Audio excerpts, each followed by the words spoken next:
Chapter 1. The Bitter Reality of Life. The north wind howled, sweeping up mounds of snow. Under the dim sky, two frail figures huddled in a corner of the street, shivering as cold winds and snow relentlessly assaulted them. They were two beggars, no more than 8 or 9 years old, clad in tattered garments, their emaciated frames stark against the backdrop of winter. Their small faces were flushed with cold, and beneath their thin straw sandals, their toes were already swollen and red, some even oozing pus. A pile of firewood lay before them, already blanketed in a thick layer of snow. After a day of fruitless begging, no one had shown them any mercy. Now, with dusk settling in and the streets increasingly deserted, the prospect of remaining open seemed dire. They feared they might perish in the frigid wilderness. "Linger, sister," the boy said, pulling out a half of a blackened, hard bun from his coat pocket, stiffly offering it to the girl leaning against his shoulder.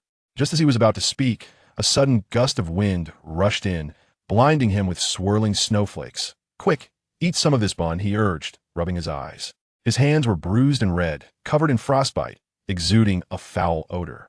"Changming, you haven't eaten in 2 days. You should have this half of the bun, otherwise we may not return to the temple." The girl, a thin and disheveled creature, weakly shook her head. Her voice was a mere whisper, devoid of strength. As she finished speaking, an unusual flush appeared on her face, followed by a violent shudder, her frail body curling up like a shrimp as she clutched her throat, gasping for breath. The girl was having an asthma attack. Fortunately, fate was on her side this time. The fierce wind suddenly ceased, and with the boy's gentle patting on her back, she gradually returned to normal. The boy wiped the snot from his nose and pressed the hard bun in her hands, nonchalantly saying, "Eat it. If we can't sell these bundles of firewood today, we'll just burn them in the temple." After saying this, he gazed at the desolate street, his expression darkening. The snowfall was significant, with clouds hanging heavy as lead, likely to continue until noon the next day. Besides this half of a bun, they had exhausted their resources. Whether they could survive this long, bitter night was uncertain. The girl took a small bite of the bun, but suddenly her breath quickened, and she expelled it in haste. Gasping, she trembled, her eyes reflecting pain, yet she struggled to reach for the small piece of bun that lay in the snow. This morsel was their lifeline, not to be wasted. The boy, quick as lightning, snatched the bun and popped it into his mouth, savoring each chew. "Linger, this dirty bun is for me," he chuckled, shrugging. "Hurry up and eat, and then we'll head back." Looking at the boy's darkened face, the girl silently took a bite of the bun. After just 2 chews, tears streamed down her cheeks, and she burst into sobs. The boy was taken aback, flustered and unsure of how to comfort her. Her tears flowed like pearls from a broken string, and she wailed, "This world is too bitter. I won't come back in my next life." The boy fell silent. A chilling gust of wind pierced through his clothes, leaving his heart feeling as if it were being sliced. Linger had once lived a life of luxury, but her family had fallen into ruin, and her parents had perished at the hands of treacherous foes. The boy, originally named Chen Changming, had lost his parents to a natural disaster and had been left to rely solely on his grandmother since the tender age of 3. Due to the dark moles on his feet, he was regarded as a harbinger of a short life. Thus he was renamed Chen Changming at the tender age of 7. His grandmother passed away. Now, at the age of 9, Chen Changming has already wandered the streets for 2 years. Su Linger was cast into a dry well by wicked individuals, and Chen Changming rescued her. The 2 children have relied on each other for the past 6 months. "Sister Linger, do not fret. Once the snow ceases, I will find a way to catch a mountain chicken for you to feast on," he said slowly after a brief silence. Having grown up in the depths of society, accustomed to a life of hardship, he remained resolute, refusing to succumb to despair as long as he drew breath. He had endured hunger, cold, and suffering. "They'll take this firewood." A drunken man swayed towards them, his face flushed, and he arrogantly seized a bundle of firewood, casting a disdainful glance at the 2 children. Towering and corpulent, he resembled a small mountain looming over them. 3 copper coins. Upon seeing this drunken man, Chen Changming's heart raced. This Ma San was a notorious ruffian in Shiliang City, lazy and gluttonous. He preyed on the weak and the elderly in this street, never paying for his purchases and quick to resort to violence. Under normal circumstances, Chen Changming would have chosen to endure. After all, it was merely a bundle of firewood. He could easily give it to Ma San. There was no point in risking a beating over something so trivial, especially since he barely reached Ma San's waist and had no strength to resist. However, today was different. This bundle of firewood was essential to his survival. If he could not exchange it for copper coins, both he and Linger would perish from the cold in the temple. "You dare mention money, you little bastard?" Ma San snarled, his eyes blazing with fury as he raised a fist the size of a wine jar, preparing to strike. Undaunted, the boy stood up slowly, his expression calm yet resolute. 3 copper coins or 9 steam buns, he stated firmly. Seeing the boy's defiance, Ma San's rage escalated, and his fist came crashing down while he sneered. You dare defy me, Ma Yi. Should that punch land, Chen Changming would surely suffer grave injury, if not death at Made. Please take the firewood, we do not want her money, a timid voice interjected. The frail Linger struggled to her feet, kneeling on the ground and repeatedly bowing her head. Ha! This little black girl shows some sense. Ma San's eyes gleamed with a lewd glimmer as he seized Linger's shoulder and hoisted her effortlessly. With his other hand, he grabbed the firewood and turned away, laughing heartily. Let me go, Linger cried, her face pale and panic-stricken, flailing helplessly in the air. Yet, her frail form was no match for the grip of the burly man. This is too much, the boy trembled, fury igniting in his eyes. Taking a deep breath, he drew a firewood knife from behind. The biting cold wind and heavy snow could not quell the boiling blood coursing through him. With each step he took, his resolve grew stronger. Ma San sensed something amiss and glanced back, momentarily stunned by the sight of the boy wielding a knife. Then he laughed mockingly. Little turnip, are you tired of living? You dare wield a knife in Shiliang City. With lips pressed together, the boy advanced steadily. As the distance between them closed to 10 paces, he suddenly quickened his pace, swinging the knife fiercely towards the burly man. This was indeed the motion of chopping wood. This maneuver had been honed to perfection by the youth, rendering him exceptionally skilled. Yet, employing it to strike a human was an entirely new endeavor.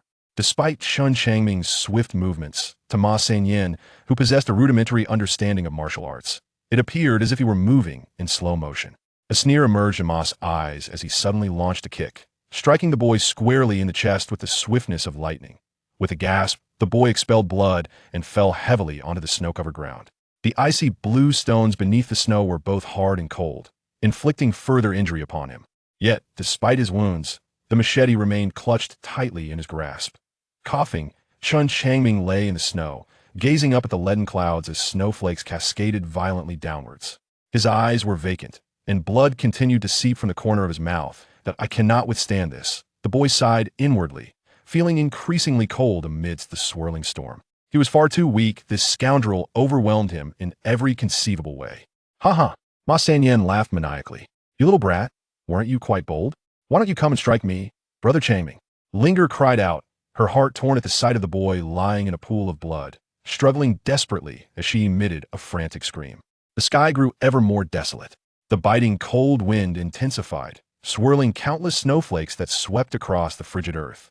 The streets were deserted. As a chilling sound pierced the air, Chen Changming summoned the last remnants of his strength, managing to rise to his feet with a machete supporting him. This spectacle astonished Ma San, who had not anticipated that such a severely injured boy could still stand in such frigid weather. Gasping for breath, the boy trudged forward with heavy steps, gripping the machete tightly as he fixed his tear-streaked eyes upon Ma San. Sister Linger, you were right, this world is unbearably cruel. I do not wish to return in the next life. He spoke with a bitter smile, his eyes bloodshot and his lips stained crimson. Ha ha, you two worthless fools should have perished long ago. Ma San laughed heartily, his spirits soaring at the boy's words. Yet, after taking just a few steps, the injured boy collapsed once more. I to perish? He sighed deeply, an unexpected sense of relief washing over him. However, upon seeing the arrogant smile amidst the falling snowflakes, he raised the machete and, in a moment of instability, swung it in a feeble arc. Buzz! Just as the boy completed this strike, 2 waves of warmth surged from the soles of his feet, coursing through his entire being. Simultaneously, a thunderous sound echoed deep within his mind. Strike with the blade 10,000 times. Chapter 2. The Celestial Master. Strike with the blade 10,000 times. The boy was momentarily taken aback, an enigmatic sensation enveloping his entire form. In that brief instant, Chen Changming felt as though he had gained a new layer of understanding regarding the technique of wielding a blade. The piercing jeers reached his ears, igniting his blood once more. Drawing upon the strength that surged from his feet, his seemingly uncontrolled body suddenly surged with energy, propelling him forth like an arrow released from its bow, stirring a tempest of snow and wind. Though his speed had increased, to Ma San, it merely registered as a momentary surprise. Even if a child of 8 or 9 were to double their speed, it posed little threat in. His eyes die. Ma San snarled, lifting his leg to deliver a sweeping kick toward the boy's chest. The wind howled, leaving behind a fleeting shadow. This was Ma San's most cherished lightning leg technique. Though his skills were rudimentary, there was a certain finesse to it, far beyond the capacity of an 8 or 9-year-old child to withstand. With this sweeping kick, the youth was destined for demise. The machete hesitated momentarily in midair, deftly altering its trajectory, piercing through the leg shadow, and striking at the most vulnerable throat. What? Ma San's spirit nearly fled him, utterly taken aback by the knife's bizarre trajectory, filled with such subtle nuances. This was hardly a technique that a mere street urchin could wield. Thud! He was too late to evade. The glimmering blade dispelled the cold wind, severing the throat with a decisive stroke. Bang! The youth had succeeded with a single strike, his frail body collapsing to the ground, gasping for breath as if that blow had drained every ounce of his strength. How could this be? You two possess martial skills? Ma San's eyes widened in disbelief, staring at the boy with intense resentment. He could never have imagined that he would meet his end at the hands of a mere child. With a thunderous crash, his powerful form could no longer sustain itself, crashing down onto the thick blanket of snow. Chen Changming, quick-witted, hastily caught the stunned Su Linger. Murder! From a distance, someone at the street corner screamed in terror, turning to flee into the blizzard, disappearing from sight. Chen Changming's pupils constricted, a wave of dread washing over him. In a fit of rage, he had committed murder in Shiliang City. The fleeing witness would undoubtedly report this to the authorities. What awaited him would be imprisonment and a public execution to serve as a warning to others. With Su Linger on his back, he growled, "We must leave at once." The icy winds and heavy snowfall in Shiliang City rendered the streets desolate, providing an opportune moment for escape. In his desperation, Chen Changming's latent potential surged once more, swiftly vanishing into the storm. The snow continued to fall heavily. In just a few breaths, a thin layer of snow blanketed Ma San's corpse. While the boy's footprints were soon concealed as well, a group of constables arrived at the scene after inspecting the area.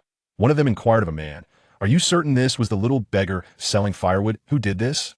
"Indeed, it was him. I saw it clearly. There's no mistake." The man, pale-faced, recounted how he could not forget the sight of that frail figure soaring through the air, wielding a blade that instantaneously sliced through Ma San's throat. The scene was utterly horrifying. The constables' expressions turned grave as they exchanged glances, a mutual understanding forming in their minds. This little beggar was skilled in combat, his strength formidable. A team of 10 constables, led by Xiaoqing, along with several large black dogs, departed Shiliang City, heading north in pursuit. Only a short while later, in the northern woods, the constables caught up with the murderer. Woof! Woof! The large black dogs, having caught the scent, barked excitedly. Go! The constable released the leash, and 3 large black dogs, eyes blood-red, charged towards Chen Changming with fierce howls. Linger, in a state of despair, suddenly exerted herself and slipped off the boy's back. "Brother Changming, you must run," she cried out. "You can't escape." With a grim smile etched upon his face, Chen Changming turned around, gripping the blood-stained machete tightly, his gaze fixed intently on the 3 imposing black dogs approaching from the distance.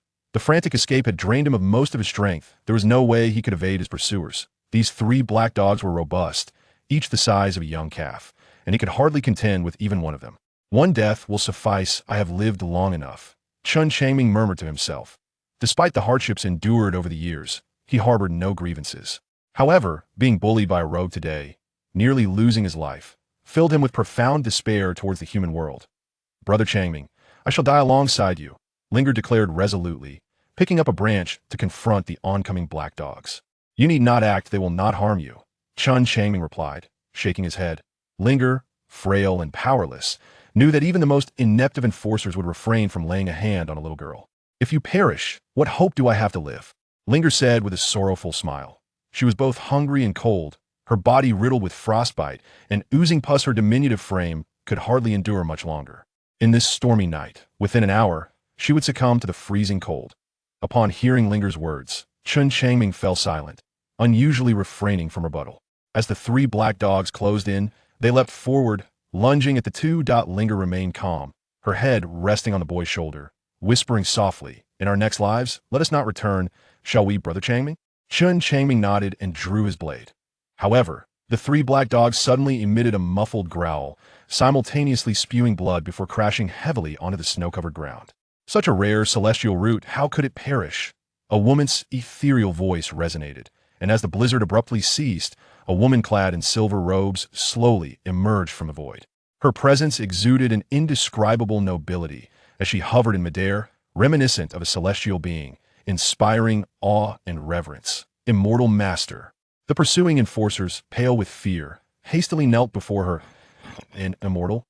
Gazing upon the silver-robed woman, Chen Changming was left in astonishment. The legendary figure had materialized before him, rendering him as though lost in a dream. With a mere gesture, the silver-robed woman summoned Linger, who floated uncontrollably to her side. Such a prodigy in other regions, major sects would vie for her like a treasure. Who would have thought she would nearly perish at the hands of mortals in this remote corner of the northern region? The silver-robed woman regarded Linger with admiration, showering her with praise. Linger blinked in surprise and quickly inquired, "Immortal Master, could you possibly save me and Brother Changming?" "Why not?" The silver-robed woman replied with a serene smile, lightly waving her hand, causing 10 enforcers to instantly dissolve into ashes. Witnessing such a terrifying spectacle, Chen Changming stumbled back, his heart filled with dread. Was this the power of an immortal? It was utterly terrifying. "Linger, do you wish to become my disciple?" The silver-robed woman asked. "That I do." Linger, filled with inspiration, quickly knelt down, saying, "Master, please accept my bow." "Rise." The silver-robed woman personally assisted Linger to her feet, her gaze softening with affection. This child had endured so much hardship in her youth, she would undoubtedly strive diligently in her future cultivation, her resolve surpassing that of her peers. This journey to the northern region had indeed brought her an unexpected treasure.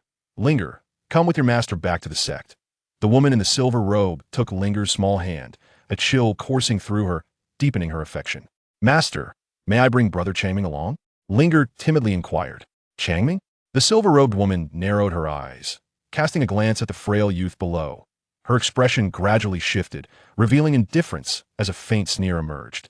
A mere bearer of a mixed elemental spirit root, the poorest cultivation aptitude in existence. How could he possibly gain entry to my Liuli sect? Chapter 3. The Grand Cultivator of Chi Refinement. Do I also possess a spirit root? Upon hearing the words of the silver-robed woman, Chen Changming felt a stir within his heart, a flicker of joy igniting. Though this mixed elemental spirit root was of the lowest caliber, to him, stepping into the realm of cultivation was an extraordinary opportunity. Upon hearing the silver-robed woman's words, Linger grew anxious. If Chen Changming remained here, he would undoubtedly be pursued by the authorities and might face execution. "Master, could you not take Brother Changming away from this place? Please fulfill my wish." The silver-robed woman tenderly caressed Linger's forehead and with a gentle wave of her sleeve. The three of them, including Chen Changming in the snowy expanse, simultaneously vanished. In the northern region, within the verdant valleys of the Yu Kingdom, a flash of light flickered, revealing 3 figures. The silver-robed woman held Linger's small hand, and as they slowly ascended into the air, looking down with an expression of indifference, she spoke, "Little one. This place lies within the borders of the Yu Kingdom, a considerable distance from the Shiliang city of the Chu Kingdom. Thank you, esteemed immortal." Chen Changming expressed his gratitude. Regardless of how others may belittle him, his crisis had been averted, and within the borders of the Yu Kingdom, spring's warmth enveloped him, alleviating his concerns about sustenance. Observing the youth's humble demeanor, the silver-clad woman nodded in satisfaction and remarked, "Since you possess a celestial root, I shall extend my benevolence to the fullest. Take this." With a graceful gesture, an ancient, azure token materialized before Chen Changming. "I once bestowed a favor upon the Lingxiao sect of the Yu Kingdom with this token. You may enter its hallowed halls." The silver-clad woman's expression remained indifferent as she continued. "Even if you are of the most inferior 5-element mixed spiritual roots, you may at least aspire to become an inner disciple." Her tone dripped with disdain, her gaze lofty, as if the youth before her were but a mere insect, utterly insignificant. Seeing that her master's arrangements were in order, Linger exhaled softly, feeling a profound sense of reassurance. "Very well, Linger, let us return to the sect." The silver-clad woman's demeanor shifted, and taking Linger's hand, they both vanished suddenly amidst a radiant glow. After a long moment, it felt as though they were ensnared in a dream. Chen Changming let out a soft sigh as he received the token, carefully examining it for a moment before placing it securely within his bosom. His body swayed precariously, and he coughed up blood, collapsing to the ground as his consciousness began to fade. Having endured 2 days of hunger in the frigid wilderness, followed by a fierce battle and sustaining severe injuries, it was nothing short of miraculous that he had managed to hold on until now. Through his hazy vision, Chen Changming faintly discerned the approach of an elderly man with hair and beard as white as snow. Ah, this young lad possesses a spiritual root, truly. Heaven has favored me, Zhu Fang remarked as he crouched down and employed a special probing technique to examine the boy amidst the pool of blood, his face lighting up with astonishment. As soon as Chen Changming uttered a single word, a pill was thrust into his mouth. Do not speak, just focus on your recovery. Zhu Fang chuckled softly. He then produced a yellow talisman and affixed it to the boy's forehead, causing him to immediately lose consciousness. Carrying the boy, he navigated through the dense forest with numerous twists and turns, ultimately entering a cave. Deep within the cave stood a large wooden tub, approximately half a zhang high, filled with a viscous, copper-hued sludge. With a resounding splash, Chen Changming was unceremoniously cast into it. Zhu Fang muttered incantations, continually gesturing towards the yellow talisman. Chen Changming's body uncontrollably shifted its posture, ultimately settling into a cross-legged position within the muck, where his hands formed a seal over his lower abdomen. The elixir had expedited the healing of his wounds, and after the passage of a single incense stick's duration, he finally regained consciousness. What does this old man intend to do? Upon opening his eyes, Chen Changming realized he was immobilized, submerged in a barrel of mud. Although a sense of panic stirred within him, he maintained an outward calm. Perhaps having recently taken a life had emboldened him considerably. Your injuries appear to have improved. So obediently cooperate with this old man in performing the spirit armor technique. In doing so, I may grant you a fortuitous opportunity. Otherwise, I shall end your life this very moment. Zhu Fang remarked with a subtle, cold smirk, standing before the wooden barrel. His eyes glinted with a chilling light, and the muscles in his face twitched, exuding an aura of formidable menace. Very well. Chen Changming did not hesitate and readily agreed. At present, he found himself devoid of any support, with his very life resting in the hands of the elder. Thus, he had no choice but to acquiesce to the other's demands. Undoubtedly, the individual before him was also a master of the celestial arts. Yet, Chen Changming was baffled as to why this person instructed him to cultivate the spirit armor technique. This particular method of cultivation sounded exceedingly advanced. Oh, this young lad is quite discerning, the elder remarked with satisfaction, before gesturing with his hands to guide the flow of spiritual energy within the youth's body. Chen Changming quietly memorized the intricate pathways of spiritual energy. The method of the spiritual armor was quite complex, and given his limited comprehension, it took him an entire day to fully internalize it. This infuriated Zhu Fang, who berated him as worthless. A day later, Zhu Fang hurriedly departed, leaving Chen Changming alone in the cave to cultivate. With the presence of that yellow talisman, Chen was rendered immobile, thus Zhu Fang left with complete assurance. The cave was dimly lit and profoundly tranquil, with only the rhythmic sound of breathing resonating in the stillness. After the duration of a stick of incense, Chen Changming ceased his cultivation, gradually opening his eyes, his gaze penetrating as it rested upon the obsidian wall. Just yesterday, within the confines of Shiliang City, he had, with his frail physique, astonishingly vanquished a robust man well-versed in martial arts. Such an achievement was indeed remarkable. As he reflects upon the event, the young man savors the experience with profound intrigue. In that moment of utter exhaustion, even though his strike had missed its target, he had nonetheless executed a decisive motion. Subsequently, an extraordinary warmth surged from the soles of his feet, accompanied by a thunderous resonance within his being. 1,000 strikes. Following that proclamation, he found himself endowed with newfound abilities, abruptly transforming into a formidable martial artist. With a single strike, infused with enigmatic transformations, he effortlessly severed the throat of that wretched scoundrel. What could possibly explain this phenomenon? Chen Changming murmured softly, his gaze growing ever more radiant. In the course of his life as a woodcutter, that single axe had undoubtedly dulled countless times, a testament to the frequency of his strikes.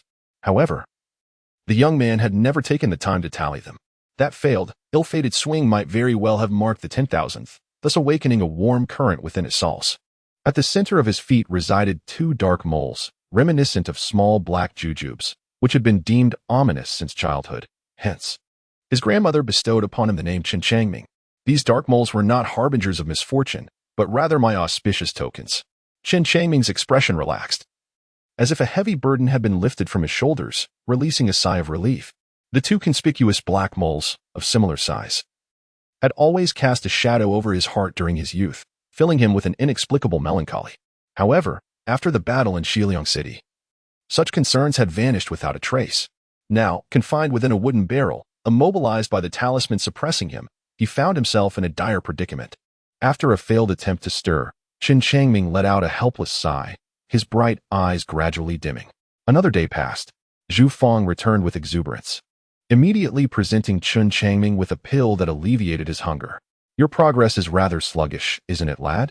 Zhu Fang scrutinized the youth with a piercing gaze, his tone dripping with disdain. You haven't been training diligently, have you? Chen Changming remained silent. After circling the wooden barrel twice, Zhu Fang, with his hands clasped behind his back, murmured to himself, You and I are quite similar. After all, we are both deemed as waste with our mixed elemental roots. Having practiced the spirit armor technique for a month, I should at least be able to reach the pinnacle of the innate realm. Shun Ti? Chen Changming's gaze was peculiar. This fellow also possesses a mixed 5 elements root? How careless of me. Ugh. Realizing his blunder, Zhu Fang couldn't help but slap himself, repeatedly spitting out a few mouthfuls of saliva.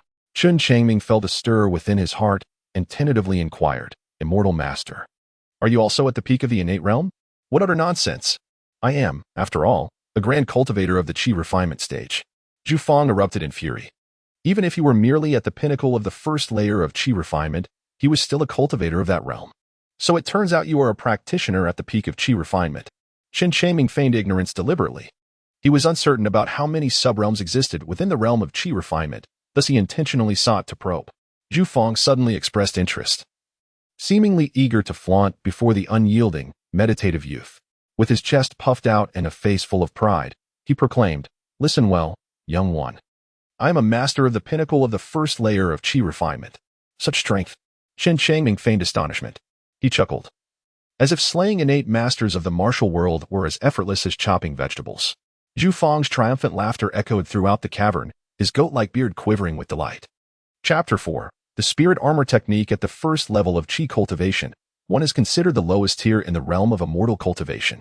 Consequently, Zhu Fang typically behaved submissively, bowing to everyone he encountered. However, today, before the Na'vi youth, he finally discovered a sense of superiority. Having ascertained Zhu Fang's cultivation level, Chen Changming secretly exhaled in relief. This elder was not formidable. He was merely an amateur, insignificant compared to the previous silver-robed immortal master, akin to an ant. Youngster, you have but a month to cultivate. If you fail to reach the pinnacle of innate mastery, I shall feed you to the fish. Zhu Fang's laughter abruptly ceased, his expression turning menacing. Faced with Zhu Fang's fierce demeanor, Chen Changming felt a twinge of trepidation.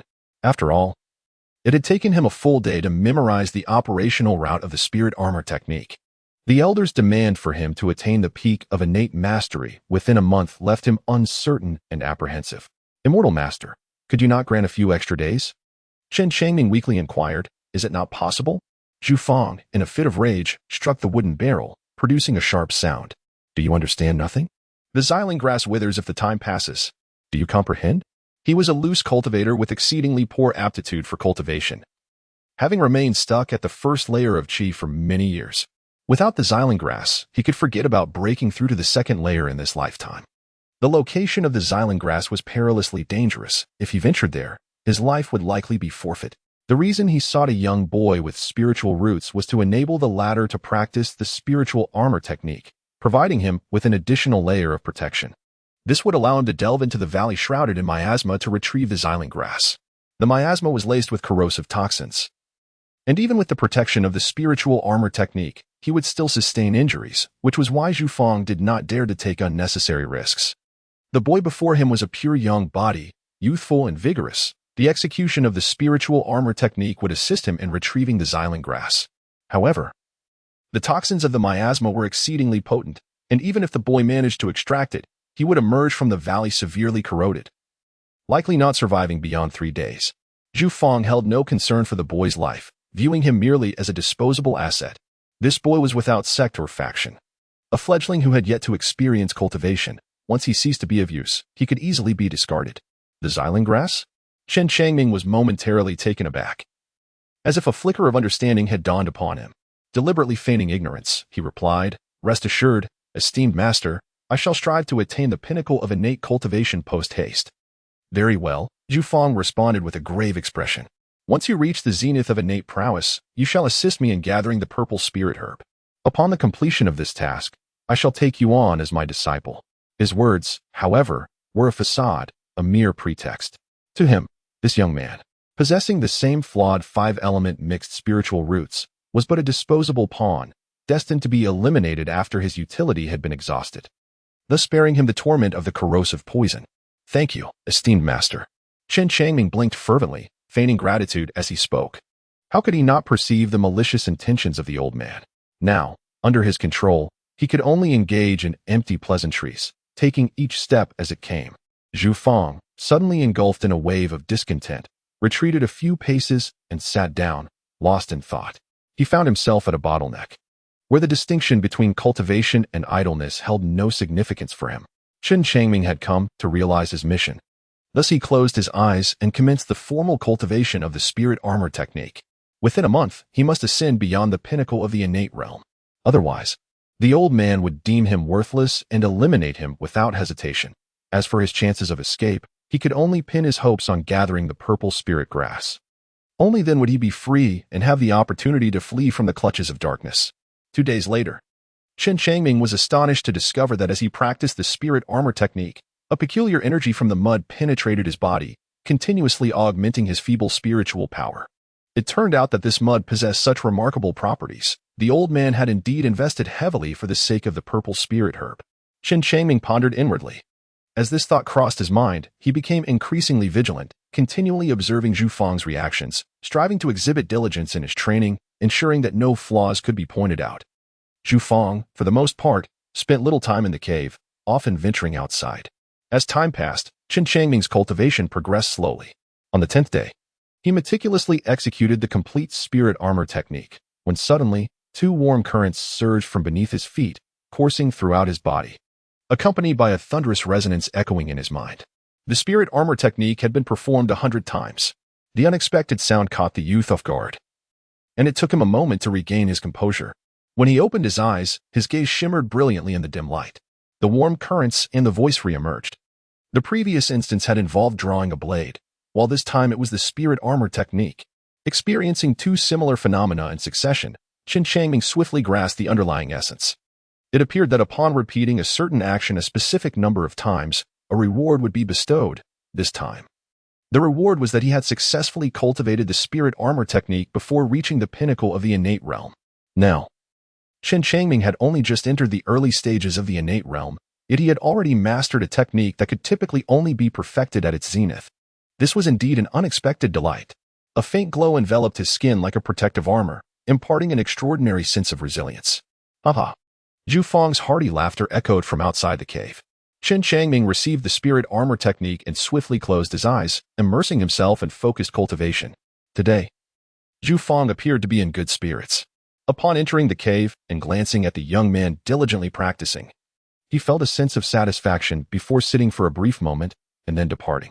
After completing another cycle of energy circulation, Chen Changming opened his eyes and gazed at the pitch-black rock wall, contemplating earnestly. Although he had achieved an early breakthrough in the spirit armor technique, the threat still loomed over him. Before the first layer of qi training, Zhu Fang, he remained without a chance of survival. Would increasing the frequency of his cultivation practice lead to another breakthrough? A bold thought suddenly emerged in his mind. Chen Changming was taken aback, and at the same time, he felt an exhilarating thrill. The number of breakthroughs he achieved with his blade was 10,000, while the instances of executing the spiritual armor technique were merely 100. The disparity between these 2 figures was stark. If he were to practice the spiritual armor technique 1,000 or even 10,000 times, would he achieve another breakthrough? With this thought in mind, Chen Changming immersed himself in his training with fervor, as if invigorated by an unseen force. His speed in executing the spiritual armor technique accelerated, and the unknown energy within the muddy barrel diminished at an alarming rate. 3 days later, Zhu Fang stood beside the barrel with a grave expression. Why is the spiritual energy in this black gold mud depleting so rapidly? Is this lad absorbing it at such a pace? After contemplating for a moment, he silently assessed Chen Changming's aura and discovered that he was merely at the mid-stage of the innate realm, which eased his concerns. Without black gold, it was nearly impossible for one below the qi refinement stage to successfully cultivate the spiritual armor technique. Zhu Fang sighed heavily, rolling his eyes in frustration. A surge of irritation welled up within him. He would have to expend more resources. Otherwise, the lack of black gold would jeopardize all his carefully laid plans. Zhu Fang did not impose any difficulties on Chen Changming. Instead, he hurriedly departed and returned 2 hours later. He replaced the original mud and mixed new black gold powder with water to refill the barrel. Gazing at the innocent-faced youth, Zhu Fang gritted his teeth and declared, "Kid, if you do not succeed, I shall have no choice but to dismantle you piece by piece." Chen Changming deliberately feigned great fear, stammering, "Esteemed master, I shall devote myself to diligent cultivation and will never become complacent." "Indeed, cultivate earnestly," Zhu Fang replied, satisfied with the youth's attitude, before turning to leave. In the following days, Chen Changming immersed himself in relentless training, depleting the black gold stone mud at an accelerated pace. Witnessing this consumption, Zhu Fang felt an overwhelming despair. Compelled to venture out repeatedly to procure more. Within a mere month, his life-s savings were entirely exhausted. At this juncture, Chen Changming had completed his training 999 times, just one short of 1,000. He kept meticulous records, intent on discerning the patterns of the changes occurring within him. Thus, upon completing the 999th iteration of the spirit armor technique, Chen Changming's body trembled, and his aura surged immensely, propelling him into the pinnacle of innate cultivation. "Young one, you have attained the peak of innate cultivation," Zhu Fang exclaimed joyfully, hastily pulling the youth from the wooden tub and rushing out of the cave. Chapter 5. The Miasma Valley. This valley is filled with miasma. You must activate the spirit armor technique to protect yourself. Follow this narrow path for an hour, and beyond a 3 tall piece of blue stone, you will find a purple spirit herb. Retrieve it for me, Zhu Fang instructed earnestly, patting Chen Changming's shoulder before the fog-laden valley. Chen Changming gazed towards the valley. The mist surrounding the valley was a delicate shade of white, not purely white but interwoven with subtle hints of green. This green vapor was the noxious miasma. The deeper one ventured into the valley, the more intense the miasma became, and its terrifying corrosiveness grew ever stronger. The talisman atop Chen Changming's head has been removed, and he has now regained his freedom. However, he dares not entertain any thoughts of overstepping his bounds. He is still a novice in his cultivation, possessing only the spirit armor technique and lacking any offensive capabilities. Opposite him stands a seasoned veteran, an old schemer, whose mere first layer of chi cultivation far exceeds what he can contend with. At present, his only recourse lies in the miasma of the valley. If he can execute the spirit armor technique 1,000 times, and if the warm currents and sounds manifest once more, then the power of his technique will multiply several-fold, akin to the breakthrough he achieved in his swordsmanship. Rest assured, esteemed master, I shall not betray your trust. Taking a deep breath, Chen Changming strides toward the valley, his steps measured and resolute, instilling a profound sense of confidence. Zhu Fang nods in satisfaction. Yet, in the next moment, his demeanor shifts abruptly. His gaze turns icy as he sternly warns, "Do not even think of escaping from the valley. The deeper you venture, the more potent the toxic miasma becomes. Your only chance of survival lies in returning to confront me, as you command." Chen Changming turned around and bowed respectfully to Zhu Fang. "Go ahead. The sooner you leave, the sooner you'll return." Seeing the youth's understanding demeanor, Zhu Fang waved his hand grandly, watching as the young figure vanished into the mist. What a stroke of misfortune. I have guarded this purple spirit herb for a decade, and it is merely 3 months away from maturity. Yet this poisonous miasma has emerged from the mountains. Truly unfortunate. Sitting upon a stone, Zhu Fang began to grumble. Fortunately, he had found a child with spiritual roots just in time. Through a mix of coercion and persuasion, he successfully helped the child break through to the pinnacle of the innate stage, thus enabling him to retrieve the purple spirit herb. Even if he managed to reclaim it, he would still be on the brink of bankruptcy. However, achieving a breakthrough to the second level of chi cultivation would grant him a few more years of life. Should fortune favor him further and he ascended to the 3rd level, he would be regarded as a remarkable practitioner in his remote border town. He could then join a prominent family as a revered guest and indulge in a life of luxury. Meanwhile, upon entering the mist, Chen Changming initiated the spirit armor technique, causing a faint, translucent layer of spiritual armor to envelop him, shielding him from the miasma's effects. After traversing merely a few dozen meters and completely losing sight of Zhu Fang, the youth suddenly turned and slipped into a thicket, then sat cross-legged, a look of tension on his face as he began to cultivate the spirit armor technique. The practice required the completion of 1 full cycle, which took the time it takes to brew a cup of tea. Within such a brief interval, Chen Changming was confident that Zhu Fang would harbor no suspicions and would not venture into the mist to investigate. Unless he exceeded the time limit, Zhu Fang would likely not dare to probe the mist at the valley's edge. After the time it takes to brew a cup of tea, an extraordinary phenomenon reappeared. A warm current flowed through his feet, spreading throughout his body, and the thunderous sound resonated once more. 1,000 times. A profound sensation surged into his mind. And in that moment, Chen Changming distinctly felt that his spirit armor technique had significantly amplified, with the translucent armor now emanating a faint golden hue. It was complete. Chen Changming, brimming with excitement, emerged from the woods and ventured deeper into the misty embrace of the mountain path. As he journeyed further, the verdant miasma thickened around him, swirling as if it possessed a life of its own. Upon encountering him, it lunged forward, colliding with his translucent, pale golden spiritual armor, producing a hissing sound of corrosion. Yet, the armor remained unscathed, instilling a sense of confidence within the young man. After an hour's passage, the valley was nearly suffused with the green miasma, and Chen Changming finally reached the realm where the purple spirit grass flourished.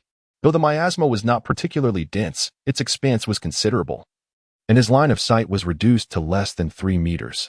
Chen Changming circumvented thee and beheld a half-meter-tall purple spiritual herb, adorned with 9 leaves that emitted a luminous purple glow, evoking an extraordinary sense of wonder. The purple spiritual herb. Chen Changming approached with delight, poised to pluck the purple spirit grass, when his gaze suddenly shifted to a position slightly over a meter behind it, where he beheld an exceedingly diminutive green skeleton. This skeleton, the remains of a person who had long since met their demise, bore no trace of clothing or flesh, all having been thoroughly eroded, leaving only the bones, which were also significantly decayed. What once were robust leg bones were now reduced to the size of a thumb. Curious, he wondered what this was. Resting within the chest cavity of the skeleton lay a square piece of silvery stone, emanating a faint glow. Chen Changming was exceedingly curious. The miasma was so corrosive.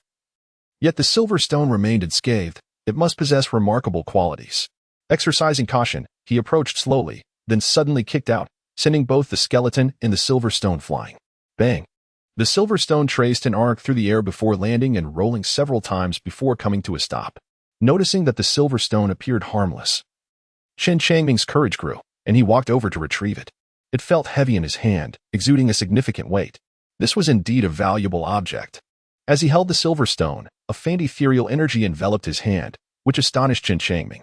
The silver stone possessed spiritual energy. Although different from the energy in the muddy surroundings, he found that he could absorb it into his body.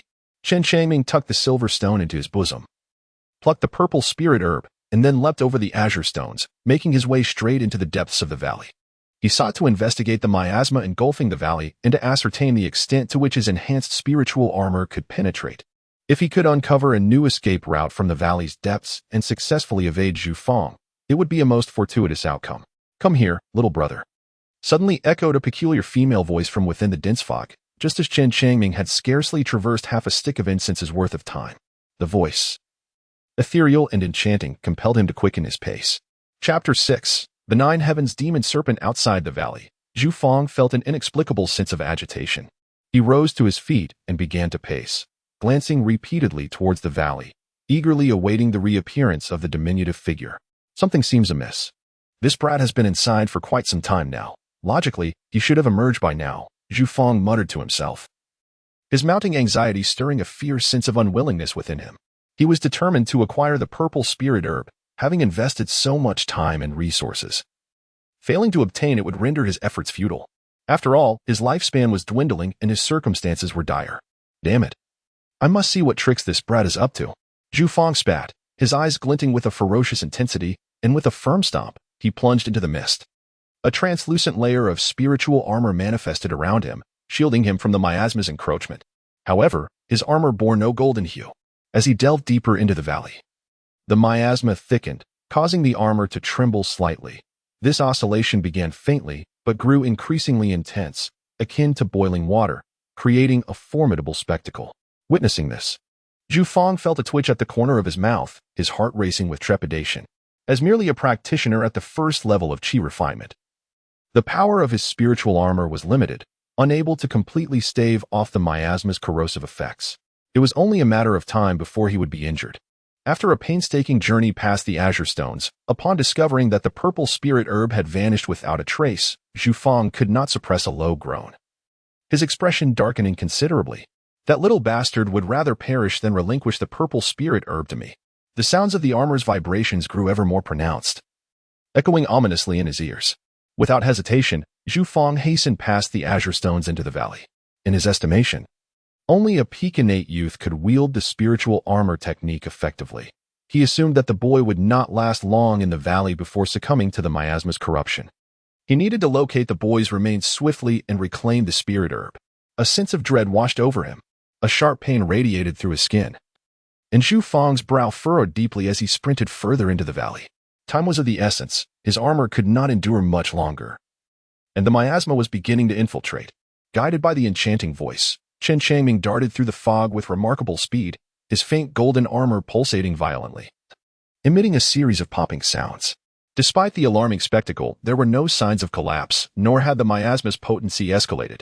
Moments later, Chen Changming emerged in a mist-laden valley, where the ethereal voice abruptly vanished, and he regained his senses in an instant. Despite his typically resolute spirit, the scene before him instilled such fear that his legs trembled uncontrollably. In the valley coiled a colossal black serpent, measuring 20 to 30 zhang in length, entwined with an equally enormous crimson bird. This avian creature, several zhang in size, would rival the serpent in bulk if it were to unfurl its wings. Its formidable red claws pierced into the serpent's head, while a pair of blood-red eyes glared fiercely at the magnificent bird. What manner of beast is this? It is utterly terrifying. Only in the annals of myth and legend could one encounter such a horrifying creature, causing Chen Changming to break into a cold sweat and instinctively turn to flee. Do not be afraid. This serpent is already deceased. The enchanting voice reemerged. And as Chen Changming shook his head, he realized that the sound resonated directly within his mind. Who are you? Chen Changming gazed in terror at the crimson bird, his voice trembling as he inquired. This red bird remained motionless, yet managed to convey its voice directly into his mind. What kind of supernatural ability was this? To slay that serpent, I have exhausted all my strength. The red bird sighed deeply, regarding the frail human child before it, filled with a profound unwillingness. The nine-xian demon serpent was truly a formidable adversary, its physical form incredibly robust, nearly exhausting it to the brink of death. Now, it possessed not a trace of spiritual energy within, its lifeblood depleted from employing secret arts, rendering it immobile. Yet its severely injured primordial spirit allowed for this exchange with the child. It resembled a once bright oil lamp, now extinguished, yearning for just a drop of oil to reignite its flame and blaze forth like a wildfire. Chen Changming gradually retreated. Could this creature possibly intend to lure him closer only to devour him? In his mind, such legendary monsters were known for their taste for human flesh. Young one, you possess a mixed elemental root, one of the least favorable qualities in existence. Even should you embark on the path of cultivation, significant achievements would remain elusive. It would be wiser to pursue a path akin to mine, focusing on the refinement of your physical form. The crimson bird spoke softly, its gaze clear and its tone remarkably tranquil. Chen Changming was left speechless. The expression on the youth's face grew increasingly unsightly. It was not the first time he had heard such words. Was his mixed elemental root truly so lamentable? Despite the relentless setbacks, despair did not take root in the young man's heart. Rather, it ignited a fervent flame within him. He possessed a mysterious aura. Even if his aptitude was deemed inferior, what of it? As long as he was afforded the opportunity to embark on the path of cultivation, he would dedicate himself to relentless practice, exerting effort tenfold or even 100-fold compared to others. The youth firmly believed that all endeavors in this world would eventually yield rewards, even if he were incapacitated. Eliminating a mere mortal of the innate realm would be as effortless as crushing an ant. A soft sigh echoed through the air. Chen Changming paused, taken aback. As he halted his steps, drawing in a deep breath, he gazed at the crimson bird and inquired, "Esteemed elder, what is it that you truly wish for me to do?" His thoughts were interrupted by the melodic sound of a light, silver laughter echoing in his mind. "Sister."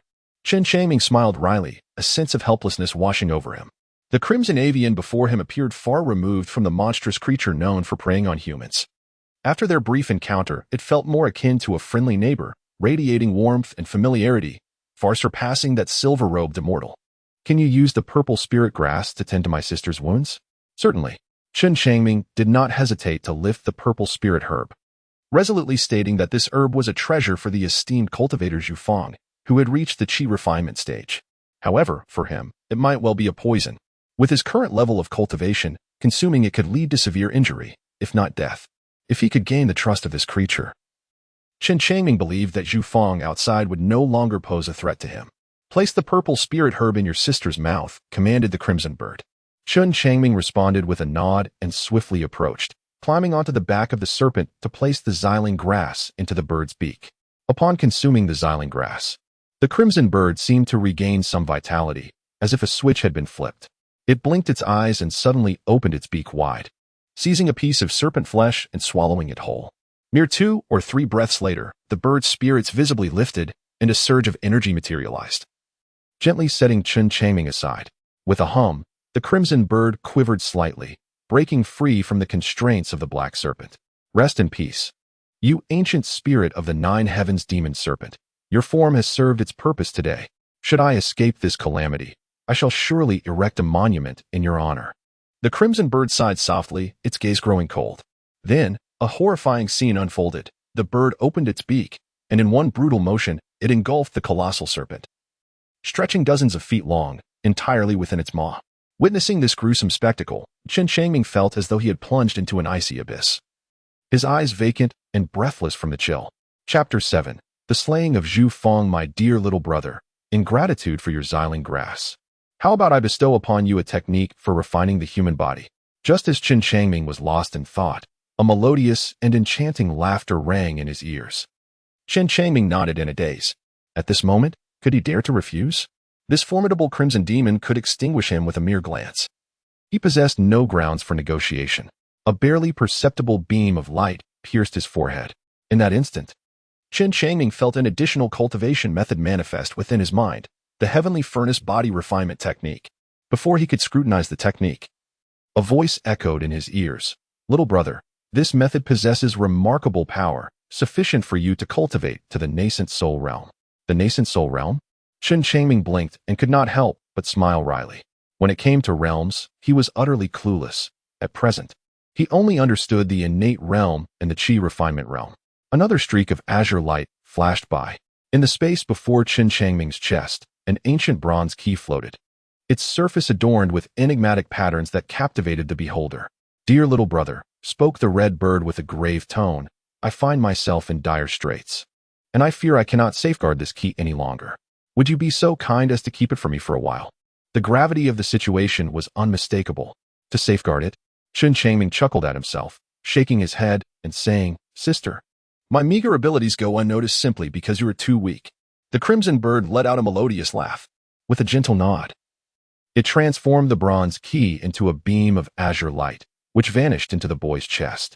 Hastily, the boy pulled aside his clothing, only to discover a small azure dot on his chest, resembling a subtle birthmark, rather inconspicuous.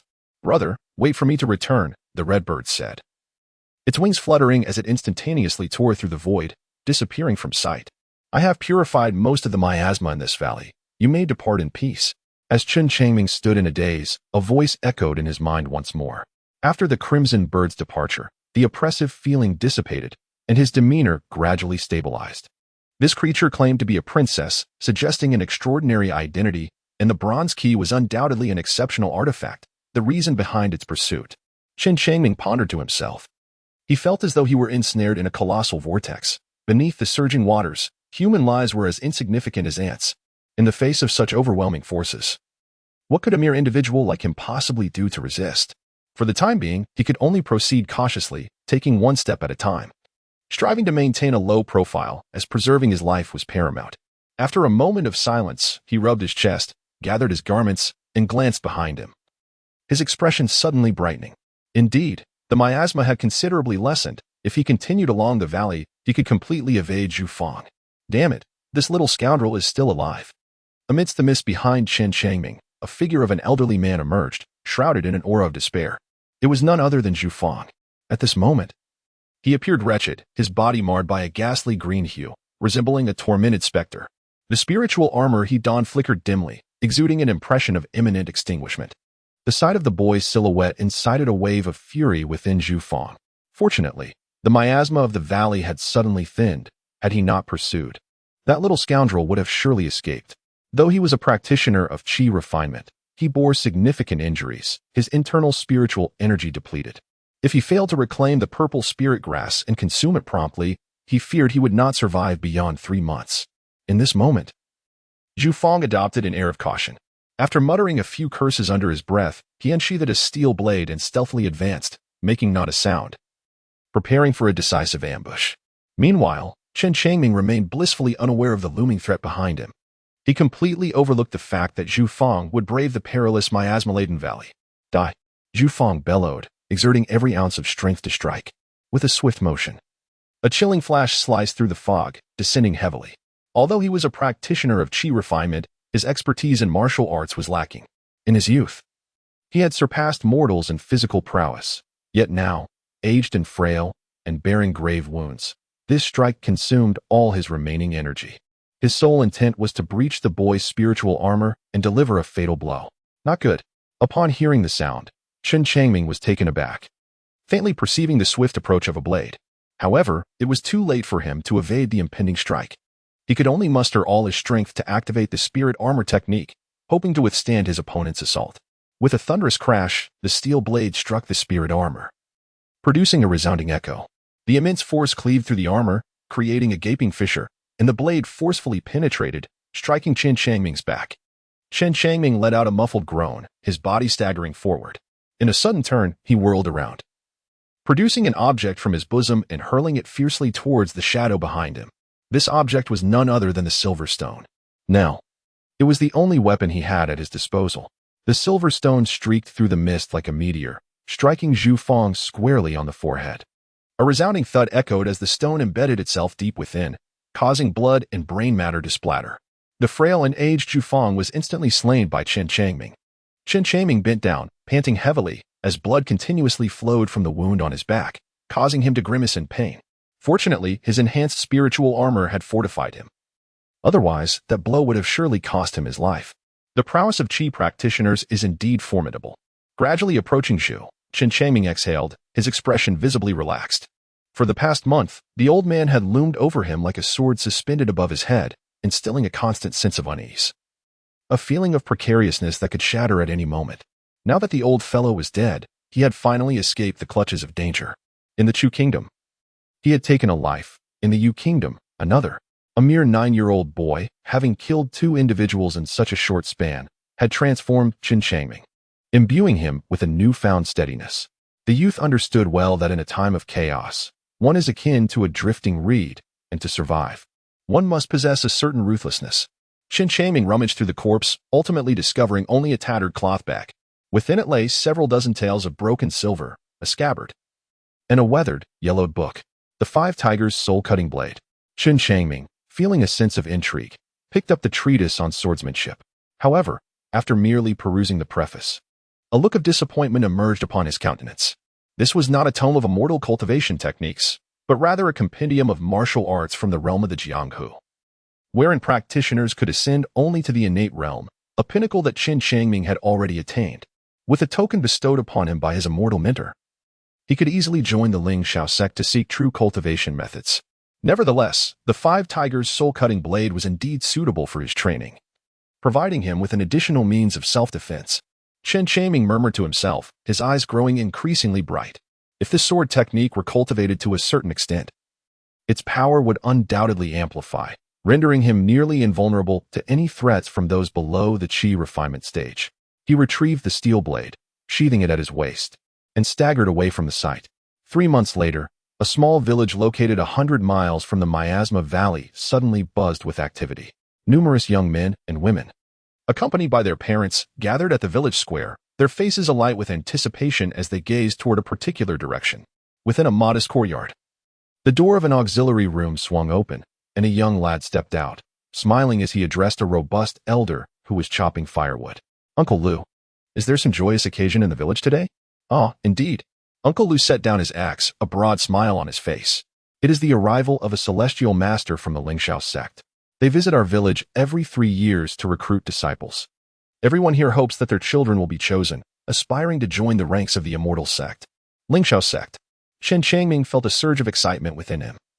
He never expected that while recuperating in the village, he would encounter the disciples of Lingxiao sect seeking to recruit new members. Chapter 8. Testing the spiritual route. After emerging from the Miasma Valley, Chen Changming made his way to this secluded village, where he offered 10 taels of silver to villager Lu Bo in exchange for 6 months of lodging. During these 3 months, his injuries had fully healed. If it were merely superficial wounds, he could have recovered in a month. However, due to Zhu Fang's deep cut that had injured his lung, It took him 3 months to recuperate thoroughly. During his convalescence, although Chen Changming practiced the spiritual armor technique daily, achieving over 2,000 repetitions, no remarkable changes occurred in his physique, and he remained at the pinnacle of the innate realm, without any breakthrough in his cultivation level. It seemed that without the assistance of black goldstone, it would be quite challenging to make progress in the spiritual armor technique, he mused.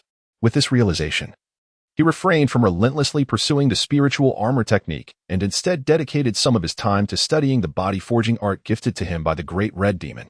Even the introductory aspects of this body-refining technique were exceedingly difficult. It took him nearly 3 months to barely grasp the first level of its incantation. Perhaps my aptitude is too poor, he thought to himself, closing his eyes with a self-deprecating smile. Zhu Feng was not entirely wrong.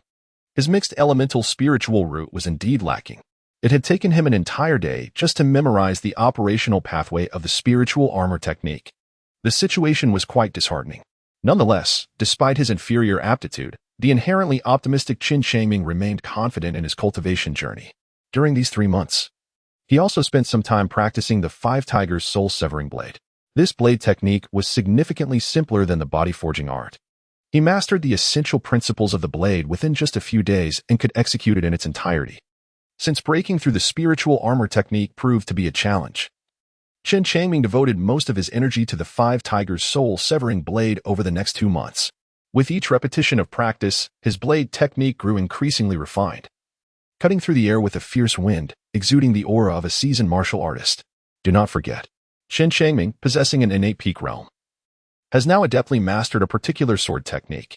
Were he to traverse the martial world, this 10-year-old youth would undoubtedly be regarded as a master. This exemplifies the advantage of individuals with spiritual roots in the cultivation of martial arts. In contrast, ordinary individuals cannot achieve such rapid progress. Breaking through the pinnacle of innate realms typically requires decades of arduous effort. The disparity between those with and without spiritual roots in martial arts is substantial. And even among cultivators, the difference in cultivation speed between inferior and superior spiritual roots is strikingly vast, akin to the chasm between heaven and earth. While those with superior roots effortlessly advance, those with inferior roots struggle immensely, making little to no progress. Young lad, your age is just right. Would you care to give it a try? Lu Bo observed the unassuming young man in simple attire, his face adorned with a gentle smile. 3 months prior, a dark, emaciated boy, bloodied and staggering, had entered his home, startling him. However, upon the boy's earnest request for shelter and the presentation of 10 taels of silver, Lu Bo chose not to voice any further objections. Earning merely 2 or 3 taels a year, 10 taels would suffice for him for 5 arduous years. The allure of wealth overcame his fear, and thus Lu Bo arranged for the wounded youth to reside in the West Wing. As they gradually interacted, Lu Bo discovered the boy's humility, modesty, and integrity. Despite his martial prowess, he lacked the brashness typically associated with the martial world. This realization further assuaged Lu Bo's concerns. The camaraderie between the elder and the youth blossomed, growing increasingly harmonious, to the point where Lu Bo began to regard the young man as a beloved grandson. Upon hearing Lu Bo's words, Chen Changming smiled faintly. Lu Bo, I indeed have that intention. With that, he stepped forward and personally placed 10 taels of silver into Lu Bo's hand. Chen Changming's gaze was earnest and profound. Lu Bo, feeling somewhat embarrassed, nonetheless accepted the silver with a smile, saying, Come, I shall take you there. Simply state that you are the son of my distant nephew. Thank you, Lu Bo. Chen Changming was filled with joy as he followed Lu Bo out of the house. Since that fateful night when he entered Lu Bo's home, he had not stepped outside. Lu Bo, a widower in his middle age with no children, rarely interacted with the villagers, which meant that, thus far, no one had laid eyes on the unfamiliar Chen Changming. He requested Lu Bo to arrange an identity for him, enabling him to better navigate the scrutiny of Lingxiao's sect. At the village square, it was currently bustling with people, and since the two arrived late, they could only stand at the back. Lu Bo, who is this child? Inquired a middle-aged woman, noticing the unfamiliar appearance of the young boy clad in simple clothing. He is the child of my distant nephew. Recently, his family suffered a calamity, leaving him as the sole survivor.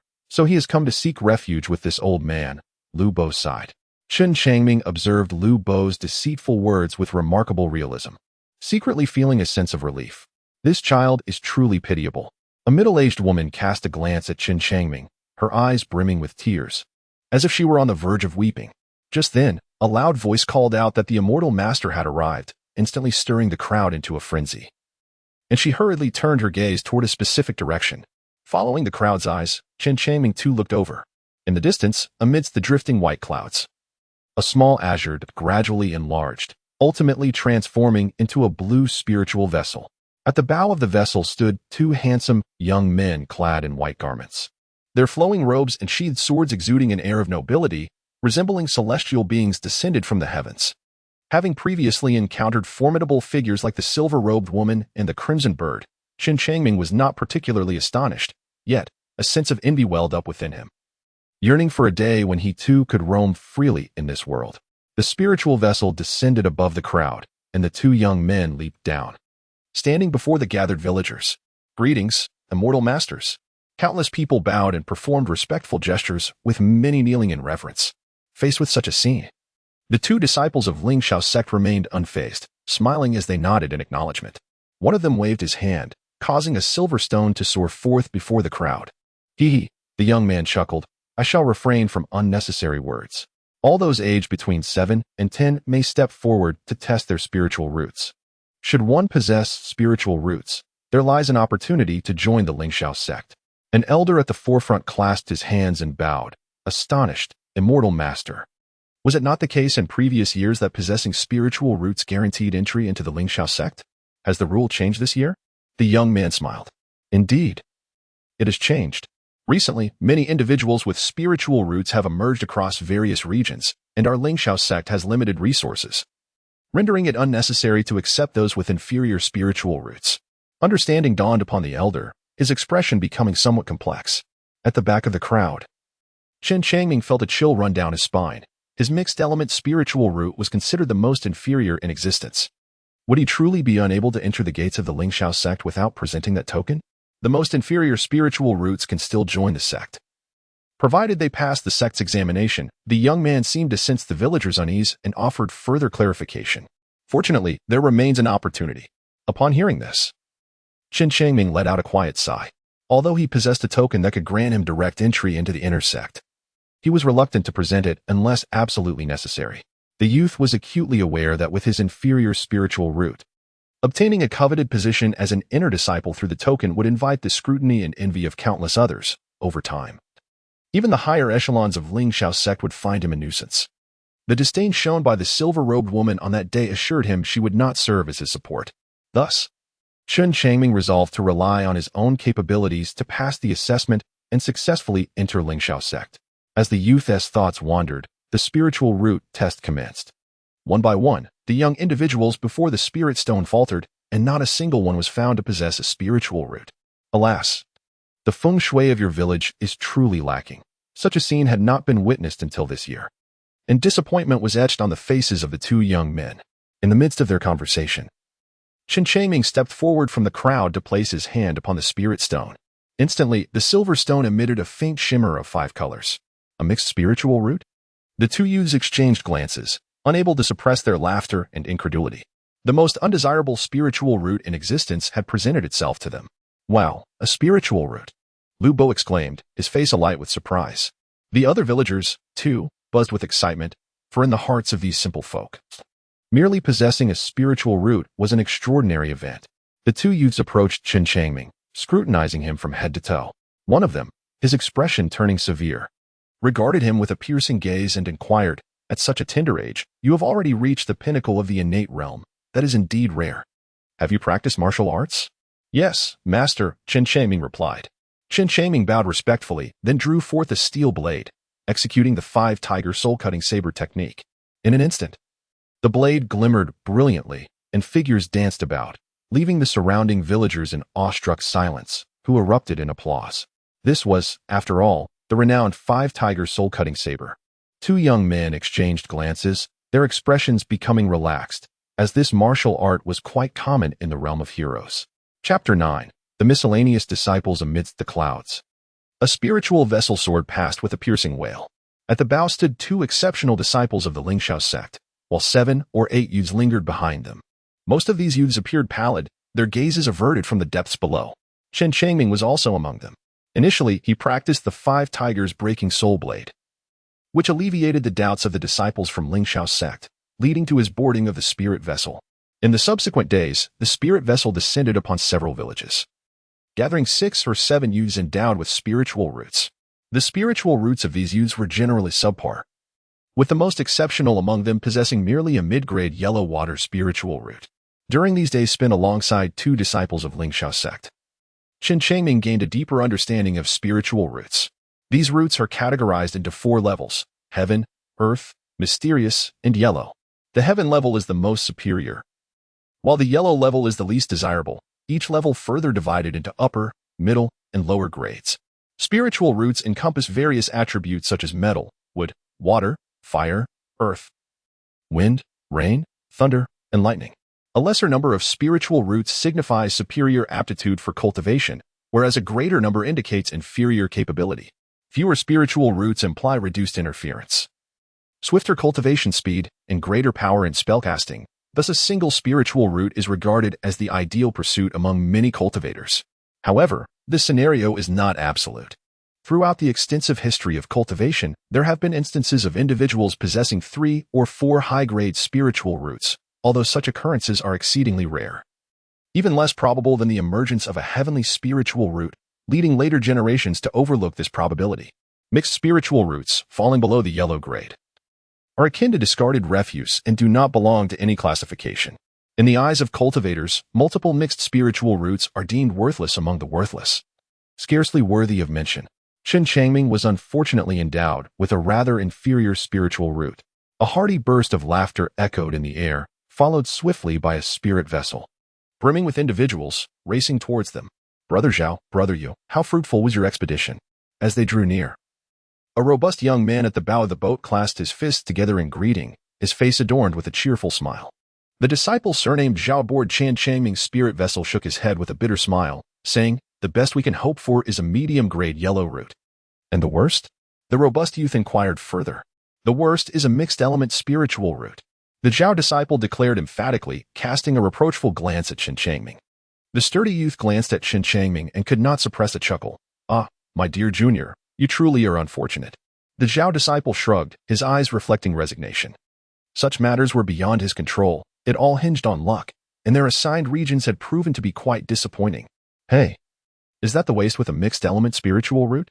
Step forward and allow this young master to take a look."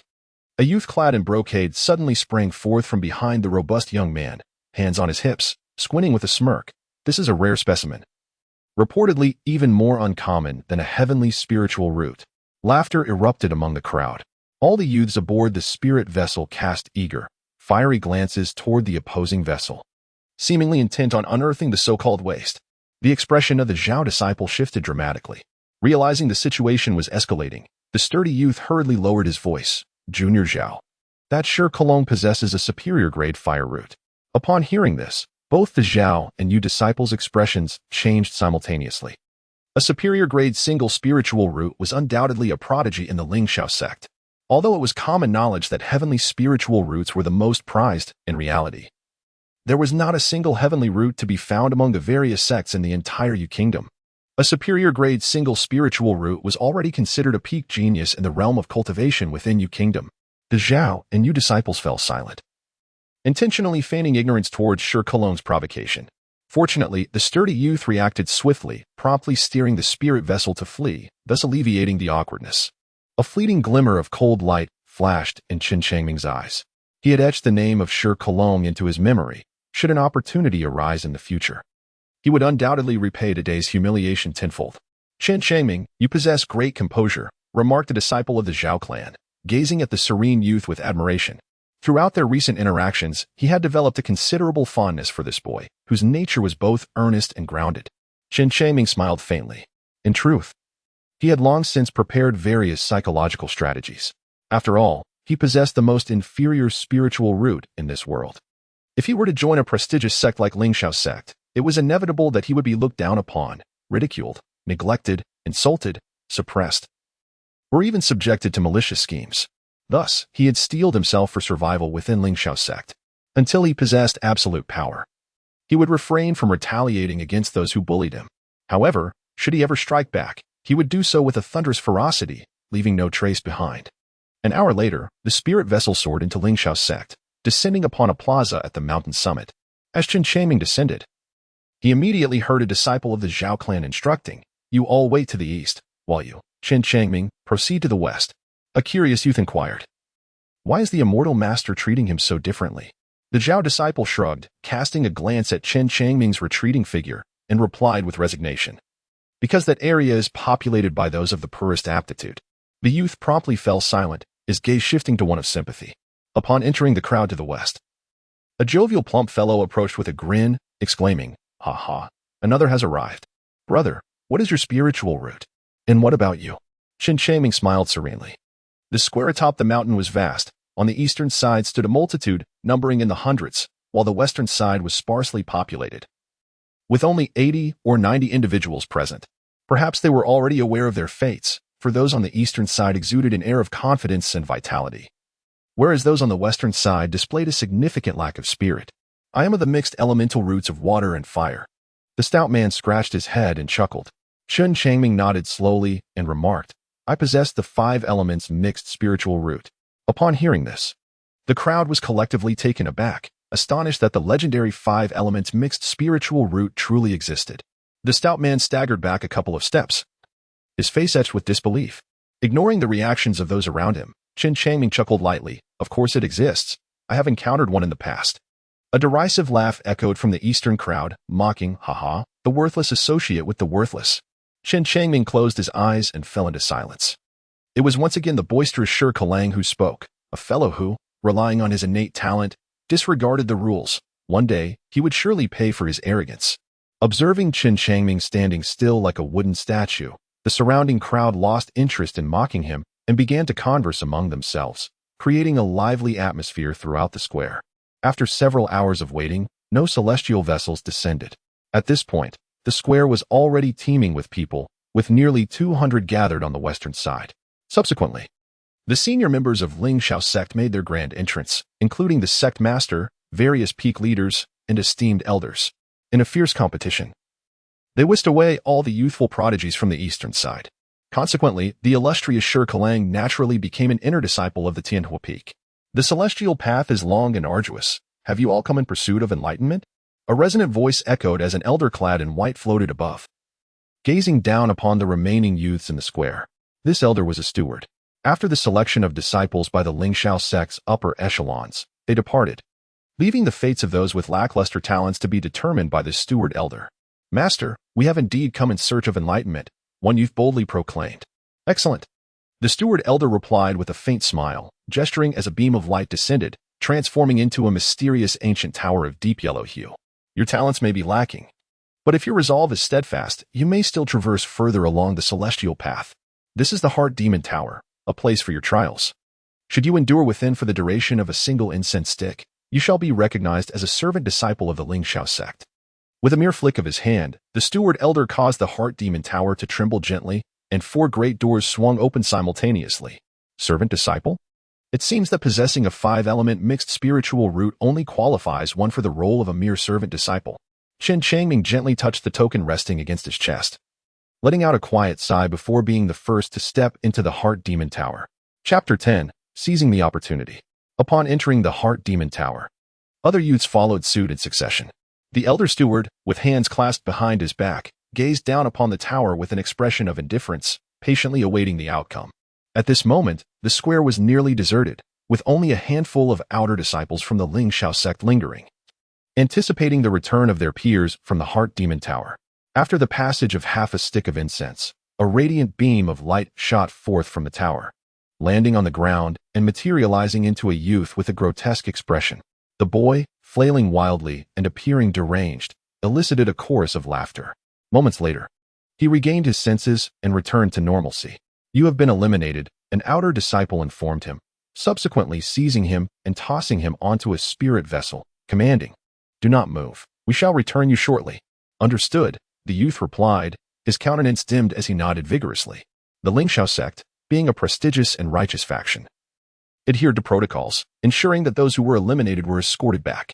As time passed, beams of light continued to descend, with individuals being teleported out. After the duration of 1.5 sticks of incense, the number of those emerging diminished significantly.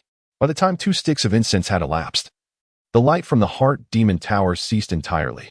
Why has that Chen Changming not yet emerged? The elder steward mused, blinking in contemplation. Having perused the list, he held a notable impression of this youth, who possessed the most meager qualifications, thus recalling his name. After the passage of 3 sticks of incense, a beam of light burst forth from the heart demon tower. Chen Changming. Upon recognizing the determined visage of the boy, the elder steward's expression softened with emotion. The endurance displayed by such a seemingly ineffectual youth was a testament to his resilient spirit, impervious to external influences. Alas, his qualifications were regrettably inadequate. After a brief silence, the elder steward sighed, retracting the heart demon tower and departing. As for the selected servant disciples, arrangements would naturally be made by the outer disciples awaiting in the square. This time, the heart demon tower had eliminated approximately 40 to 50 individuals, while the remaining over 100 were organized into several groups. Chen Changming was assigned to the Ling Tian group, which consisted of 30 individuals.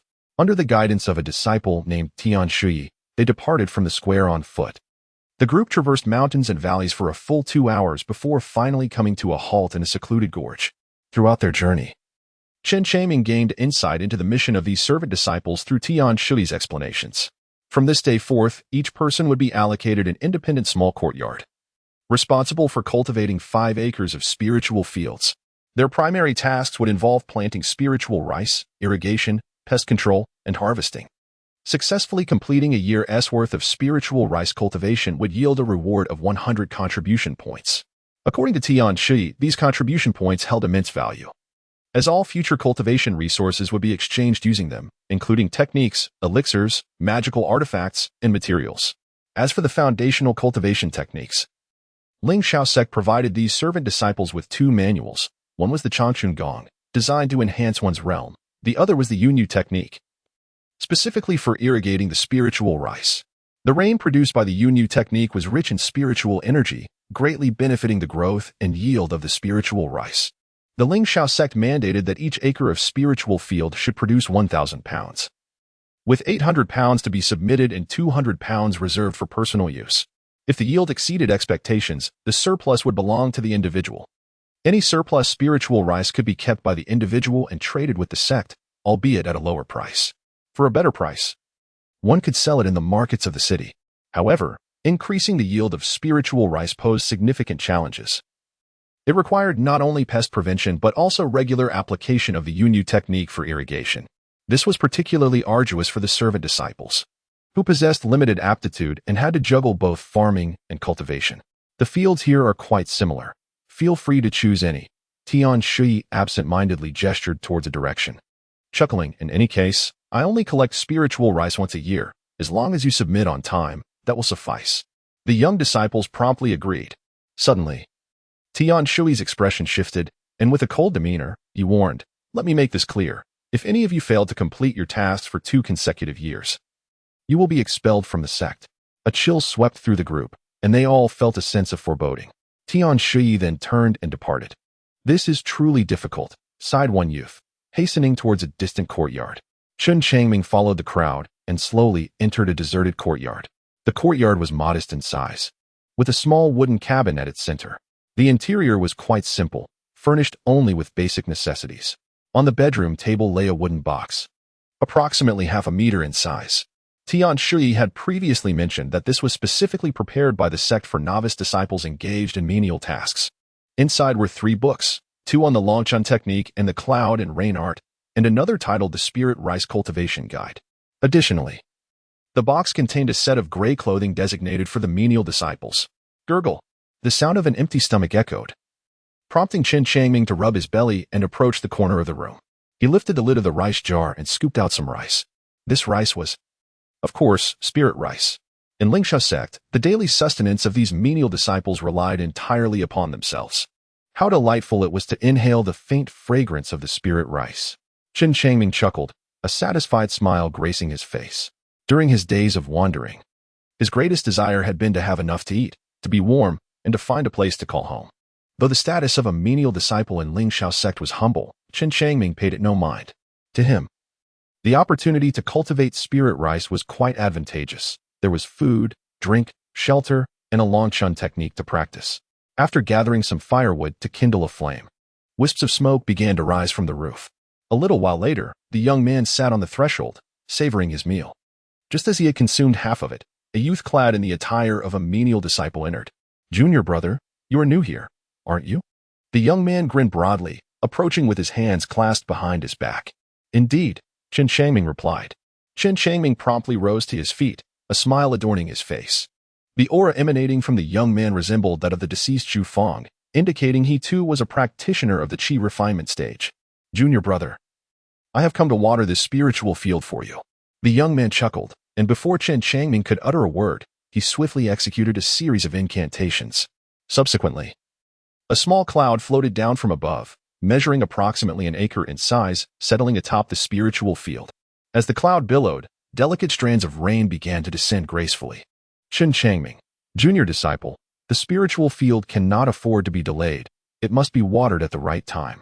The young man, a smile playing upon his lips, earnestly remarked while manipulating the clouds, "You newcomers must seize the opportunity to cultivate diligently. The sooner you master the art of cloud and rain, the less you will need assistance from others." Chen Changming's facial muscles tightened. Could it be that he has encountered a weasel offering New Year's greetings to a chicken? This senior brother's unexpected visit surely bears ill intent. Once the watering was completed, the young man patted Chen Changming on the shoulder and unabashedly stated, "Junior brother, each watering costs 5 contribution points. If you reserve 10 sessions with me, I shall grant you 1 complimentary session. What do you think? 5 contribution points for a single watering?" Chen Changming's eyes twitched sharply, and his mood instantly soured. After toiling for an entire year to earn a mere 100 contribution points, he lamented that a few additional waterings could squander all his hard work. These old servant disciples truly knew how to take advantage of a misfortune. Sighing deeply, Chen Changming shook his head repeatedly and said, "Senior brother, I do not possess any contribution points." The young man smiled amiably and replied, "You may owe me for now. You can repay me in a year. Allow me to ponder this matter." Chen Changming did not refuse. Rather, he employed a strategy of delay. After all, as a newcomer, it was prudent not to offend the elders within the sect. Observing the young man's awkward demeanor, the youth appeared unfazed, clapping his hands before departing the small courtyard. This truly was a lucrative venture. Noticing the youth heading towards another servant disciple's quarters, Chen Changming could only manage a bitter smile as he stepped inside the house. Chapter 11. Breaking through to the Qi refinement stage. Is the new junior brother present? As Chen Changming entered the room, he was startled by a voice emanating from outside. A sudden jolt surged through his heart, and instinctively, he sensed an ominous foreboding. Steeling himself, he stepped out the door, only to behold a young rotund figure clad in the garb of a menial worker, proudly parading his ample belly into the courtyard. "Junior brother, allow me to introduce myself. I am Pai Dong, and I have been a member of our Lingxiao sect for a decade now. I have attained the 2nd level of Qi cultivation, and among us menial disciples, my cloud and rain technique is quite renowned," the portly Pai Dong declared with unabashed confidence. "Senior brother Pai, I am Chen Changming," he replied. Chen Changming stepped forward and clasped his fists, addressing directly, "Senior brother, I have already irrigated my few acres of spiritual fields." "Irrigated already?" Pai Dong paused in surprise, responding with irritation, "That Li Ji fellow certainly works quickly." Noticing Pai Shixiang's rising temper, Chen Changming smiled silently to himself. It appeared that the business of irrigation was indeed highly sought after. Some of the older servant disciples ruthlessly exploited the newcomers, treating them like mere lambs to the slaughter. With a glint of mischief in his eyes, Pai Dong proposed, "Junior brother Chen, I noticed just now that the growth of your spiritual field seems lacking, possibly plagued by pests. How about I assist you in pest control?" "Pest control?" Chen Changming felt a wave of frustration wash over him. Realizing that this was indeed a lucrative venture, the thought of his meager contribution points yet to be obtained, only to face a continuous drain, filled him with sorrow. With a resolute shake of his head, he declared, "No need, senior brother. They are merely insects, after all." "Ah, you believe them to be ordinary pests?" his senior brother retorted with a smirk. "The insects in this spiritual field are formidable. Each one rivals a martial arts master. You must not underestimate them, junior brother." Pidong let out a few dismissive snorts, his gaze turning shrewd. "So these field insects are so powerful?" "Truly, in the realm of cultivation, even insects differ vastly from those in the mundane world." At that moment, Chen Changming did not hesitate long, quickly making his decision. He inquired, "Senior brother, what is your fee for exterminating these pests?" 5 contribution points per session," Pidong replied, grinning. Should you book 10 sessions, the 11th will be complimentary. Very well. Let us proceed with one session then. Chen Changming expressed his pain with a chuckle. Haha, junior brother, how delightful. Let us interact more in the future. Observing Chen Changming's agreeable demeanor, Pai's spirits lifted as he smiled and exited the courtyard, proceeding directly to the exterior of the spiritual field. Chen Changming followed suit, eager to observe how these chi practitioners dealt with pests. With a soft hiss, Pai Dong approached the spirit field. Whenever he spotted a bug, he would merely raise a finger, and a beam of light would shoot forth, instantly obliterating the insect. The entire pest control process flowed seamlessly, a sight most delightful to behold, leaving Chen Changming utterly astounded. Senior brother, what kind of technique is this? Chen Changming inquired, and with a flick of his fingers, he summoned spiritual energy. Pai Dong, without reservation, divulged the information. In truth, there was little to conceal. This was a fundamental technique required of every disciple responsible for cultivating spiritual fields. Within the span of a single incense stick's burn, Pai Dong completed the pest extermination and hurriedly departed. Upon returning to his quarters, Chen Changming sighed. In mere moments, he had lost 10 contribution points, which instilled a profound sense of urgency within him. He recognized the necessity of swiftly advancing to the chi refining stage, as only then could he cultivate the cloud and rain technique. As for the flick of spiritual energy, he resolved to exchange for it once he accrued sufficient contribution points. After perusing the Changchun technique for a while, Chen Changming silently acknowledged his fortuitousness. This technique was rather intricate. Had it not been for his foundation in the Lingjia secret art, comprehension would have proven exceedingly challenging.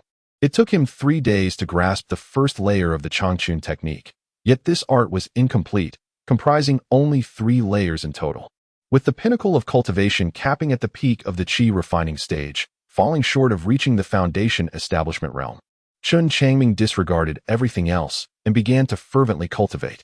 With the spiritual field temporarily out of his care, he had at least a month to devote to practicing the eternal spring technique. Throughout the following month, Chen Changming subsisted on a single meal each day and scarcely slept at night, dedicating all his time to the cultivation of the eternal spring technique. After circulating the technique 100 times, extraordinary phenomena re-emerged within him. As warm currents and thunderous vibrations coursed through his being, Chen Changming's body trembled violently, as if electric currents surged within him. He then heard a crisp cracking sound, and his aura surged upward. He had entered the chi refinement realm. Overwhelmed with joy at the transformation within, Chen Changming realized that through relentless practice, he had finally ascended to the first layer of the chi refinement stage, signifying his formal entry into the realm of cultivation. A month had now passed. My eternal spring technique has also undergone a transformation, likely becoming even more potent. Reflecting on the profound insights swirling in his mind, Chen Changming mused thoughtfully. Once the eternal spring technique strengthens, his cultivation speed will undoubtedly accelerate. It appears that the 2 dark moles beneath my feet are far from ordinary. Chen Changming murmured to himself, then descended and removed his shoes. Casting a glance at the soles of his feet, each foot bore a black mole, approximately the size of an egg. Once dull and devoid of luster, the moles had now transformed, mirroring the changes observed in the youth previously. On the surface of the mole on his left foot, a white pattern reminiscent of a coffin had emerged, while the mole on his right foot displayed a faint red pattern resembling a woman's visage. The woman's face was indistinct, barely discernible. What could this signify? Chen Changming was somewhat taken aback, staring for a few seconds until dizziness overcame him, prompting him to hastily put on his shoes. Is junior brother Chen here? A somewhat familiar voice echoed from the entrance of the courtyard. It was Pai Dong. Chen Changming was acutely aware that trouble was looming. Yet at this moment, he could only summon the courage to step outside.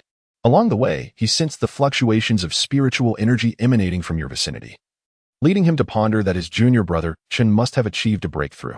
Upon catching sight of Chen Changming, Pai Dong beamed with delight, as if he had spotted a plump lamb, radiating an exceptionally bright smile. Please forgive me for my merriment, senior brother. Chen Changming, feeling a sense of shame, spoke up. He was undoubtedly the least gifted among this group and feared he would be the last to achieve a breakthrough. Pai Dong patted him on the shoulder and, with a serious demeanor, said, Junior brother Chen, I have also heard that you possess a mixed spiritual root of the 5 elements, making your cultivation quite challenging. How about this? I will offer you a discount of 10% on this watering and pest control service. A 10% discount? Chen Changming was momentarily speechless. This fellow had secured 2 business deals in one go, and even with a 9% discount, he had incurred a loss of 9 contribution points. Brother Pi. As my junior is currently financially constrained, I shall handle the watering and pest control myself from now on. Chen Changming resolutely declined after some contemplation. He could hardly believe that he would be unable to master the art of rain and cloud within a month. As for pest control, he intended to wield his knife instead. Having attained the status of a Qi practitioner, his proficiency in the 5-tiger soul-cutting blade was far from trivial. Surely, he could manage the pests infesting the spiritual fields. Junior, your negligence may hinder the growth of the spiritual rice. You might find yourself lamenting in the future. Pai's gaze turned icy. Chen Changming remained silent, not uttering a word. A month ago, he was merely an inexperienced novice. Now, he had transcended to the Qi refinement stage, officially stepping into the realm of cultivation. In the days to come, many matters would require his personal involvement. Chen Changming believed that with the assistance of the unusual phenomena within his body, if he could endure the initial hardships, he would eventually experience a flourishing rise. Should he enhance his cloud and rain technique, the yield from his spiritual fields would significantly increase, providing him with additional income. If his reputation spread, many would likely seek him out to invoke the minor cloud and rain technique for rainfall, resulting in a continuous influx of contributions. The mere thought of this filled Chen Changming with excitement. It was indeed a lucrative venture. Chapter 12. The Cloud and Rain Technique. Since junior brother Chen is so confident, I shall await the surprises brought forth by your multifaceted spiritual roots. Pai Dong remarked with a cold smile, his eyes glinting with derision as he turned to leave. This waste of a multifaceted spiritual root ranked last among all the miscellaneous disciples in terms of breaking through to the Qi refinement stage. To even begin mastering the cloud and rain technique would require at least 2 months. The miscellaneous disciples inherently possess limited aptitude, resulting in a slow cultivation pace. In contrast, an intersect disciple could demonstrate a rudimentary cloud and rain technique proficiently within a few days. After a moment of silence, Chen Changming returned to his room to retrieve the guide on spiritual rice cultivation and made his way to the spiritual fields, where he delved into the text. This guide did not cover techniques, but rather provided a detailed account of the rice cultivation process, allowing Chen Changming to grasp it with relative ease, given that he had helped his grandmother farm for several years during his childhood. Upon finishing the guide, Chen Changming walked back and forth along the ridges of his 5 acres of spiritual fields, inspecting the growth of the spiritual rice and checking for any signs of pests. Indeed, he discovered a tiny golden beetle, no larger than a fingernail, quietly resting on a green stalk. This was the golden spirit bug, one of the most common pests found in spiritual fields. Chen Changming held his breath, refusing to be careless, and cautiously drew out his steel blade. These were no ordinary insects. They frequently devoured spiritual rice and possessed a hard shell. He knew he had to employ his utmost strength to confront them. After taking a few careful steps, the young man swung his blade with great swiftness, even faster than during his innate realm. However, the golden spiritual insect was startled by the gust of the blade and took to the air, successfully evading the attack. Die! Chen Changming's body leapt into the air, executing a ferocious strike akin to a tiger descending from the mountain. Bang!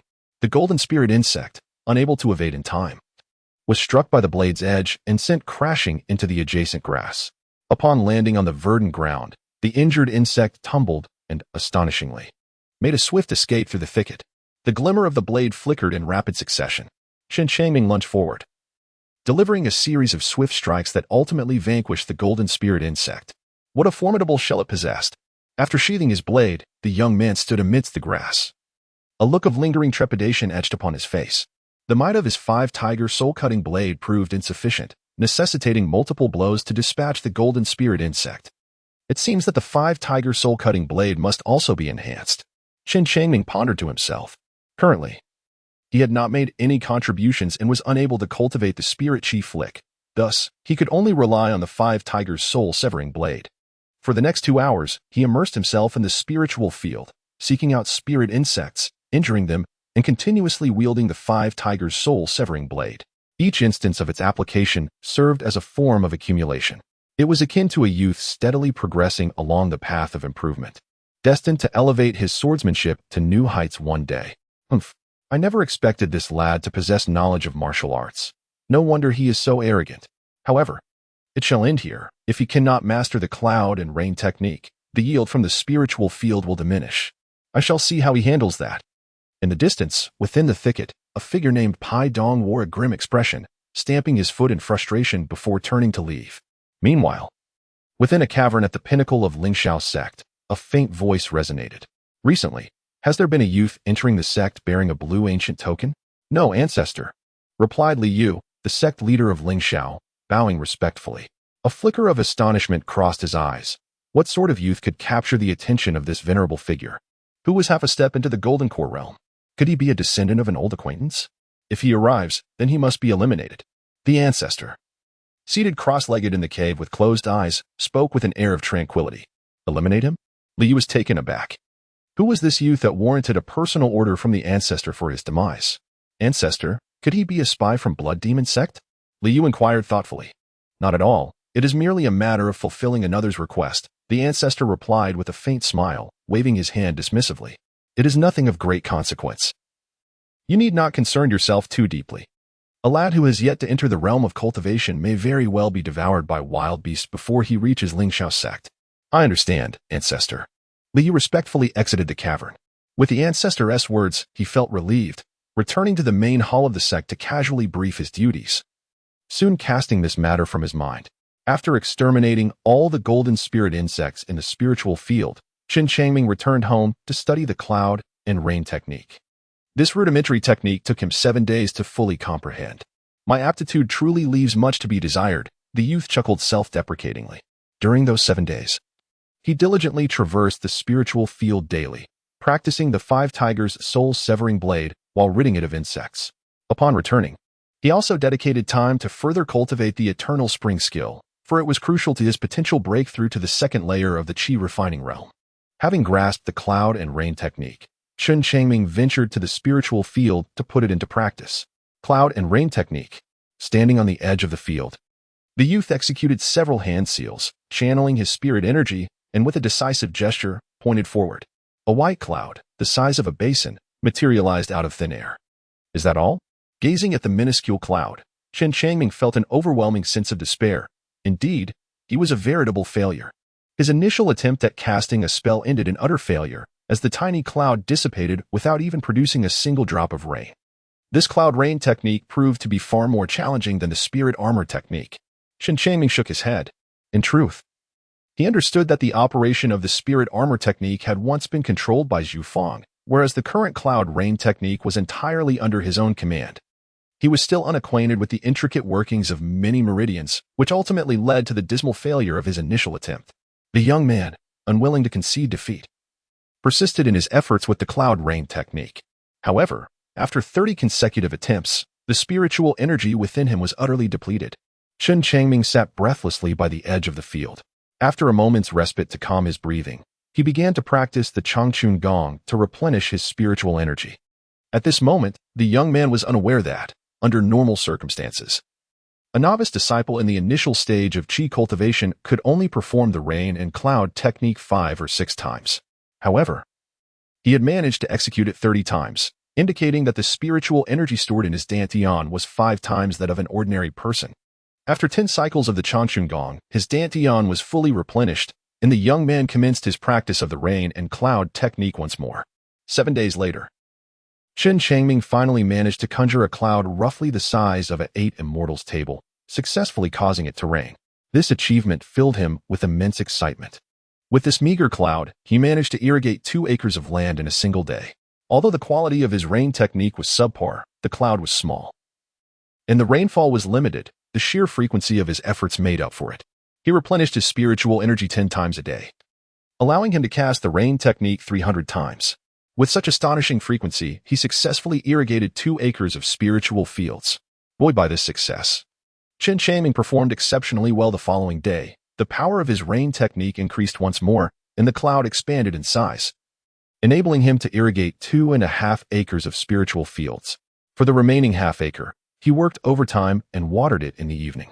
As dawn broke, a gentle mist enveloped the mountains. The red sun peeked through the horizon, and the entire valley exuded the fragrant aroma of spiritual rice. After concluding his meditation on the Changchun technique, Chen Changming returned to the fields, consulting the guide once more to meticulously observe the growth of the spiritual rice. I still have room for improvement in my rain technique, The spiritual energy in the rainfall is insufficient, he concluded after a careful examination. With renewed determination, he tucked away the planting guide and began to summon clouds and rain again. If the quality was lacking, he would compensate with quantity. He possesses an abundance of patience. In the following days, Chen Changming continuously employed the cloud rain technique to nourish the spiritual fields. With each repetition, his proficiency in the art grew, deepening his understanding. After irrigating the 5 acres 6 times, he finally mastered the cloud rain technique, though another fortnight had elapsed. The absence of any audible confirmation led him to silently ponder that his grasp of the technique had not yet been fully realized, rendering his previous attempts inconsequential. Chapter 13. Continuous breakthrough upon complete mastery of the cloud rain technique. Whenever Chen Changming invoked it, the clouds would expand to nearly an acre in size. Thus, to irrigate 5 acres, he needed to perform the incantation 5 times. While the power of the cloud rain technique increased, so did its consumption with his current spiritual energy. He was just able to execute the spell 5 times. Since the spiritual rice did not require daily watering, according to the planting guidelines, it sufficed to irrigate once a month, with a maximum of 3 times. Consequently, Chen Changming practiced in the small grove behind his house. Each day, he could perform the cloud rain technique 50 times. Despite the exhaustion that followed, leaving him drenched and feeling faint, he always managed to persevere through sheer willpower. He understood all too well that with his mediocre aptitude, he needed to exert considerably more effort than others to keep pace with their speed. Therefore, regardless of his fatigue, he dedicated time to pest control in the spiritual fields and relentlessly practiced the 5 tigers soul-cutting blade technique, his sole offensive skill. Though merely a form of martial arts from the pugilistic world, he aspired to transcend its limits to enhance his strength. After all, he currently lacked contribution points and had no means to exchange for offensive techniques. Every day, he diligently honed the techniques of the Changchun Gong, cloud rain technique, and 5 tigers soul-cutting blade. As for the spirit armor technique and the heavenly furnace body refinement method, he could afford to neglect them for the time being. Fortunately, the cultivation of spiritual rice was flexible in timing, and with no one to oversee him, Chen Changming lived a carefree and self-sufficient life, gradually enhancing his prowess in the process. 2 days later, at dusk, while the youth was wholly engrossed in executing the cloud rain technique, a warm current suddenly surged beneath his feet, and a long-awaited voice resonated within his mind. Cloud rain technique, 100 times. Breakthrough achieved. Chen Changming felt an overwhelming sense of relief as he exhaled deeply, a glimmer of joy illuminating his eyes. His mastery of the cloud and rain technique had finally strengthened. With a swift motion of his hand, he unleashed a series of incantations. In an instant, a tempest arose, shrouding the area in mist as a colossal cloud gathered above the forest, spanning an impressive expanse equivalent to 10 acres. The cloud roiled and churned, delicate strands of rain cascading downwards. What a magnificent cloud! Chen Changming was astonished. The clouds were so vast that they could nourish 10 acres of spiritual fields in a single downpour. Chen Changming extended his hand to catch the rainwater, silently absorbing its essence. To his astonishment, he discovered that the energy within this rainwater was, in fact, twice as abundant as before. How splendid! With such nourishing rain, his spiritual field was bound to yield a bountiful harvest. After a while, the clouds dissipated, leaving his dantian devoid of spiritual energy. My cultivation level remains too low. Wielding such a formidable cloud and rain technique permits me only a single use. Chen Changming murmured to himself, his gaze gradually brightening. With regard to this cloud and rain technique, he could manipulate the size of the clouds, thereby minimizing the consumption of spiritual energy. After the breakthrough in the cloud and rain technique, Chen Changming dedicated himself to the cultivation of the Changchun skill and the 5 tigers soul-severing blade. Half a month later, Chen Changming had cultivated the Changchun skill to a remarkable 1,000 repetitions, achieving yet another breakthrough. Following this advancement, his capacity to absorb spiritual energy from the universe increased at least tenfold compared to before. Simultaneously, the meridians within his body expanded, and the spiritual power stored in his dantian multiplied exponentially. Although he currently remained at the initial stage of qi cultivation, the richness of the spiritual energy in his dantian rivaled that of several dozen disciples of the same realm. The second breakthrough of the Changchun skill occurred at 1,000 repetitions, and the anticipated third breakthrough is expected to be at 10,000 repetitions. Chen Changming contemplated silently. The transition from 100 to 1,000 was manageable, yet the leap from 1,000 to 10,000 proved to be quite formidable, and the fourth breakthrough, which could potentially require a staggering 100,000 attempts, seemed even more elusive. A month later, the 5 Tigers' soul-slaying blade reached the milestone of 10,000 attempts, finally achieving a breakthrough. This particular advancement allowed Chen Changming to grasp certain insights. He discerned that for martial arts techniques, the threshold for breakthroughs commenced at 10,000 attempts, whereas for cultivation methodologies, it began at 100 attempts. Chen Changming arrived at the spiritual fields.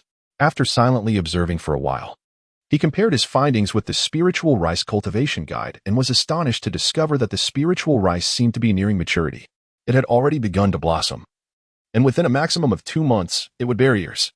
Could it be that the enhanced cloud and rain technique has a role in accelerating the growth of the spiritual rice? Chen Changming speculated with delight.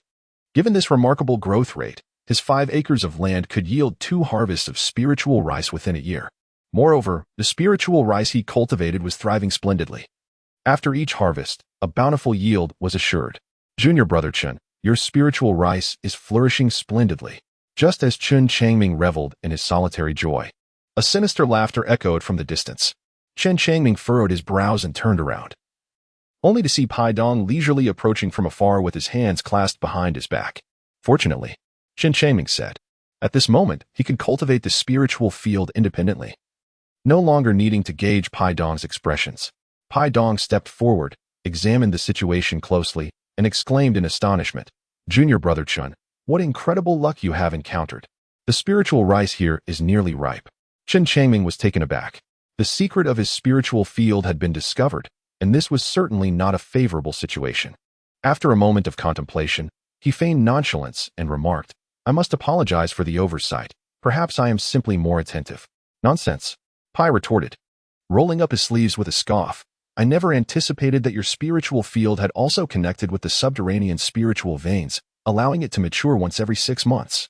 Chen Changming discerned the underlying implication and, maintaining an air of composure, inquired, Senior brother Pai, I do not quite grasp what you are saying. Pai gestured toward the hillside with a hint of exasperation and replied, the newly arrived disciples possess rather mediocre skills.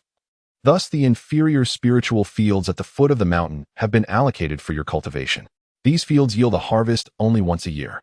In contrast, we seasoned disciples of Lingxiao sect, who have been here for many years, are permitted to cultivate in the mid or upper reaches of the mountain, where the spiritual fields are interconnected with the subterranean spiritual veins, allowing for a minimum of 2 harvests annually, and in some cases, as many as 4. It became clear. Chen Changming wore a bewildered expression. He had not anticipated that the spiritual fields in this valley harbored such profound mysteries. Fortunately, Pai Dong had chosen to unveil these secrets today, inadvertently assisting Chen Changming in obscuring his past. It appears that in the future, he must not solely devote himself to cultivation. He should also venture out and forge connections with the various disciples in the valley, thereby gaining insight into the local circumstances and cultivating social ties. Otherwise, immersing himself solely in his practice would prove futile, as ignorance of the outside world could lead to unforeseen dangers.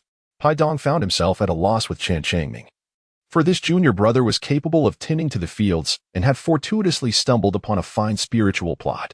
Hence, his hopes of gaining contribution points through Chen Changming seemed unattainable. After a lengthy and despondent monologue, he departed, disheartened. Chen Changming turned back into the house and continued his practice of the eternal spring technique. After a month, he finally advanced to the mid-stage of the Qi refinement first layer. During this month, aside from his training, Chen actively sought out and visited the older, more experienced disciples residing at the mountainside and mountaintop, gradually gaining insight into the circumstances within the valley. The spiritual fields at the mountainside are capable of yielding 2 harvests a year, while a significant portion of the fields at the mountaintop can produce 3 harvests annually, with a smaller portion yielding 4. Although the quality of the spiritual rice is exceptional and the frequency of harvests is high, the rapid growth of the rice necessitates frequent watering, a task that requires a certain level of cultivation to manage effectively. The most proficient among the mountaintop disciples have reached the 3rd layer of Qi refinement, due to their substantial contributions to Lingxiao sect. They are rewarded with 3 spirit-gathering pills each month. These pills can assist in the cultivation of the eternal spring technique, accelerating the pace of breakthrough. I have been training so slowly because I lacked the necessary elixirs. Chen Changming stood in the courtyard, gazing at the mist-shrouded peaks, his eyes shimmering with brilliance. He was resolute in his determination to acquire the spirit-gathering elixir by any means necessary. Chapter 14. Bountiful Harvest of Spiritual Rice 2 months later. Chen Changming's spiritual rice has reached maturity, yet his cultivation remains stagnant at the mid-stage of the qi refinement realm. And he has yet to grasp the threshold of the late stage. He no longer deliberately practices the cloud and rain technique, as it suffices for his current needs. However, he has diligently trained in the Changchun skill, having completed over 3,000 repetitions, yet he still has a considerable distance to cover before reaching the goal of 10,000. Although he has not formally practiced the spiritual armor technique, a serendipitous experiment revealed to Chen Changming that, under the support of his abundant spiritual energy, the layer of pale golden spiritual armor had doubled in thickness. This signifies a substantial enhancement in his defensive capabilities. Chen Changming diligently practiced the 5 Tigers' soul-severing blade each day. Even after joining the Lingxiao sect, he remained as solitary as a floating reed, lacking any robust support. He was merely an inconspicuous servant disciple. This perpetual sense of crisis kept him in a state of unrest. Thus, the singular martial art of the Jianghu, the 5 Tigers' soul-severing blade, became his beacon of hope. Initially, he believed he needed to train for 100,000 repetitions to achieve mastery over the technique. Yet astonishingly, at just 30,000 repetitions, he experienced a breakthrough. With a swift motion, a layer of silvery blade aura enveloped the sword's body. Chen Changming moved with the swiftness of thunder, his speed almost unfathomable. Each strike emanated immense power, capable of effortlessly shattering even the thickest steel. Even more astonishing was the manifestation of 5 colossal, vivid tiger phantoms, flickering in and out of view as he executed his technique, resounding with soul-stirring roars that rendered the blade technique even more formidable. Indeed, this blade technique could now rival certain magical arts. The young man sheathed his blade, a satisfied smile gracing his face. The spirit armor technique served as his defense, while the 5 Tigers' soul-severing blade was his offensive weapon. In a confrontation with cultivators, should he close the distance, it would spell disaster for his opponents. 30,000 repetitions, not 50,000. Chen Changming returned to his abode and gradually settled down. Reflecting upon the opportunity that led to the breakthrough of the 5 Tigers' soul-severing blade, a contemplative expression gracing his visage. It appeared that he had yet to fully grasp the underlying principles of this extraordinary phenomenon. Initially, he had presumed that the 5 Tigers' soul-severing blade would require a staggering 100,000 repetitions to attain mastery, yet, to his surprise, it had been accomplished after merely 30,000 attempts. The youth closed his eyes and commenced his practice of the Eternal Spring technique. Among the newly initiated disciples of the sect, his progress was considered commendable.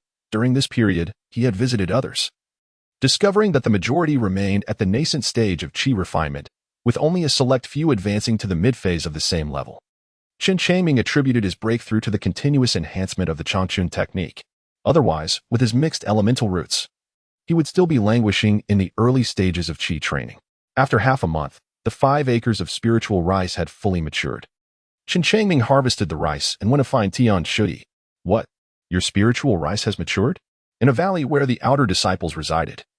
Tian Shui gazed at Chen Changming in disbelief.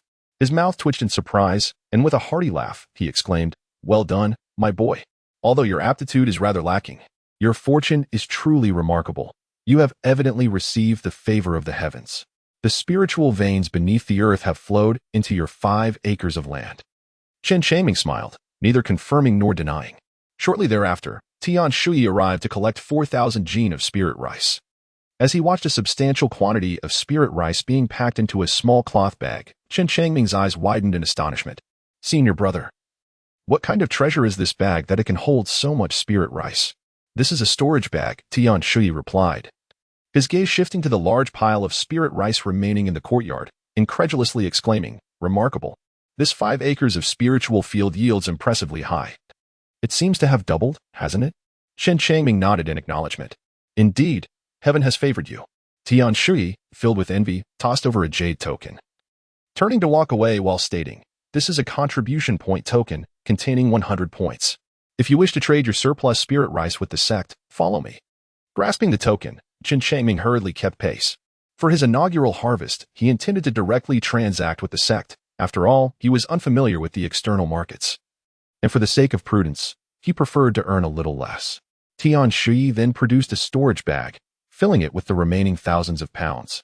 before leading Chen Changming out of the valley. Half an hour later, the two arrived at the sect's logistics hall, where they were greeted by an elderly man with white hair. Elder Luo, this is Chen Changming, a newly admitted disciple of the miscellaneous sect. With a bountiful harvest of spirit rice, he wishes to trade his surplus with the sect, Tian Shuyi said, bowing respectfully. Elder Luo, one of the attending elders with foundational cultivation, examined the storage bag and his expression brightened. This yield is impressive. Has the spirit vein permeated down to the foot of the mountain? Indeed. Otherwise, with such 5-element mixed spiritual roots, how could the spirit rice mature in just half a year? Tian Shui replied with a slight smile, his tone dismissive, as if he thought little of Chen Changming's 5-element mixed spiritual roots. The 5-element mixed spiritual roots, considered the most inferior among talents. Elder Luo laughed heartily. Yet his gaze towards the young man beside Tian Shui bore a hint of pity. For one who possesses 5-element mixed spiritual roots, merely breaking through to the second layer of qi training in this lifetime would be a remarkable feat. Thus, he held no regard for such disciples, who bore little value to the sect. In truth, Tian Shui felt the same. Even he, as an outer disciple, did not regard such a lowly miscellaneous disciple with any importance. Chen Changming frowned slightly, only to relax his expression soon after, appearing utterly serene as if oblivious to the circumstances surrounding him. However, within his heart, a fervent flame was ablaze, igniting an impulsive desire to take action. This time, he profoundly grasped the disdainful countenance of the Lingxiao sect's members. None regarded him with any significance, their scornful gazes unmasked, leaving him with a profound sense of anguish akin to being cut by knives. 5,100 gene can be exchanged for 120 contribution points, Elder Luo remarked. Chen Changming silently presented the contribution point token, and Elder Luo gently waved his hand, causing the contribution points within to fluctuate. In the future, when harvests are abundant, they shall be delivered to Elder Luo. Do you understand? Noticing that Chen Changming appeared somewhat dejected, Tian Shui shot him a stern glance and spoke bluntly. Very well. Chen Changming spoke with feigned sincerity. His current strength was lacking, and within Lingxiao sect, he found himself isolated and vulnerable, striving to avoid offending the outer disciples. For now, he chose to endure and cultivate in silence. The path of cultivation is long and arduous. Given enough time, he would surely rise to prominence one day. Elder Luo, do you offer the option to exchange for spirit gathering pills here? Chen Changming suddenly inquired. To obtain the gathering spirit pill, one must go to the pill pavilion. Elder Luo cast a glance at the youth and scoffed. 50 contribution points for a single pill. How many do you wish to exchange for? Is it truly that exorbitant? Chen Changming was astounded. The plight of these miscellaneous disciples was truly pitiable. After toiling tirelessly for an entire year, they could only amass a meager 100 contribution points, sufficient to exchange for merely 2 spirit-gathering pills. It was no wonder that fellow, Pai Dong, had spent a decade cultivating spiritual rice in the valley and had only managed to reach the second layer of qi refinement. Perhaps he should consider exchanging for 2 pills. Chen Changming smiled awkwardly. After all, the spiritual rice matures twice a year. Having consumed 100 contribution points, he still possesses 120, which is ample to exchange for a spirit energy bullet. Tian Shui cast a sidelong glance at the youth, turned away, and with a dismissive wave, remarked coldly, Chen Changming, I advise you to conserve some of your contribution points. With your mixed elemental roots, consuming gathering spirit pills would be nothing but a futile extravagance. Chen Changming, how dare you? How I exchange is my own freedom. You, an outer sect disciple, are meddling too much. Elder Luo stood up and patted Chen Changming on the shoulder, deliberately speaking with a tone of earnestness. Young man, he is not wrong. Consuming the gathering spirit pill is nothing but wasteful. It would be wiser to reserve it for contributions and exchange for more talismans in the future to ensure your safety. I understand now, Elder Luo. Thank you for your wise counsel. Chen Changming exhibited great humility as he bid farewell to Elder Luo. After inquiring along his journey, he finally arrived at the pill pavilion. He was determined to savor the taste of the gathering spirit pill, no matter what. Chapter 15. Gathering spirit pill before the pill pavilion, he spoke, Esteemed senior, I wish to exchange for 2 gathering spirit pills. Chen Changming bowed respectfully and presented the contribution point token. Young man, it is quite rare for a mere servant disciple like yourself to accumulate contribution points. Are you truly intent on exchanging them for spirit gathering pills? Inquired an elderly man with white hair, his tone laced with indifference. The servant disciple before him was merely at the mid-stage of qi refinement, making the consumption of spirit-gathering pills seem rather extravagant. Indeed, senior, Chen Changming replied calmly, perceiving the disdain in the elder's gaze. Very well, the elder chuckled mockingly, handing over 2 spirit-gathering pills before marking the contribution points off the token. Chen Changming turned and departed. However, behind him, a series of laughter echoed, as if mocking his overestimation of his own abilities. Chen Changming walked with a calm demeanor, unperturbed by the jeers of those around him. Having wandered for years, he had long grown accustomed to the scorn and derision of others. He was acutely aware that, as a mere servant disciple, he garnered little regard within the Lingxiao sect. For a youth like him, possessing limited strength, the only course of action was to endure quietly and cultivate in silence. As he passed by the task hall, he refrained from entering, instead opting to observe from a distance beneath a tree. His status as a servant disciple was too conspicuous, rendering him ill-suited for the task hall. Recently, he had visited several fellow servant disciples, which had afforded him some understanding of the task hall's purpose. It was a place where tasks were assigned to outer and inner sect disciples, with rewards of contribution points upon completion. Given their lowly status and meager cultivation, servant disciples were generally deemed unfit to undertake such tasks. Should they attempt to do so, they would only incur the mockery of their outer or inner sect counterparts. With a swift turn, Chen Changming departed from the area. After navigating through several twists and turns, he arrived at the entrance of the scripture pavilion. With 120 points remaining on his token, he intended to exchange for a technique known as the spirit energy snap, one of the most elementary forms of magic. This technique offered a discount for servant disciples, requiring only 50 points for acquisition. Upon entering, servant disciples were instructed to turn right. Chen Changming approached an elder responsible for guarding the scripture depository, articulating his intentions. Following the elder's guidance, he stepped out of a small chamber within the repository. This modest room housed a collection of 7 or 8 of the most elementary spell manuals, including the fireball technique, water bomb technique, golden light technique, binding technique, earth spike technique, spirit energy flick, and detoxification technique. Although these spells were rudimentary, they opened Chen Changming's eyes, who had never encountered such knowledge before. The spirit energy flick and detoxification technique required 50 contribution points each, while the other 5 spells demanded 100 points. After some contemplation, Chen Changming chose the spirit energy flick and the detoxification technique. Having once suffered from snake venom in his childhood, which nearly cost him his life, the memory lingered vividly. Thus, upon encountering the detoxification technique, he resolved to master it as a precaution against unforeseen circumstances. Upon exiting the scripture depository and standing at the entrance, Chen Changming placed the 2 manuals on the table and respectfully stated, "Elder, I would like to exchange for these 2 spells." "Very well," the elder replied nonchalantly, tapping the contribution point token to deduct 100 points. At that moment, a few outer disciples approached, and upon seeing Chen Changming with the manuals, one youth could not contain his laughter, exclaiming, "In this day and age, someone is actually exchanging for the detoxification technique? Indeed, the spell is utterly useless. A single detoxification pill is far more convenient," another youth chimed in. Suddenly, recalling something, one of the boys, who had been staring at Chen Changming, clapped his hands and laughed heartily. "Ah, this is the one with the mixed elemental roots, the most inept among this generation of disciples." Laughter erupted among them, their mocking gazes revealing a palpable sense of derision. Chen Changming furrowed his brow slightly, stowing away the 2 manuals in his bosom before turning to depart. These outer disciples were still beyond his reach, but the future held promise. Given time, he could soar to great heights. The elder of the scripture repository paid little heed to the raucous antics of the outer disciples. After all, a mere errand disciple with the most inferior 5-element mixed spiritual roots was inconsequential to him. Upon his return, Chen Changming did not hastily dive into the study of new techniques. Instead, he first replanted spiritual rice in his 5 acres of land. The yield from this modest plot was far from sufficient to sustain his cultivation. Gazing towards the mountain summit, he expressed his envy. Currently, his cultivation was inadequate, and he lacked the qualifications to farm on the mountain. For now, he could only cultivate the wilderness behind his courtyard.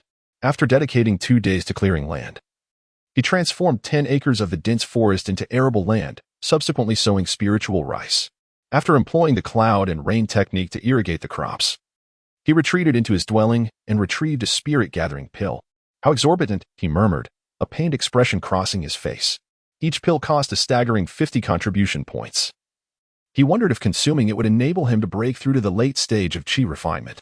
Moments later, he pondered the possibilities. Chen Changming consumed the spirit-gathering pill. Soon, a torrent of spiritual energy surged forth, astonishing in its magnitude. Chen Changming felt a surge of joy within and promptly began to cultivate using the Changchun technique. After 2 hours, the effects of the spirit-gathering pill were fully absorbed, equating to 3 days of cultivation. After a moment of quiet reflection, he swallowed another spirit-gathering pill. Although the 2 pills did not grant him a breakthrough, he sensed the spiritual energy in his dantian becoming increasingly vigorous. He realized that with a few more spirit-gathering pills, a breakthrough would be within reach. However, Chen Changming understood that this was merely a distant aspiration. He could only proceed steadily, step by step, while awaiting the next harvest of spiritual rice. Once the spiritual rice matured, he planned to venture to the market at the foot of the mountain in hopes of fortuitous encounters. Every morning, he would inspect the growth of the spiritual rice in the woods, diligently watering and pest controlling.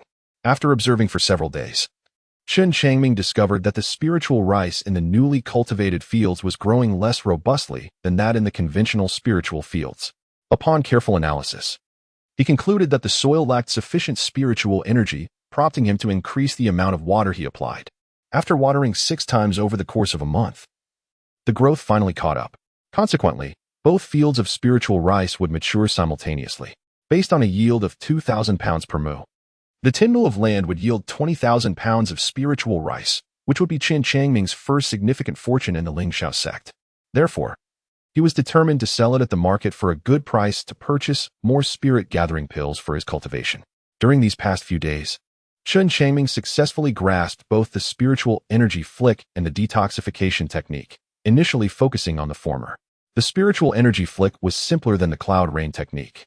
It required no incantations or hand seals, merely consuming a small amount of spiritual energy. Given Chen Changming's aptitude, he mastered it in just half a day.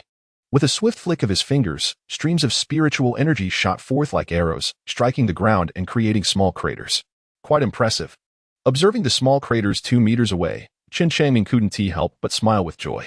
This was the fastest technique he had learned, surpassing the speed of the minor cloud rain technique by 100-fold. After several rounds of experimentation, Chen Changming discerned the power of the spiritual energy flick. Its maximum potency was within 1 meter, significantly diminishing beyond 3 meters. At 5 meters, it could penetrate a plank of wood an inch thick, while at 10 meters, its power dwindled to that of a gentle breeze passing by. Chen Changming reminisced about the spiritual energy he once wielded with a mere flick of his fingers, even at a distance of 1 or 2 meters. If this spiritual energy were to be enhanced, it would undoubtedly enable him to strike from even greater distances. Chen Changming smiled, suddenly struck by a thought. He began to snap his fingers in rapid succession, continuing to unleash his spiritual energy. Each flick of his finger corresponded to a singular execution of the spiritual energy technique. Thus, expending his entire reservoir of energy allowed him to achieve an extraordinary number of executions, signifying that the opportunities for enhancement of this technique far surpassed others. Chapter 16. Spiritual energy flick with a series of hissing sounds. Beams of light, each as thick as a thumb, cascaded to the ground, sending dirt flying and creating an incessant clamor as small craters formed in the earth. Observing these depressions, which were several inches deep, Chen Changming felt a surge of excitement. In just a few breaths, his spiritual energy flick had surpassed 100 executions, granting him his first enhancement. Following this augmentation, the potency of the spiritual energy flick significantly increased, maintaining its full strength within a 5-meter radius, while the intensity of the attack had escalated by at least 2 or 3 times. However, this enhancement also came with an increased consumption of energy.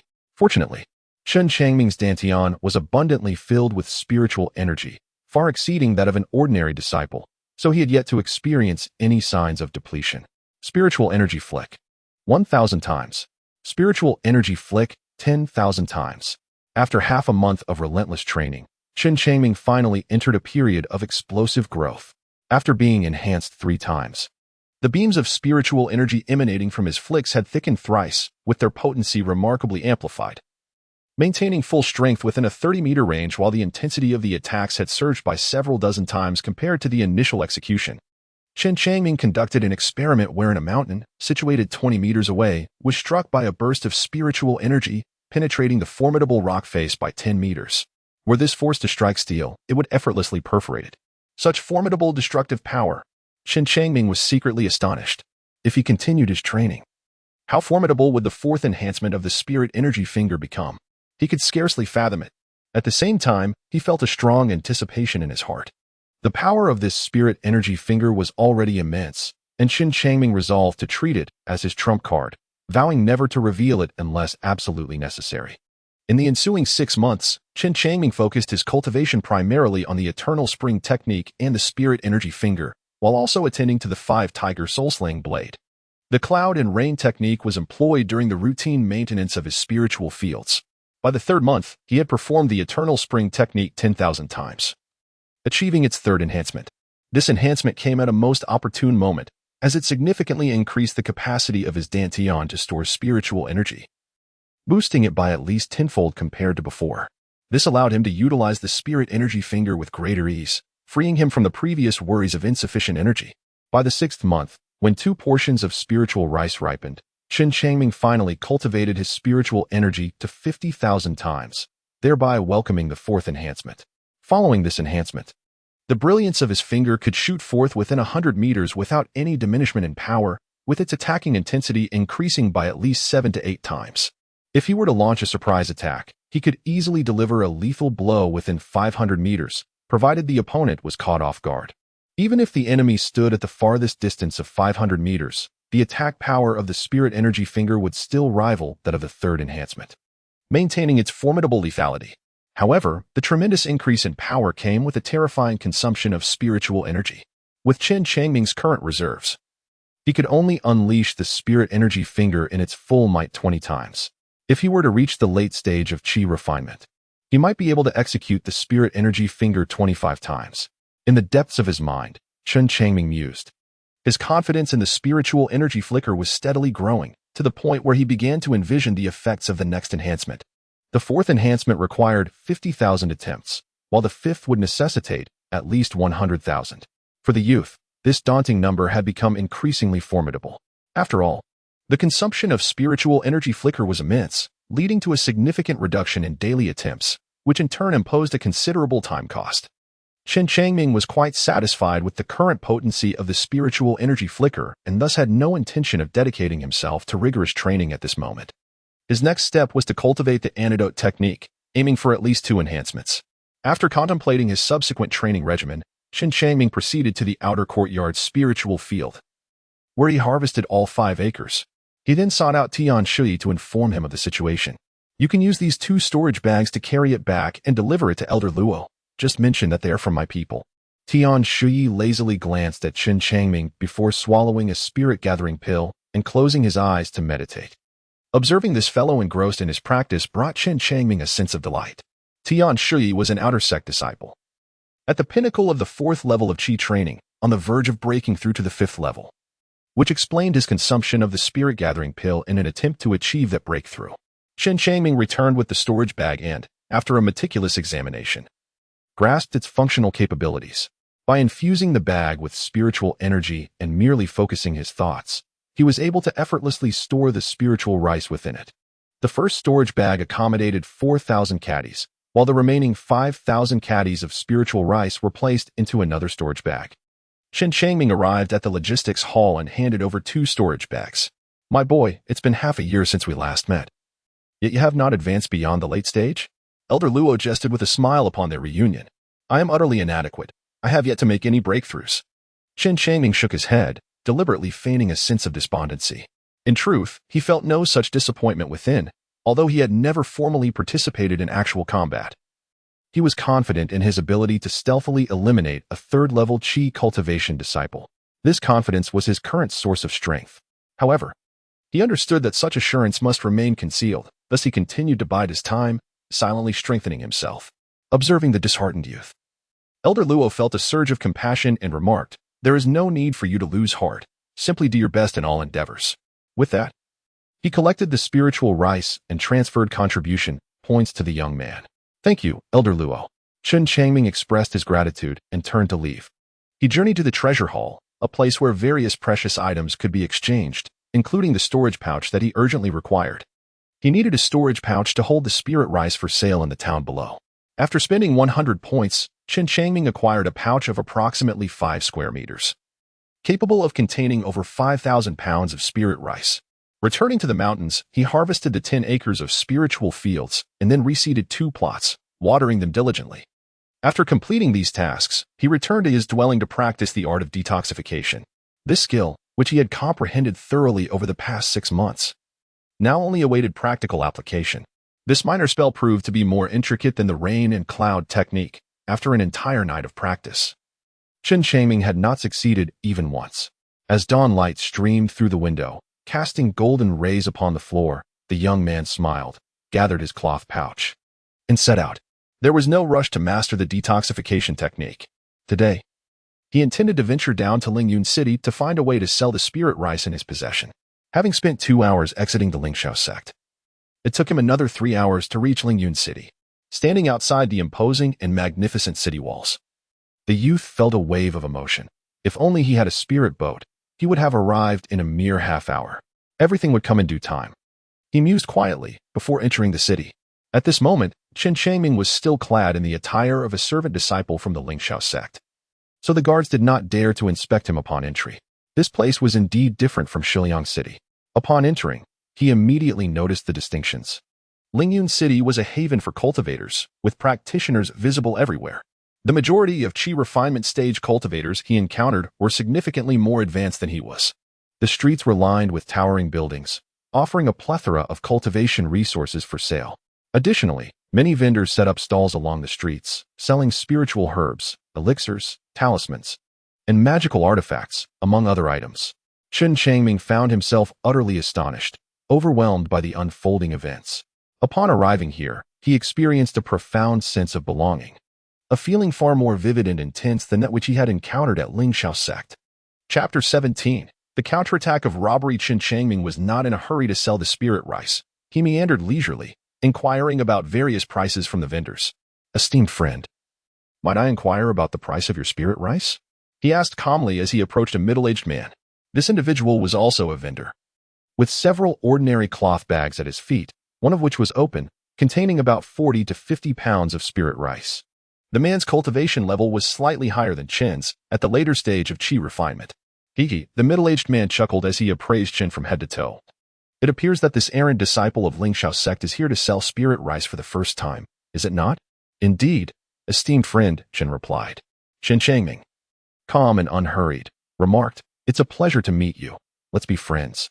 As he spoke, he retrieved 5 pounds of spirit rice from his storage bag and poured it into the middle-aged man's rice sack. "You are quite generous, my young friend," the middle-aged man exclaimed, momentarily taken aback before erupting into hearty laughter, dispelling any lingering hostility from his heart. "When we sell at the market, we typically offer 100 pounds for a low-grade spirit stone. What if we were to sell to a shop?" Chen Changming turned his gaze towards the distant row of shops and inquired softly. The middle-aged man sighed and replied, "Selling in bulk to the shops allows for a swift return on investment. They all commence at a minimum of 3,000 caddies of spiritual rice. Calculating at 150 caddies per low-grade spiritual stone. This seems rather exploitative." Chen Changming blinked, feeling as though his heart were bleeding. 300 pounds of spiritual rice could only be sold for 2 spirit stones, whereas if he sold it at his own stall, he could earn 3 spirit stones. Which shop boasts a better reputation? Chen Changming pondered for a moment before inquiring. He had a substantial quantity of spiritual rice to sell and needed to find a reputable merchant. The middle-aged man replied without hesitation, "Wanjiao Pavilion is an excellent choice. They have branches in every city and their credibility is beyond reproach." "Thank you, fellow cultivator." Chen Changming expressed his gratitude. Chen Changming clasped his hands in gratitude and turned to depart from the street. After navigating several turns, he finally returned to the main thoroughfare, where, following a diligent search, he at last located the Wanjiao Pavilion. Upon his arrival at the entrance, a cheerful young attendant approached him with a smile, inquiring, "Ah, esteemed disciple of Lingxiao sect, are you here to sell spirit rice?" "Indeed," he replied. Chen Changming nodded. The Lingxiao sect permits its miscellaneous disciples to sell spiritual rice, and over the years, numerous such disciples have likely visited the Wanjiao Pavilion for sales, making his recognition rather unremarkable. On this occasion, Chen Changming intended to sell merely 3,000 pounds of spiritual rice. This was a measure of caution, after all, given his cultivation level. It was indeed quite remarkable for a mere first-layer Qi practitioner to sell such a quantity. As for the larger stock of spiritual rice, he planned to adopt a different identity, conceal his appearance, and sell it in batches. Chen Changming had to exercise caution. The yield of his 10 acres amounted to over 20,000 pounds. Such a substantial quantity of spiritual rice, if revealed, would not bode well. The young assistant, well versed in the process, swiftly completed the transaction for Chen Changming. Thank you. Chen Changming exited the Wanbao Pavilion, a bag of storage in hand, his heart brimming with excitement. Acquiring 20 spiritual stones in one fell swoop was indeed a substantial fortune for a young man. Simultaneously, he realized that the silver stone he had once used to crush Zhu Feng was, in fact, an inferior spiritual stone. Now, he possessed a total of 21 inferior spiritual stones. Upon leaving the Wanbao Pavilion, Chen Changming ventured into a clothing store, where he procured several outfits and an assortment of different hats. These were all preparations for his next venture to Lingyun City to sell spiritual rice. With the spiritual stones securely in his possession, Chen Changming returned to set up his stall along the street, where he spent 18 spiritual stones to purchase 2 inferior gathering spirit pills. The sect truly operated with an unscrupulous nature. Exiting Lingyun City, he glanced down at the white porcelain vial containing the gathering spirit pills, cursing under his breath. He had come to understand that the gathering spirit pills he had consumed were of the inferior grade, and for such a rank of elixir. The price among personal cultivators in Lingyun City was merely 9 spiritual stones each. If purchased from a shop like Wanbao Pavilion, they would cost 10 spiritual stones apiece. Such prices were considerably higher than those at the Dan Pavilion of the Lingxiao sect. Previously, he had exchanged 5,000 pounds of spiritual rice for 2 inferior gathering spirit pills, which, if converted to spiritual stones in Lingyun City, would have yielded at least over 30 stones, enough for 3 gathering spirit pills. Ultimately, he had lost 1 gathering spirit pill in the transaction. Chen Changming made his way towards Lingxiao sect. After traversing a vast plain, he entered a rugged mountainous region. At this moment, he remained blissfully unaware of the 2 shadowy figures trailing him from behind. "Brother, why don't we strike here?"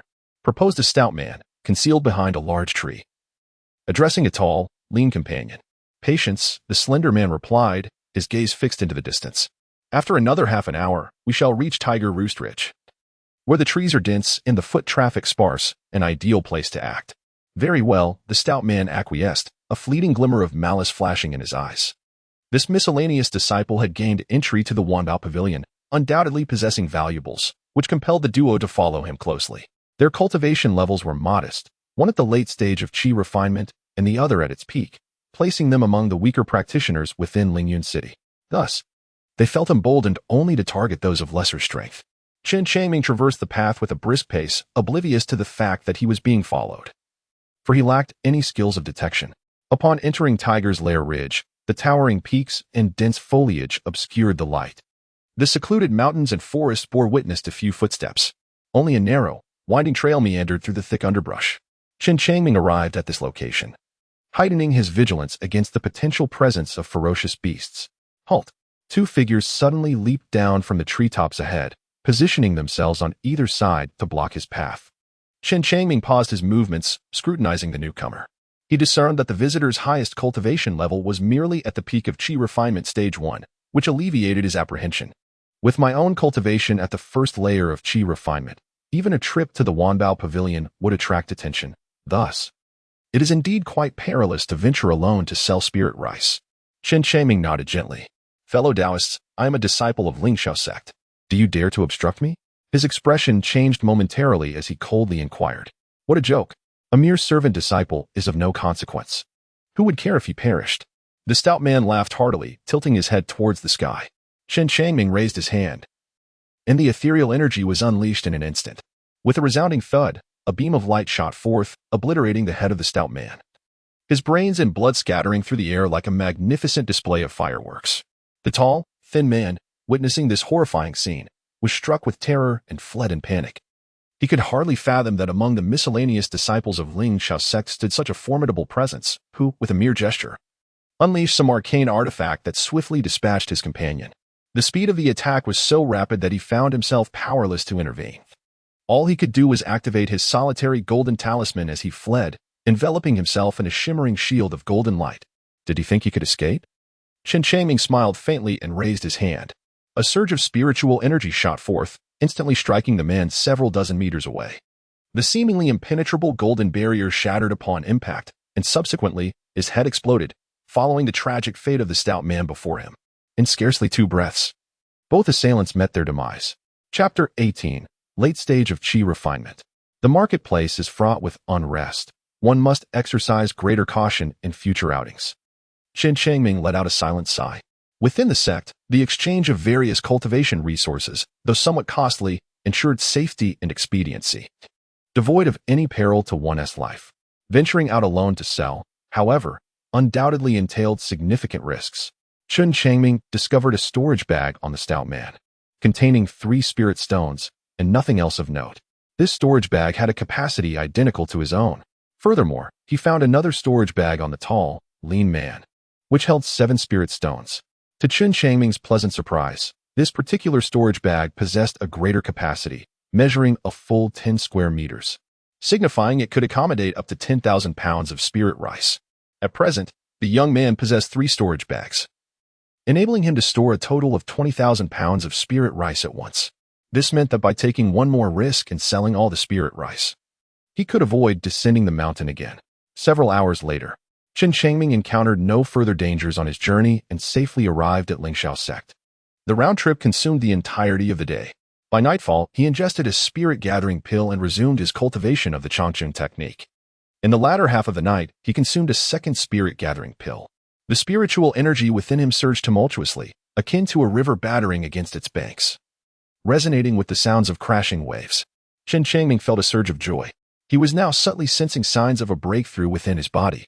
If he were to consume 2 more spirit-gathering pills, he might just advance to the late stage of Qi refinement. Chen Changming's gaze brightened. At dawn, he resolutely rose and made his way to the Dan Medicine Pavilion, where he expended 100 contribution points to exchange for 2 spirit-gathering pills. Upon his return, he consumed the pills one after another, and under the operation of the Changchun technique, he finally broke through the shackles within his body, advancing his cultivation to the late stage of Qi refinement level 1. After the breakthrough, Chen Changming discovered a significant increase in the spiritual energy within his dantian. Should he unleash the full power of his spiritual energy, he could now perform the technique up to 30 times. He harbored the hope of swiftly reaching the pinnacle of Qi refinement level 1. Chen Changming pondered silently. Having been in Lingxiao sect for over a year, he still lingered at the first level of Qi refinement, while other outer disciples had already reached at least the 2nd or 3rd level, and inner disciples had attained the 4th or 5th level. He wondered how his sister Lingo was faring in Liuli's sect. In Chen Changming's mind, the image of that frail, dark-skinned girl resurfaced, her tears falling amidst the icy expanse, her lament echoing, "This world is too suffering. I shall not return in my next life."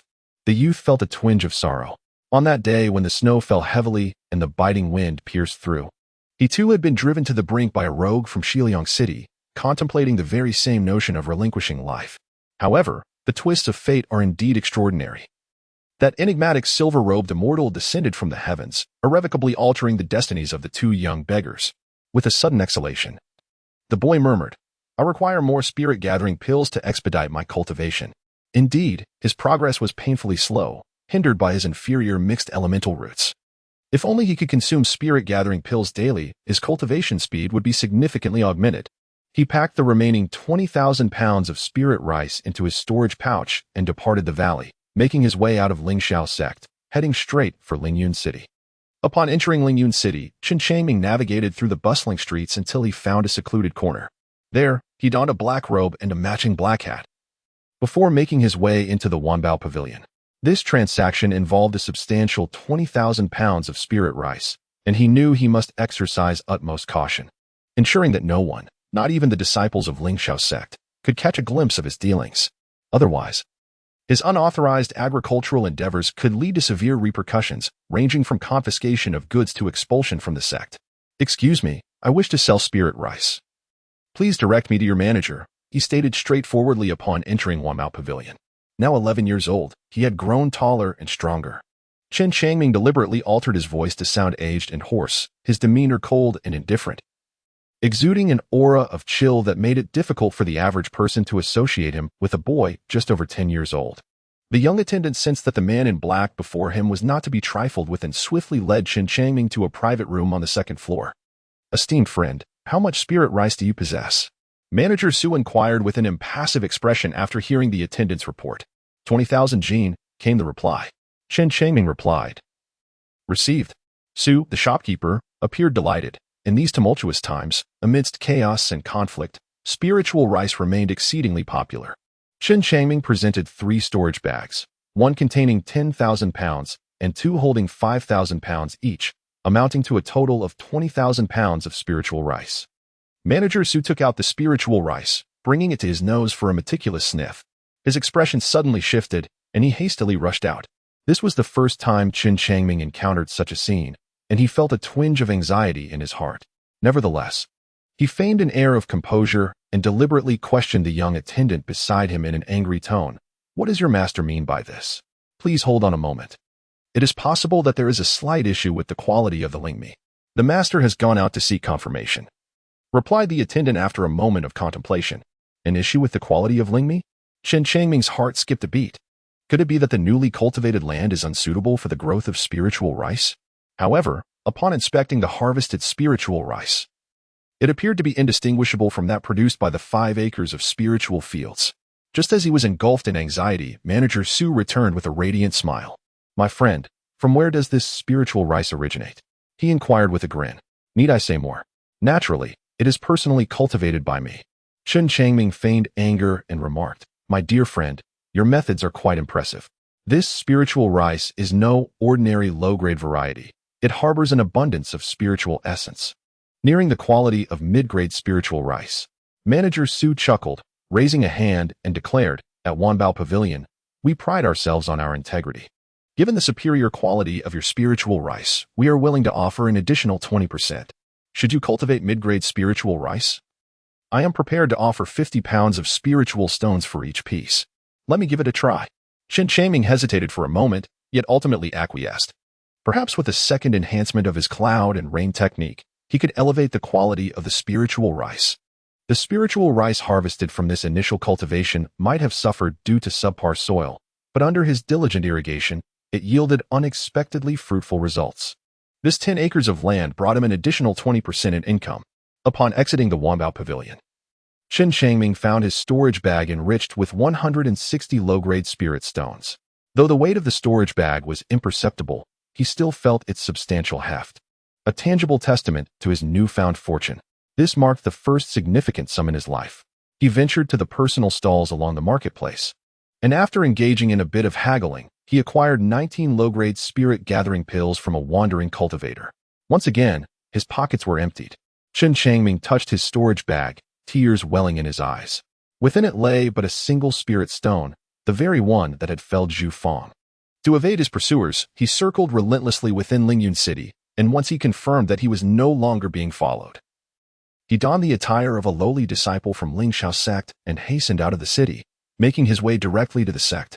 This time, his excessive caution ensured a smooth journey back. At Wanbao Pavilion, on the top floor, a woman clad in white gazed at the sky, softly speaking. Elder Su, keep a vigilant eye on this practitioner of the eternal spring technique. If he can cultivate mid-grade spirit rice, it would indicate considerable expertise in the rain art, making him quite suitable for the cultivation of spiritual herbs. Miss, do you intend to invite him into the herb fields? Su, the shopkeeper, asked in astonishment. The woman nodded slowly, explaining, indeed. As the war rages between the Yu and Chu kingdoms, many cultivation sects have been drawn into the conflict, leading to a tremendous demand for elixirs. The herb field in the ruins of Taicang Mountain has long been poorly managed, with various spiritual herbs growing slowly. My father has tasked me with finding someone skilled in the rain art to regularly water the spiritual herbs, hastening their maturation. Chapter 19. The red-haired monster. After a moment of silence, Su sighed and remarked, Miss, this individual is merely a young man of Qi refinement stage 1. Can he truly handle such a significant responsibility? Despite the black-clad merchant's disguise, even if he could deceive a foundational stage cultivator, a mere sweep of spiritual awareness would reveal the truth of his identity. However, given Wanbao Pavilion's stature, it harbored no ill intentions towards a mere Qi refinement youth. It was said by Xiao Li that this individual had previously visited Wanbao Pavilion, then posing as a lowly disciple of Lingxiao sect. A disciple of Lingxiao sect? Su furrowed his brow. Having spent years in Lingyun City, he was somewhat acquainted with the neighboring Lingxiao sect. For decades, the sect had never produced any mid-grade spirit rice. After all, the sect's demand for spirit rice was minimal. Low-grade rice sufficed, leading them to assign the cultivation to ineffectual disciples. "Miss, I shall discreetly send someone to investigate," Sue said earnestly. The woman waved her hand and smiled gently. "There is no need. This young man currently lacks such capability. If he manages to deliver mid-grade spirit rice next time, we can discuss matters further." "Understood." Sue bowed in response and then withdrew. In the room, tranquility returned. The exceptionally beautiful woman in white gazed out the window, her thoughts drifting, her eyes gradually becoming unfocused. Lingxiao Sect. Spiritual Field Cultivation Area. The Rain Art. Chen Changming stood amidst the grove, gazing at the 10 acres of land he had cultivated. He executed a series of incantations, and soon a tempestuous wind arose, conjuring a vast expanse of clouds that enveloped the entire field, with delicate strands of rain cascading down. After a while, the rain ceased and the clouds dispersed. He knew that he needed to perform the cloud and rain technique over 900 more times to achieve enhancement. Chen Changming turned and ventured deep into the woods, continuing his practice of summoning clouds and rain. Recently, he had focused on mastering the art of weather manipulation, and due to a recent breakthrough in his cultivation, he was now able to perform this feat 10 times a day. Under normal circumstances, this would have taken him over 3 months to achieve. As Chen Changming's spiritual power began to recover, he consumed the 19 spirit-gathering pills purchased from Lingyun City, significantly accelerating his progress. Nearly 2 months later, an extraordinary phenomenon re-emerged, and his cloud rain technique successfully reached 1,000 iterations, marking his second breakthrough. Immediately following this advancement, he tended to his 10 acres of spiritual fields with nourishing rain. For the remaining 5 acres, he watered 3 while intentionally diminishing the effectiveness of the cloud rain technique on the last 2. This precaution was taken to prevent the sect from discovering his ability to cultivate mid-grade spiritual rice. Initially, after joining the Lingxiao sect, Chen Changming had contemplated utilizing his cloud rain technique to earn contribution points from others. However, after experiencing the exchange at the Wanbao Pavilion for spiritual rice, he altered his perspective. The impressive efficacy of his cloud rain technique warranted discretion for the time being. It was far wiser to diligently care for his current spiritual fields. Should he cultivate medium-quality spiritual rice, it would yield a substantial profit in spirit stones. Moreover, he recognized that cultivating spiritual rice was not a sustainable path. Through 2 visits to Lingyun City, his focus shifted towards talisman crafting. The creation of talismans required less time and, despite their considerable cost, presented a promising avenue. If he could gain entry into this craft and learn the art of talisman production while enhancing his abilities through his unique phenomena, he would open up a new channel for income in the future. For the young man, relying on spiritual rice for cultivation proved excessively slow. The harvest only occurred once every 6 months, rendering it an inefficient endeavor. Chen Changming understood that mastering the art of talisman making required innate talent. With his mixed elemental roots, he perhaps would never grasp it, yet he felt compelled to attempt it. Failure held no fear for him. A month later, even while situated in the spiritual rice cultivation area of the rear mountain, Chen Changming received astonishing news from others. War had erupted between the state of Yu and the state of Chu. The cultivation sects of both nations had joined the fray, and Lingxiao sect, a renowned sect of Yu, dispatched a contingent of both outer and inner disciples under the guidance of elder stewards for support. Fortunately, Chen Changming, aware of his own limited abilities, felt a flicker of relief upon hearing the news. The majority of the menial disciples in the valley were of low cultivation, their combat prowess unimpressive. Thus, it was unlikely that Lingxiao sect would send them as cannon fodder, for that would only invite ridicule from other sections. The young man focused on his training. In the ensuing 2 months, the atmosphere within the sect grew increasingly tense. Many inner and outer disciples devoted themselves fervently to their cultivation or ventured forth on missions to earn contribution points in exchange for resources. This urgency stemmed from the grim reports of the disciples sent to the battlefield, most of whom were said to have perished. Those who survived returned to Lingxiao sect grievously wounded. As the war raged on, the pressure mounted, with more disciples being dispatched to the front lines, instilling a pervasive sense of dread throughout the sect. This unsettling atmosphere gradually seeped into the spiritual rice cultivation area, causing the menial disciples residing at the mountaintop to become restless. In stark contrast, those at the foot of the mountain remained remarkably untroubled. During these 2 months, Chen Changming successfully mastered the art of detoxification, elevating it to a second enhancement level. He did not continue his practice of the rain cloud technique, merely employing it occasionally while watering his 15 acres of spiritual fields. Throughout these days, he diligently observed the growth of the spiritual rice, and to his delight, he discovered that their progress exceeded his expectations. The contrast was particularly striking in the 5 acres outside his courtyard, where 3 acres of rice grew taller, their ears plump, yielding an astonishing harvest that surpassed his anticipations. Chen Changming believed that a single enhancement of the rain technique could elevate the spiritual rice to the level of intermediate-grade spiritual rice. Therefore, a second enhancement of the rain technique would undoubtedly enable him to cultivate intermediate-grade spiritual rice. After all, he had profound insights regarding this matter through his experience with the spiritual energy. He wondered if the black mole beneath his foot had undergone any changes. An astonishing thought suddenly emerged in the young man's mind, prompting him to cautiously remove his shoes and gaze at the sole of his foot. He first examined his right foot. The blurry image of a woman that once adorned the black mole had vanished, replaced by a red mole, vivid as blood and striking to behold, causing the youth to feel faint and his mind to momentarily drift into a haze. Simultaneously, a layer of fine red fur sprouted from the top of his foot, rapidly ascending his calf. In the blink of an eye, the boy was enveloped in a coat of half-inch tall red fur, evoking the image of a monstrous creature. Enough! A chilling and eerie voice resonated from an unknown source, as dark energy surged from the sole of his left foot, enveloping his entire being. In an instant, it repelled the red fur, restoring Chen Changming's body to normal. Yet he remained in a daze, oblivious to the sinister voice that had spoken. Doesn't it tire you to see him practice this way? Why not lend him a hand? A woman's voice chimed in, more sinister and eerie than before, capable of sending chills down one's spine. The man replied coldly, he has his own mission. Should you interfere forcefully, you may never escape from beneath his feet in this lifetime. Very well, I shall quietly observe the spectacle. The woman seemed to concede. Falling into silence, the man too ceased his words. At that moment, Chen Changming regained his clarity and once again looked at the sole of his foot, discovering that the red mole had vanished. Both feet bore only 2 black moles, and the previous patterns had completely disappeared, as if they had never existed.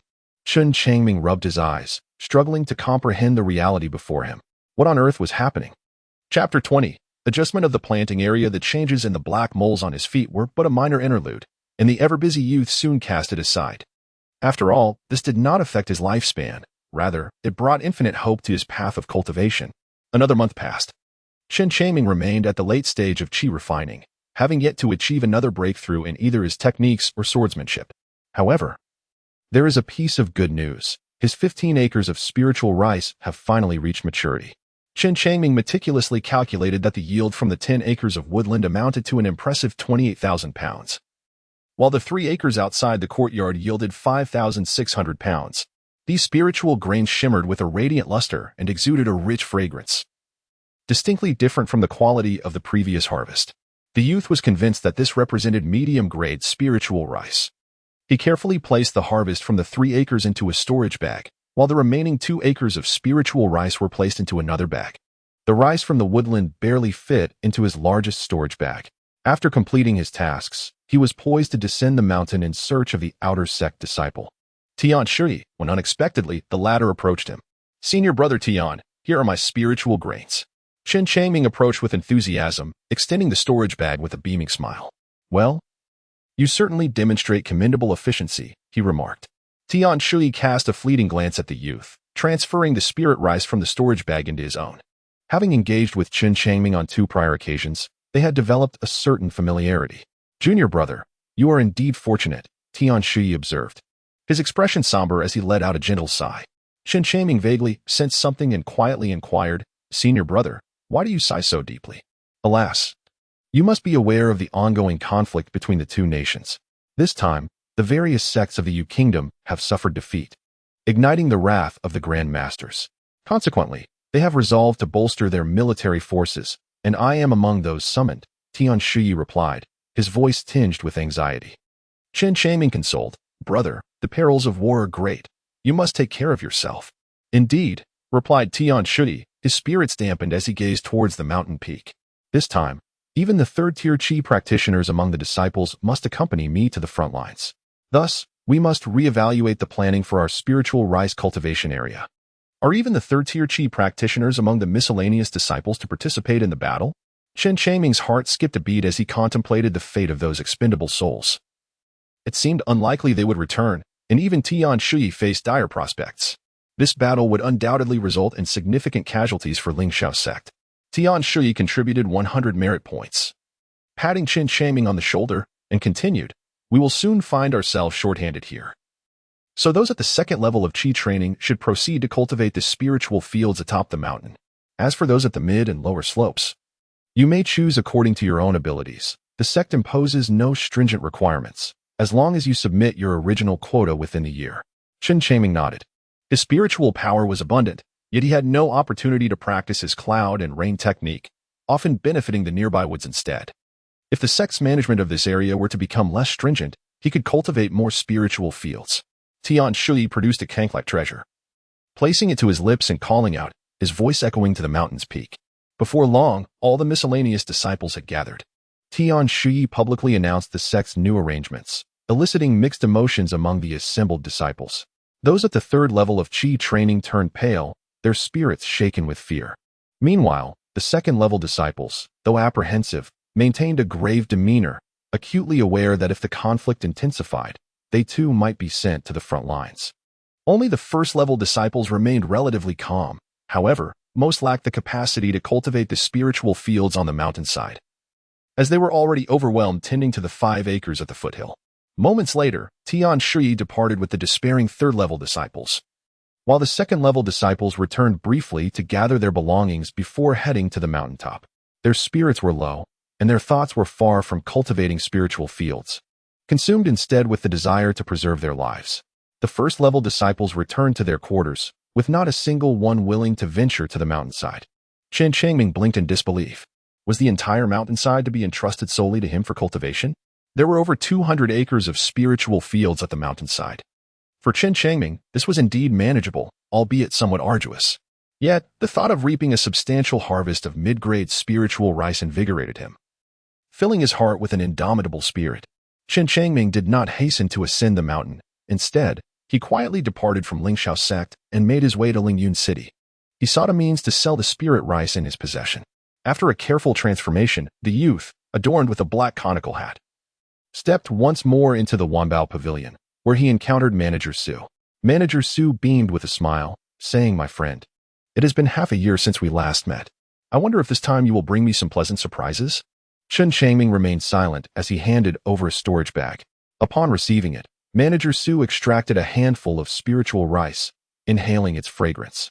His expression shifted once more, and he offered an apologetic smile to Chen Changming before hastily departing. Chen Changming patiently awaited in the uppermost level of Wanbage. Su, the shopkeeper, burst in with excitement, exclaiming, "Miss, the servant disciple from Lingxiao sect has returned, and indeed he has brought back medium-grade spirit rice. I was not mistaken. Although this young man possesses the 5 elements mixed spiritual roots, his talent for cultivation is extraordinary. His profound understanding of the cloud and rain technique, coupled with his cultivation at the late stage of Qi refining, has enabled him to produce medium-grade spirit rice." The young woman in white smiled gently, her beauty outshining all others, rendering the myriad flowers of the world pale in comparison. As a mere servant disciple of Lingxiao sect, gathering information on Chen Changming posed little challenge for Wanbage, and thus his details were readily available in the hands of both Su and the young woman in white. "Miss, shall I discuss a collaboration with him?" Su inquired with a grin. "Indeed, that batch of spirit herbs is significant, as long as it is not excessive. We shall endeavor to meet his demands," the young woman replied with a nod. Su exited the room and returned to the elegant chamber on the second floor, where he once again encountered the remarkable servant disciple from Lingyun's sect. "Friend, this truly is medium-grade spirit rice. How much do you possess?" Wanbage is eager to acquire it, Su said with urgency. "Over 30,000 pounds," came the response. Chen Changming spoke calmly, sensing that after Su the shopkeeper's brief absence, the way he looked at him had transformed entirely, now imbued with deep respect and an unusually courteous demeanor, which took him somewhat aback. "Over 30,000 jin?" Su the shopkeeper was astonished. What sort of anomaly was this mere first-layer Qi practitioner, able to cultivate such an extraordinary yield of medium-grade spirit rice in just 6 months? He truly could not comprehend it. "I'll take it all." After merely half a second of contemplation, he promptly acquiesced. Chen Changming handed another storage bag to Manager Su, who, Upon verifying its contents, promptly transacted with Chen Changming for 672 low-grade spirit stones. Manager Chen Changming gazed at his counterpart, hesitating to speak. The abundance of spirit stones he possessed could potentially procure approximately 74 gathering pills. However, such a considerable quantity posed a risk. He feared that conducting the transaction openly on the streets might attract unwanted attention. Instead, he resolved to subtly gauge the attitude of Wanbao Pavilion, hoping for a possible concession. After all, making a purchase here would certainly be more secure. "Please, do share," my friend Su, the shopkeeper, said with a beaming smile. It was evident that this humble disciple sought something from him, which suited his intentions perfectly. Chen Changming tentatively inquired, "I wish to purchase some inferior gathering spirit pills. Might Master Su consider offering them to me at a slightly reduced price compared to the outside market?" Su, the shopkeeper, chuckled heartily and replied without hesitation, "Why not? Esteemed guest, as a distinguished patron of Wanbao Pavilion, the gathering spirit pills can be sold to you at 8 spirit stones each." 8 spirit stones per pill? Chen Changming's heart leapt with joy. With this newfound opportunity, he could procure 84 spirit stones, 10 more than before. 10 spirit gathering pills. For someone like Chen Changming, who had always been financially constrained, this amounted to a small fortune. Subsequently, Manager Su accepted Chen Changming's spirit stones and exchanged them for the 84 spirit gathering pills. Upon the fulfillment of his desires, Chen Changming let out a sigh of relief, preparing to turn away when he was unexpectedly called back by the shopkeeper Su. "Dear friend, do you require a substantial quantity of spirit gathering pills?" The voice of Su resonated from behind, causing Chen Changming to pause momentarily, then gradually turn around. Shopkeeper Su. "What do you mean by this?" Chen Changming, with a hoarse voice, inquired, "Please do not misunderstand, fellow cultivator." Manager Su waved his hand and replied with a smile. "To be candid, our Wanbao Pavilion possesses a medicinal field that requires the expertise of someone proficient in the art of rain and cloud. Given your ability to cultivate medium-grade spiritual rice, it is reasonable to assume that your skills in this domain are commendable. How about we collaborate?" Chapter 21. Collaboration to collaborate with Wanbao Pavilion? Upon hearing Manager Su's words, Chen Changming found himself momentarily breathless, as the scene before him felt utterly surreal. The esteemed Wanbao Pavilion was willing to partner with a mere first-layer Qi cultivator like himself? This was simply inconceivable. Taking a deep breath, Chen Changming slowly asked, "What does this collaboration entail?" Manager Su seemed to hold his cloud and rain technique in high regard. Could it be that he desired Chen Changming to irrigate the spiritual rice for Wanbao Pavilion? If it were merely a matter of watering, that was a task he could indeed agree to. To be forthright, our Wanbao Pavilion has a medicinal field with slow growth, and we wish to enlist your assistance in its irrigation. You would be required to water it 10 times a month, and in return, we shall offer you 50 low-grade gathering spirit pills as compensation each month, Manager Su stated. After speaking, he fixed his gaze intently on the young man, keenly observing his reaction. For a first-layer Qi cultivator to receive 50 gathering spirit pills in a month was an astronomical sum indeed. 50 pills. Chen Changming blinked and fixed his gaze intently on Manager Su. The proposition of exchanging 50 gathering spirit pills for 10 instances of watering was, to him, a remarkably profitable deal. Should the watering continue for half a year, it would amount to 300 gathering spirit pills, a yield far exceeding that of his spiritual rice cultivation. He refrained from giving an immediate affirmation, deliberately delaying his response to gauge the other party's reaction. Observing Chen Changming's hesitation, Manager Su contemplated the youthful yet astute nature of this servant disciple from Lingxiao sect. Recalling the young lady's instructions, he resolutely declared, "If you find that offer insufficient, let us amend it to 100 gathering spirit pills per month." This is the utmost sincerity from Wanbao Pavilion. In truth, 100 inferior gathering spirit pills was scarcely a burden for Wanbao Pavilion. Once the medicinal field matured, the returns would far surpass the initial investment of gathering spirit pills. Chen Changming hurriedly agreed. Such favorable terms would indeed indicate a lapse in judgment if he were to refuse. The medicinal fields of Wanbage, akin to spiritual rice, require consistent irrigation until maturity, representing a long-term investment. Should Chen Changming manage to stabilize his position, he would no longer have concerns regarding the spirit-gathering pills necessary for his cultivation. Upon hearing the youth's affirmation, Manager Su was instantly elated and promptly said, "Friend, please follow me." Chen Changming followed closely behind. "Miss, the person has arrived," said Su, the shopkeeper. as he led Chen Changming into a private room on the top floor of the Wanbao Pavilion. He gazed respectfully at the woman in white by the window and spoke with deference. "Very well, you may leave now." The woman in white turned around, revealing a white veil that obscured her features, making it impossible to discern her true identity. However, her beautiful eyes were indeed captivating, bright, sparkling, and expressive, leaving an indelible impression with just a single glance. "Chen Changming, here are 100 inferior-grade gathering spirit pills," the woman in white declared astonishingly, pointing to a white porcelain bottle on the table. Chen Changming's eyes widened in disbelief as he gazed at the woman in white, a sense of panic surging within him. The unassuming disciple of Lingxiao sect, who had meticulously disguised himself, was unexpectedly recognized at a glance by this young lady from Wanbao Pavilion. The woman parted her ruby lips with a smile and said, "There is no need for astonishment. As a mere disciple, newly initiated into the realm of cultivation, you are yet to grasp the nuances of spiritual awareness. With a mere sweep of my spiritual perception, I can discern your true appearance." Spiritual perception. Upon hearing her words, Chen Changming finally grasped the gravity of his ignorance. He realized he was woefully inadequate, lacking understanding of many fundamental principles in the world of cultivation. The notion that he could remain undetected by simply donning a cloak was, in the presence of true masters, utterly laughable. If you wish to evade spiritual scrutiny, Wanbao Pavilion can provide you with a cloak that shields against such perception, the woman in white said cheerfully. This was her first time engaging in conversation with a fledgling cultivator at the first layer of qi refinement, and the repeated astonishment displayed by her interlocutor brought her an inexplicable delight.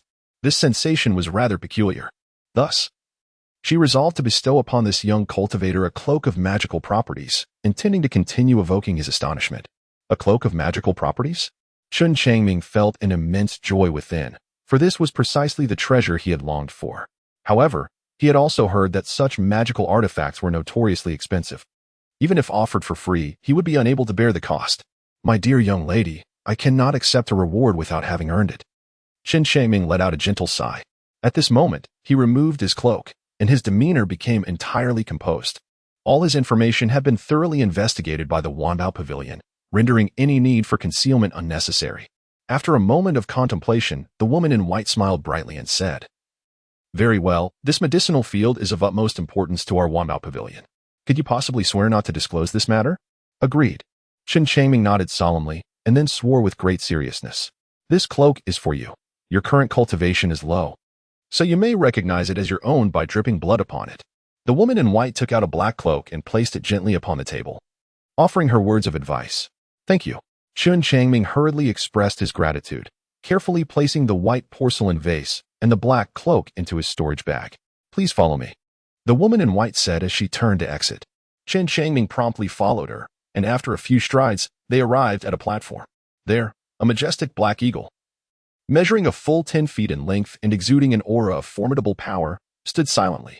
Chen Changming suddenly found it difficult to breathe. The small black creature was a foundational stage demon beast, and your cultivation was still too low to endure it. The woman in white gently waved her hand, and an invisible force surrounded Chen Changming, completely alleviating some of the pressure. A foundational stage demon beast. Chen Changming was taken aback. The aura emanating from this formidable beast nearly suffocated him. Suddenly, a beam of light appeared, transporting the two onto the back of the eagle. With a powerful flap of its wings, the black eagle soared into the heavens. As Chen Changming gazed down at the diminishing Lingyun city, a sense of profound astonishment enveloped him. This foundational stage demon beast was, astonishingly, a flying mount. What cultivation level must the young lady of the Wanbao Pavilion possess to command such a creature? The black eagle pierced through the sky, the howling winds raging around them. Yet the protective force ensured that Chen Changming remained unscathed. He kept his lips sealed, silently awaiting what was to come. He had come to realize the significance of this medicinal field to the Wanbao Pavilion. It seemed they had yet to find someone proficient in cloud and rain techniques, thus resorting to enlisting a mere Qi layer novice like him. After half an hour, the black eagle folded its wings and descended upon a mountaintop. Upon closer inspection, Chen Changming discerned that this place appeared to be a desolate ruin, with crumbling walls and rampant weeds. However, one cave stood out, meticulously kept clean, guarded by several dozen individuals. Upon arrival, the white-clad woman seized the young man and soared directly to the entrance of the cave. "Greetings, miss." The gathered individuals promptly bowed in reverence. "Please, there is no need for such formality," the white-clad woman replied with a gentle smile. standing at the cave's mouth and gazing intently as she spoke. The spatial stability of the Ziyuan secret realm has been relatively sound of late. I hope it endures until the spiritual herbs reach maturity. An elder in a black robe approached, scrutinizing Chen Changming with a furrowed brow. Miss, could this person truly possess such abilities? Indeed, he has cultivated medium-grade spiritual rice and has attained a certain proficiency in the cloud rain technique. The white-clad woman affirmed with a nod. Hiss. The black-robed elder inhaled sharply, utterly astonished. Such talent at the first level of chi refinement is exceedingly rare. Disregarding the elder's astonishment, the white-clad woman smiled softly and gestured, bring Taoist Chen into the secret realm. Yes, a youth stepped forward towards Chen Changming. Exchanging a knowing glance before proceeding into the cave, Chen Changming hurriedly followed suit. The two walked side by side, almost simultaneously stepping into the cave entrance. At that moment, a layer of rippling water suddenly appeared at the entrance, yet it posed no hindrance to their passage, allowing them to enter seamlessly. Chapter 22, breaking through to the second layer of chi refinement. What an abundant aura of spiritual energy. Upon entering the Ziyuan secret realm, Chen Changming was utterly astonished. He found himself in a diminutive green world, with rolling mountains in the distance and meadows and streams nearby. The sun shone brightly in the clear blue sky, devoid of any clouds. What left him in awe was the sheer density of the spiritual energy here, far surpassing that of the Ling Shao sect's spiritual rice cultivation valley by countless times. Young brother, many sects possess locations rich in spiritual energy, similar to this one. Are you not aware of that? The young man chuckled as he gazed at the boy before him. I have yet to hear of it. Chen Changming felt a twinge of embarrassment. Alas, he was merely a servant disciple of Ling Shao sect, utterly alone and unaware of the marvelous aspects of the sect. However, it mattered not. If you possess the capability to expedite the maturation of the medicinal fields here, our young lady shall undoubtedly reward you handsomely, the youth proclaimed, patting his chest. My friend, why does the young lady not come in? Chen Changming glanced back and quietly inquired. This secret realm lay in ruins. Any foundation establishment cultivator who ventured within would be met with destruction, and the medicinal fields would be lost in an instant. The young man sighed, remarking that only chi refinement stage cultivators could enter. So that is the case. Chen Changming wore a look of bewilderment as he followed the young man, traversing mountains and valleys, venturing deeper into the wilderness. Along the way, he encountered numerous ruins, scattered among which were remnants of white bones and fragments of weapons and magical artifacts. A great battle had once taken place in this area, the young man remarked. Chen Changming nodded, refraining from further inquiries, for this was the domain of the Wanbao Pavilion. He had sworn an oath to keep secrets and thus wished to remain uninformed. Half an hour later, the two arrived at a valley shrouded in a delicate mist. To Chen Changming's astonishment, he discovered that several dozen cultivators at the chi refinement stage were strategically positioned around the valley, effectively safeguarding the spiritual field. A rich aroma of medicinal herbs wafted through the air. Upon inhaling it, Chen Changming felt invigorated, as if his internal organs had been revitalized. The young man led him into the valley and halted before a patch of medicinal herbs, gesturing toward it as he spoke. This is the medicinal field. I kindly ask you to employ your Yunusha technique to nourish the herbs. Chen Changming nodded. This expanse of medicinal field spanned 40 to 50 acres, cultivated with a myriad of herbs, each displaying a distinct hue, which he could not discern. The art of cloud and rain. Chen Changming repeatedly executed his incantations. A fierce wind arose, conjuring a cloud layer of 10 acres in size from thin air. Following this, delicate strands of rain cascaded from the heavens, drenching the medicinal fields below. Observing a young man in the late stages of chi cultivation able to wield such a grand cloud and rain technique, the youth nodded in quiet admiration. He extended his hand to catch some of the rainwater, silently absorbing its essence, and was indeed astonished. As expected, the individuals invited by the young lady were exceptional. After performing the cloud and rain technique 5 times in succession, Chen Changming successfully irrigated the entire medicinal field. The various spiritual herbs began to absorb the rainwater, gradually growing, albeit at a slow pace, yet still discernible to the naked eye. Impressive, the young man marveled, while the other guardians cast respectful glances at Chen Changming. All right, let us depart. We shall return in 3 days. Chen Changming withdrew his hand and smiled at the young man. He held no interest in the medicinal fields of Wanbage. Firstly, he possessed no knowledge of spiritual herbs. And secondly, he was fully aware of his own limitations. The young man guided him away from the Ziyuan secret realm. How did it go? Upon their emergence, the woman in white asked with a hint of anxiety. The young man bowed respectfully and replied, "It was successful, Mississippi. The growth rate of the various spiritual herbs has accelerated." "Excellent," the woman in white smiled, her gaze toward Chen Changming transforming. This humble disciple of Ling Xiao's sect had indeed exceeded her expectations. Despite his low cultivation level, he displayed remarkable talent in the art of yunyu. Ordinarily, this plot of medicinal herbs would take 3 years to mature, but with the enhanced growth rate, it could be ready in just over a year. Once matured, it would prove invaluable. In the current context of war between the two nations, the demand for medicinal pills was immense. Should Wanbage manage to produce a batch of exceptionally high-quality pills, they would undoubtedly be snatched up by cultivators from both sides. At that point, the profits could multiply several times over. Thus, they decided to employ this humble disciple from Ling Xiao sect with a remuneration of 100 gathering spirit pills per month. A negligible expense. They had an abundance of low-grade gathering spirit pills at Wanbage. After boarding the Black Eagle once more, the woman in white delivered Chen Changming directly to a valley on the outskirts of Ling Xiao sect, and they agreed to meet again in 3 days. Chen Changming returned to the Lingmi planting valley, ascending to the mountainside. At that moment, the area was astonishingly deserted, devoid of any servant disciples. Suddenly, a figure hurriedly descended from the summit. Upon closer inspection, Chen Changming recognized it was his long-lost senior brother, Pai Dong. Noticing someone standing by the roadside, Pai Dong paused in his tracks, exclaiming in surprise, "Ah, junior brother Chen, you have arrived?" "Indeed, I have come to the mountainside to cultivate Lingmi." Chen Changming nodded with a smile, gazing at the hurriedly moving Pai Dong, and inquired, "Where are you headed, senior brother?" Fleeing, Pai Dong sighed, his expression filled with trepidation. "I have heard that our Shuangwu sect of immortality is suffering continuous defeats. It is likely that even disciples of our humble skill level will be sent to the battlefield as mere cannon fodder." After a brief pause, he tugged at the sleeve of the young man, saying, "Junior brother Chen, you should also make your preparations. How about this? Let us escape together." "Escape together?" Chen Changming was momentarily taken aback. Was the state of you truly so vulnerable? Could it be that Ling Xiao sect would indeed dispatch a mere first-level chi practitioner like him to the battlefield? After some contemplation, he shook his head in rejection. Perhaps it was best to continue tending to the fields. With so many spiritual plots, a bountiful harvest was within reach. "How many senior brothers remain at the summit?" Chen Changming inquired.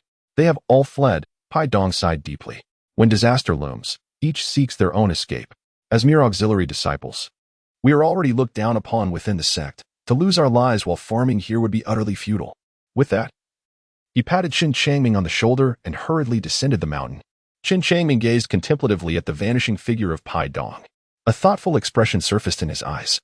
Without foresight, one is bound to encounter imminent troubles. It appeared that he too must make early preparations and could not afford to become mere cannon fodder. Fortunately, he met with the young lady of Wanbage every 3 days, during which he could inquire about the state of affairs between the two nations. He believed that before the spiritual elixir reached maturity, she would not allow him to be dispatched to the battlefield by his sect. Chen Changming spoke slowly, his heart gradually finding solace. He had finally ushered in a promising scenario at Ling Xiao sect, with a ceaseless supply of gathering spirit pills. The spiritual rice fields at both the mountainside and the summit remained uncultivated by anyone, and these resources would soon fall into his possession. He ascended to the mountain peak to assess the number of spiritual fields. There were 210 acres on the mountainside and 120 acres at the summit. Since the summit had been abandoned, Chen Changming was uncertain which spiritual fields could yield 3 harvests a year and which could produce 4. He would have to explore these intricacies gradually in the days to come. Chen Changming began irrigating and pest control at the spiritual field atop the mountain. Apart from the portion of spiritual rice he was to submit to his sect, he intended to cultivate the remainder of the field entirely with mid-grade spiritual rice. After 3 days of relentless toil, he finally completed watering and pest removal on both the mountain peak and the slope, leaving him quite exhausted. Yet, his heart brimmed with joy. With this abundant resource of spiritual rice, his cultivation speed would surely accelerate. During these 3 days, he consumed 3 to 4 spirit-gathering pills daily, continuously enhancing his cultivation. Instead of using spiritual energy to eliminate pests, he employed the 5 tiger soul-severing blade, hoping to strengthen his skills in this technique sooner. Realizing the time, he glanced at the sky and, having restored his spiritual energy, departed from Ling Xiao sect. Making his way into the valley. There, a gigantic black eagle and a figure clad in white awaited him. "Apologies for the slight delay in my arrival." Chen Changming expressed his apologies. "Let us proceed." The woman in white smiled gently, gesturing with one hand to indicate the way. After completing the watering, Chen Changming returned to Lingxiao sect. The spiritual rice at the summit no longer required irrigation, so he found a secluded courtyard atop the mountain and dedicated himself to cultivation within its confines. Thus, day after day, Chen Changming seamlessly transitioned between the medicinal fields and the spiritual fields, his cultivation advancing rapidly. Nearly half a month later, Chen Changming has successfully ascended to the pinnacle of the first layer of qi training. After a month, he has now achieved a breakthrough to the second layer of qi training. This accomplishment is no small feat, without the spirit-gathering pill and the thrice-enhanced Changchun Gong. I believe that transcending to the second layer of qi training would be as arduous as climbing to the heavens. Chen Changming opened his eyes and smiled faintly, a bittersweet expression crossing his face. The more he progressed in his cultivation, the more he became acutely aware of the dreadful nature of his mixed spiritual roots, a truly inferior aptitude. In the 2 months of his cultivation, Chen Changming diligently tended to over 300 acres of spiritual fields. Due to varying planting times and differing maturation cycles, some of the spiritual rice had ripened after these 2 months. However, it was with a tinge of regret that he noted only a small portion of the rice from the mountaintop had reached the medium grade, while the remainder was of the low grade, albeit of significantly superior quality compared to ordinary low-grade spiritual rice. After taking stock, he found that this batch of spiritual rice totaled 100,000 jin, including 20,000 jin of medium-grade rice. With such a substantial quantity, his storage bag proved utterly inadequate.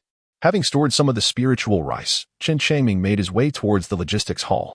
Along the way, he was astonished to observe the sect was eerily quiet, devoid of the bustling scenes of yesteryear. Had everyone participated in the battles, or had they all fled? Chen Changming let out a quiet sigh, and a sense of foreboding grew within him. At the entrance of the logistics hall, the former elder Luo had vanished, leaving the place utterly deserted. The grand doors stood firmly shut, and the entire square in front was devoid of any presence. Chen Changming inhaled sharply, utterly astonished to discover that the logistics hall was deserted. Could it be that everyone had gone to battle? Just as he turned around, he noticed an elderly man clad in white, trembling as he entered. "You, a mere servant disciple, have not fled?" The old man approached, gazing at the young man before him with incredulity. "Senior, I have been diligently cultivating spirit rice and have come to present my offering." Chen Changming bowed respectfully. The elderly figure appeared to be in dire condition, devoid of any trace of cultivation, resembling a decrepit mortal on the brink of decay. "That is unnecessary. Our Lingxiao sect has mobilized completely for battle. There is no one left to receive the spirit rice," the old man replied, shaking his head. He then covered his mouth with his hand, erupting into a violent cough, crimson blood seeping through his fingers. A gust of wind swept through, causing his frail body to sway perilously. "Senior, what has befallen you?" Chen Changming felt a wave of melancholy wash over him. He had not anticipated that the entire Lingxiao sect would be mobilized, which explained the current desolation of the sect. "I was injured on the battlefield, and now I find myself a mere shadow of my former self, relegated to the logistics hall," the elderly man in white remarked, his voice punctuated by coughs. Chen Changming's spirits had also sunk. He departed from the logistics hall and returned to the spirit rice planting valley. It was no wonder that recently, no outer disciples had come, as they had all been dispatched to the battlefield. Gazing at the sprawling fields of spirit rice, a complex expression washed over him. In a world where the nest is overturned, no egg remains intact. If the Lingxiao sect were to suffer defeat, this place would likely change hands as well, including this very valley. He was uncertain how much longer he could endure. If it became impossible to stay here, he would have no choice but to seek refuge in the Wanbao Pavilion. The Ziyuan secret realm was a commendable place for cultivation, relatively safe in comparison. Chen Changming wandered through the various small courtyards at the foot of the mountain and discovered, to his surprise, that a few individuals had already fled. However, the number of those who had escaped was minimal, merely 3 or 4. The majority remained oblivious, continuing their daily toil in the cultivation of spiritual rice. Chen Changming let out a sigh. These individuals only had the opportunity to visit the logistics hall once a year and lacked any sources of information, rendering them completely oblivious to the changes in the outside world. After returning with over 30,000 pounds of spiritual rice, Chen Changming descended the mountain once more.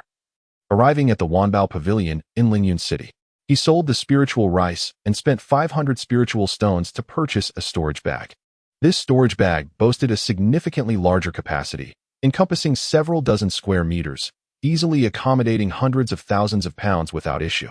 Indeed, it was remarkably different. Upon exiting the Wanbao Pavilion and strolling through Lingyun City, he noticed a considerable decrease in the number of cultivators and realized where they had all taken refuge. Back at the Lingxiao sect, Chen Changming continued to lead a life akin to before, diligently consuming medicine for cultivation while tending to the spiritual and medicinal fields. As time passed, his cultivation steadily progressed. A month and a half later, Chen Changming's cultivation had progressed to the mid-stage of the second layer of qi refinement.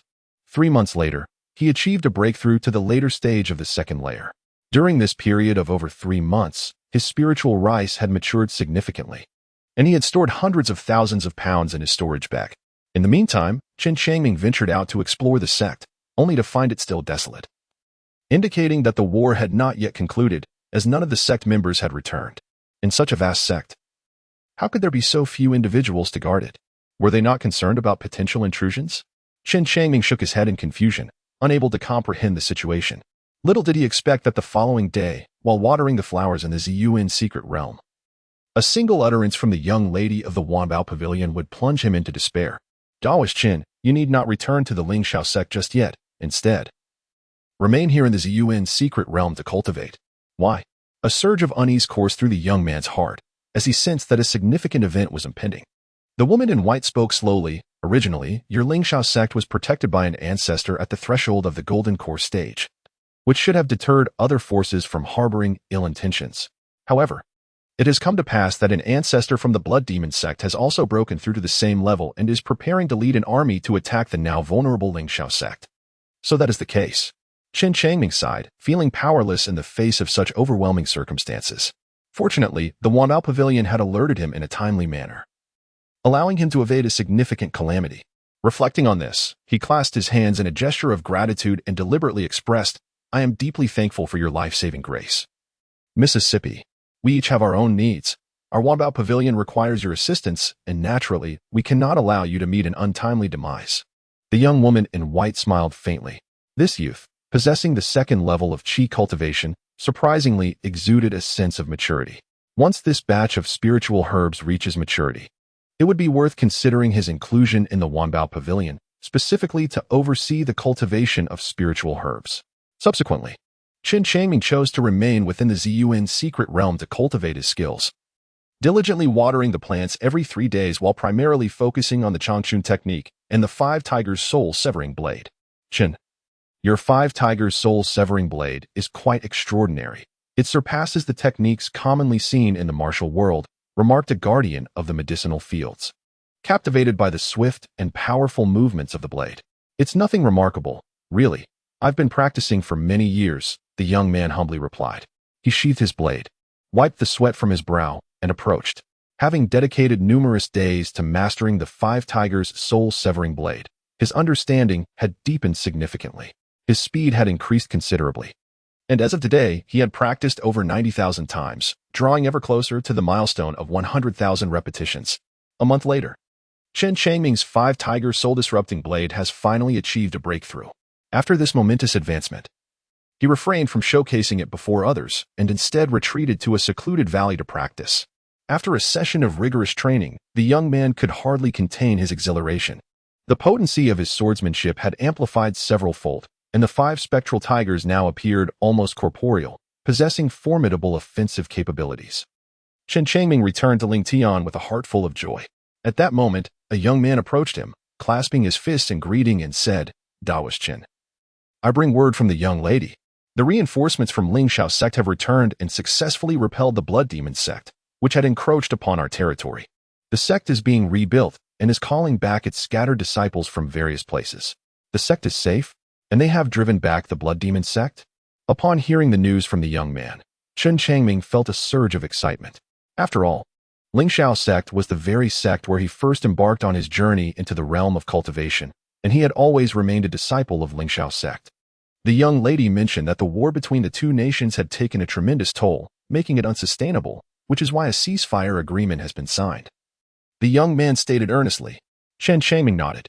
The war between the two nations is no trifling matter. If the disparity in strength is significant, the consequences may be manageable. But should the forces be closely matched, the toll and casualties would be devastating. The young lady mentioned that during the previous invasion of Ling Xiao sect by the Blood Demon sect, both ancestral figures suffered considerable injuries and retreated into seclusion. Thus, it was only upon the return of reinforcements from Ling Xiao sect that they were able to vanquish the Blood Demon sect. The young man added, "Now I comprehend." Chen Changming sighed softly, grateful that the situation had turned in such a manner, allowing Ling Xiao sect to regain a foothold. The young man gazed at the small cultivator of the second layer of qi refinement before him, licking his lips with a smile, and remarked, "The young lady also mentioned that Ling Xiao sect is demonstrating considerable resolve this time. As long as the outer disciples of the second layer of qi refinement or above who have strayed return, they will be directly promoted to outer disciples."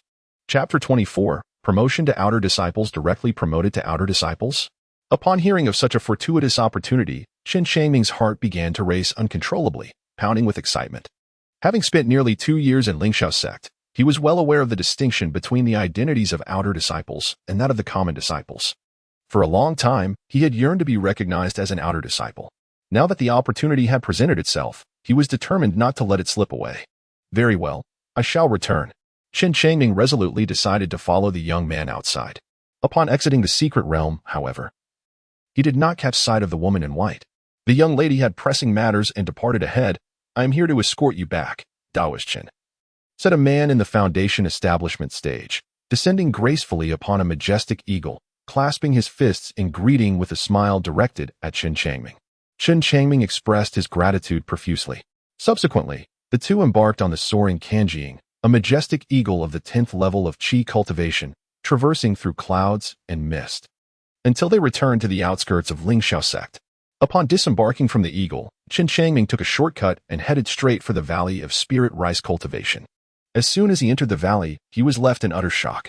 The landscape was devastated, strewn with destruction, with not a single intact spot to be found. It was over. The spiritual fields had been utterly ruined. A piercing anguish surged through Chen Changming's heart, causing his body to tremble subtly. So many spirit fields. The culmination of his fervent toil had now been obliterated by the minions of the Blood Demon sect. "Brother Chen, you have returned," spoke a disciple at the first level of qi refinement, approaching from behind with a countenance full of sorrow. "Cursed be the Blood Demon sect and their retreat. They have laid waste to the underground spiritual veins, leaving our Ling Xiao sect bereft of any fields to cultivate." Chen Changming turned around and recognized the person.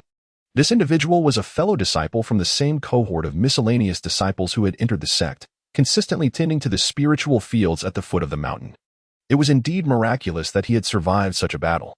Perhaps, possessing only the cultivation of the first layer of qi refinement had ironically increased his chances of survival. "Junior brother Zhao, do not lose heart. The sect will undoubtedly have its means." Chen Changming approached and gently patted his shoulder, offering words of comfort. "Indeed." Zhao Haijin gazed at Chen Changming, suddenly expressing astonishment. "Senior brother, your cultivation has advanced remarkably quickly. You have already reached the late stage of the second layer of qi refinement." "Indeed." Chen Changming let out a sigh. In pursuit of a breakthrough, he had endured unimaginable pressure. For the past 2 years, he had not enjoyed a single restful night, dedicating himself to relentless cultivation each day. Zhao Haijin clasped his fists and smiled, saying, "Congratulations, senior brother. You can now directly ascend to the ranks of the outer disciples. My heartfelt congratulations to you." Chen Changming smiled and chatted with his junior brother Zhao for a moment before turning to report to the affairs hall of the sect. "Oh, it's you, young lad. I can't believe you have broken through to the second layer of qi refinement." Elder Luo exclaimed in astonishment as he looked at the young man before him, hardly able to believe his eyes. This boy, whom he had not seen for several days, had grown taller, stronger, and appeared more vigorous. What astonished him even more was that this disciple with a mixed elemental root had actually advanced to the late stage of the second layer of qi refinement. While such progress might not be remarkable among outer disciples, it was exceptionally rare for a mere servant disciple. Seeing Elder Luo, Chen Changming was momentarily taken aback, but quickly responded with a respectful smile. "I didn't expect it to be Elder Luo. So you are now in charge of the affairs hall." Indeed, Elder Luo sighed softly. He was currently juggling multiple responsibilities, with the affairs hall being just one of them. The Ling Xiao sect had initially engaged in a war with the cultivation sect of the Chu kingdom, followed by a fierce battle with the Blood Demon sect, resulting in severe losses. In order to recover swiftly, even the servant disciples, whom they had always looked down upon, were being called back. It truly could not be helped. After 2 wars, the Lingxiao sect had lost half of its members, and the road to recovery would indeed be a long one. Take this storage bag. It contains an identity token for outer disciples, appropriate attire, a manual for outer disciples, as well as the first layer of the Changchun Gong cultivation technique, and 10 spirit stones along with 10 gathering spirit pills, Elder Luo explained kindly as he handed over a storage bag. Regardless of the circumstances, Chen Changming was the first servant disciple to return, which was quite uplifting for morale. Thank you, Elder Luo. Chen Changming received the storage bag with gratitude, a smile gracing his lips. At that moment, a commotion erupted behind him, accompanied by jubilant shouts. The senior sister has arrived. Senior sister. Greetings to the senior sister. Numerous outer disciples promptly stepped aside, offering their respectful salutations. Chen Changming turned around and instantly beheld a strikingly beautiful woman adorned in red. Her features were exquisitely chiseled, her figure graceful, and she bore a sword upon her back. With an air of confidence, she strode forward, exuding a commanding presence that resonated with every step she took. Her every movement conveyed an undeniable authority. Is that the senior sister? Chen Changming was taken aback. He had always been engrossed in cultivating spiritual rice and was completely unfamiliar with this senior sister, having never heard of her before. As he noticed her approaching, seemingly with a vendetta, a wave of instinctive panic surged within him, prompting him to swiftly sidestep. He had no choice but to evade, for this senior sister had already attained the 7th level of qi refinement. Even though Chen Changming possessed some hidden skills, he dared not engage with someone of such formidable prowess. After all, the disparity in their realms was far too great. Chen Changming considered himself a mere wastrel, never daring to contemplate the possibility of transcending several minor realms in battle. Grandfather, I have returned. The senior sister, brimming with vigor, approached Elder Luo. With a boisterous clap on the table, she leapt up and unceremoniously plopped herself down, utterly devoid of any semblance of ladylike grace. Bang! Bang! Elder Luo, incensed, had his beard bristle in indignation as he repeatedly struck the table, exclaiming in frustration, "Get down. You exhibit not a shred of femininity. How do you expect to find a husband in the future?" The senior sister, with a dismissive pout, retorted, "Then I simply shan't marry.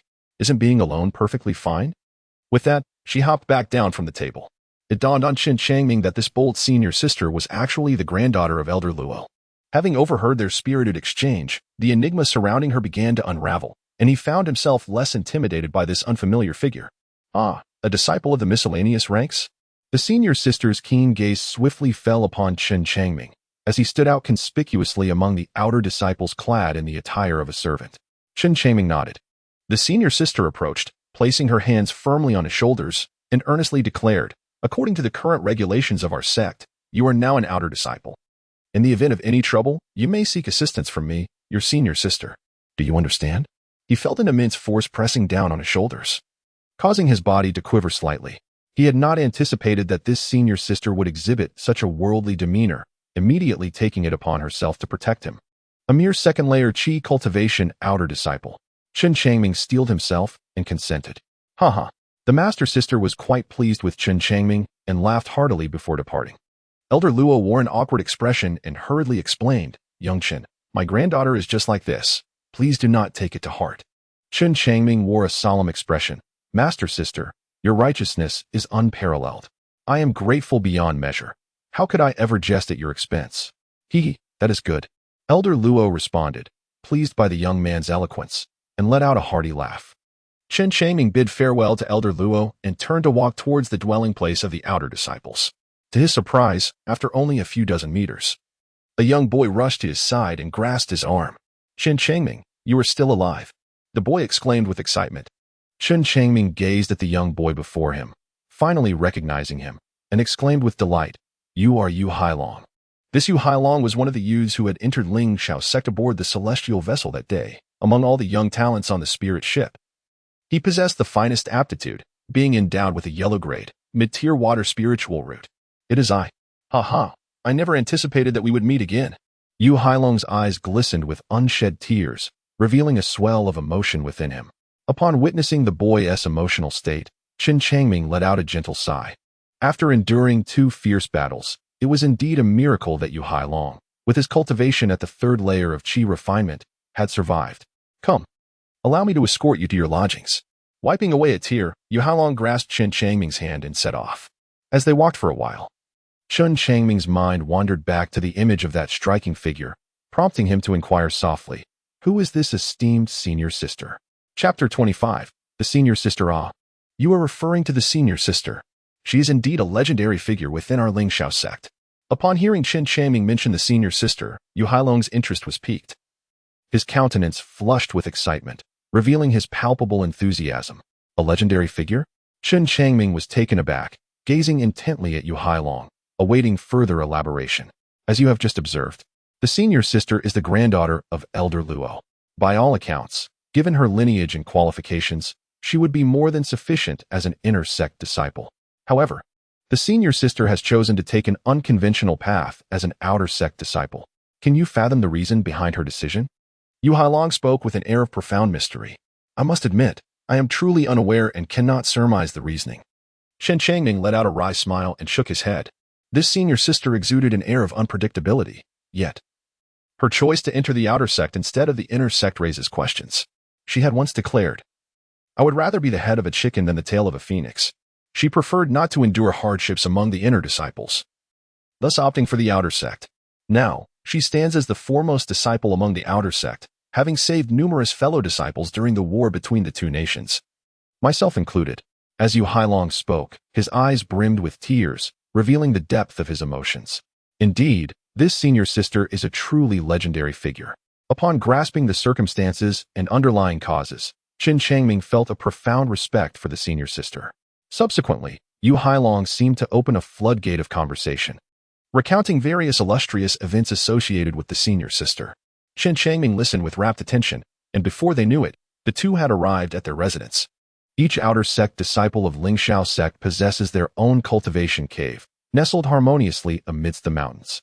Standing before a row of these caves, Yu Hailong pointed in a particular direction and remarked with a smile, "Chen Changming, having just become an outer sect disciple, should you find any rules unclear, feel free to seek me out. My cave is not far from yours."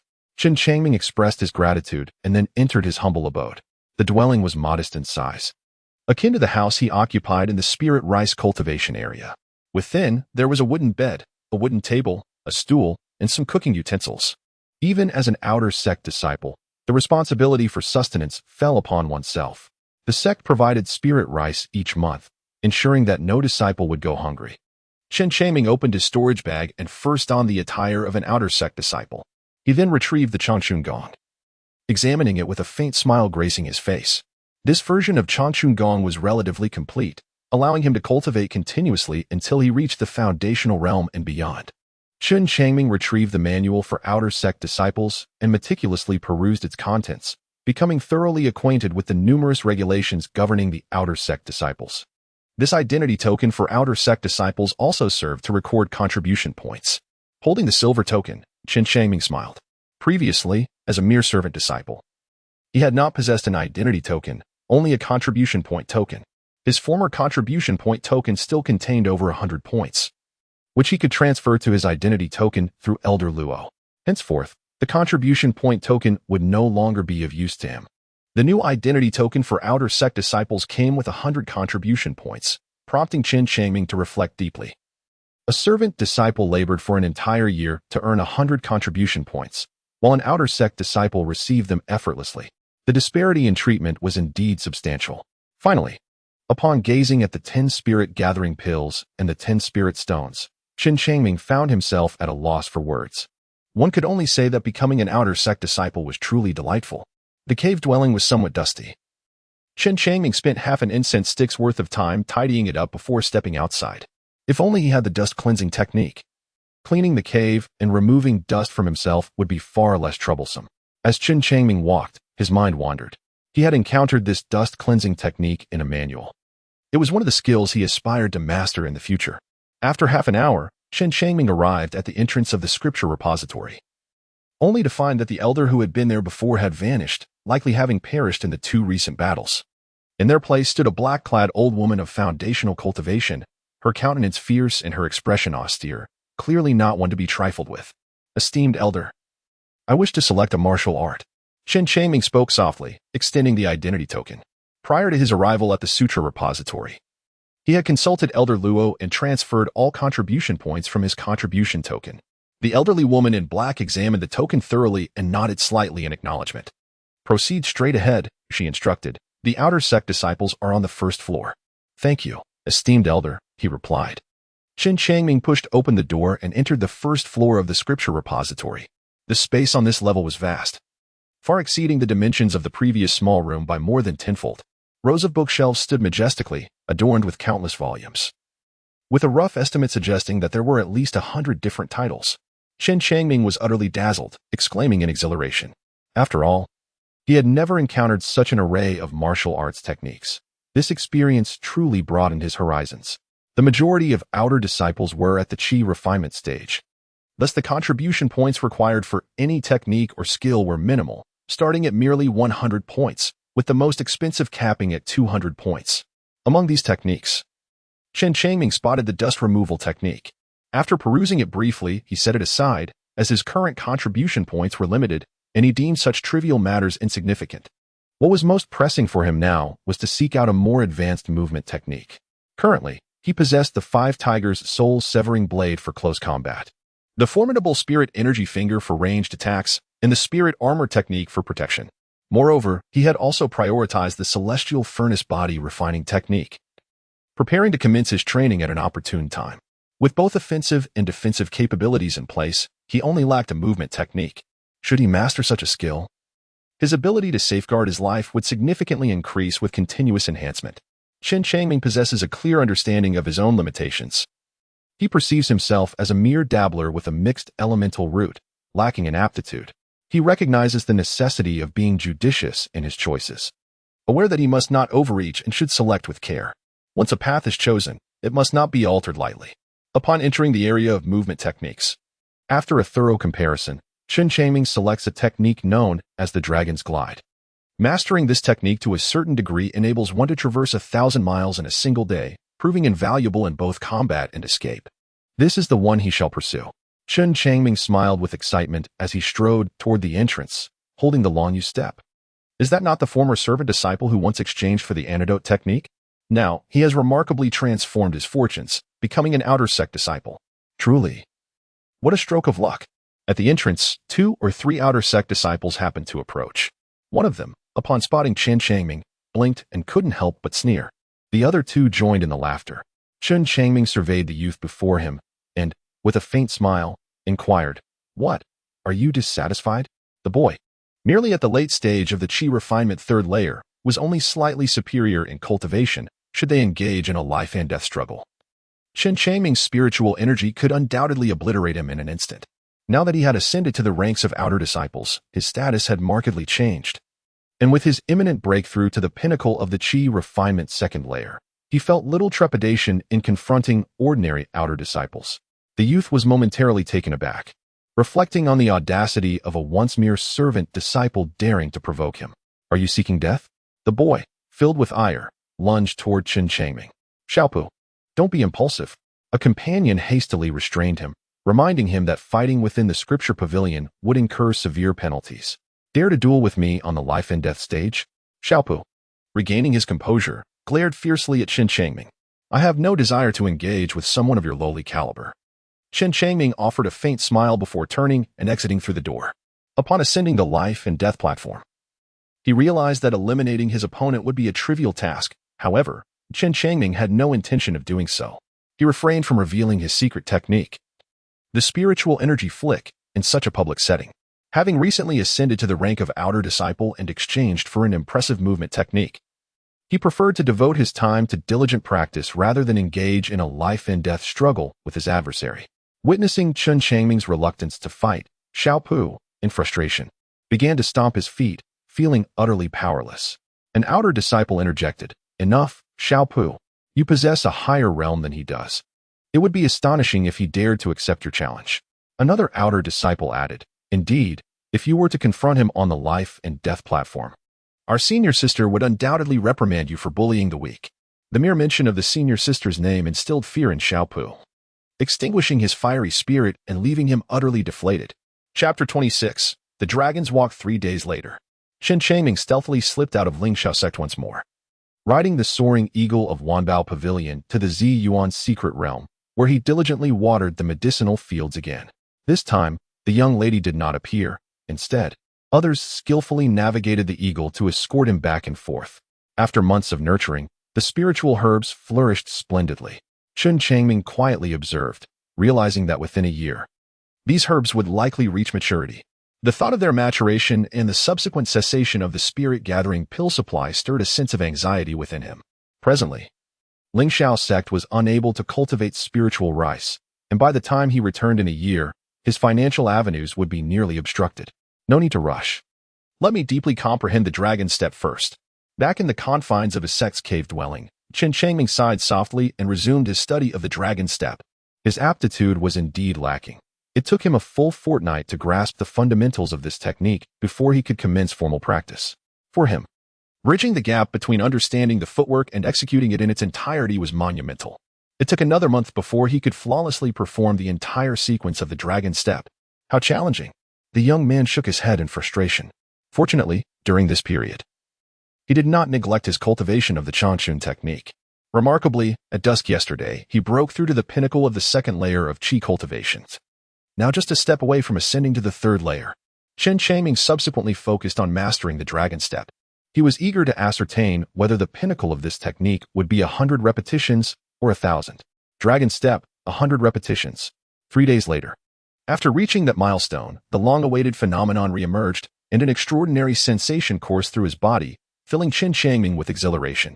Following the initial enhancement of the dragon step, his speed surged tenfold. Naturally, with the increase in velocity, the consumption of spiritual energy also escalated. However, Chen Changming's reservoir of spiritual energy was far superior to that of an average individual, enabling him to withstand the expenditure effortlessly. The journey from 100 to 1,000 was not far. Thus, he resolved to persevere and continue his breakthroughs. Chen Changming was exceedingly exhilarated and resumed his cultivation. It appeared that in the realm of immortal cultivation, the initial enhancement of any technique was set at 100, whereas the 5 Tigers' soul-disrupting blade, being a martial art of the Jianghu, commenced at a lower tier, starting with a baseline of 10,000 repetitions. Upon clarifying all these details, Chen Changming felt it imperative to master a sword technique. After all, the entire Lingxiao sect primarily focused on swordsmanship, and as an outer disciple, wielding a blade day in and day out ultimately seemed a futile endeavor. With this thought, he let out a quiet sigh. In his earlier days as a servant disciple, he had grappled with feelings of insecurity, which drove him to diligently practice the only offensive skill he possessed, the 5 Tiger soul-severing blade.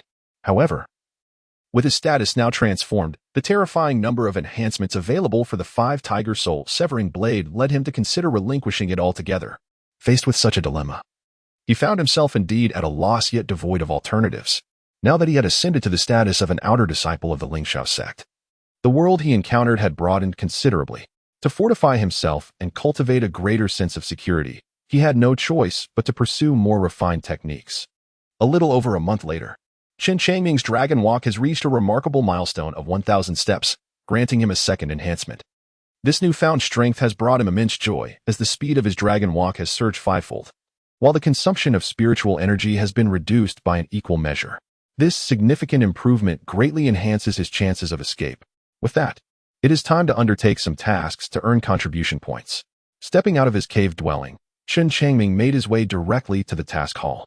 He found himself at the pinnacle of the second layer of qi cultivation, and the 100 spirit-gathering pills generously provided by the treasure pavilion each month were no longer sufficient.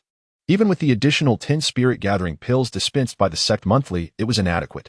Thus, he needed to execute tasks to accumulate contribution points, enabling him to exchange them for spirit-gathering pills and strive to break through to the third layer of qi cultivation as swiftly as possible. Chen Changming arrived at the mission hall, where a considerable number of individuals were present, comprising both outer and inner disciples. Within the Lingxiao sect, merely relying on the resources provided by the sect for cultivation is utterly insufficient. One must also complete various tasks issued by the sect to earn contribution points, which can ultimately be exchanged for diverse cultivation resources. Inside the mission hall, shadowy walls displayed a continuous stream of textual tasks. As Chen Changming was unfamiliar with the surroundings, he approached one of the less crowded walls to examine the tasks listed. A malevolent specter had appeared in Palai village at the foot of the mountain, preying upon cattle and sheep. Eliminating it would yield 200 contribution points. In the Hujiao Gorge, a first-level tiger demon frequently descended from the mountains to harm people. Slaying it would garner 100 contribution points. Linging Mountain was abundant in purple spirit grass. Harvesting and delivering it to the sect would earn 100 contribution points per stock. The myriad tasks overwhelmed Chen Changming's senses, igniting a restless eagerness within him as he intended to undertake a task for practice. Just as he was about to proceed, he heard the voice of Yu Hailong behind him. Chen Changming, my junior brother, what brings you here to accept the task? This place is rather deserted. Chen Changming turned back with a smile. Yu Hailong stepped forward to grasp his arm, pointing towards the shadow wall in the west, and remarked, this side offers too few contribution points for tasks, hence the scarcity of people. Look over there. A crowd is gathered. Clearly drawn by the promise of higher task contributions, Chen Changming was taken aback. At that moment, Yu Hailong pulled him towards the western side, where they stood at the rear of the crowd, straining on their toes to gaze at the shadowy wall. Recently, a beast tide had erupted in Yunwu Mountain, causing numerous demon beasts to wreak havoc and devour many commoners. Although our Lingxiao sect is not in close proximity to Yunwu Mountain, we have nonetheless issued a mission for our disciples to venture forth and exterminate these beasts. Yu Hailong, with excitement in his voice, pointed at the shadowy wall and exclaimed, there are various tasks related to the extermination of demon beasts from Yunwu Mountain posted here. Upon successfully slaying them and returning their carcasses to the sect, one can earn a substantial amount of contribution points. So that is how it is. Chen Changming nodded, gazing intently at the shadow wall. Yu Hailong was indeed correct. Venturing to Yunwu Mountain to slay the demonic beast promised substantial rewards. The most basic level 1 demonic beast offered a starting bounty of 200 contribution points, while the highest could yield up to 600 contribution points. Chen Changming suddenly felt a pang of confusion. Brother Yu, why is there such a vast difference in contribution points for demon beasts of the same rank? Any level of demon beast is categorized into 3 tiers, initial, intermediate, and advanced, corresponding to the various realms of our cultivators. For instance, a first-tier initial stage demon beast is equivalent to a cultivator at the 3rd layer of qi refinement. Yu Hailong explained. Are you joking? A male disciple interjected, turning around with a derisive smirk. Demon beasts possess innate skills, even at the same realm. They are far superior to us human cultivators. I understand, but I just haven't gotten to that part yet, Yu Hailong retorted with a hint of irritation. Noticing Yu Hailong's fiery temperament, the male disciple chose to remain silent and continued to observe the shadow wall.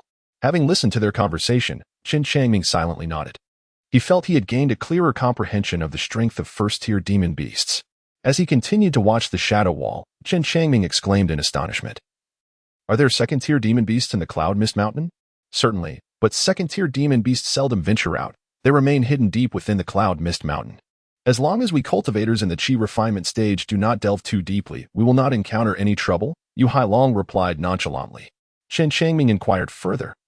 What is the strength of the second-tier demon beasts? Yu Hailong responded, second-tier demon beasts are comparable to the foundational stage of human cultivators, specifically levels 1 to 3 of the foundation establishment. Third-tier demon beasts correspond to the mid-foundational stage, while fourth-tier demon beasts are akin to the late foundational stage and its pinnacle. How should one proceed to undertake a task? Chen Changming felt a surge of excitement within him. If he could slay a few more monsters in the Misty Mountain, he would amass a considerable number of contribution points, thus securing his supply of gathering spirit pills. The extermination of beasts in the Misty Mountain was a substantial undertaking. All that was required was to familiarize himself with the creatures within and then register his intent with Elder Lu at the entrance, ensuring that the sect was aware of his whereabouts, as Yu Hailong pointed out towards the entrance. Chapter 27. Malevolent Spirits Brother Chun. The journey to Misty Mountain is quite lengthy. Perhaps we should gather a few fellow disciples to form a team for the expedition? Yu Hailong suggested. I am in urgent need of contribution points, alas. I shall have to embark on the task in Misty Mountain solo this time and team up with Brother Yu on a future venture. Chen Changming wore an expression of deep regret. Indeed, he was in dire need of making a contribution, yet that was not the primary reason for his reluctance. The foremost concern was that in merely 2 days, he was to venture into the Ziyuan secret realm to tend to the medicinal fields. Any journey to Yunwu Mountain would jeopardize his commitment to Wanbage. Upon witnessing Chen Changming's refusal, a look of disappointment crossed Yu Hailong's face. Chen Changming approached the entrance and presented his identification token, addressing Elder Lu. Senior, I am here to accept the mission for Penglai village. Elder Lu cast a sidelong glance at the youth and inquired, are you not afraid, considering the formidable malevolence that lurks in Penglai village? Especially for a mere second-level chi practitioner like yourself? Let us give it a try, Chen Changming replied. Chen Changming smiled gently. Even if he were unable to defeat the malevolent specter, he could still employ the dragon's glide to escape. How formidable could a task worth 200 contribution points truly be? The power of this malevolent specter was likely comparable to that of a mere first-level novice beast. Upon witnessing the youth's resolute determination, Elder Lu activated the identity token. Chen Changming bid farewell to Yu Hailong and set out alone from Lingxiao sect, making his way towards Penglai village, located 200 miles away. Penglai village derives its name from the enchanting Penglai Lake. This vast expanse of water, stretching across 100 miles, is adorned with azure waves and picturesque scenery, providing the villagers by its shores with an incessant supply of sustenance. Upon arriving in Penglai village, Chen Changming engaged with several villagers to ascertain the extent of the losses among their cattle and sheep, while also inquiring about the malevolent entity that had been plaguing them. According to the villagers' accounts, this malevolent apparition is slender and elongated, entirely cloaked in darkness, and manifests only during the night. Once it preys upon the livestock, it drains them of their blood. Could it be a serpent demon?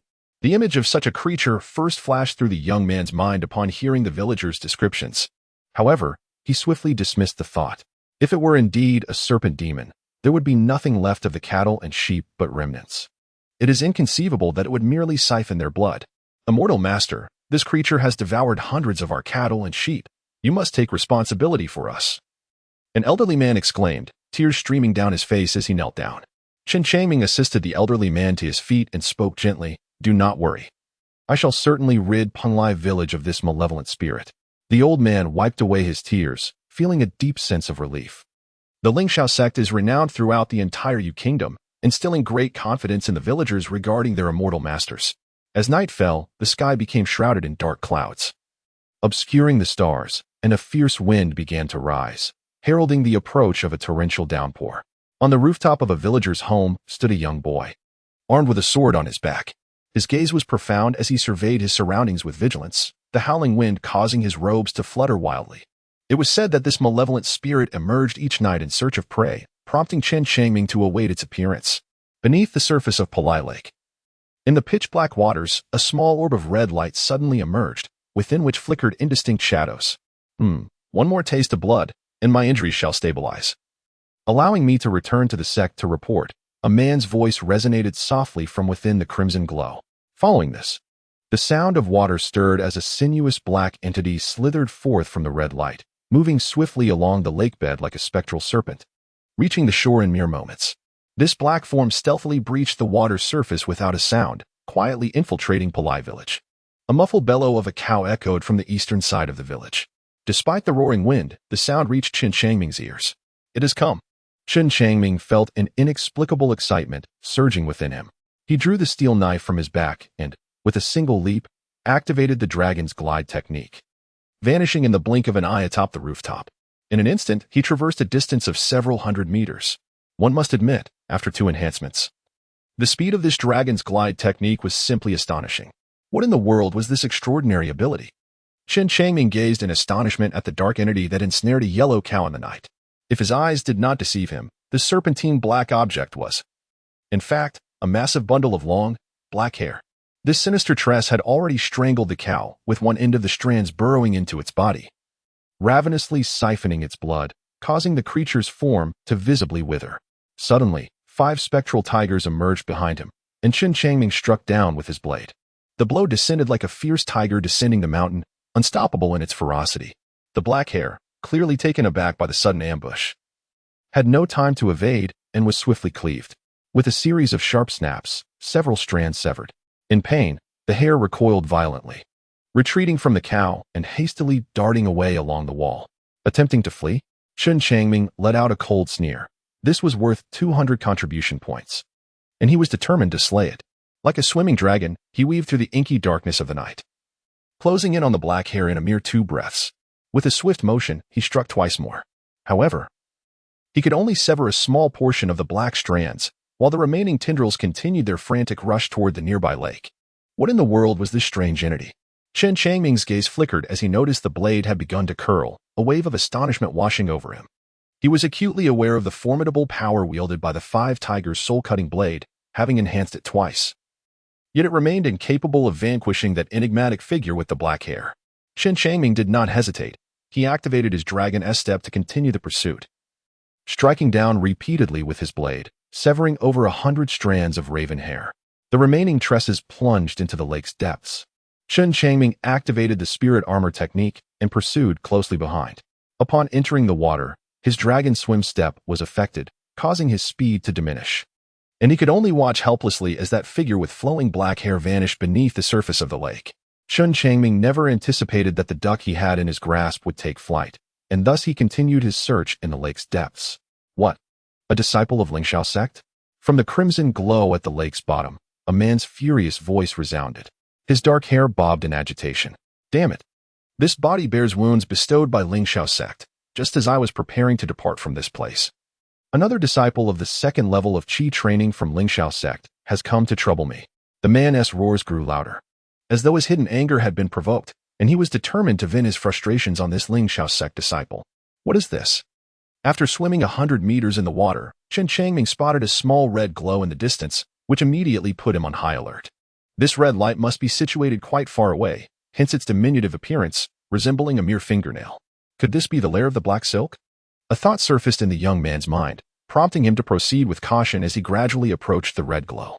After a brief moment, he found himself 30 meters away from the shimmering light. The glow formed an aura, gently flickering, within which shadowy figures seemed to dwell, though they remained indistinct. Lingxiao sect's rabble, have you come to court death? A chilling laughter suddenly echoed from within the red aura, imbued with arrogance, evoking a sense of invincibility. Startled, Chen Changming swiftly retreated several dozen meters as the dragon's roar was unleashed. In his right hand, he wielded a steel blade, while 5 spectral tigers materialized behind him, their roars resonating through the depths of the lake. Meanwhile, the fingers of his left hand quivered subtly, poised to unleash his ultimate technique, the Spirit Qi Finger. This instantaneous spell was his most formidable weapon. The 5 tigers' soul-cutting blade? It appears you haven't fared well in Lingxiao sect, resorting to the martial arts of the mundane world even after cultivating immortality, mocked the man enveloped in crimson light. And who might you be? Chen Changming's expression turned solemn. The crimson light gradually receded, revealing a man clad in blood-red robes, seated upon the sandy shore, with a crimson disk hovering above his head. Beside him lay a mass of black hair, one strand resting upon his palm, continuously oozing blood that was absorbed by his hand. Despite being at the 5th level of Qi cultivation, the blood-robed man's complexion was deathly pale, and his aura was faint, as if he bore grave injuries that had yet to heal. Witnessing this bizarre scene, Chen Changming instantly comprehended the situation. The man was drawing blood to mend his wounds. While he engaged in this sanguine recuperation, the blood-robed man sneered, "What a fool, unable to even recognize my attire. Once you're dead, you shall report to Yin Luo and learn the truth. You are a disciple of the Blood Demon sect." A flash of insight struck Chen Changming, and he blurted out, Indeed, you possess a modicum of intelligence. The blood-robed man completed his blood absorption and slowly rose, his countenance sinister as he chuckled darkly. I nearly perished. All thanks to your esteemed senior sister. As he spoke, he suddenly waved his hand, and the mass of black hair shot forth like a bolt of black lightning towards Chen Changming. Die! He bellowed, his expression twisted in rage. Without a moment's hesitation, Chen Changming instinctively unleashed a flurry of energy projectiles from his left hand. In an instant, several robust pillars of spiritual energy shot forth from his fingertips. The sound of sizzling filled the air as his energy strikes surpassed even the speed of the black-haired assailant. Boom! 2 of the luminous beams collided with the dark figure, violently dismantling him as the spiritual energy shattered into fragments, obliterating him entirely. Simultaneously, 3 beams struck the blood-robed man, causing a spray of crimson as 3 gaping wounds the size of bowls erupted upon his body. In disbelief, the slain blood-robed man gazed at the youth in the distance, his expression vacant as he collapsed onto the sandy ground, his eyes failing to close in death. He had never anticipated that a mere cultivator at the pinnacle of the 2nd tier would strike with such ferocity, akin to thunder and fire, leaving him no chance to react before sealing his fate. After vanquishing the blood-robed adversary, Chen Changming wore a faint smile.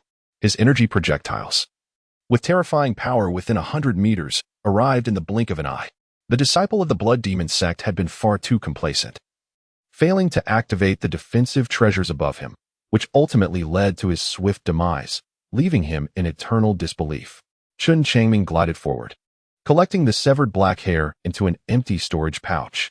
He approached the disciple of the Blood Demon sect, and with a swift motion, he severed the head from the body, placing it into the storage pouch as well. This served as a trophy, a testament to his contributions. With a flicker of his gaze, Chen Changming turned towards the red disk that had long since settled upon the sandy earth. His eyes gleamed with intrigue as he murmured to himself, "This treasure appears quite remarkable." He had never encountered a genuine magical artifact before. Today was indeed his inaugural experience. Now that the disciples of the Blood Demon sect had perished, this artifact had transformed into his rightful spoils. Chapter 28. A bountiful harvest. Chen Changming picked up the crimson disc and examined it closely from various angles. He discovered 3 small characters inscribed on one side, Blood Spirit Shield. The young man nodded with a satisfied smile, realizing that this must be the name of the magical artifact. He then carefully stored the Blood Spirit Shield away.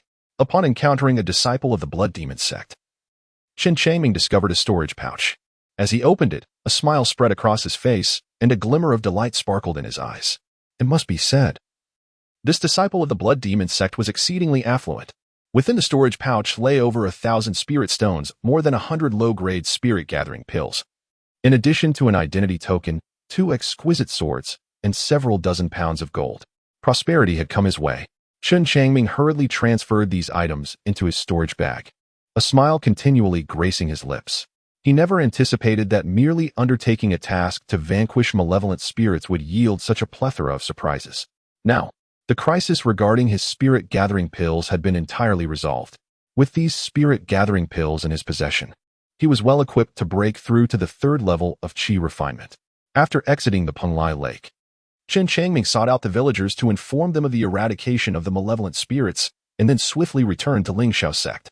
At the entrance of the mission hall, he presented his storage bag, respectfully stating, "Elder, I have completed the task concerning Penglai village. Please verify." Completed? So soon? Elder Lu was momentarily taken aback, casually opening the storage bag for a glance. This is Black Spirit Silk, a unique artifact of the Blood Demon sect. Upon seeing the severed black hair and the dismembered head, Elder Lu's expression shifted dramatically, and he hastily inquired, "It takes at least the 5th level of Qi refinement to wield this Black Spirit Silk. Chen Changming, how did you manage to slay your opponent?"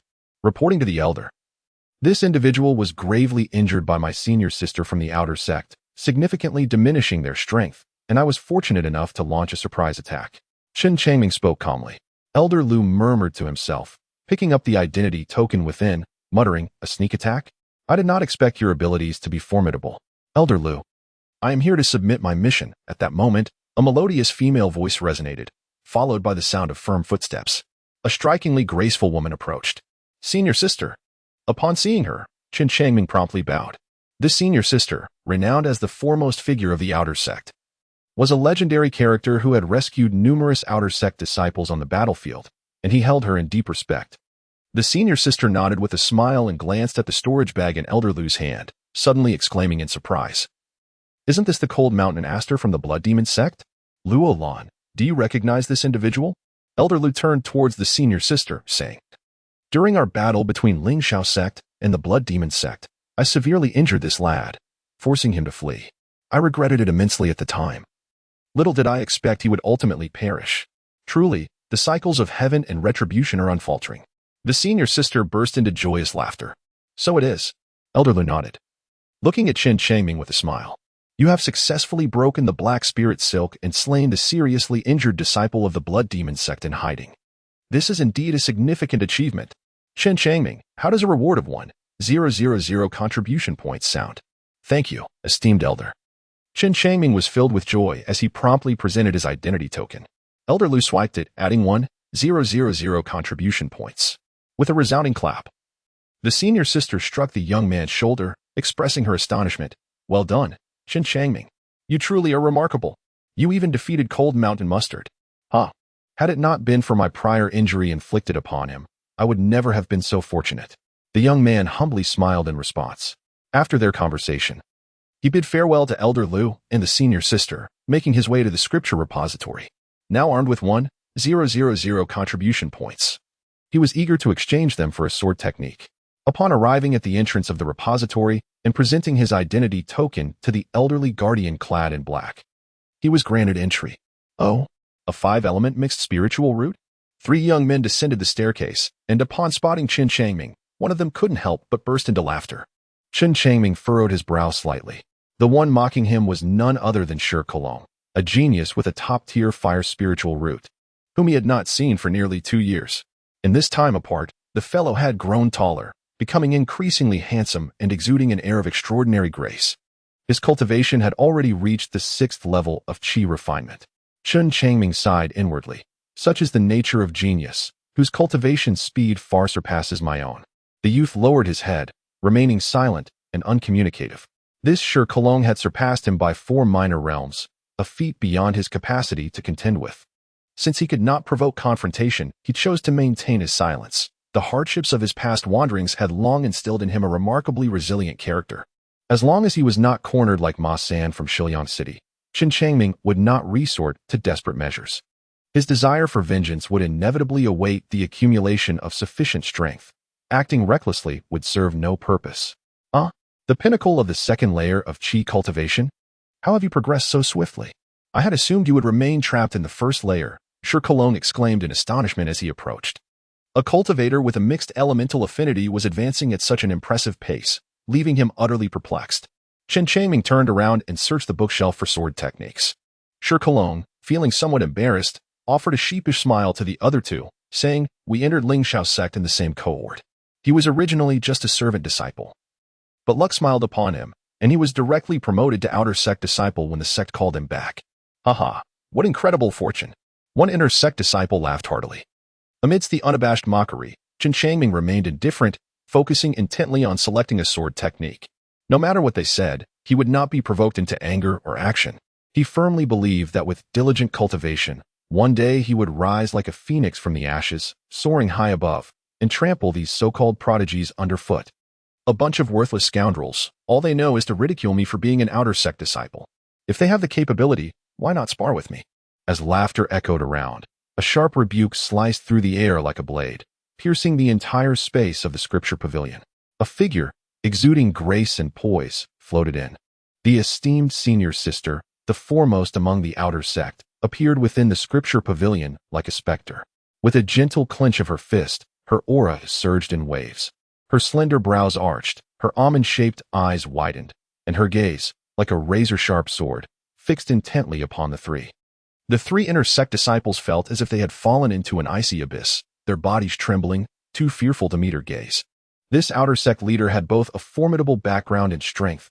Combined, they were no match for her. Witnessing this scene, a warm surge of emotion welled up within Chen Changming. This senior sister, undoubtedly a legendary figure, showed such care even towards him, a waste with 5 elemental roots.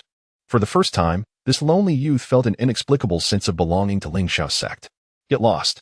The senior sister's voice thundered, resonating throughout the space. The 3 inner sect disciples, utterly dejected, dared not lift their heads, slinking out like dogs with their tails between their legs. Thank you, senior sister.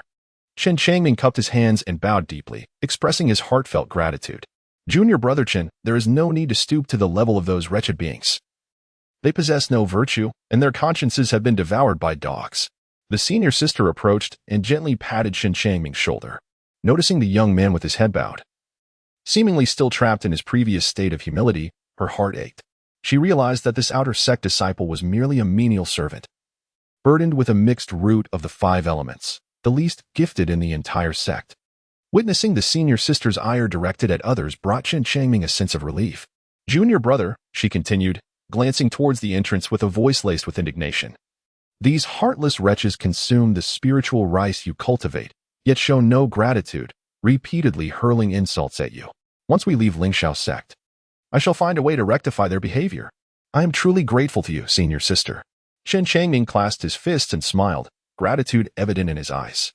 At this moment, in the heart of the youth, this somewhat masculine senior sister, despite her slightly unrefined demeanor, appeared to him as nothing short of exquisite, surpassing any woman in the world by 1,000-fold. Chapter 29, Lingxiao Sword Technique. Junior brother, which martial arts technique do you wish to select? The senior sister inquired gently. her expression softening as she gazed upon the youth. Having just ascended to the ranks of outer disciples, he was inexperienced in the realm of martial arts cultivation, and she was poised to guide him, helping him avoid unnecessary detours. I wish to choose a sword technique, he replied, hearing the subtle undertones in the senior sister's words. Chen Changming couldn't help but scratch his head and smile. Have you previously practiced any sword techniques? She inquired, her gaze narrowing slightly as she eyed the long sword on the young man's back. I once trained in the Five Tigers' soul-severing blade. A rather ordinary martial art in the realm, Chen Changming explained, before clasping his hands together and adding, I humbly request your guidance in selecting a suitable sword technique. Very well, the senior sister replied with cheerful agreement, leading Chen Changming to the sword technique section. Junior brother, our Lingxiao sect is renowned for its swordsmanship, which grants our outer disciples a vast array of choices when it comes to practicing sword techniques. In comparison to the inner disciples, our privileges regarding swordsmanship are only slightly diminished, she elaborated, gesturing towards the shelves filled with texts on sword techniques. Our outer disciples have 20 different sword techniques available to us. For those of average talent, the Qingfeng sword technique is the appropriate choice. For those with commendable aptitude, the Jingguang sword technique is recommended, and those of superior talent may choose the Lingxiao sword technique, which is also the best option for inner disciples. The Lingxiao sword technique? Chen Changming felt a twinge of unease. It seemed that the Lingxiao sword technique was indeed the most formidable swordsmanship of the Lingxiao sect. However, his innate talent was rather lacking, and his comprehension was insufficient, making it exceedingly difficult for him to master such a powerful technique. It was no wonder that the young man had reconsidered his decision. After all, he had required an extensive period to grasp even the rudimentary spells, and now, faced with such profound swordplay, the time needed for understanding would likely be even longer. Senior sister, then I shall choose the Qingfeng sword technique. Chen Changming, possessing a keen self-awareness, made a choice. The senior sister shook her head, her expression suddenly turning grave. Junior brother, you would be better off selecting the Lingxiao sword technique. Chen Changming wore a wry smile. Senior sister, this Lingxiao sword technique is exceedingly difficult. I fear I may not master it. The senior sister's eyes sparkled as she regarded the young man before her with the scrutiny akin to that of assessing gold, and she spoke gently. You managed to slay the severely injured Longshan Kuei, which is no ordinary feat for an outer sect disciple. Given your commendable achievements in blade techniques, I have no doubt that you can also carve out a distinctive path in swordsmanship. Her confidence stemmed from her profound understanding of Longshan Kuei, an individual of considerable prowess, equipped with protective artifacts. Even in a grievously wounded state, he was not someone a peak second-layer chi refining outer disciple could easily vanquish. Moreover, this outer disciple had previously been a miscellaneous servant with a mixed 5-element spiritual root. She had inquired about Chen Changming and learned that he had never practiced any offensive martial arts upon his ascension to outer disciple. He merely exchanged for a technique known as the floating dragon steps. As for the spirit chi flick, she dismissed it altogether, for that technique was merely a pest-repelling method, offering little utility against cultivators and serving only as an auxiliary skill for spirit rice cultivation. She recognized that this junior brother was exceptional, perhaps concealing some secret. Yet her curiosity was tempered. In the realm of cultivation, who among them lacked a secret? Seeing the senior sister hold him in such high regard, Chen Changming felt a pang of anxiety. Senior sister, you overestimate me. I fear it will take a considerable amount of time for me to comprehend the Lingxiao sword technique. And as for its application, I cannot even fathom how long that might take. With excitement bubbling over, the senior sister playfully slapped the young man's shoulder and laughed heartily. No worries. I shall assist you. My primary focus is indeed the Lingxiao sword technique. From now on, I will be responsible for explaining and demonstrating the practice to you. With my guidance, even if you are a bit slow, you should be able to learn it reasonably well. Haha. All right then. Chen Changming's body trembled, nearly succumbing to the force of his senior sister's presence. In the end, he could only acquiesce with resignation. Indeed, if his senior sister were to personally instruct him, elucidating and demonstrating the Lingxiao sword technique, his learning would become significantly less arduous. Although the Lingxiao sword technique is of an exceedingly high caliber, it is not exorbitantly priced, requiring merely 200 contribution points. Most disciples are aware that if their aptitude is lacking, studying the Lingxiao sword technique for 2 years would yield less benefit than a single year of the Qingfeng sword technique. There was once a farcical incident within the Lingxiao sect where an arrogant individual, after 2 years of study in the Lingxiao sword technique, found himself unable to best a disciple who had only practiced the Qingfeng sword technique for a year. This incident became a source of amusement and a cautionary tale. Typically, even if one possessed the Lingxiao sword technique, they would be ruthlessly denied by the guardians of the scripture pavilion. You wish to select the Lingxiao sword technique? The elderly woman in black was taken aback upon seeing the sword manual presented by Chen Changming. She was well aware of his meager qualifications. How could one with such a paltry 5-element mixed spiritual root aspire to learn the sect's revered sword technique? Such aspirations were truly fanciful. At that moment, the senior sister unexpectedly appeared behind Chen Changming, smiling as she said, "Elder Duanmu, fret not. I shall guide junior brother Chen in mastering the Lingxiao sword technique." The elder blinked, swallowing her initial response. It was rather inappropriate to dismiss the granddaughter of Elder Luo, who had now interjected. Thus, she reluctantly acquiesced. Yet, a question lingered in her mind. What fortuitous circumstance had befallen this 5-element mixed spiritual root youth, allowing him to receive personal instruction from the foremost disciple of the outer sect? Ah, the youth of today, how inscrutable they are, she mused wryly to herself. After successfully acquiring the Lingxiao sword technique, Chen Changming was led by his senior sister to a secluded mountaintop.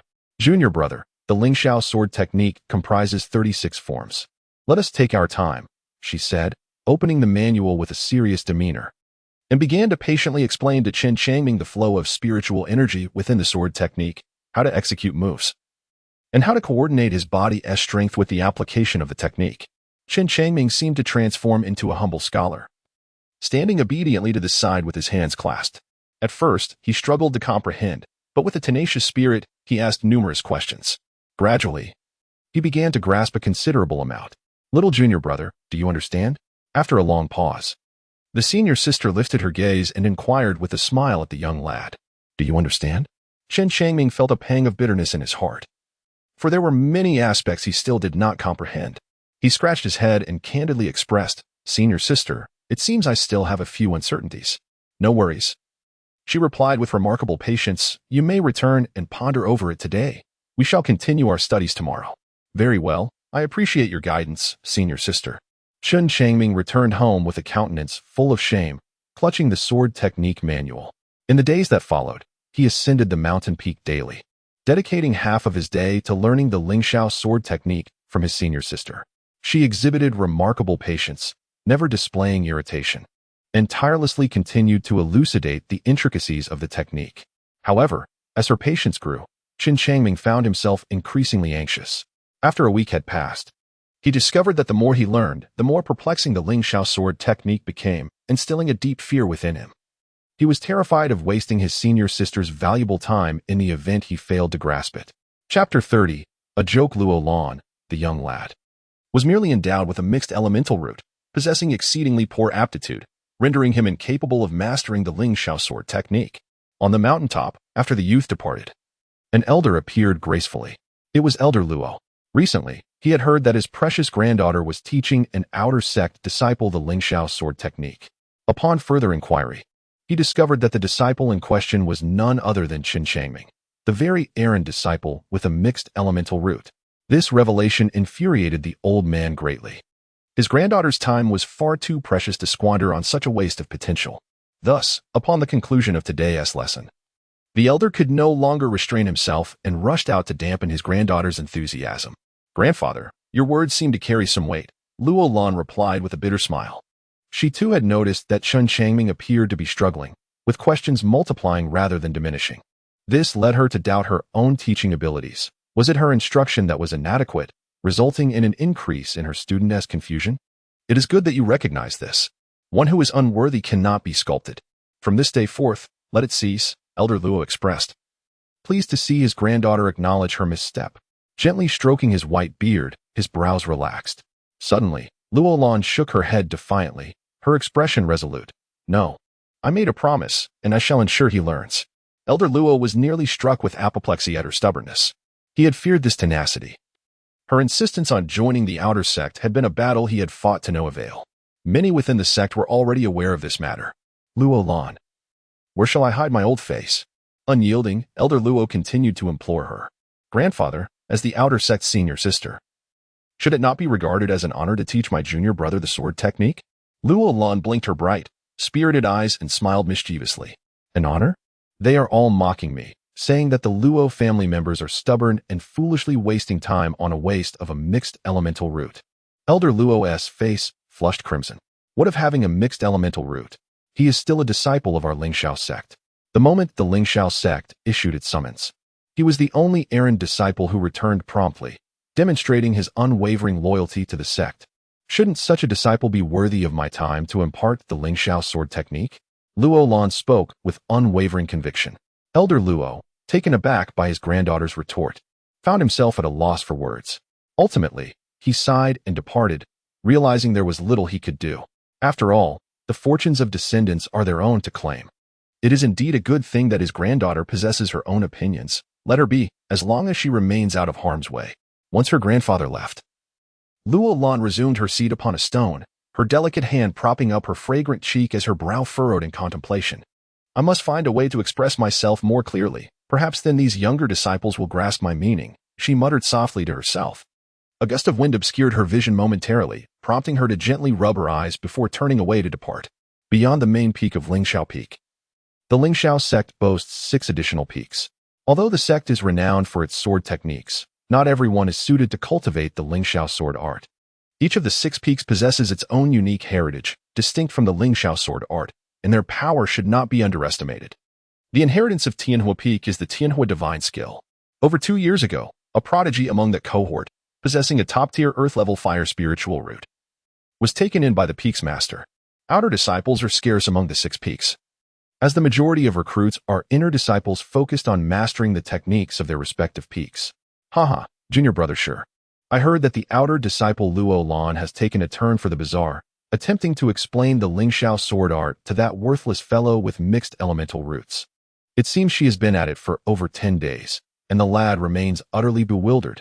An inner disciple of Tianhua Peak exclaimed excitedly before Shi Kelong.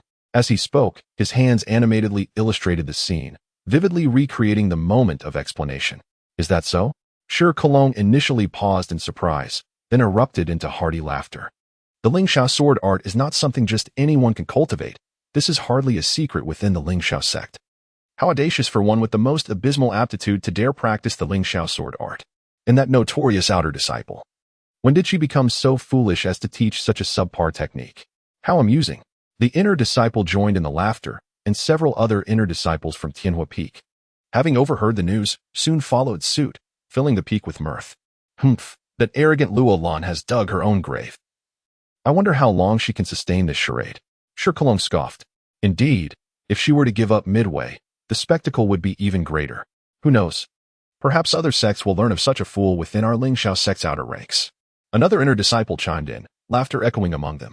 Half a month later, atop the mountain, Chen Changming gazed earnestly at Luo Lan. Senior sister, I truly cannot grasp this. Perhaps it would be best to abandon it.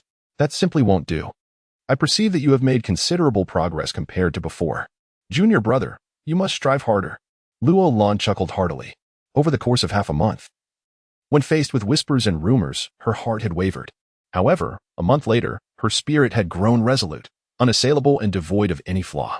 Regardless of the circumstances, she was determined to persist in her efforts to teach her junior brother, even if he proved to be somewhat slow in learning. She would not regret imparting her knowledge, for she was the esteemed senior sister of the outer sect. No matter how inept the junior brother might be, she would never cast him aside. Nor would she abandon this endeavor midway. Very well, she said, noticing her senior sister's enthusiasm. Chen Changming nodded with a hint of bitterness. Although he had made some advancements over the past month, he still felt inadequate in mastering the profound Lingxiao sword technique. Perhaps I should pursue the Qifeng sword technique instead. A fleeting thought arose in his mind, only to be swiftly dismissed. Since he had already embarked on this journey with his senior sister, there was no turning back. He could not allow her to become a subject of ridicule among others. Junior brother, you possess quite the talent for cultivation. Look, you have recently broken through to the 3rd level of Qi training. Luo Lan gazed at the young man before her, her expression one of admiration. Chen Changming smiled foolishly.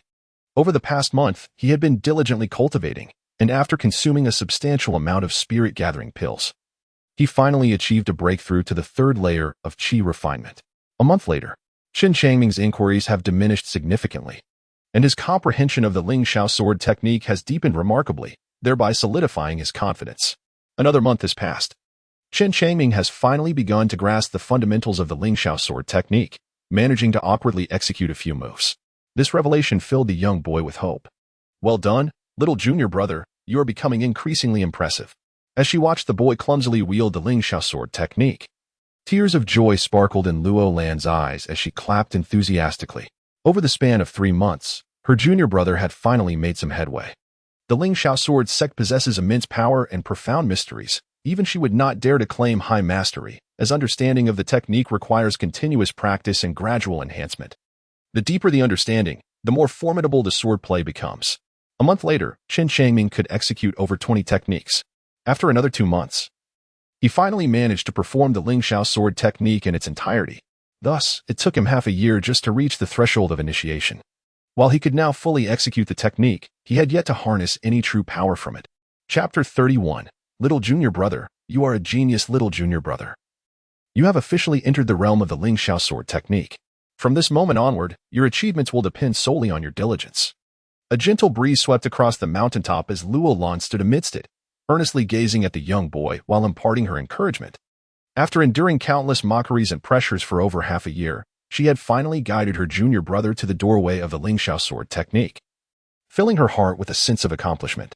Luo Lan even felt that this was the most meaningful endeavor she had undertaken during her years in the outer sect. Senior sister, rest assured, I will strive diligently in my training and will not disappoint your expectations, the boy declared, excitement radiating from him as he pounded his chest in affirmation under the sunlight. Very well, Luo Lan replied with a comforting pat on his shoulder, smiling. 1 month from now, we shall reconvene in this very spot, and I will assess your progress. Understood, the boy nodded resolutely. By the way, there is one more matter. Should you pass my evaluation, you will be eligible to participate in the Lingxiao sword technique true intent competition, Luo Lan contemplated before speaking. The Lingxiao sword technique true intent competition? Chen Changming was momentarily taken aback. What kind of competition was this? He had never heard of it before. Our Lingxiao sect was founded by the first-generation ancestor, Lingxiao. His swordsmanship had reached a profound level of 9/10 true essence. However, the disciples of later generations possessed varying talents, which resulted in differing levels of understanding of the Lingxiao sword technique, and thus, their power varied as well. Luo Lan elaborated. This Lingxiao sword technique true essence competition is a contest that measures the depth of one's comprehension of the Lingxiao sword technique. Therefore, disciples of any cultivation level may participate, as long as they possess at least 3/10 of true essence. Rewards await them, with even greater prizes for the top 10. So that is how it is. Chen Changming suddenly realized, and he promptly clenched his fists, a resolute expression appearing in his eyes. Junior brother, practice diligently. I shall take my leave now. Luo Lan patted the young man's shoulder and gracefully departed. Having fallen behind in her own cultivation over the past 6 months, she intended to devote herself to an intense regimen of training for the next month. Chen Changming returned to his cave abode. He slowly drew forth his treasured sword. Twirling it gracefully, and with a gentle smile remarked, Senior sister, I shall present you with a surprise. Indeed, a surprise. Although he was regarded as an unparalleled failure, with a terrifyingly slow grasp of the Lingxiao sword technique, he believed that once given the opportunity to comprehend its fundamentals, he would soar to unimaginable heights, elevating the Lingxiao sword technique to a terrifying realm. The Lingxiao sword technique, 100 times. 3 days hence, a thunderous roar resounded in his mind. A warm flow surged from his feet, coursing throughout his body, and an ineffable sensation emerged. He had broken through. The youth sheathed his sword, drenched in sweat, his muscles quivering, gasping for breath. Outside, darkness enveloped the world, and within the cave, not a glimmer of light was present. In the shadows, the boy emitted heavy breaths akin to a bull, with sweat dripping onto the ground, quickly drowned out by the sound of his labored breathing. After the first enhancement of the Lingxiao sword technique, its overall attack power had increased tenfold. This revelation filled Chen Changming with exhilaration. The Lingxiao sword technique was renowned as the sect's foundational sword art, possessing astonishing lethality. A tenfold enhancement would render its might even more formidable. With less than a month remaining, if he intensified his training, he was certain he could achieve 1,000 repetitions. The young man murmured to himself, and in the darkness, his weary visage was illuminated by the brightness of his eyes. Time was of the essence. However, with fervent practice of the Lingxiao sword technique, he hoped to break through just in time to face his senior sister's trial. Over the past 6 months, amidst various doubts and ridicule, the youth had harbored a determination within. This upcoming true intent competition would solely assess the mastery of sword techniques, presenting an excellent opportunity for him. A mere outer disciple at the third level of Qi refinement. If he could secure a ranking, rewards would follow. As time flowed slowly, the Lingxiao sword technique reached 1,000 repetitions. With a resounding thunderclap, the sweat-drenched boy collapsed to the ground, twitching a few times before becoming still. After 26 days of relentless training, Chen Changming achieved 1,000 repetitions a day early, culminating in the second enhancement of the Lingxiao sword technique. A profound sensation took form within him, and as he meticulously absorbed it, he closed his eyes and smiled joyfully. Following the second enhancement, the power of the Lingxiao sword technique surged yet again, increasing tenfold. Meanwhile, the exertion required to wield such a level of swordsmanship had increased tenfold. However, while this posed a challenge for the average individual, it bore little consequence for Chen Changming.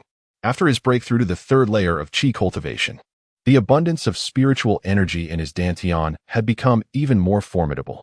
He pondered quietly, wondering how much of the true essence of the Lingxiao sword technique he had truly grasped. Gradually, he drifted into slumber, utterly exhausted, with his aspirations fulfilled. He could finally enjoy a restful sleep. The following morning, as the mist dissipated, golden sunlight poured through the window, illuminating the young man's face. Upon opening his eyes, he felt invigorated. With a swift motion, he sprang to his feet, retrieved his sword from the ground, sheathed at his back, and strode out with a sense of grandeur. Today, he was to face his senior sister's trial, while also intending to surprise her. The sun shone brilliantly, mirroring his elated spirit. After a brief moment, he arrived at a mountaintop. A young woman clad in white stood with her back to him, in the gentle mountain breeze. Her graceful figure exuded an indescribable ethereality, harmonizing beautifully with the surrounding landscape, creating a breathtaking tableau. The young man held his breath and approached cautiously, reluctant to disturb this exquisite scene. Junior brother, Luo Lan turned, her surprise evident as she beheld the rejuvenated youth before her. It had been a month since their last meeting, and she felt as though he had transformed entirely. His vitality radiated a remarkable change, an ineffable confidence shimmering upon his countenance. Though not conventionally handsome, his every gesture left her profoundly moved, akin to standing before an extraordinary sword that was about to be unsheathed. "Good day, senior sister." Chen Changming smiled gently and cupped his fist in a respectful gesture. "Haha. I can't shake the feeling that you've changed. Come, let us spar and see how much your Lingxiao swordsmanship has progressed." Luo Lan laughed heartily, devoid of any demure demeanor, and drew her sword in response. Chen Changming drew his sword from behind and chuckled softly. "Eldest senior sister, you must be cautious." With that, he vanished. A deluge of sword light descended from the heavens like a torrential rain. Chen Changming has diminished the potency of the Lingxiao sword technique. Yet the power he now wields is comparable to a single enhancement. He is reluctant to reveal his hidden cards at this moment. What a swift sword! Luo Lan was taken aback, astonished by the immense transformation in her junior brother's swordsmanship. While her heart brimmed with joy, she also steeled herself. Engaging in combat with Chen Changming, both practitioners unleashed the Lingxiao sword technique, their attacks executed with remarkable speed. The sky was filled with a cascade of sword light, continuously colliding and dispersing, the clang of metal resonating through the mountains and carried far by the breeze. After a brief interval, Luo Lan leaped out of the circle, waving her hand, her expression one of astonishment as she gazed at Chen Changming. As a practitioner at the 7th level of Qi refinement, immersed in the Lingxiao sword technique for years, she found herself at a disadvantage when suppressing her cultivation level during their exchange. Only by relinquishing her restraint could she gain the upper hand. "Senior sister, I beg your pardon." Chen Changming clasped his hands together, his expression filled with regret. Just moments ago, his assault had been so fervent that it inadvertently heightened the power of the Lingxiao sword technique, surpassing the limits of a single enhancement. This resulted in several unexpected sword maneuvers that left the senior sister somewhat flustered. "Ah, little junior brother, you truly are a prodigy," Luo Lan exclaimed with excitement as she rushed over, enveloping the young man in a bear hug, leaving him blushing furiously under the weight of her embrace. "Senior sister, I am hardly a prodigy. It took me a fortnight to comprehend the sword technique." Chen Changming's face was flushed. Chapter 32, The True Meaning Competition. "No. You are a genius unlike any I have ever heard of." Luo Lan no longer pressed the youth, with both hands resting on his shoulders. He exclaimed with great excitement, "Look at you. You initially learned at a pace reminiscent of a snail, particularly slow. However, once you grasped it, the momentum you gained was simply extraordinary. Aha! Chen Changming smiled. The villagers often whispered that he was ominous, destined for a short life. Yet all his accomplishments stemmed from this very misfortune. Luo Lan embraced the youth like a brother, laughing heartily. Come, the time is just right. Let us attend the grand tournament of the true intent of the Ling Xiao sword technique. Chen Changming felt somewhat uncomfortable with such intimacy, fearful of being seen by others, and quickly extricated herself. This senior sister truly regarded herself as a man.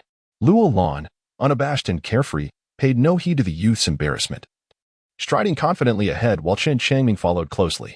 After ascending 2 mountains, they reached Lingxiafeng, the principal peak of the Ling Xiao sect. The main hall of the sect's master stood here, and before the hall lay a plaza designated for grand events within the sect. Under normal circumstances, external disciples were prohibited from entering. Chen Changming, visiting for the first time, was filled with curiosity, continuously surveying the surrounding scenery and expressing his admiration with soft gasps of awe. Some areas had only recently been restored, as the Blood Demon sect had wreaked considerable havoc during their retreat, leaving destruction in their wake. Pointing at the newly constructed sites, Luo Lan could not help but express her indignation, exclaiming, "Cursed be the Blood Demon sect." Chen Changming also echoed, lamenting the devastation wrought by the Blood Demon sect upon the numerous fertile fields in the spirit rice cultivation area, which had resulted in the loss of a significant resource. By the way, senior sister, what is the current state of the spirit rice cultivation valley? Chen Changming suddenly inquired. After a strenuous recovery, it is feasible to cultivate some spiritual rice. Fortunately, the sect has few members, resulting in minimal consumption, Luo Lan replied truthfully. Chen Changming nodded, for he harbored a deep desire to cultivate spiritual rice. However, as a disciple of the outer sect, he lacked the qualification to engage in such endeavors.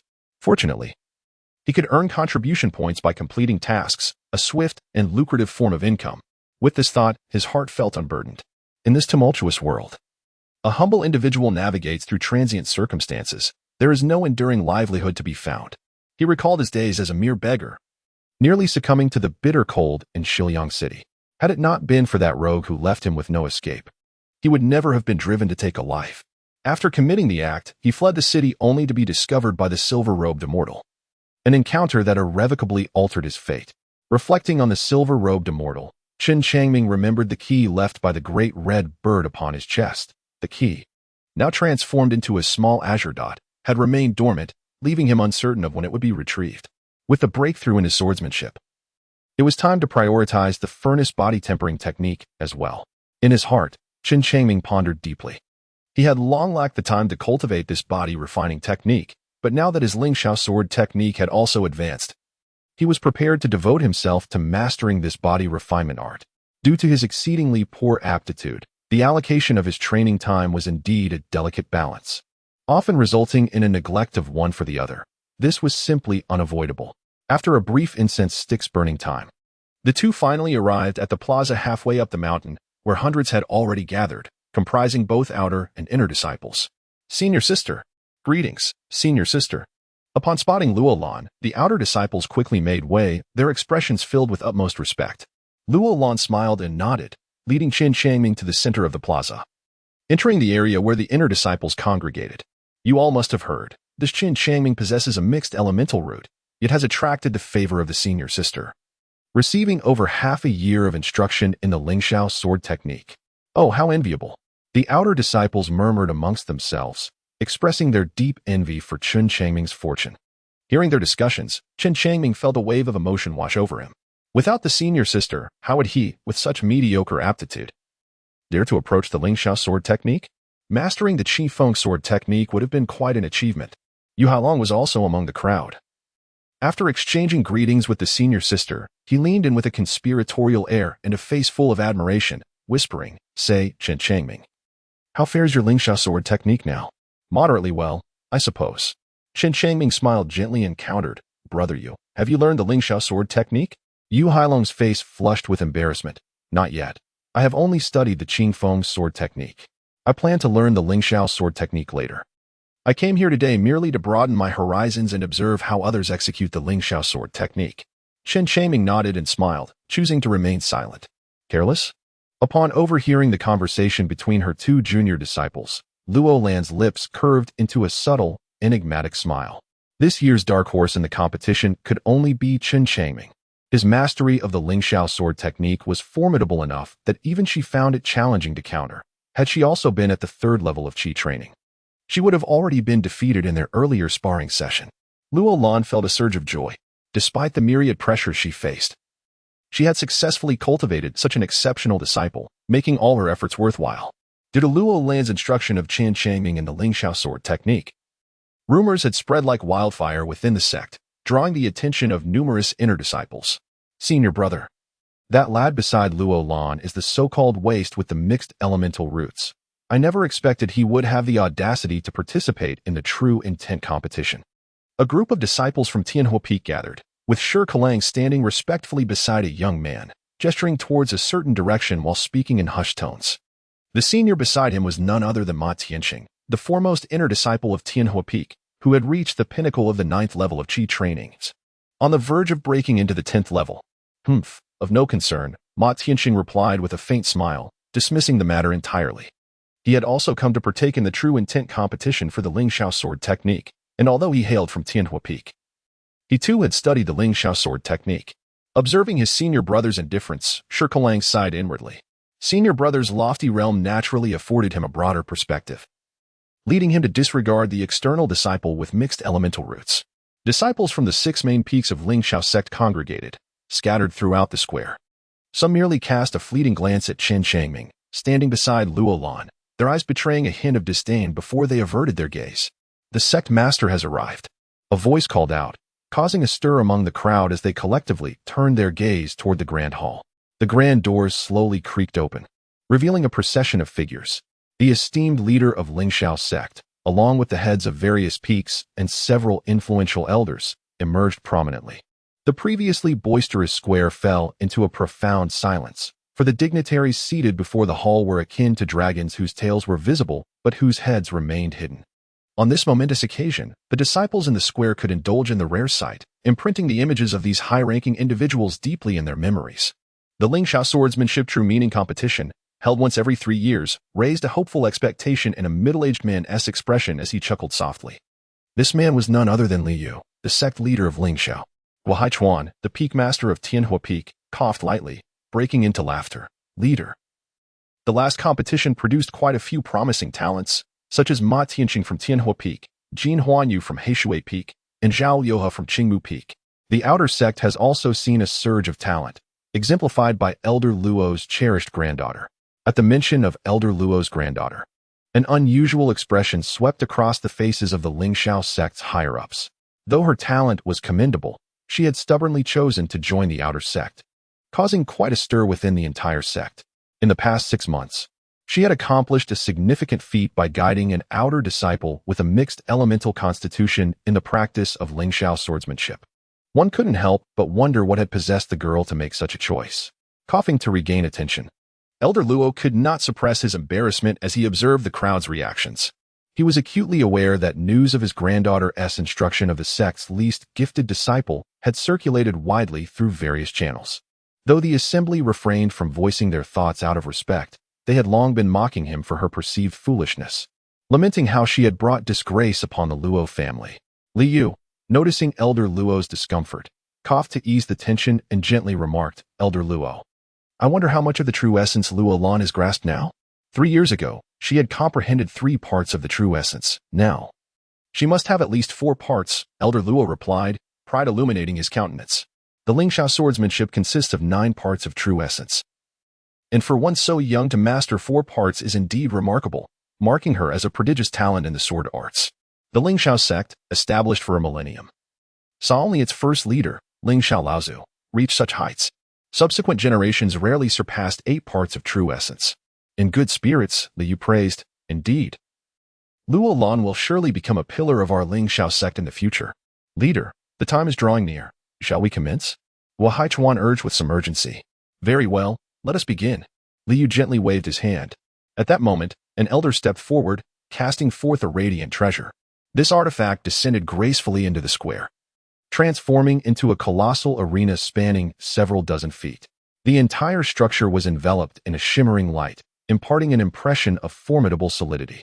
With a swift motion, the elder waved his hand once more, causing an object to soar from his palm and land upon the arena, morphing into a humanoid puppet wielding a long sword.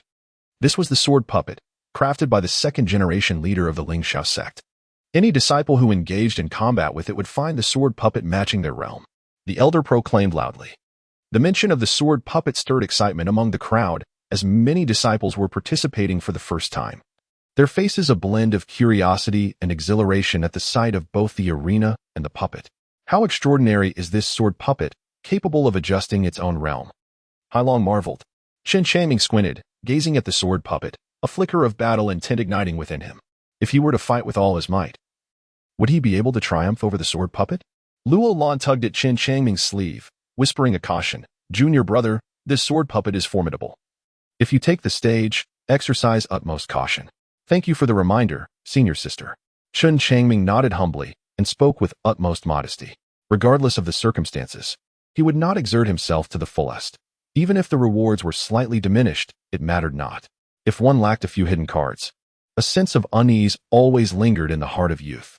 Blades are merciless, and the sword automaton is not infallible, thus the possibility of inadvertent injuries exists. All participating disciples should remember to act within their means, never succumbing to the temptation of reckless ambition, as it may lead to harm from the sword automaton.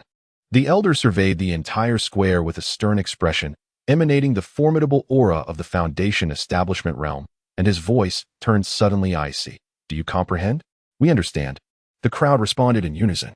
Upon hearing their synchronized reply, the elder's demeanor softened slightly, and he calmly inquired, who shall begin the first match? I shall.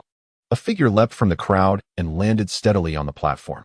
It was none other than Shi Kelong, the most talented individual among the previous cohort of new disciples. Now a disciple of the inner sect of Tianhua Peak, he was rumored to have garnered the admiration of the Peak's master. In the square, numerous disciples were animated, buzzing with discussions filled with anticipation for Shi Kelong's performance. After all, possessing a superior grade Earth-level fire spiritual root and having mastered the Lingxiao sword technique, everyone was eager to discern the profound essence of his swordplay. Master Gua, the best disciple from last year, has been taken by your Tianhua Peak. His progress over the past 2 years has been astonishing, Liu remarked in admiration. Gua Haichuan chuckled and retorted, Ah, the sect master exaggerates. This young lad has always been quite arrogant. He needs to face some hardships. Unfortunately, there isn't a single capable contender among this year's disciples. Not a single capable contender? The other peak masters shot Gua Haichuan a displeased glance. Indeed, Shi Kelong was invincible among his peers, yet compared to the previous cohort, the disparity was evident. However, since Lingxiao sect had yet to host the inner sect disciple competition, no one had emerged to teach Shi Kelong a lesson. On the platform, Shi Kelong, with a proud smile, drew his long sword and pointed it at the sword automaton, saying nonchalantly, Come forth and engage. The sword automaton remained motionless. Yet its aura shifted, aligning with Shi Kelong's realm in an instant. Approach. Shi Kelong commanded, issuing a challenge. Yet the sword automaton remained as still as a statue, showing no response. Gua Haichuan could no longer bear to watch and coldly interjected, Young Shi, you must initiate the attack for the sword automaton to be fully activated. Thank you, Peak Master, Shi Kelong replied. Upon hearing this, Shi Kelong curled his lips and unleashed the Lingxiao sword technique. In an instant, dozens of sword lights descended from the void, sealing off the space surrounding the sword puppet. The sword puppet moved and suddenly vanished from sight. Amidst the myriad of sword lights, a single beam cleaved through the air, effortlessly shattering Shi Kelong's sword maneuvers. Not bad, Shi Kelong scoffed, repeatedly launching lethal strikes against the sword puppet. The sword puppet, undeterred, retaliated with equal ferocity, demonstrating a blend of offense and defense that quickly suppressed Shi Kelong's Lingxiao sword technique. Faced with this overwhelming pressure, Shi Kelong exerted every ounce of his strength but found himself unable to escape the precarious situation, gradually being forced into a corner of the arena. Die.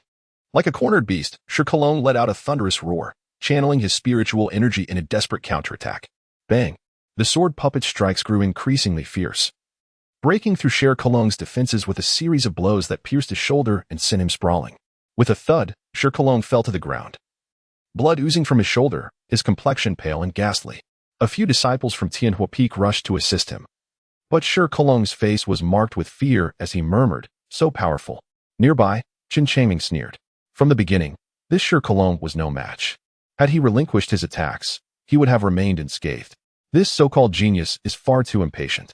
Gua Haichuan's jaw twitched as he took a moment to respond. Indeed.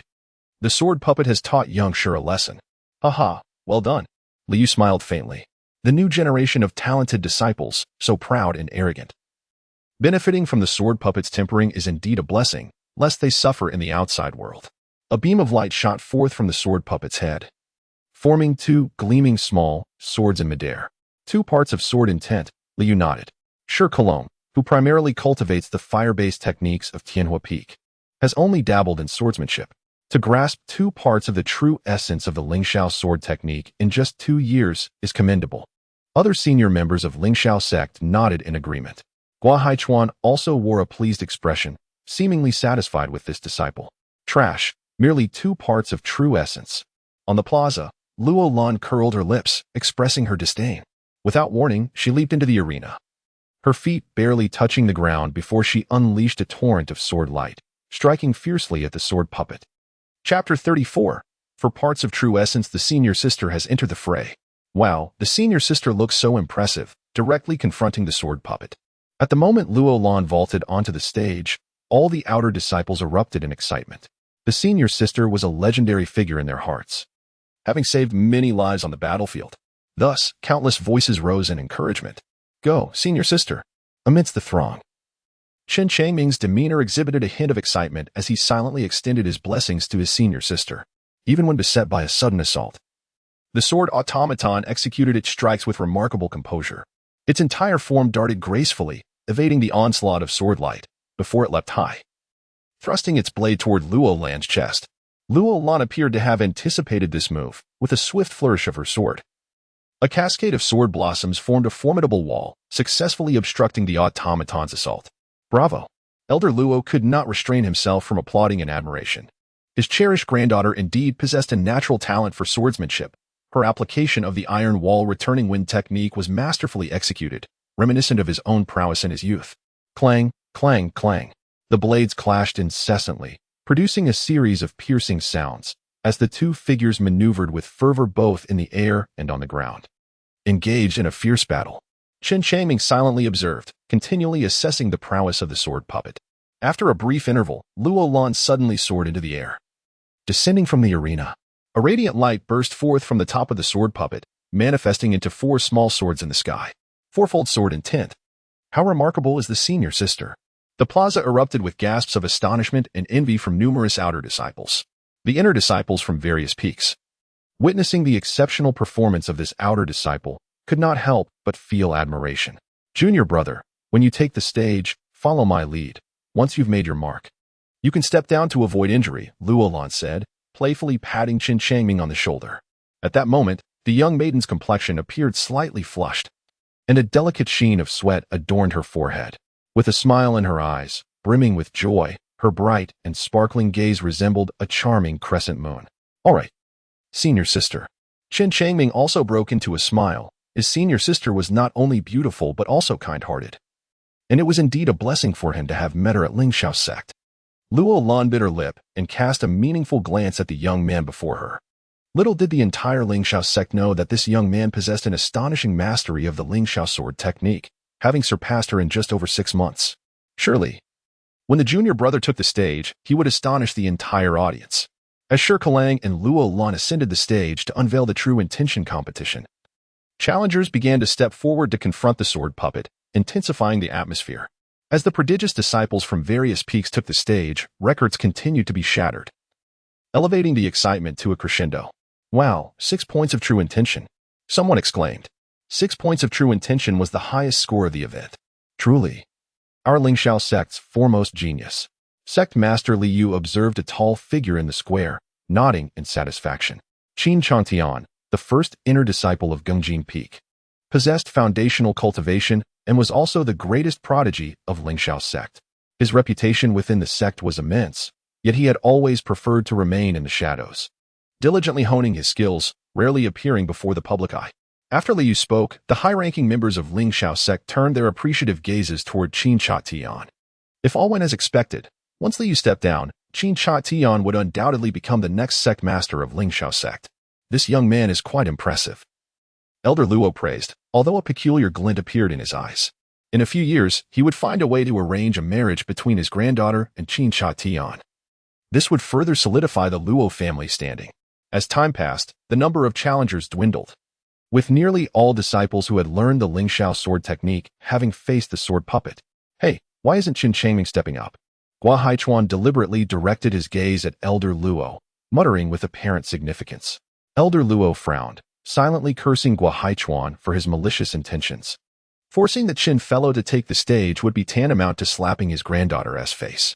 A slap to his granddaughter's face was, in essence, a slap to the Luo family's face. Desiring to retort, Elder Luo found his spirit dampened, and the words lodged in his throat remained unspoken, leaving him to lower his head in silence. Gua Haichuan, seeing this, smirked with satisfaction. Is there anyone else? Asked the elder in charge of the event, surveying the crowd. I am.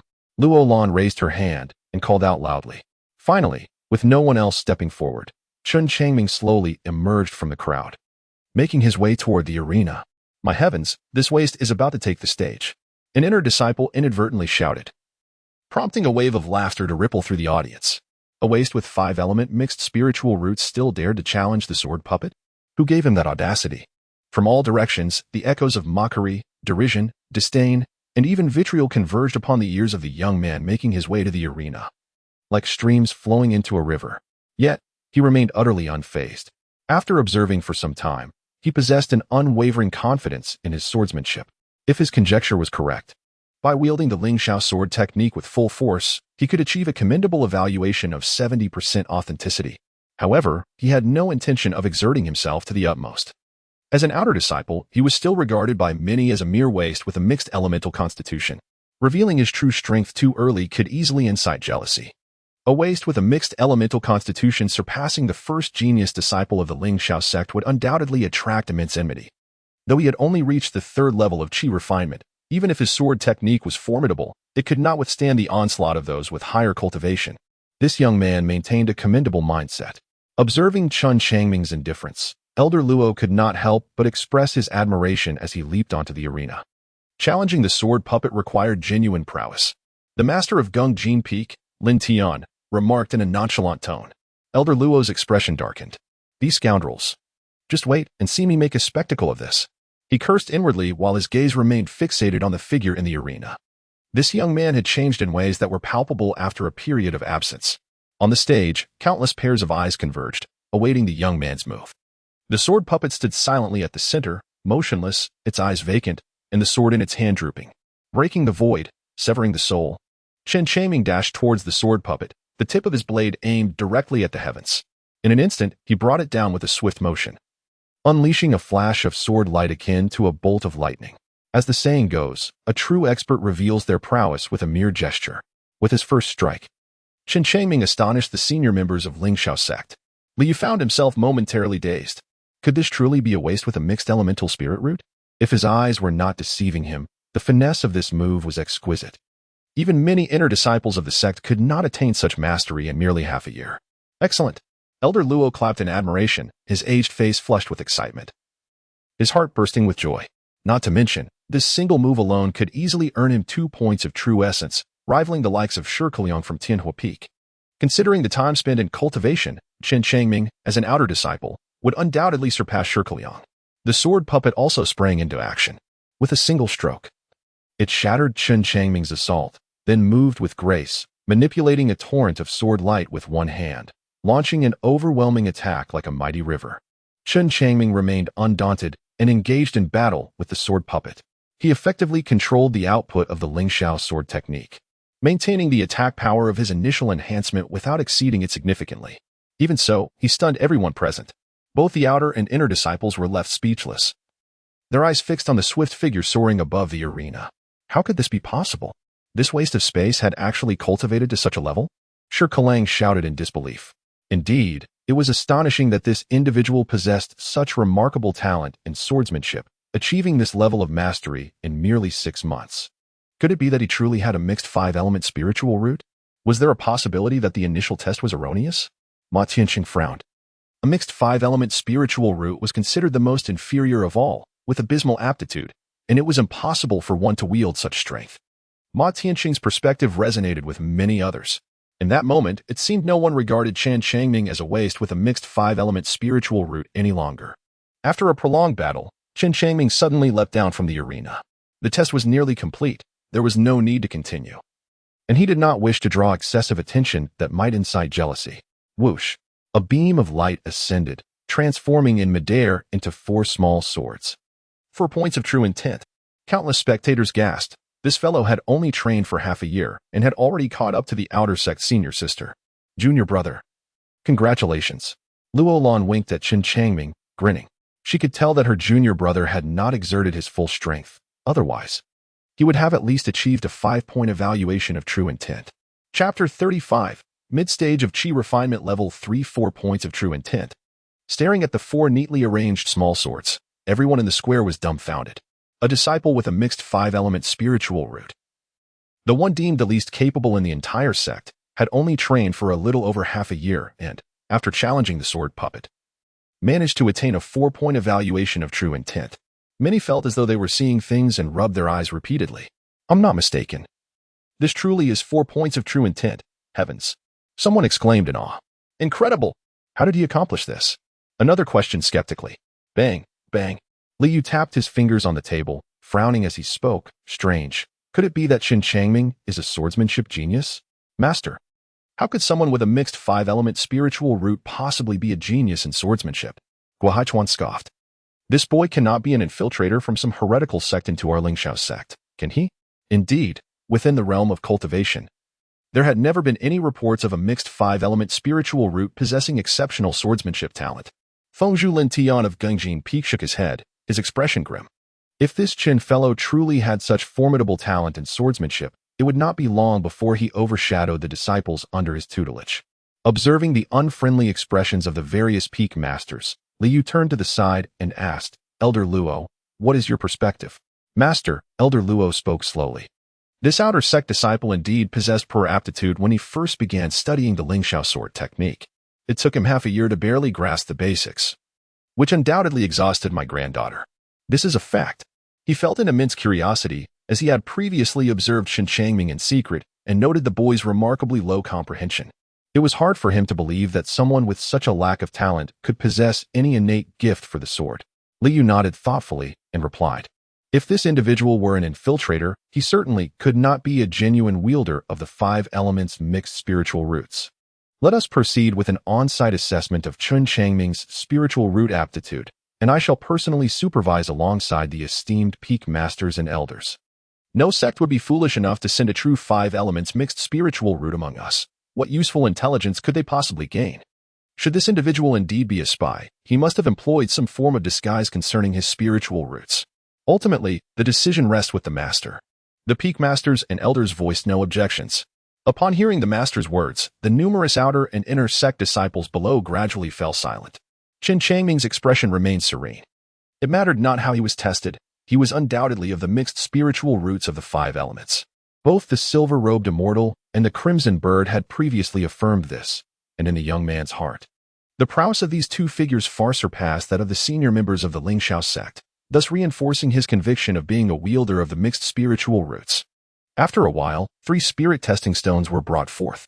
Chen Changming, come forth for your assessment, called out an elder steward in a resounding voice. Chen Changming approached a spirit testing stone, extending his palm to press against it. In the next moment, the silver stone emitted a faint 5-colored radiance, just as it had before. Upon witnessing this familiar scene, Chen Changming merely smiled gently and approached the second spirit testing stone, placing his palm upon it. The stone emitted a faint 5-colored radiance. Subsequently, the third spirit testing stone displayed the same phenomenon. Undoubtedly, this young man possessed a mixed elemental root. After a brief silence, Liu spoke with a complex expression. If he indeed had a mixed elemental root, it ruled out the possibility of him being a spy. However, he could not fathom how Chen Changming had grasped the profound essence of the 4-section Lingxiao sword technique within just half a year. The various peak masters remained silent. Elder Luo, however, smiled. His precious granddaughter had truly nurtured a genius in the way of the sword.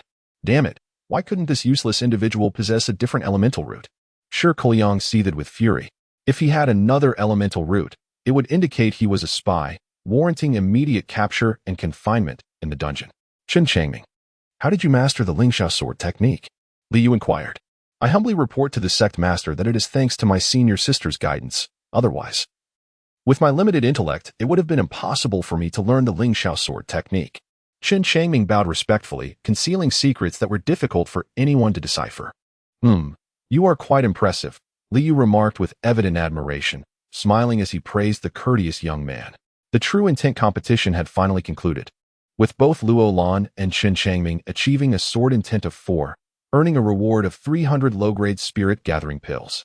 The first-place winner, Chen Changming, received a mid-grade defensive magical artifact, while the second place was claimed by an inner disciple from the Yuan Earth Peak, who won a Foundation Establishment pill, attracting the attention of numerous disciples.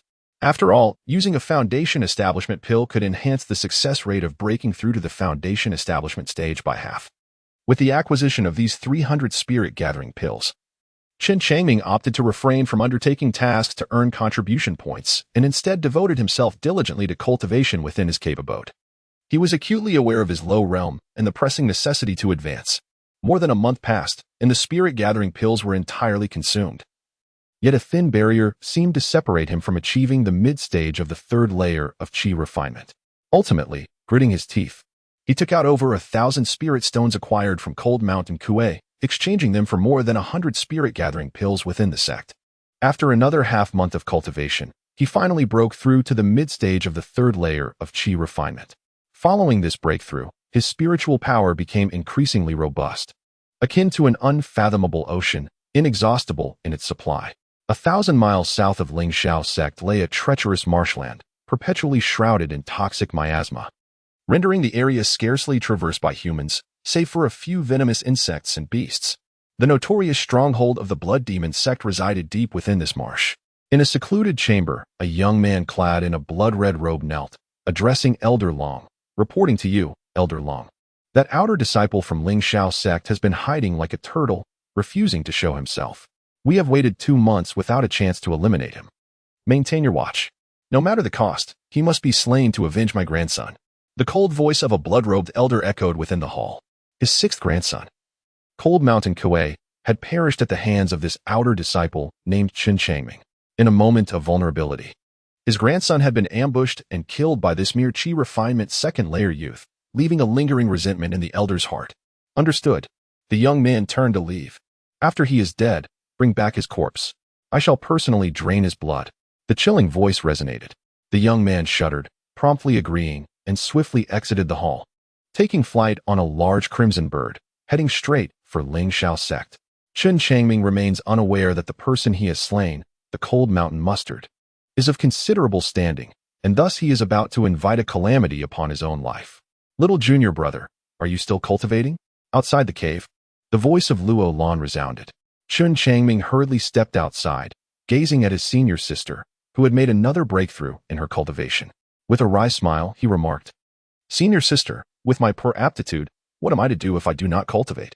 Ah, you two have finally made a breakthrough, reaching the mid-phase of the Qi training stage. So what do you think? Shall we venture to Cloud Mist Mountain and hunt some demonic beasts? Luo Lan replied with a grin. Certainly. Chen Changming felt a surge of joy in his heart. He was once again in dire straits and needed to undertake tasks to earn contribution points. Chapter 36. Blood Oath of Mastery. A spirit vessel quietly sailed forth from the Lingxiao sect, vanishing into the mists. Senior sister, is it true that one must possess a cultivation level of at least the 5th layer of Qi refinement to navigate this vessel? Standing at the center of the vessel, the young man gazed at the graceful figure ahead, bewilderment etched upon his face. Today, he had first visited the Ziyuan secret realm to water the medicinal fields, provided some explanations to the Wanao Pavilion, and then returned to the sect to accompany his senior sister to Cloud Mist Mountain for the task of exterminating demon beasts. After nearly a year of diligent watering, the spirit herbs were nearing maturity, with the cessation of hostilities between the state of Yu and the state of Chu. The demand for elixirs had diminished, prompting the Wanbao Pavilion to reduce the frequency of watering from 10 times a month to merely twice. However, Chen Changming's remuneration remained unchanged. As he was uncertain how long their expedition to Cloud Mist Mountain would last, he informed the Wanbao Pavilion of his whereabouts, indicating that should he be unable to return promptly, he would delay watering by 2 days, to be compensated the following month. The young lady of Wanbao readily acquiesced. After all, her initial intention had been to seize a fortune from the war, but as plans often do, circumstances had shifted, and she found herself in no rush. She also had her channels of information and was aware that, although the major cultivation sects of both nations appeared tranquil, they were secretly preparing. It was entirely possible that a great battle could erupt at any moment. Indeed, this spirit vessel requires the embedding of spirit stones in a requisite level of cultivation to be adeptly maneuvered, Luo Lan replied with a smile as she turned back. The young man nodded. He still had a considerable distance to cover before reaching the 5th layer of chi refinement. Without sufficient gathering spirit pills, it was uncertain when he might achieve a breakthrough. By the way, senior sister, I have acquired this treasure from the Cold Mountain Basilisk. I have attempted to bond with it through blood, yet I am unable to establish a connection. I am at a loss as to why this is so. Chen Changming felt a stirring in his heart as he retrieved the blood spirit shield. Over the past 2 months, during his intervals of cultivation, he had attempted several times to bond with it through blood, yet each endeavor ended in failure, leaving him perplexed. This was in stark contrast to the cloak bestowed upon him by the Wanbao Pavilion, which he could wield effortlessly with a mere drop of blood, the blood spirit shield. However, seemed impervious to such attempts. Artifacts belonging to the deceased invariably retained the spiritual imprint of their former owners, and the duration for which these imprints lingered varied according to the deceased's level of cultivation. For someone of Cold Mountain's caliber, it would take at least a year for the imprint on the blood spirit shield to dissipate completely. Roland chuckled softly, grasping the blood spirit shield in his hand, a radiant aura enveloping it entirely. After a few moments, the brilliance faded, and Roland handed the blood spirit shield back to the young man, simultaneously offering him a small booklet. With a smile, he remarked, "This method for erasing the spiritual imprint of artifacts can be practiced once you reach the 5th level of chi refinement." "Thank you, senior sister." Chen Changming was filled with joy. Not only did the senior sister assist him in erasing the spiritual mark left by Cold Mountain Wasabi, but she also bestowed upon him the technique to eliminate the spiritual imprints of magical artifacts. "Just a drop of blood will suffice," Luo Lan remarked casually, as if she had merely accomplished a trivial task. Chen Changming bit his fingertip, allowing a drop of blood to fall. The blood spirit shield suddenly radiated with a brilliant light, and in that instant, he felt a profound connection with the artifact. With a mere thought, the treasure soared into the air, hovering above him and casting down beams of crimson light that enveloped him in protection. "Junior brother, this blood spirit shield consumes a considerable amount of spiritual energy. You must not use it carelessly, lest it become a burden," Luo Lan cautioned. In her view, her junior brother, who was merely at the mid-stage of chi refinement, wielding such a powerful artifact felt akin to a small horse pulling a heavy cart, easily exhausting his internal spiritual energy. "Understood, senior sister." Chen Changming refrained from showing off and prudently stowed away the blood spirit shield. The distance from the Lingxiao sect to the Cloud Mist Mountain was considerable. Even aboard a spiritual vessel, it would take a full day to traverse. As dusk fell, within a thicket several miles outside the Lingxiao sect, a male voice suddenly resonated. "Brother Liao, according to reports from our informants, this morning Chen Changming boarded a spirit vessel with Luo Lan heading to Cloud Mist Mountain." A youth clad in a blood-red robe cursed vehemently. "Damn it. This kid truly knows how to latch onto powerful allies," aligning himself with that wild girl Luo Lan. Another youth timidly added, "Brother Liao, only you can contend with Luo Lan. I can only distract her for a while. If she fights desperately, I would be fearful. At that point, you 3 can move to eliminate that Chen fellow." Lao Chahai pondered for a moment and responded, "You 3, one at the mid-stage of chi refining level 4. One at the peak of chi refining level 4, and another at the early stage of chi refining level 5. Does this formation suffice to deal with Chen Changming, whose swordsmanship holds some merit?" Liao Changhai squinted as he inquired. "Rest assured, brother, with the 3 of us united, if we cannot even slay an outer disciple of the Lingxiao sect at the mid-stage of chi refining level 3, we would have no face left to return to the Blood Demon sect," one youth boldly declared. The other 2 also thumped their chests, assuring Liao Changhai of their commitment. Seeing their confidence, Liao Changhai felt a sense of satisfaction. He had initially promised Elder Lang to complete this assassination task, which had dragged on for quite some time, leaving him in disgrace. Finally, after waiting for Chen Changming to leave the Lingxiao sect, the opportunity had finally come. He could not afford to miss it. When the spirit vessel arrived at the outskirts of Cloud Mist Mountain, darkness had enveloped the land, with countless stars adorning the night sky and the mountains looming like serpents, stretching beyond sight. We have arrived at Cloud Mist Mountain. We shall rest at our camp tonight and venture into the mountains tomorrow morning. Luo Lan remarked with a gentle smile, pointing towards distant bonfires that flickered in the night. Recently, the beast tide has been quite fierce, prompting various sects to send their disciples here. Chen Changming raised his gaze and beheld numerous bonfires orderly arranged between various camps. Great banners of the sect stood tall, fluttering in the night breeze. Lingxiao sect, Yinshui sect, Zizhu Gate, Yitzi Jianmen, and Qingxiao sect. Chen Changming recited them one by one, feeling an unusual sense of curiosity stir within him. He had never before encountered these sects, nor was he aware of the prowess of their disciples. At that moment, Luo Lan stowed away the spiritual vessel and approached the camp, lowering her voice as she cautioned, "Junior brother, exercise great caution when encountering members of the Qingxiao sect." "Why is that, senior sister?" Chen Changming inquired. "Our two sects have always been at odds. It is said that the founders of our sects were originally from the same lineage, but they fell into enmity over a woman. Consequently, the three of them established Lingxiao sect, Qingxiao sect, and Yushui sect, and the animosity between Lingxiao sect and Qingxiao sect began from that time," Luo Lan whispered. Chen Changming nodded, his expression turning serious. He gazed in a certain direction, where several enchanting women clad in cloud garments approached. Luo Lan raised an eyebrow and, with a hint of irritation, remarked, "The Yunshui sect is filled with temptresses. Little junior brother, you must exercise caution. Many of them are sirens who ensnare men." "I understand." Noticing the underlying tension in his senior sister's tone, Chen Changming hastily nodded in agreement. "Luo Lan, do you enjoy bringing children out to play house?" At the forefront of the crowd, a stunningly beautiful and alluring woman from the Yunshui sect sauntered gracefully, laughing melodiously as she walked. Chapter 37. If you seek a beating, just say so, Yu Jingjing. If you wish to be beaten, just say so. Luo Lan's fiery temper flared as she glared and drew her sword. "Haha. I was merely jesting." Yu Jingjing retreated a couple of steps, pouting as she continued, "I've heard that this kid is the weakest disciple of your Lingxiao sect." "Luo Lan, what exactly do you see in him?" Luo Lan scoffed with pride. "My little junior brother is a genius of the sword. After just half a year of cultivation, he has already grasped 4 points of true meaning in the Lingxiao sword technique. If he immerses himself in swordsmanship for 10 or 20 years, what formidable realm might he attain? Surpassing the venerable ancestor of Lingxiao would be well within reach.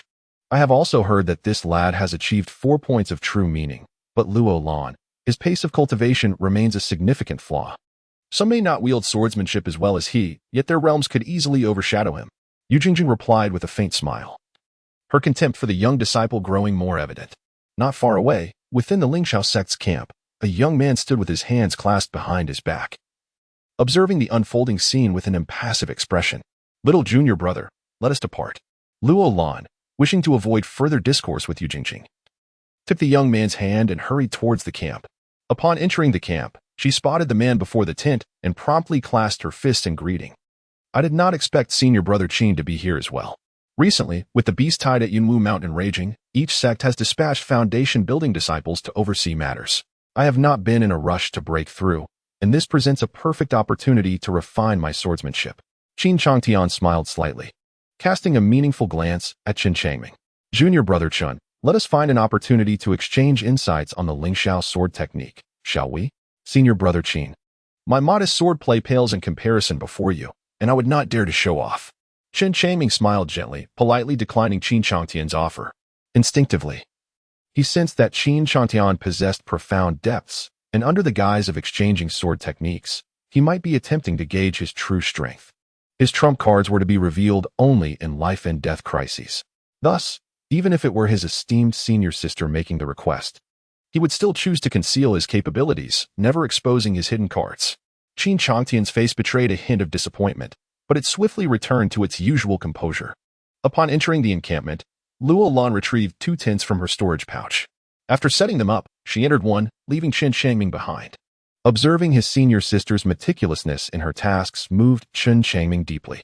He entered the tent, sat cross-legged, and began to cultivate his Changchun techniques. Throughout this time, he had diligently practiced his Changchun skills, yet the prospect of a fourth breakthrough still seemed distant. Chen Changming remained unhurried, The fourth enhancement would require at least 50,000 attempts, and he would not be able to break through for another 2 to 3 years at the earliest. One must always remain low-key. It is imperative not to reveal one's strength in public. Otherwise, should one provoke formidable adversaries, it is likely that he would not even have the opportunity to reach the fourth enhancement of the Changchun technique. He silently recited this in his mind, growing increasingly vigilant. Just moments ago, Chen Changming had cautioned him that individuals as selfless as the senior sister were rare within the sect. Most were self-serving and seldom considered the needs of others. He must endure, cultivating his various techniques until they grew formidable, and bide his time until his cultivation improved. In the latter half of the night, the distant roars of beasts echoed from the mountains. Before long, these ferocious sounds intensified, awakening many within the camp. The beasts were attacking. Someone shouted. In an instant, figures from various camps surged forth, racing towards the entrance of the valley.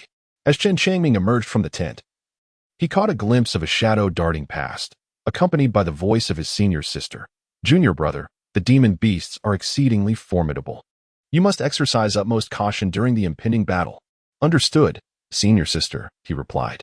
Chen Changming responded affirmatively and rushed out as well. In the pitch-black night, a multitude of ferocious beasts surged forth from the valley entrance, converging into a torrential wave heading towards the camp. Simultaneously, a torrent composed of a formidable army of cultivators surged forth, clashing head-on with the beasts.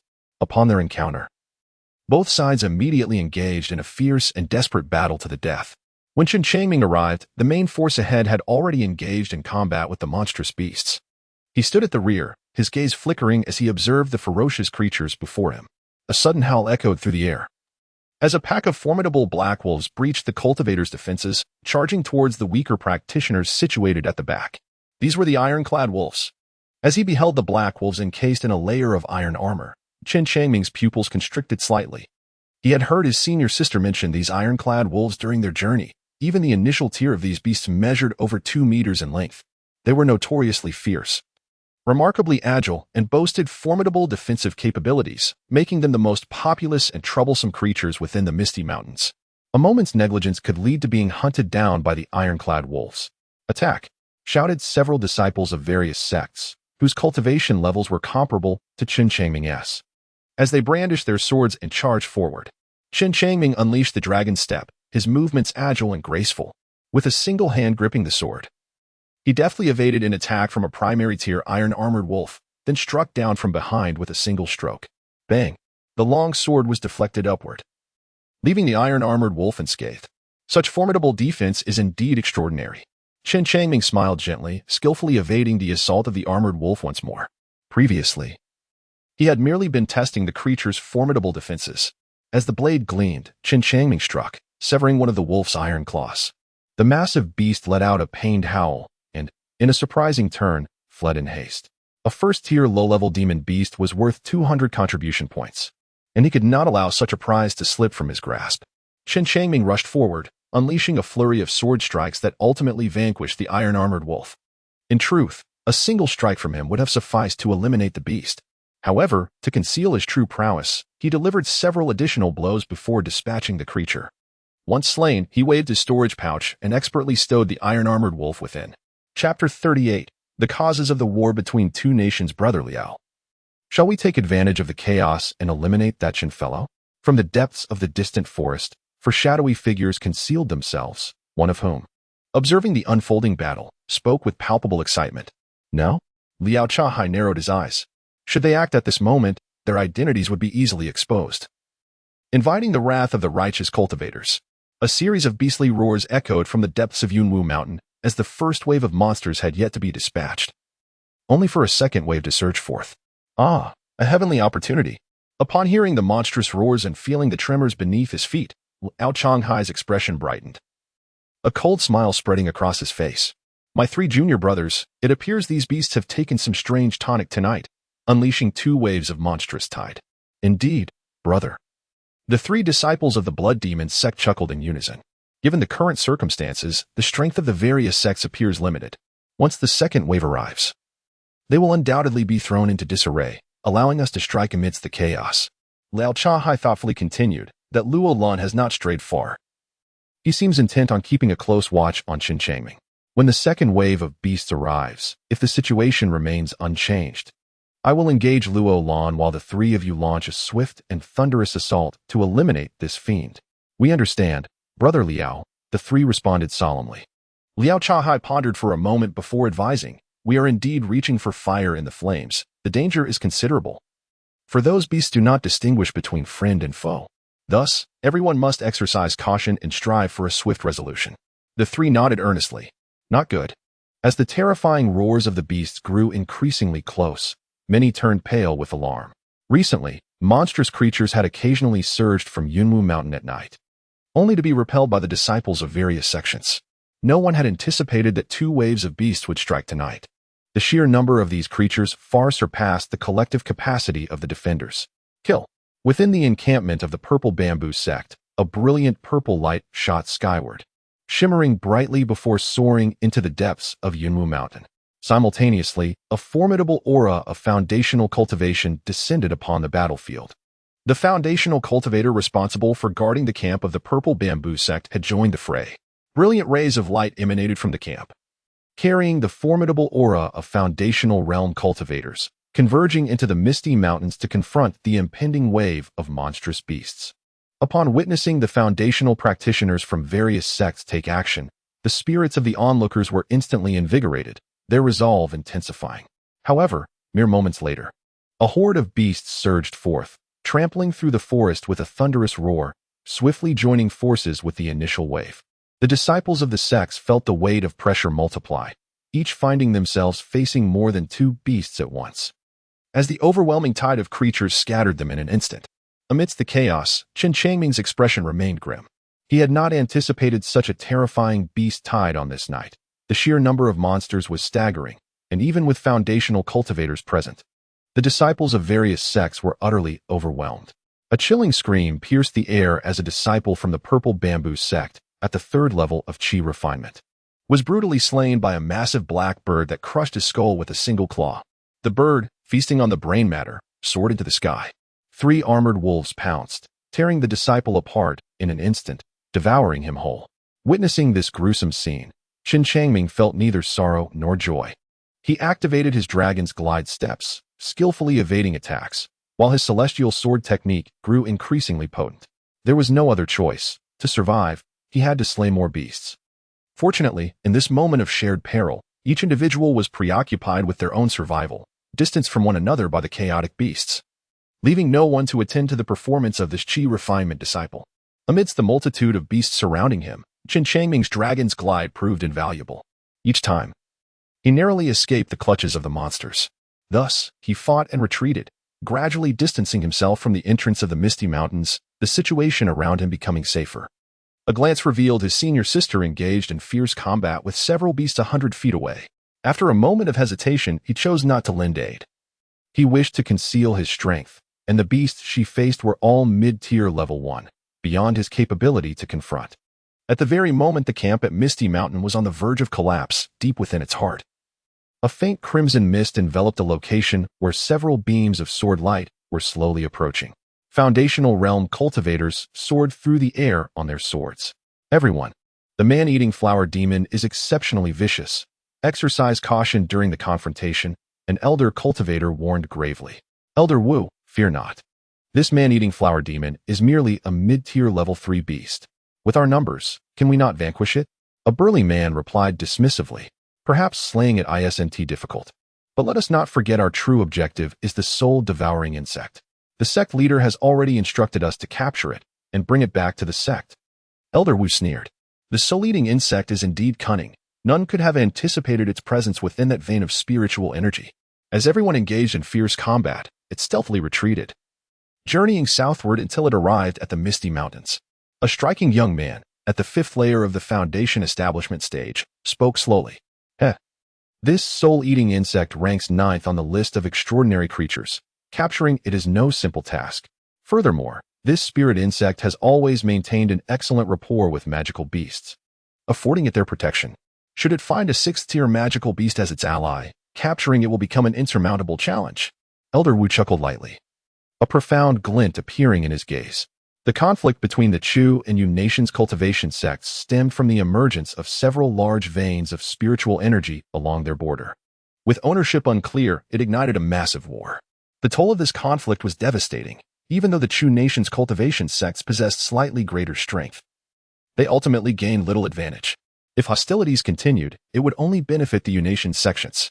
In the end, both nations had no choice but to temporarily seal these large spiritual veins, setting aside their disputes to recuperate. No one anticipated that deep within these large veins, a soul-eating insect would be born, fortuitously discovered by the master of the Ghost Sword sect. However, the insect proved exceedingly shrewd, escaping right under the master's nose amidst the chaos of battle. Subsequently, they mobilized their sect's forces to search diligently, and their efforts were rewarded when they finally located the insect deep within the Misty Mountains. With disciples from the Yu nation's cultivation sects present outside, they released a type of toxic gas to obscure their intentions, provoking 2 successive waves of beast tides. Elder Wu gestured with one hand, causing a talisman to ignite silently, transforming into a golden barrier that enveloped him. The others followed suit. The third-tier intermediate magical beast, the man-eating flower demon, is notoriously ferocious once awakened from slumber. They must be thoroughly prepared to slay the man-eating flower demon. Chapter 39. The indifferent senior brother Chen. Outside the Misty Mountains, near the encampment, the battle grew increasingly intense, with cultivators continually falling prey to the merciless beasts. Little junior brother, I am truly sorry. I intended to bring you to the Misty Mountains for some contributions, but instead, I have led you into the gates of hell. While battling the magical beasts, Luo Lan felt deep remorse. The scale of this beast tide was overwhelming. With the 2 waves combined, her little junior brother, merely at the 3rd layer of chi refinement, was at great risk of perishing at the hands of the beasts. Throughout the fight, she adjusted her position, striving to stay as close to her little junior brother as possible. Should he find himself in danger, she would risk everything to provide support. However, as time passed, she noticed her little junior brother deftly maneuvering through the onslaught of beasts. Thanks to his extraordinary dragon swim steps and the fierce Ling Xiao sword technique, evading numerous attacks. Why does the dragon swim step seem so potent in the hands of my little junior brother? Luo Lan found herself momentarily bewildered. Although she had not mastered this particular technique, she had observed numerous outer disciples executing it, and in her eyes, none could compare to her junior's prowess in the dragon's glide. Under the cover of night, 3 crimson figures deftly evaded the monstrous beasts and charged towards Chen Changming. Disciples of the Blood Demon sect? Luo Lan immediately recognized their origins, and a wave of apprehension surged within her. Among the trio, one was at the mid-stage of the chi refinement 4th layer, another at the peak of the 4th layer, and the last was at the early stage of the 5th layer. Such a formidable combination targeted her junior disciple, evidently seeking revenge for Lang Shankue. In an instant, Luo Lan grasped the situation. The Long family held considerable standing within the Blood Demon sect, and with Lang Shankue having met his demise at the hands of an outer disciple from the Ling Xiao sect, it was only natural they would seek retribution. Junior disciple, run! Luo Lan shouted from a distance, narrowly evading an attack from a beast as she attempted to rush to his aid. Heh, Miss Luo, your opponent is me. A flash of crimson descended, blocking her path. Liao Changhai grinned menacingly as he initiated his assault, unleashing a torrent of blood that engulfed the surroundings. At Chi Refinement 7th layer, upon sensing his cultivation level, Luo Lan's expression shifted dramatically. The Blood Demon sect had dispatched an inner disciple at the 7th layer to eliminate a mere Chi Refinement 3rd layer disciple of the Lingxiao sect. Flee! Upon hearing Luo Lan's warning, Chen Changming spotted 3 blood-colored figures, skillfully avoiding the beasts, charging toward him with ferocity. Disciples of the Blood Demon sect. Recognizing their familiar garb, Chen Changming's heart tightened as he swiftly understood the gravity of the situation. The abundance of spirit stones, gathering pills, and even magical artifacts possessed by Lang Shankue indicated his significant standing within the Blood Demon sect. Having slain him, the sect was now exacting vengeance. 2 at the Chi Refinement 4th layer, and 1 at the 5th layer. Truly, the Blood Demon sect was employing a sledgehammer to crack a nut. Chen Changming let out a bitter smile and turned to flee in the opposite direction, as 3 disciples of the Blood Demon sect encircled him from the periphery. His only escape route led towards the Misty Mountains. This path was fraught with numerous ferocious beasts and a multitude of cultivators from various sects engaged in fierce battles against these creatures, resulting in utter chaos. Chen Changming, relying on the agile and swift steps of the dragon's glide, deftly evaded the onslaught of monstrous beasts as he fled deeper into the misty mountains. Blood Demon sect disciples? Amidst the chaotic battle, some had discerned the presence of the Blood Demon sect disciples.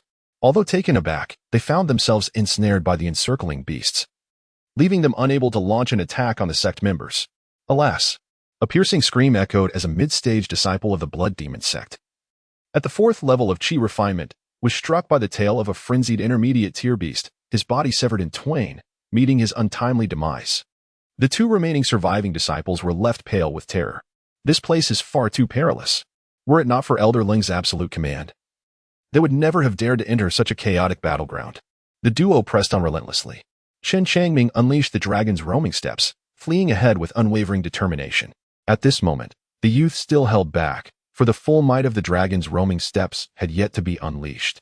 Suddenly, a thunderous roar echoed through the air as a colossal armored wolf collapsed to the ground, and a figure descended from the heavens, standing triumphantly upon the wolf's head. An aura emanating from a foundational realm cultivator permeated the atmosphere. Upon seeing this individual, Chen Changming was instantly filled with joy. For this was none other than his senior brother, Chen Changtian, from Gungjin Peak. "Senior brother Chen, save me." As Chen Changming ran, he shouted, closing the distance between himself and Chen Changtian. Observing the chase unfold before him, Chen Changtian's expression remained stoic, yet a glimmer of derision flickered in his eyes. "Foul beast, where do you think you can escape?" Chen Changtian bellowed, propelling himself into the night on a beam of sword light, vanishing in an instant. Chen Changming was momentarily taken aback, his heart plunging into an abyss of icy despair. Could it be that this small cultivator, at the 3rd level of chi refinement, was indeed perceived as a rival by Chen Changtian? A dignified foundational cultivator, the foremost disciple of the inner sect of Ling Xiao's sect, displayed such callous indifference, refusing to extend a hand in salvation. Once again, the fickleness of human sentiment imparted a harsh lesson to the youth. "Aha, it's better for you, Chen, to perish. Even your own sect fails to aid you." The mocking laughter of the Blood Demon sect disciples echoed behind him. The sound was so jarring that it only deepened the chill within Chen Changming's heart. He cast a glance around, noting that the number of demonic beasts in the vicinity had dwindled, with only a few scattered skirmishes occurring at a considerable distance from him. Chen Changming turned around. The 2 individuals trailing behind him were scarcely 100 meters away. With a swift motion, he flicked his hand, unleashing a surge of spiritual energy in an instant. 7 or 8 formidable beams of light flashed through the dark forest, as swift as lightning. "What is this?" exclaimed a disciple of the Blood Demon sect in astonishment. With a series of dull thuds, the disciple, at the pinnacle of the 4th level of chi refinement, was reduced to a mere sieve. The other individual, at the 5th level of chi refinement, reacted more swiftly, summoning a crimson aura around himself at a critical moment. Bang! Bang!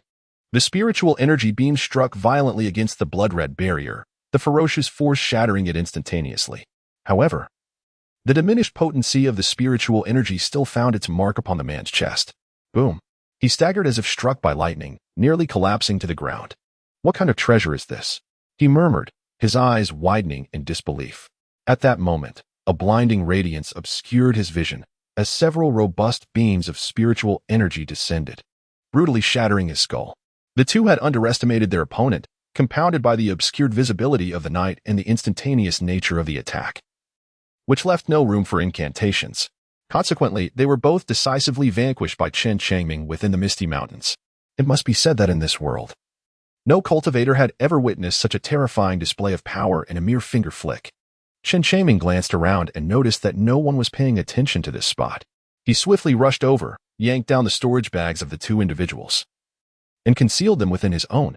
Suddenly, a deafening rumble echoed, the ground trembled violently, and a terrifying black maw appeared, engulfing the 2 corpses whole. At this moment, Chen Changming stood beside the corpse, his vigilant nature prompting him to employ the dragon step to retreat several dozen paces the instant the ground trembled. From the earth emerged a massive, earth-toned beast, thundering towards Chen Changming with formidable strides. It was an intermediate-grade beast of the 1st rank. Upon sensing the creature's aura, Chen Changming's expression shifted dramatically. This beast was on par with the 6th level of chi refinement, yet its strength rivaled that of a human cultivator at the 7th level of chi refinement. It was far beyond his capability to confront. Chapter 40. The earth-armored dragon gazing upon the earth-toned beast, towering at a height of 10 feet and stretching 30 feet in length. A name flickered through Chen Changming's mind. This was an earth-armored dragon, a creature of the earth element, adept in earth evasion and boasting formidable defenses. Capable of launching spikes from the ground and propelling earthen projectiles. The earth-armored dragon bore little resemblance to a traditional dragon. Its elongated neck resembled that of a serpent, while its short tail and entire body were cloaked in thick scales, akin to impenetrable armor. Having devoured 2 individuals, the earth-armored dragon, still unsated, sought to consume Chen Changming as well. The beast was courting death. As Chen Changming prepared to flee, a sudden flash of sword light pierced the night, descending upon him in an instant. With a resounding crash, this formidable strike compelled the earth-armored dragon to the ground. "I apologize, junior brother. I have arrived too late." A figure clad in red gracefully landed before Chen Changming. It was Luo Lan. At that moment, the young woman bore the marks of battle, her attire stained with blood, indistinguishable as to whether it belonged to human or beast. Nevertheless, she radiated an indomitable spirit, exuding a powerful sword intent. "Sister, this is a mid-level first-tier demonic beast. The 2 disciples of the blood demon sect have fallen victim to it. You must exercise utmost caution." Chen Changming spoke in a hushed tone.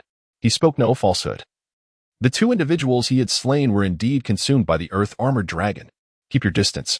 I shall confront it," Luo Lan declared with a grave expression. After the earth-armored dragon endured one of her strikes, it merely shed a few scales, not a drop of blood escaping its form. Her assault had inflicted no discernible damage.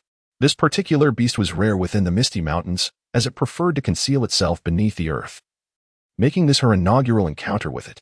Chen Changming retreated slowly, his attention divided among various directions. The chaos of battle ensued around him, with many being swept away by the onslaught of the monstrous beasts, creating an ever-widening gap between them. "That wretched Chen, perish!" A streak of crimson sword light shot forth from the distant thicket, aimed viciously at Chen Changming's back.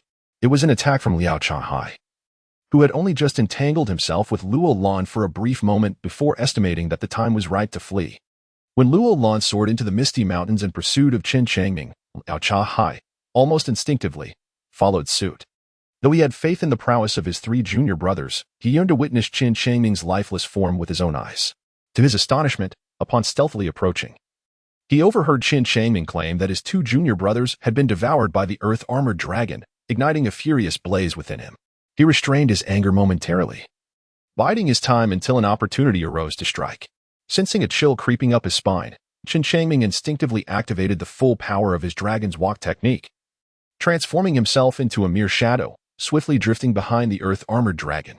Meanwhile, the dragon, having regained its composure, opened its massive maw towards Luo Lan, unleashing dozens of half-meter-sized earthen spheres. Despite their composition of earth, these projectiles possessed an extraordinary hardness, rivaling that of steel. Boom! As Luo Lan deftly sliced through the earthen spheres with his sword, he charged towards Liao Changhai, bellowing, "You vile scoundrel! How dare you ambush my junior brother? Not a single one of you from the blood demon sect possesses any sense of shame." Amidst the barrage of earthen spheres, Liao Changhai found himself in utter disarray, grappling with both the onslaught of projectiles and the fierce battle against Luo Lan, leaving him in a state of extreme turmoil. Roaring with fury, the earth-armored dragon joined the fray, targeting both combatants. Its primary focus was on Luo Lan. However, Liao Changhai, being a practitioner at the 7th layer of Qi cultivations, appeared as a delectable morsel to the dragon. If it could consume both, it might just ascend to a higher tier, relying on its formidable defenses. The earth-armored dragon charged recklessly, intermittently launching earthen spheres and unleashing ground spikes, relentlessly assaulting the 2. Luo Lan and Liao Changhai alternated between attacking each other and uniting their efforts against the earth-armored dragon.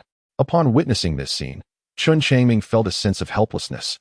He was unable to partake in such a tumultuous battle. After several exchanges, the chaotic skirmish left both Liao Changhai and Luo Lan injured.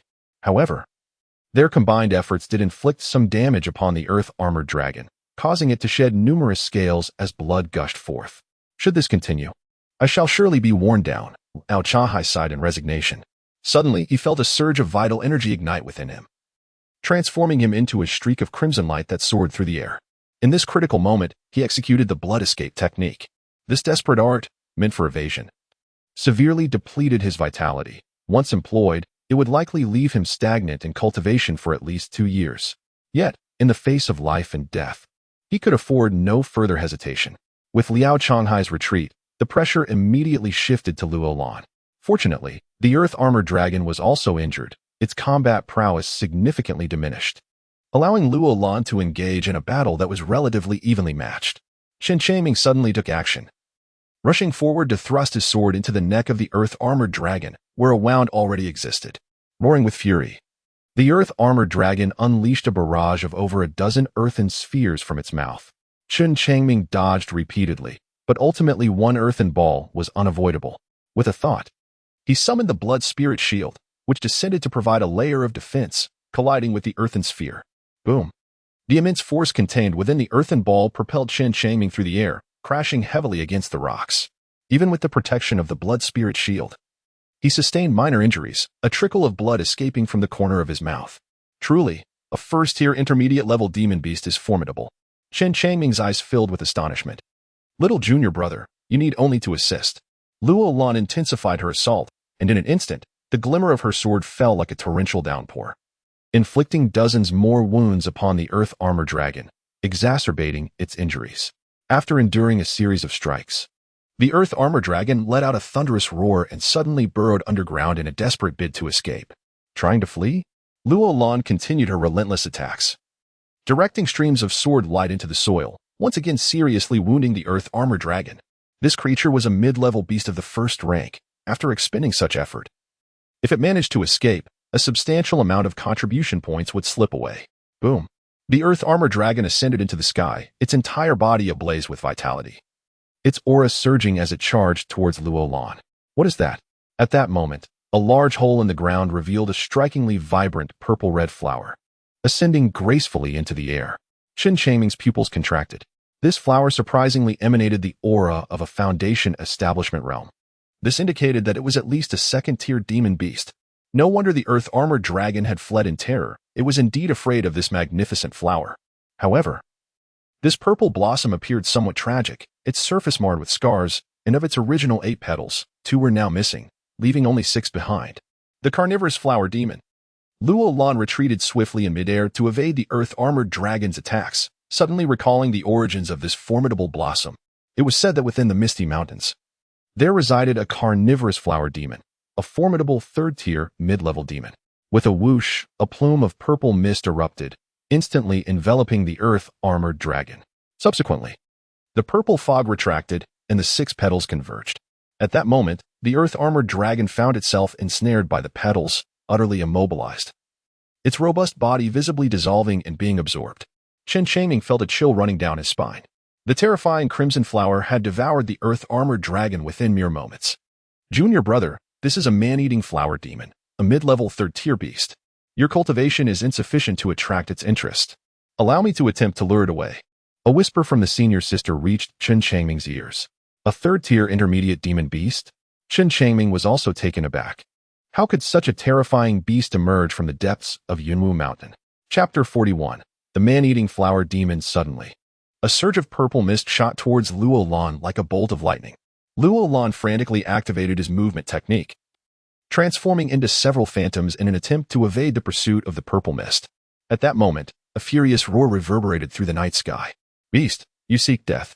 8 or 9 beams of sword light converged from all directions, unstoppable as they struck towards the man-eating flower demon. The demon, startled, saw the purple mist retract like an octopus's tentacle just as it made contact with Luo Lan. The moment the mist brushed against him, Luo Lan instantly fell into a state of unconsciousness and plummeted from the sky. The sudden appearance of the sword light caught the man-eating flower demon off guard, causing it to lose another petal. Powerful figures emerged from the darkness of the night, floating in the surroundings and surrounding the demon, leaving it no escape. All were at the Foundation establishment stage. Chen Changming gazed at the scene before him, his expression shifting with unease. What transpired this evening? First, an inexplicable second wave of beast tide emerged, followed by an encounter with the relentless pursuit of the Blood Demon sect. Subsequently, the appearance of a mid-level third-tier man-eating flower demon attracted a multitude of Foundation establishment cultivators. These cultivators were evidently drawn to the man-eating flower demon. Consequently, the pressure upon him dramatically lessened, allowing him to swiftly move to his senior sister's side, cradling her gently and shaking her. Senior sister, how are you? Despite his fervent calls, Luo Lan remained with her eyes closed, devoid of any breath. Had his senior sister perished? Chen Changming felt a chilling numbness enveloping him, sorrow welling up within his heart. His esteemed senior sister had sacrificed herself to rescue him, only to fall victim to the man-eating flower demon. As a disciple of Lingxiao's sect, your senior sister has succumbed to the poison of the man-eating flower demon. She cannot survive, Elder Wu remarked, casting a sinister smile towards the heartbroken youth in the distance. In his eyes, these qi-refining practitioners from the kingdom of Yu were as insignificant as ants. Had it not been for the man-eating flower demon's intervention, he would have surely slain the girl at the 7th level of qi refinement, denying her any chance for future growth. As for the boy, he was merely a mixed elemental spirit root with an utterly insufficient cultivation level. Whether he lived or died held no consequence. Such feeble strength would find it exceedingly difficult to leave Yunwu Mountain alive. Charge! With a swift motion of his hand, he commanded all the Foundation establishment cultivators to launch another fierce assault against the man-eating flower demon. In their previous confrontation, the group of several Foundation establishment practitioners had engaged in a fierce battle with the demon, suffering significant losses, with half their number decimated. Yet they ultimately allowed the demon to escape. The soul-devouring insect they sought remained elusive, still hidden within the man-eating flower demon. With a hissing sound, countless violet glimmers erupted from the purple petals, shooting forth like arrows towards the surrounding Foundation establishment practitioners. The collision of purple light and sword energy produced a cacophony of thunderous roars. Suddenly, the man-eating flower demon shook violently and burrowed back into the earth, disappearing from sight once more.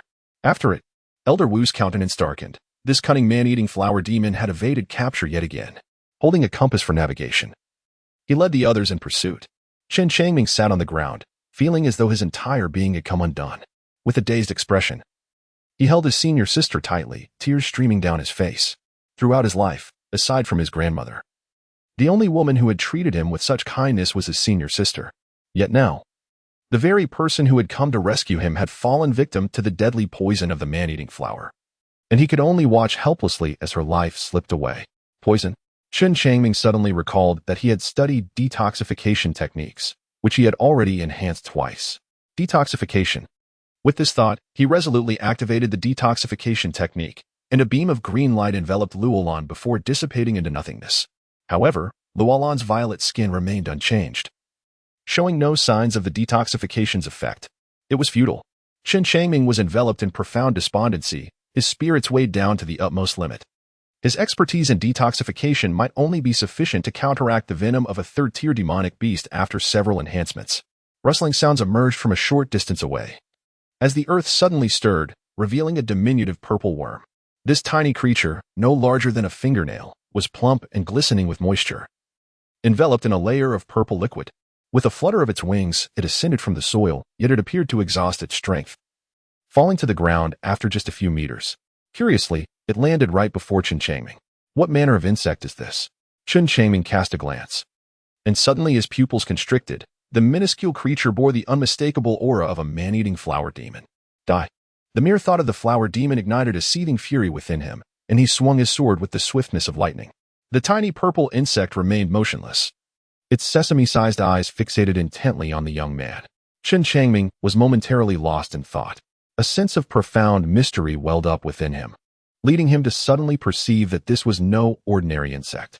The creature seemed to yearn to convey something to him, yet was unable to articulate it. The sword in his hand came to a halt. Chen Changming suddenly calmed down and chose not to kill it. This first-tier low-level demon beast possessed a rather feeble cultivation, its aura comparable to that of a first-layer qi refinement practitioner, rendering it utterly weak. This tiny creature, with its surface covered in a purple liquid, perhaps the blood of a man-eating flower demon, might it be harboring parasites within? Chen Changming speculated silently.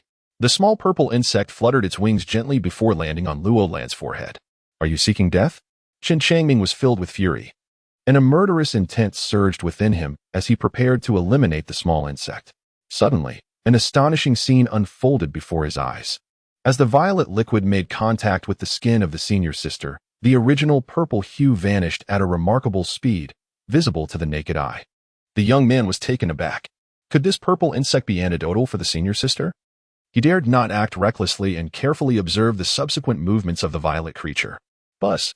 The purple insect gently quivered, causing the layer of violet liquid on its surface to shed onto the skin, which was rapidly absorbed. Within mere breaths, Luo Lan's complexion returned to its normal state. After the violet liquid receded, the insect transformed into a silvery hue. The poison had been dispelled. Chen Changming was filled with joy. He had never anticipated that this peculiar little insect would prove to be of such great assistance to him. He hurriedly reached out to touch his senior sister's jade-like hand, which now faintly radiated warmth, unlike its previous icy touch. However, she remained in a state of unconsciousness, showing no signs of awakening. Chen Changming surmised that the senior sister had likely escaped the clutches of death, though her body remained frail and would require some time to regain consciousness. Suddenly, the silver insect emitted an unusual sound. Chen Changming gazed intently at it. This little creature was not a ferocious beast. Its willingness to assist him in detoxifying his senior sister demonstrated that it possessed a certain intelligence and benevolence. "Speak, what is it that you require?" he inquired slowly, perceiving a sense of urgency in the voice of the silver insect. The silver insect fluttered over and landed upon the youth's chest, persistently clawing at his clothing as if yearning to burrow inside. Chen Changming felt somewhat bewildered. What could it possibly want? Was it feeling cold, seeking refuge for warmth? Or perhaps it sensed insecurity, wanting to nestle within his embrace, sheltered by his garments? After a flurry of thoughts crossed his mind, he swiftly made a decision, parting his clothing to create a narrow opening. The silver insect darted inside, coming to a halt at the center of his chest. What was this? Chen Changming lowered his head and was instantly astonished. A silver worm was resting upon a small azure dot, gently writhing as if it yearned to burrow deeper. Could it be that this tiny creature sensed the presence of the key? Chen Changming, caught in a whirlwind of uncertainty, suddenly observed a small azure point emanating a faint halo, which settled upon the silver insect. In that instant, the creature became utterly still. The youth, witnessing this marvel, could not help but exclaim in wonder.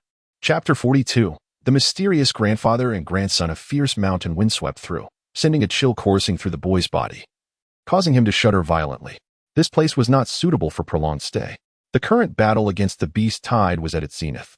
A formidable demonic beast could emerge at any moment. With his senior sister in a state of unconsciousness and unable to fight, and with his own limited cultivation, he lacked the capacity to confront a high-ranking demonic beast. Chen Changming adjusted his garments, secured his senior sister on his back with 2 vine straps, and then dashed toward the mountain's edge. With the activation of the dragon's roaming steps, he moved with the swiftness of a shooting star. This was the first time Chen Changming fully unleashed the potential of the dragon's roaming steps in the misty mountains, traversing the battlefield with an alarming velocity, surpassing numerous ferocious beasts. Has Luo Lan been injured? How can this lad move so swiftly? Chen Changtian, engaged in combat with 2 monsters, caught a fleeting glimpse of a figure racing past in the distance, causing a jolt of surprise in his heart. Upon closer inspection, he recognized the silhouette. It was the outer sect disciple Chen Changming, frantically fleeing with Luo Lan on his back. So he has indeed concealed his true abilities. Chen Changtian sneered coldly, his gaze deepening, a flicker of icy light vanishing in an instant.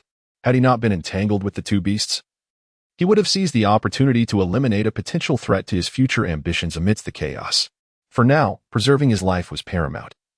He would address matters upon returning to the sect. At that moment, this proud disciple of Ling Xiao made his choice. Relying on the full force of the dragon's roaming steps and the complete might of the Ling Xiao sword technique, occasionally employing his ultimate skill, the spirit energy finger, the youth managed to navigate safely through the beast tide of the misty mountains. Upon reaching the plains, he dared not linger, sprinting 1,000 miles until the latter part of the night, when his internal spiritual energy dwindled to less than 1/5. He finally found refuge in a dilapidated mountain deity temple atop a small hill. With a swift motion, he slipped inside, gasping for breath, drenched in sweat, his chest heaving. The strain of the relentless dash weighed heavily upon him, compounded by his minor injuries. Even with some spiritual energy remaining, he felt on the brink of collapse. He gathered some wild grass to make a bed for his senior sister and quickly built a fire for warmth. The flames blazed brightly, restoring some color to his senior sister's pale face. Relieved, the youth exhaled. It was a relief that she was safe. He settled cross-legged, commencing the practice of his Changchun skill to replenish his internal spiritual energy. The surrounding energy of the dilapidated temple seemed to be drawn to him, as if guided by some unseen force, wildly converging into his body like a vast ocean. This spectacle was somewhat unsettling. Chen Changming sensed that something was amiss. Upon closer inspection, he discovered that a significant portion of the spiritual energy had entered the silver insect nestled in his chest. What manner of spiritual insect is this? With merely the cultivation level of the first layer of chi refining, it absorbs spiritual energy to such an alarming extent. His expression shifted. Yet he could not fathom the underlying mystery. Since he could not decipher it, he decided to abandon his speculations and resumed his practice of the Changchun technique. 2 hours later, Chen Changming opened his eyes with a vibrant spirit and rose to his feet. The spiritual energy within his dantian had been restored, and he now felt a slight hunger. Thus, he decided to prepare a pot of spiritual rice porridge. He retrieved a pot from his storage bag, fetched some water from the river outside, added the spiritual rice, and placed it over the fire to cook. After a while, the delightful aroma of rice wafted throughout the small temple. The final harvest of spiritual rice collected by Chen Changming predominantly consisted of mid-grade varieties, totaling several 100,000 pounds, which he kept stored in his pouch without selling. This represented his last strategic resource. He would not readily part with it until his survival was at stake. Hoarding a greater supply of rice always provided a sense of security. The sky remained shrouded in darkness. It was unclear when the dense clouds had gathered. As the tempestuous winds surged, a flash of lightning illuminated the surroundings, startling countless birds within the thickets, causing them to scatter in a frenzy.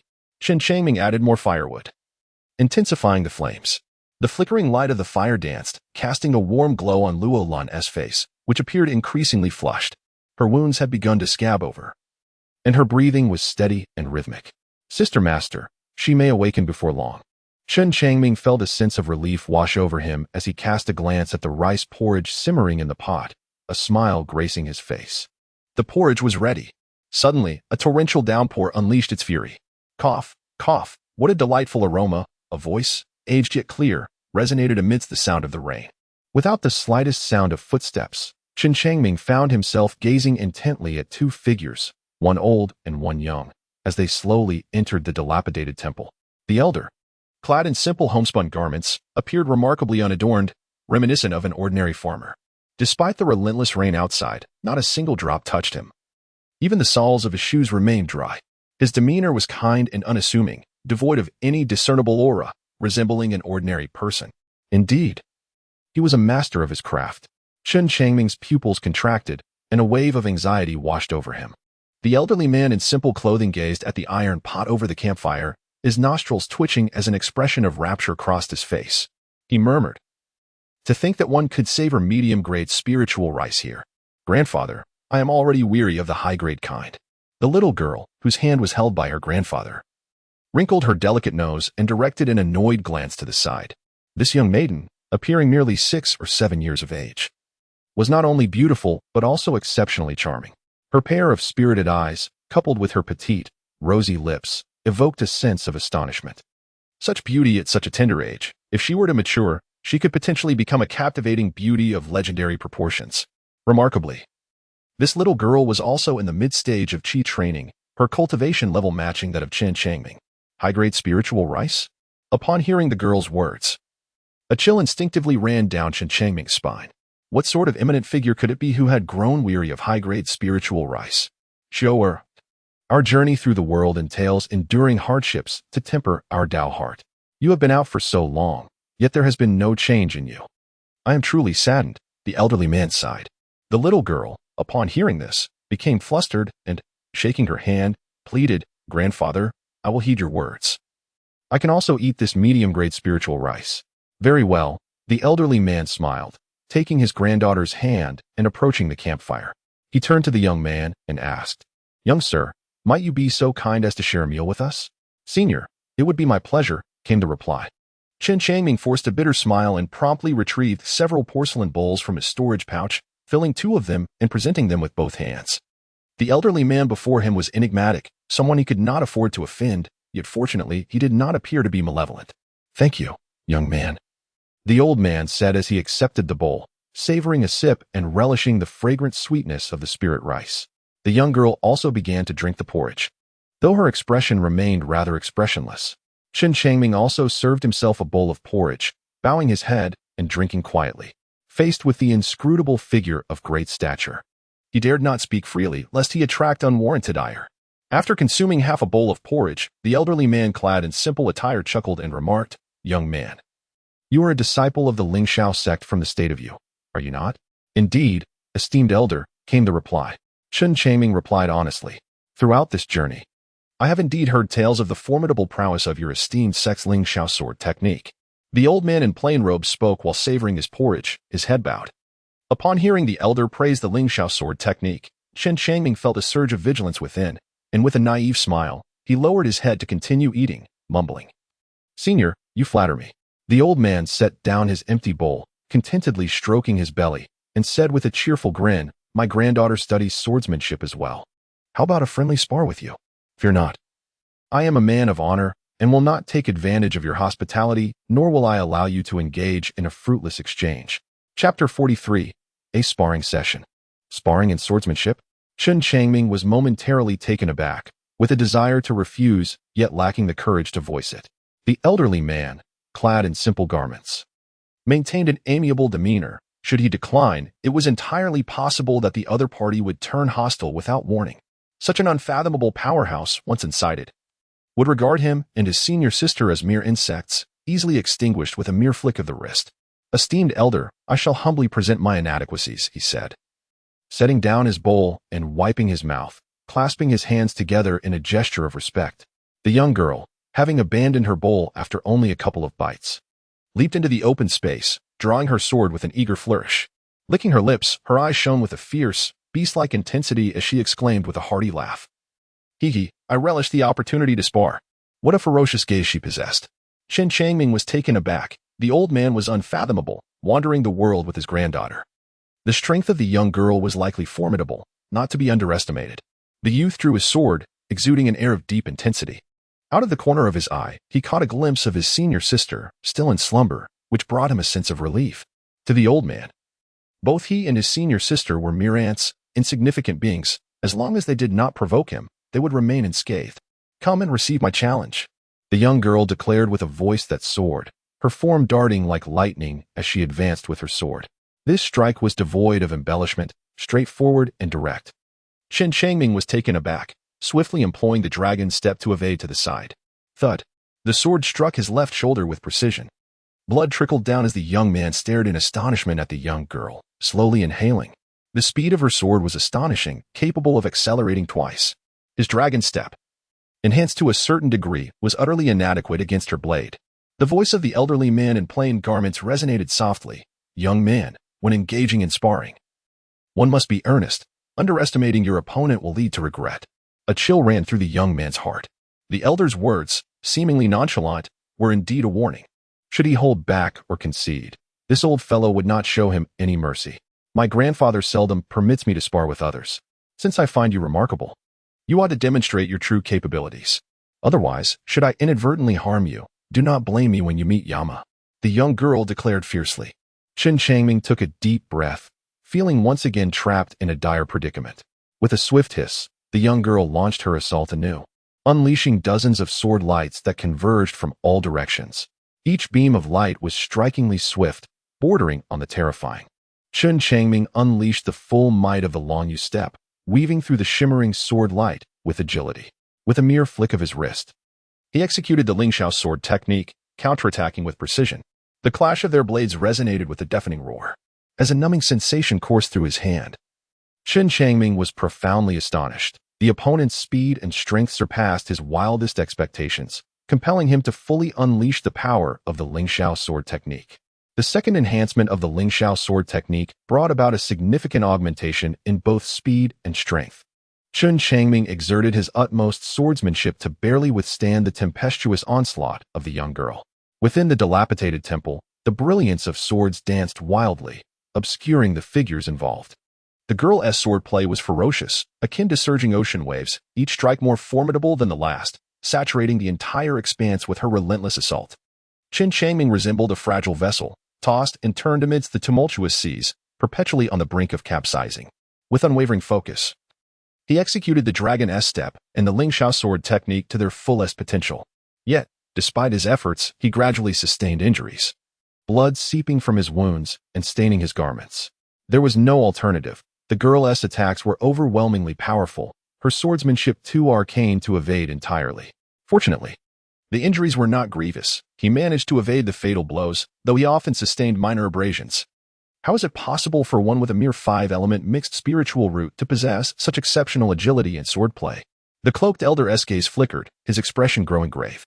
Throughout his life, he had encountered countless individuals, yet he had never witnessed a youth like this. Despite his seemingly inferior talent, the potency of his techniques was astonishing, leaving the elder perplexed.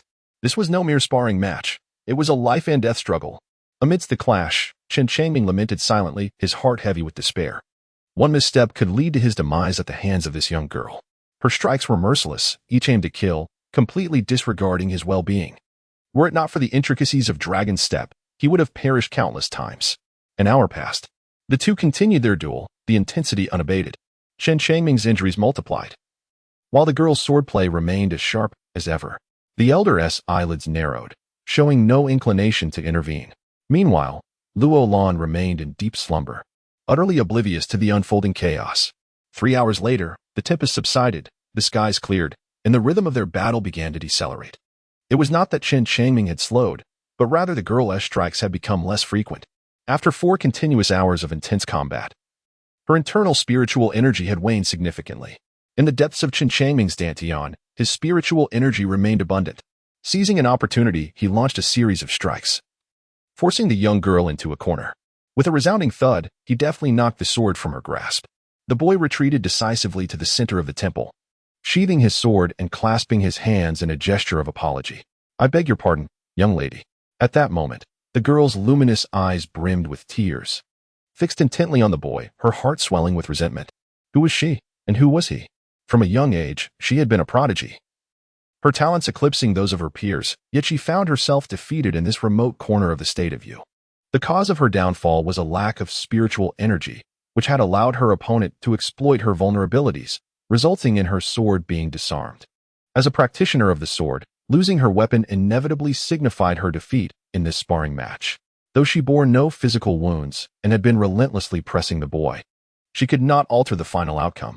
"Grandfather, I have lost," she lamented, picking up her sword and trudging to the fire pit to sit beside her grandfather.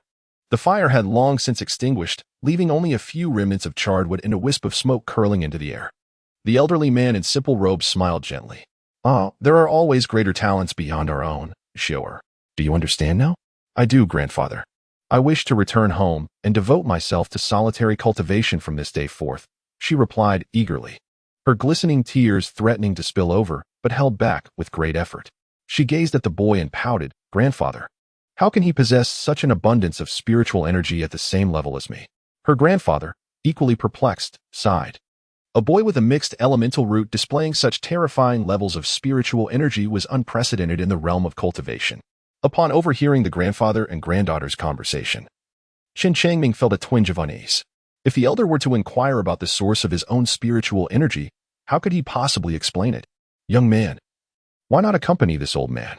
My granddaughter is in need of a sword companion," the elderly man suggested, his gaze fixed on Chen Changming with hopeful anticipation. Chen Changming remained silent. Although he could not sense any malice from the elder, he was unwilling to live under someone else's roof, subjected daily to being used as a living target for training by that young girl. Well, since the young man had his own plans, the old man would not force the issue. The elderly figure, having seen through the boy's thoughts, smiled gracefully and stepped forward, suddenly vanishing with his granddaughter within the dilapidated temple. A storage bag quietly hovered before the youth. Chapter 44. Superior Spirit Gathering Pill. Grandfather, everything you desire inevitably becomes yours. Why not take him with you to serve as a target for my sword practice? In the skies above the state of view, amidst the ethereal clouds, 2 figures floated. The young girl, having departed from the crumbling temple, gazed sullenly at the distant mountains and rivers, her expression rife with discontent. She felt her defeat was wholly unjust. Not due to swordsmanship, but rather because of the inadequate spiritual energy stored in her dantian. The elderly figure remarked calmly at his age. "Having only reached the 3rd stage of chi training, do you comprehend the reason?" "I do not." The young girl shook her head, preferring straightforwardness to ambiguity. "He possesses a mixed elemental root, the most inferior of talents. Every step he takes in his cultivation is exceedingly arduous. Throughout the annals of cultivation history, there has never been a precedent for such a talent to break through to the foundation establishment stage. The old man affectionately stroked his granddaughter's head and smiled gently. Sure. You are on the verge of breaking through to the fourth stage of Qi training. Your Dantian spiritual energy will increase significantly, far surpassing his. Then I will challenge him again, the young girl declared, puffing up with indignation. It is futile. We have matters to attend to at home and must return. By the time you come back, you will already be a foundation establishment cultivator, while he will still be a mere Qi training novice. When you see him then, he will seem no more significant than an ant, and your interest will surely wane. The elder explained patiently. Foundation establishment. The young girl paused, a flicker of regret crossing her eyes. Her homeland was a great distance from this remote place, making travel quite troublesome.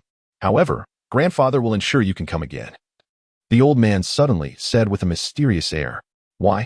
The young girl looked up at her grandfather, intrigued. There resides a devouring spirit bug within him.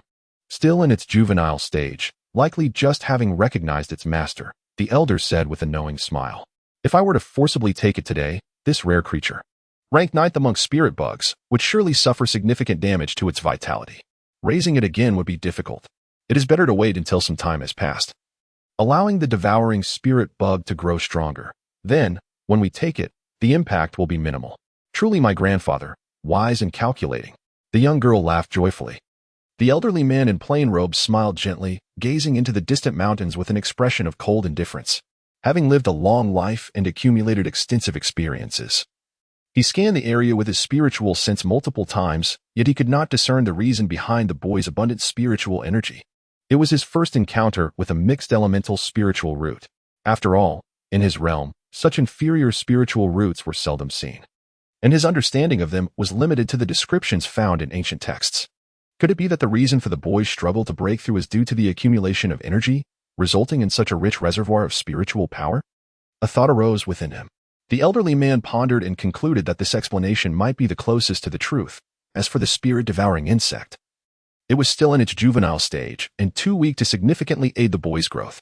The young girl blinked and suddenly expressed her concern. Grandfather, are you not afraid he might perish midway? Not at all, replied the elderly man with a smile. I have observed him closely. He is exceptionally cautious and possesses a mind far beyond that of ordinary people. He approaches tasks with great care. Had I not pressured him, he would not have exerted himself to engage in a spar with you. Such a person would not easily meet his end. Very well. I shall wait for the day when we reclaim the spirit-devouring insect, the young girl declared with determination. A veil of mist drifted in, enveloping their figures, and they vanished from sight. Their whereabouts remained unknown. In a dilapidated temple, the boy remained rigid for what felt like an eternity, until finally, his stiff body regained its vitality. He slowly extended his hand, retrieving the storage pouch suspended in the air. Though the pouch was not hot, it felt scalding to him. Instinctively, he sensed that the elderly man in plain robes had merely been using him. Yet, caught in the torrent of fate, he felt powerless to resist, resigning himself to silent endurance. As he opened the storage pouch, a rich aroma of medicinal herbs wafted into the air. Chen Changming found himself momentarily dazed, his body swaying as if the intoxicating fragrance might render him unconscious. Within his storage bag lay quietly a multitude of over 100 elixirs, a precious sword, and a note. The note read, On this stormy night, may this humble offering bring warmth to your heart. Here are 100 superior gathering spirit pills and a sword of purple lightning. The signature was anonymous, only 3 characters, Xianyang Mountain. Upon finishing the note, the youth was taken aback. These were indeed superior gathering spirit pills, which explained the overwhelming aroma. He murmured to himself, his expression a tapestry of emotions. Just last night, the young girl had mentioned her weariness with superior spirit rice, and he had thought her jesting. He never imagined the truth of it. The elder's generosity in presenting superior gathering spirit pills was beyond his wildest dreams. As he drew forth the sword, Chen Changming caressed the blade, his entire arm trembling with anticipation. This sword was imbued with the power of thunder. With a gentle flourish, he unleashed a beam of sword light intertwined with violet lightning, which soared from the dilapidated temple and struck a distant colossal rock. With a resounding crash, the massive azure stone shattered into countless fragments. What a magnificent sword! The youth was overwhelmed with exhilaration. At that moment, a faint groan emerged from behind, startling him into hastily sheathing the sword back into his storage bag. How could it thunder in broad daylight?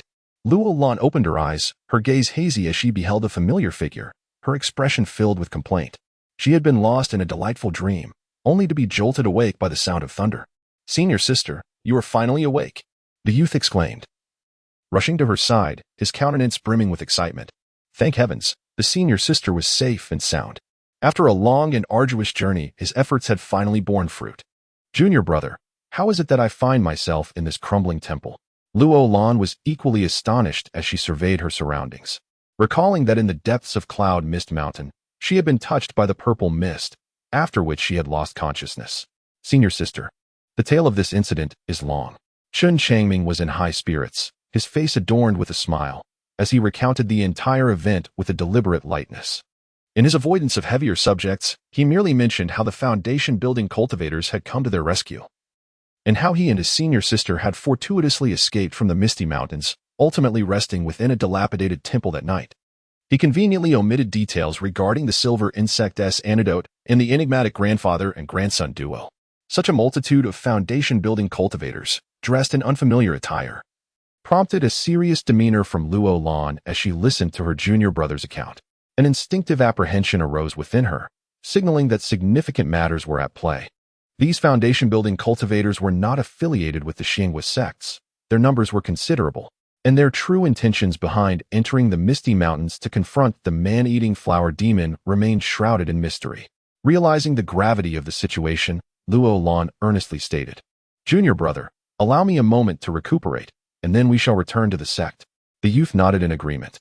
After Luo Lan consumed a medicinal pill and meditated for 2 hours, the two departed aboard a spirit vessel. Upon their return to Lingxiao sect, Luo Lan hurried off to seek her grandfather, while Chen Changming retreated to his cave dwelling. The youth did not engage in cultivation. Even with the acquisition of a high-grade spirit-gathering pill and the purple lightning sword, no trace of joy graced his countenance. Chen Changming would forever be haunted by the memory of Chen Changtian's indifference to his pleas for help amidst the perilous mists of Cloud Mist Mountain, as if he wished for him to perish at the jaws of a monstrous beast. The encounter with numerous disciples of the Blood Demon sect during the Beast Tide further illuminated the formidable nature of Long Shankue. This defeat served as a stark reminder that the sinister assassins of the Blood Demon sect would inevitably return. Presently, he found himself besieged on all sides. Within the sect, there were those who wished for his demise, and outside, others sought to exact vengeance upon him. Chapter 45. The Heavenly Furnace Body Forging Technique. It has become untenable to remain in Lingxiao sect. I must seek an alternative path. If I do not depart soon, I fear that upon Chen Changtian's return, my life will be endangered. Chen Changming murmured to himself, then turned and swiftly exited Lingxiao sect, making his way directly to Lingyun City. The journey was remarkably smooth, allowing him to arrive at Wanao Pavilion without delay, where he encountered the young lady. The woman in white gazed at Chen Changming and smiled gently, saying, "Daoist Chen, you seem hurried. What brings you here in such haste? I recall you adventured to Cloud Mist Mountain. How is it you have returned so soon?" "A beast tide occurred," he replied, "and I narrowly escaped with my life, prompting my swift return." Chen Changming sighed, raising the storage bag in his hand, and deliberately proclaimed with a serious expression, "Miss, I possess over a dozen first-tier low-level demon beasts. May I inquire if the Wanbao Pavilion accepts them?" "Naturally, they would." The young lady smiled, instructing manager Su to enter and take the storage bag for assessment. Chen Changming fell silent for a few moments before slowly speaking, "Miss, I wish to cultivate in the Ziyuan secret realm. Has someone threatened you?" The white-clad woman furrowed her brows, immediately sensing the underlying unease in the young man. Chen Changming did not conceal the fact that the Blood Demon sect had sent someone to assassinate him in Yunwu Mountain, as there were numerous witnesses to that event. He recounted the incident to the white-clad woman. Upon hearing this, the woman frowned. "You, a mere outer disciple. How could you have incurred the wrath of the Blood Demon sect?" "Recently, while on a mission in Palai village, I killed a critically injured disciple of the Blood Demon sect named Long Shankue, who is said to hold some influence within the sect." Chen Changming spoke candidly. It was no wonder, after all, that they were from the Long family. The woman in white revealed a look of realization, waved her hand, and smiled, saying, "Very well then, the Ziyuan secret realm is safeguarded by the 10,000 Treasures Pavilion, ensuring its safety. You may cultivate there." Chen Changming expressed his gratitude promptly. Subsequently, under the escort of a man from the Wanao Pavilion, he successfully entered the Ziyuan secret realm. For the time being, he felt a sense of safety. The moment he stepped into the realm, a weight lifted from his chest, as if a colossal stone had been removed. The scenery within the Ziyuan secret realm was picturesque, with abundant provisions and rich spiritual energy, providing a secure environment ideal for his quiet development. After surveying the medicinal fields, he discovered that they required no irrigation, prompting him to depart from that area. Since he intended to cultivate here for an extended period, he sought to establish a secluded dwelling away from the fields, ensuring tranquility and minimal disturbance. The Ziyuan's secret realm was expansive, featuring several majestic mountains that stretched for hundreds of miles. After traversing several peaks, the young man paused by the bank of a small river. This place seemed quite suitable. Chen Changming surveyed his surroundings, a look of satisfaction gracing his countenance. Before him lay a river, while behind stood majestic mountains. The verdant vegetation enveloped the area, creating a tranquil environment with crisp, refreshing air. The youth approached the mountainside, drew forth the Zidian sword, and commenced the excavation of a cave dwelling within the rock. He harbored no concerns of being observed wielding such a weapon, for the guards of the Wanbao Pavilion were stationed at the medicinal fields ahead, leaving this place devoid of any onlookers. An hour later, the cave was successfully hewn. Chen Changming then skillfully crafted a stone bed, a stone table, stone stools, and a stone stove from the surrounding rock, ensuring convenience for daily use.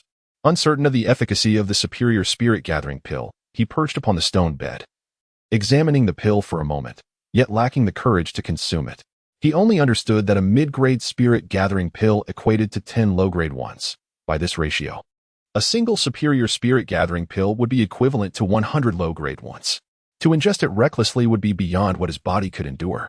Chen Changming produced 2 storage bags, which he had taken from the 2 disciples of the Blood Demon sect. After a thorough search, the young man felt quite disheartened.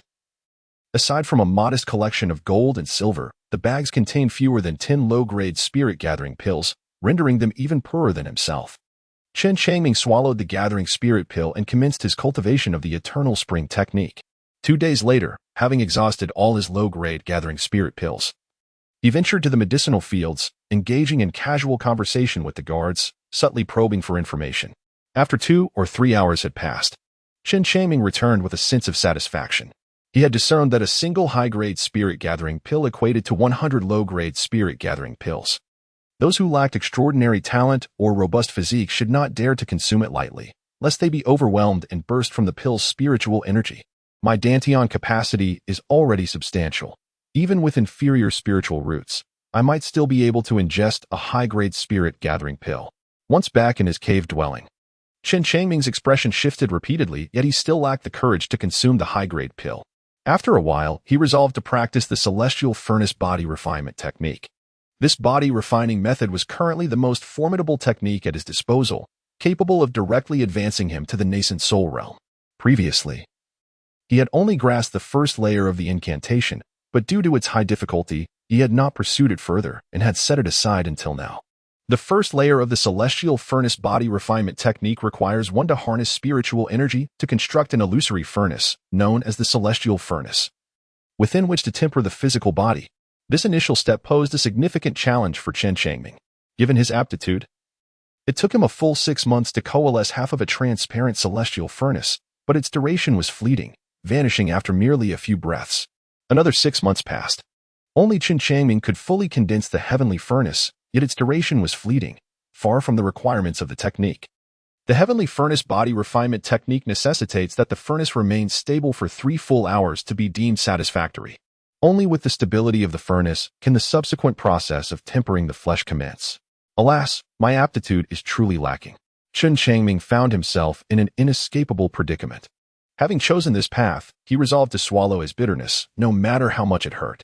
Fortunately, over the course of the year, he continued to practice the eternal spring technique, and his cultivation steadily progressed, though he had yet to break through to the late stage of the Qi refinement 3rd layer. Chen Changming initially believed that the celestial furnace had successfully condensed, expecting it to take merely 3 hours. However, he found that transitioning from a few breaths to 3 hours took him an entire year. In total, it took him 2 years before he could be considered to have taken the first steps in the celestial furnace body tempering technique. By this time, Chen Changming was 14 years old. During this year, he unexpectedly broke through to the late stage of the 3rd layer of Qi refinement. Although he had yet to achieve the 4th breakthrough in the eternal spring technique, he sensed that it was imminent. Once the breakthrough occurred, it would greatly enhance his cultivation speed. With the celestial furnace successfully condensed, he began the formal process of body tempering. Only by enduring 3 hours in the celestial furnace could he truly claim to have entered the first layer of his technique. As Chen Changming activated the celestial furnace body tempering technique, the spiritual energy within emitted a sound reminiscent of boiling water, and the temperature within the furnace surged dramatically. He felt an intense heat scorching his skin. The first layer focused on refining the skin. Just half an hour into the process, he found himself unable to endure and had to stop. His first formal attempt at body tempering ended in failure. Yet, he did not lose heart. After enduring countless hardships to master this technique, he believed he could withstand this extreme pain. Through persistent attempts and gradually extending his time within the furnace, he finally achieved the ability to temper his body for 3 hours after a year. The youth had finally embarked on the formal journey of his cultivation, eagerly anticipating the first enhancement of this technique. Chapter 46. The feedback of the devouring spirit bug. The celestial furnace body tempering technique ran 100 cycles. 10 days later, a thunderous sound resonated in his mind. A warm current surged throughout his body, heralding the first enhancement of the celestial furnace body tempering technique. The enhanced furnace was no longer ethereal. It appeared almost tangible, enveloped in a resplendent silver hue that exuded an air of nobility and grandeur. The furnace had transformed, and the rate of spiritual energy consumption became frighteningly swift. Chen Changming silently sensed the situation. Fortunately, his spiritual power was formidable, alleviating any concerns. With the celestial furnace having materialized, Chen Changming resolved to undertake another round of body tempering cultivation. As torrents of spiritual energy surged into the furnace, it was no longer filled with boiling water, but instead ignited with silvery flames. The temperature of these flames remained akin to that of before, however. The efficacy of the tempering process had increased tenfold. Chen Changming's skin grew increasingly resilient and dense, exhibiting remarkable hardness. After 3 hours, even with his ample spiritual energy in the dantian, it was entirely consumed by the heavenly furnace. According to the requirements of the cultivation technique, once the skin is tempered to a silvery hue, as hard as iron and impervious to blades and firearms, he would be able to practice the second layer of the incantation. The weakened Chen Changming sensed the tremendous transformation within his body and smiled with satisfaction. The heavenly furnace body refining technique truly lived up to its reputation as a nascent soul-level cultivation method. Though the initial stages were challenging and progress slow, the rewards were substantial, making the wait worthwhile. The second layer of the incantation focused on the cultivation of flesh. The heavenly furnace body refining technique delved from skin to flesh, layer by layer, fortifying the entire body to an extraordinary degree. At advanced levels, the physical body could withstand assaults from flying swords and magical treasures. Should a cultivator find themselves in close proximity, a single strike could be fatal. This exemplifies the formidable nature of body refining cultivators. The heavenly furnace body refining technique was executed 1,000 times. After 3.5 months, Chen Changming finally approached the second enhancement of the heavenly furnace body refining technique. Following this enhancement, the heavenly furnace transformed into a golden hue. The spiritual energy that flowed into the heavenly furnace ignited into a noble golden flame, amplifying the body tempering effects tenfold while also increasing the consumption of spiritual energy by the same factor. For the first time, Chen Changming found his dantian's spiritual energy insufficient. Perhaps it was time to consume a high-grade spirit-gathering pill. With this thought igniting within him, he promptly retrieved a high-grade spirit-gathering pill and swallowed it without hesitation. Boom! Upon ingestion, an astonishing surge of spiritual energy erupted forth. Chen Changming quickly initiated the Changchun technique, directing the energy into his dantian, which soon brimmed with vitality. While the residual energy began to wreak havoc within his body, he hastened to operate the heavenly furnace body refining technique, infusing the dantian spiritual energy into the furnace. Thus, he continuously transformed spiritual energy, sustaining the flames of the heavenly furnace in relentless fervor. Chen Changming continued to refine his body. His skin began to take on a silvery hue, signifying the successful completion of the first layer of the heavenly furnace body refining technique. However, this silvery skin only lasted for a brief moment before strands of gold began to weave themselves atop the silver. Could it be that this golden flame enables me to forge golden skin? The youth pondered within. The silver hue, having been enhanced through the heavenly furnace body refining technique, became even more formidable. Should he succeed in cultivating golden skin, his dermal defenses would reach a terrifying realm. A month later, after consuming dozens of superior spirit-gathering pills, His cultivation advanced to the peak of the third layer of qi refinement, merely a step away from the fourth layer. More than a month passed, and after exhausting all his spirit-gathering pills, he finally broke through to the fourth layer of qi refinement. At this juncture, the golden lines on his skin proliferated, subtly hinting at the formation of a complete expanse. A year later, Chen Changming's entire being radiated a resplendent golden hue, evoking an extraordinary sense of awe. The celestial furnace vanished, and with it, the golden sheen faded, restoring his skin to its natural state. Whenever he activated the celestial furnace body refinement technique, that golden skin would re-emerge. Even in the absence of gold, his skin remained remarkably resilient, impervious to the threats of blades and swords. At this juncture, he had finally mastered the first layer of the celestial furnace body refinement technique. At the age of 16, he had reached the fourth level of qi refinement. To others, such progress appeared as sluggish as a snail. Attaining the early fourth level of qi refinement at 16 was deemed utterly mediocre. Suddenly, a series of chirps emanated from his chest, the unmistakable calls of the soul-devouring insect. How could he have forgotten this little creature? With a resounding slap of his thigh, Chen Changming realized that in recent years, he had been so engrossed in his fervent cultivation that he had entirely forgotten about this little creature. Upon glancing down, a smile instantly spread across his face. The once silver insect had astonishingly transformed into a resplendent gold, evidently having undergone the tempering process of the heavenly furnace. Its diminutive frame should now possess considerable resilience. Furthermore, the aura emanating from this little insect had ascended to the sixth level of qi training, signifying its evolution into a first-tier, intermediate-level demonic beast. You are no ordinary insect. You have not only survived, but have also undergone body refinement, just like me. Chen Changming gently caressed the little insect and chuckled. Suddenly, the spirit-eating insect's tiny mouth moved, releasing a stream of silver spiritual energy. This energy flowed forth increasingly, ultimately coalescing into a sphere the size of a pigeon egg. What could this be?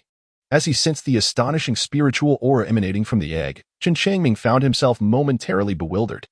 The essence of this spiritual energy bore an uncanny resemblance to that of a high-grade gathering spirit pill. The spirit-eating insect fixated on the egg, lifting it and presenting it to the young man's lips, emitting a series of chirping sounds. Are you suggesting that I consume it? Chen Changming reached out to grasp the pigeon egg and inquired. The spirit-eating insect nodded gently. Very well, I shall give it a try. Chen Changming placed the pigeon egg into his mouth and swallowed it whole. With a thunderous roar, the pigeon egg transformed into a massive surge of spiritual energy, its might rivaling that of a high-grade spirit-gathering pill. The young man promptly settled into a cross-legged position, channeling the Changchun technique. Having reached the fourth layer of qi refinement, his dantian had expanded once more. Thus, consuming a high-grade spirit-gathering pill now posed no threat to him. After a while, Chen Changming opened his eyes, a glimmer of astonishment illuminating his gaze. This pigeon egg indeed resembled a superior spirit-gathering pill. He never anticipated that this golden little insect possessed such wondrous abilities. Reflecting upon the terrifying spiritual energy infused into the insect's body during his previous cultivation, he felt a sense of understanding. This little creature was far from ordinary. What those Foundation establishment cultivators sought was not the carnivorous flower demon, but this remarkable insect. Is there more? The boy inquired, a smile gracing his features, his curiosity piqued. The spirit-devouring insect fluttered its wings, emitting a series of chirps, as if to convey that there were none left. A hint of disappointment washed over the boy.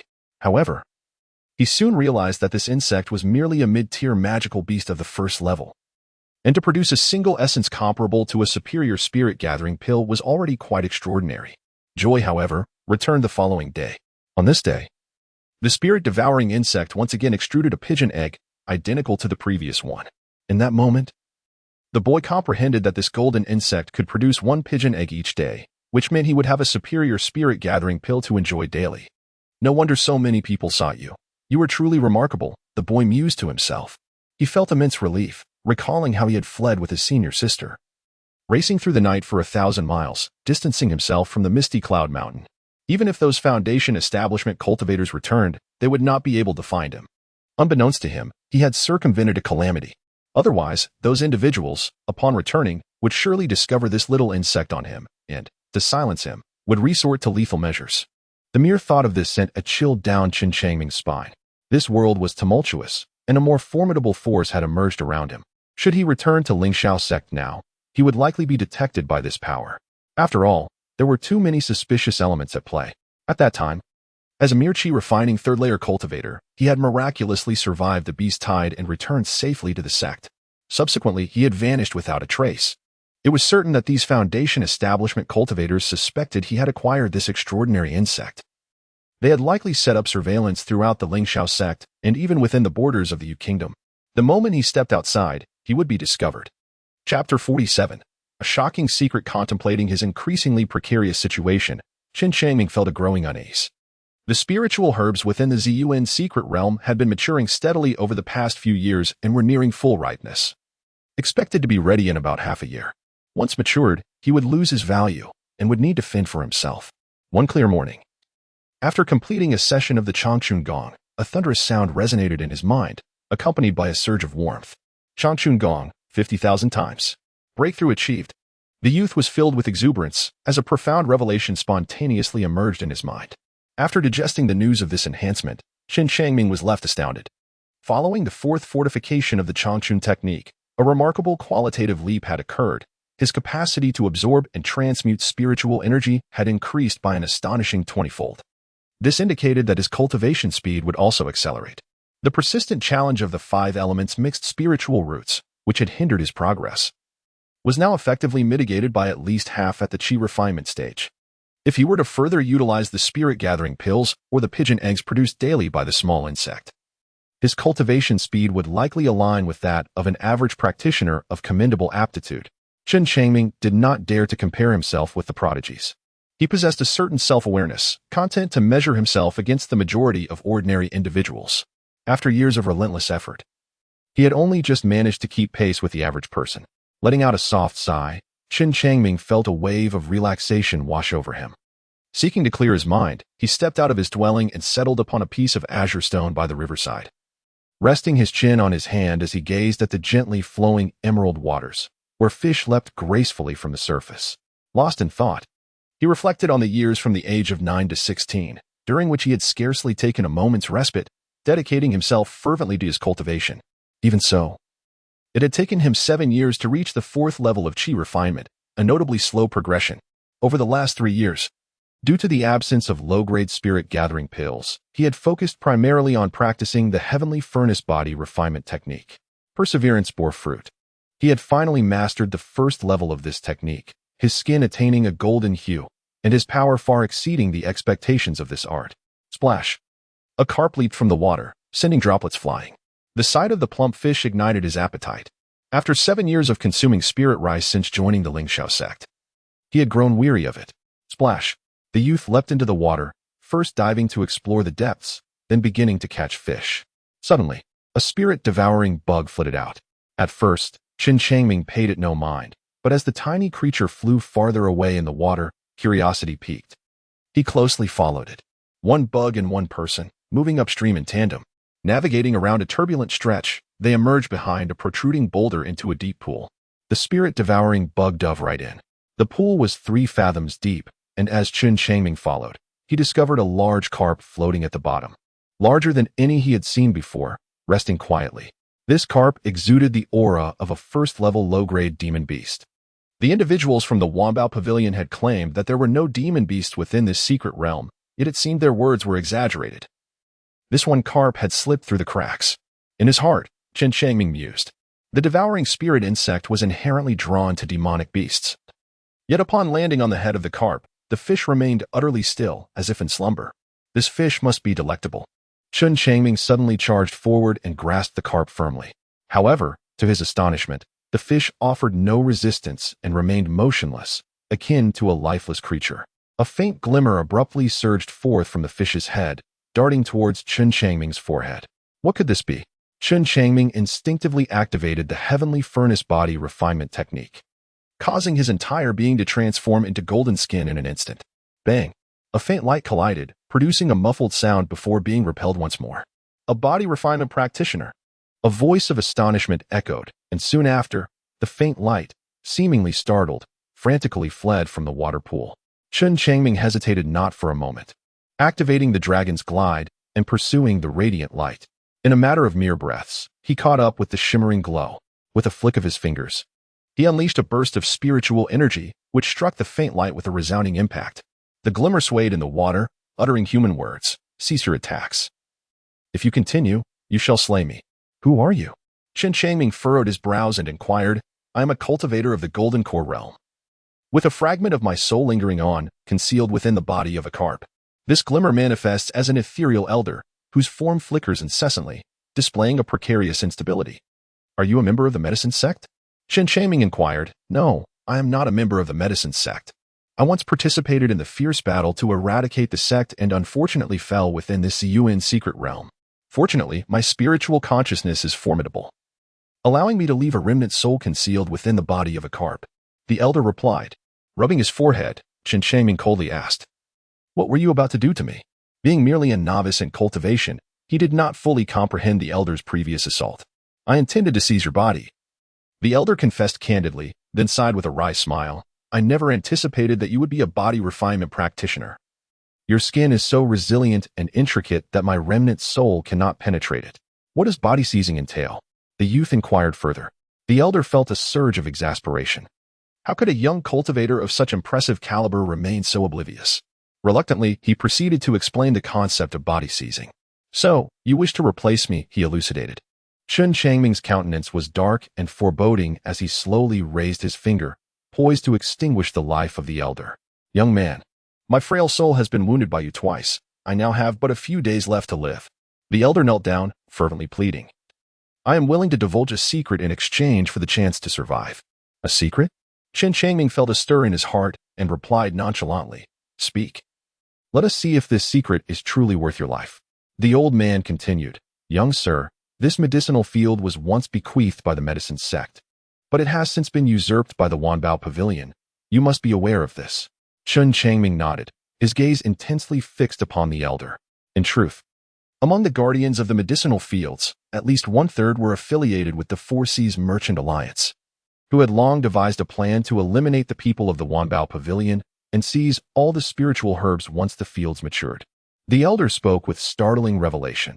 To think that the Purple Mist secret realm has been infiltrated by members of the Four Seas Merchant Alliance. Upon hearing the elder's words, Chen Changming was also greatly astonished. In his mind, the Wanbao Pavilion was formidable, yet it had been so severely infiltrated by the Four Seas Merchant Alliance. This only attested to the immense value of these medicinal fields. The elder's gaze flickered as he slowly spoke. Young man, do you wish to partake in the bounty of the spiritual herbs? Chen Changming replied. With my current level of cultivation, I think it best to refrain. Chen Changming offered a wry smile. Young man, you are being overly modest. The elder sighed softly, observing the youth before him, who appeared quite oblivious to the intricacies of the cultivation realm, thus remaining unaware of his own formidable prowess. The elder gazed at Chen Changming with envy and remarked, If my assessment is not mistaken, the resilience of your golden physique is formidable enough to rival that of a cultivator at the 9th level of qi refinement. Nonsense. How could I possibly be that impressive? Chen Changming immediately began to scold. His golden body was merely a fade, though his skin had been tempered, his flesh, bones, and internal organs remained unrefined. His skin was as tough as iron, impervious to blades and bullets, yet once subjected to immense force, his flesh and organs would falter under the strain.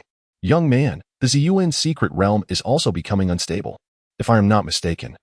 The moment the medicinal fields reach maturity will coincide with the collapse of this secret space. Should you remain inactive, it will be exceedingly difficult for either party to claim anything.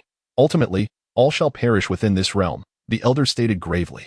Chapter 48. The Dragon's Progression to Break Through the Ziyuan Secret Realm's Collapse.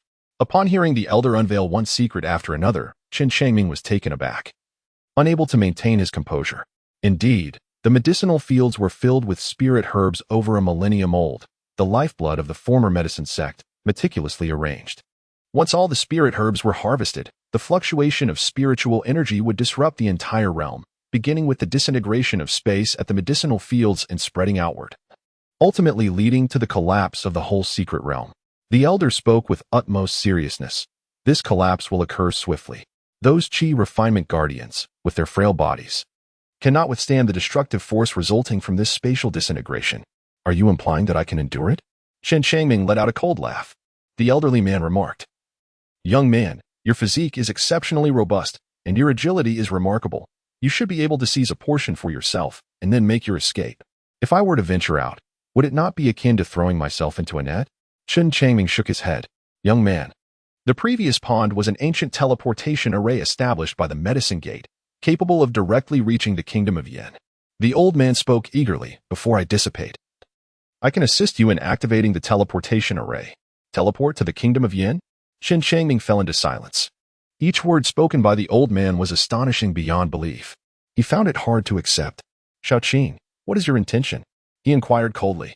Chen Changming could hardly believe that the old man's intentions were merely to preserve his own life. There must be a profound significance behind it. I once belonged to the Ouyang family of Yin, yet I perished within the borders of you a millennium ago, the old man lamented, his expression steeped in sorrow. After all these years, my family has likely fallen into decline. I wish for you, young sir, to journey to Yin and deliver my storage ring to my kin. Chen Changming, with a smile that was neither fully a smile nor a frown, remarked, if I were to slay you, would I not also acquire the ring? The old man replied with a calm demeanor, I have concealed this ring. Even if you were to kill me, you would not obtain it. Ultimately, it shall shatter along with the secret realm. Clearly, he had already devised a comprehensive plan and was utterly unfazed by the young man's threats. After all, he was nearing the end of his days. If he were to abandon all caution, no threats would intimidate him. Very well, I shall collaborate with you. Chen Changming finally conceded after a moment of contemplation. His current predicament left him surrounded by enemies. He could no longer remain in the kingdom of Yu. If he could see some spiritual herbs amidst the chaos and then make his escape, he would find safety upon reaching the kingdom of Yin. He had heard of Yin, a neighboring realm to you, situated in the southern part of the northern region. Let us enjoy this partnership, the old man said with a smile. Come, I shall accompany you to the teleportation array. Chen Changming soared through the air, drawing closer to the elderly man.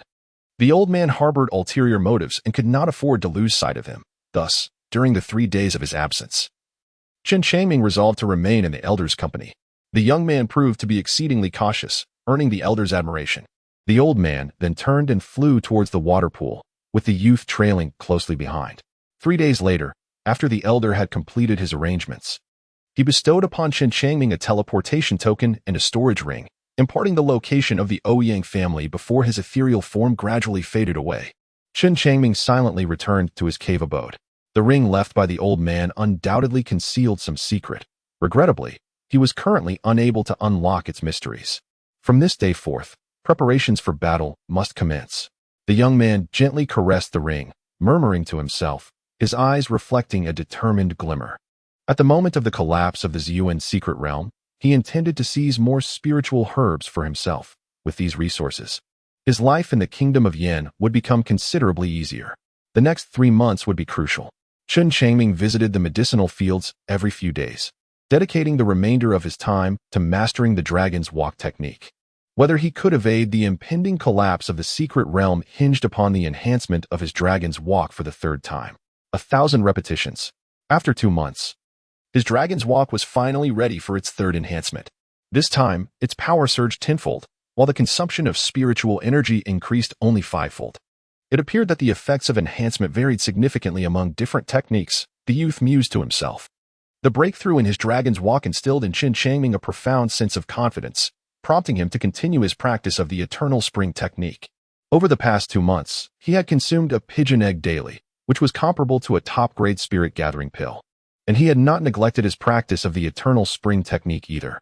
In the remaining month, he devoted himself to the rigorous training of the eternal spring technique. By the time the spiritual herbs reached maturity, his cultivation unexpectedly advanced to the mid-stage of qi refinement, subtly augmenting his strength. Consequently, the youth's confidence soared. He now operated with both intention and intuition, completely unaware to the people of the Wamao Pavilion and the Sihai Merchant Alliance of the unpredictable variable he had become. The spiritual herbs were on the verge of maturation. One day, the youth stealthily approached the medicinal fields and, after a brief observation, smiled at a guard. It should be within the next few days, the guard replied with a grin. Chen Changming casually observed his surroundings and noticed a fleeting glimmer of light in the eyes of many individuals at that moment. This was largely thanks to fellow Taoist Chen. Otherwise, maturity would not have come so swiftly. Another guard remarked. Indeed, fellow Taoist Chen's mastery of the cloud and rain technique is truly remarkable and worthy of admiration. Someone else smiled and praised.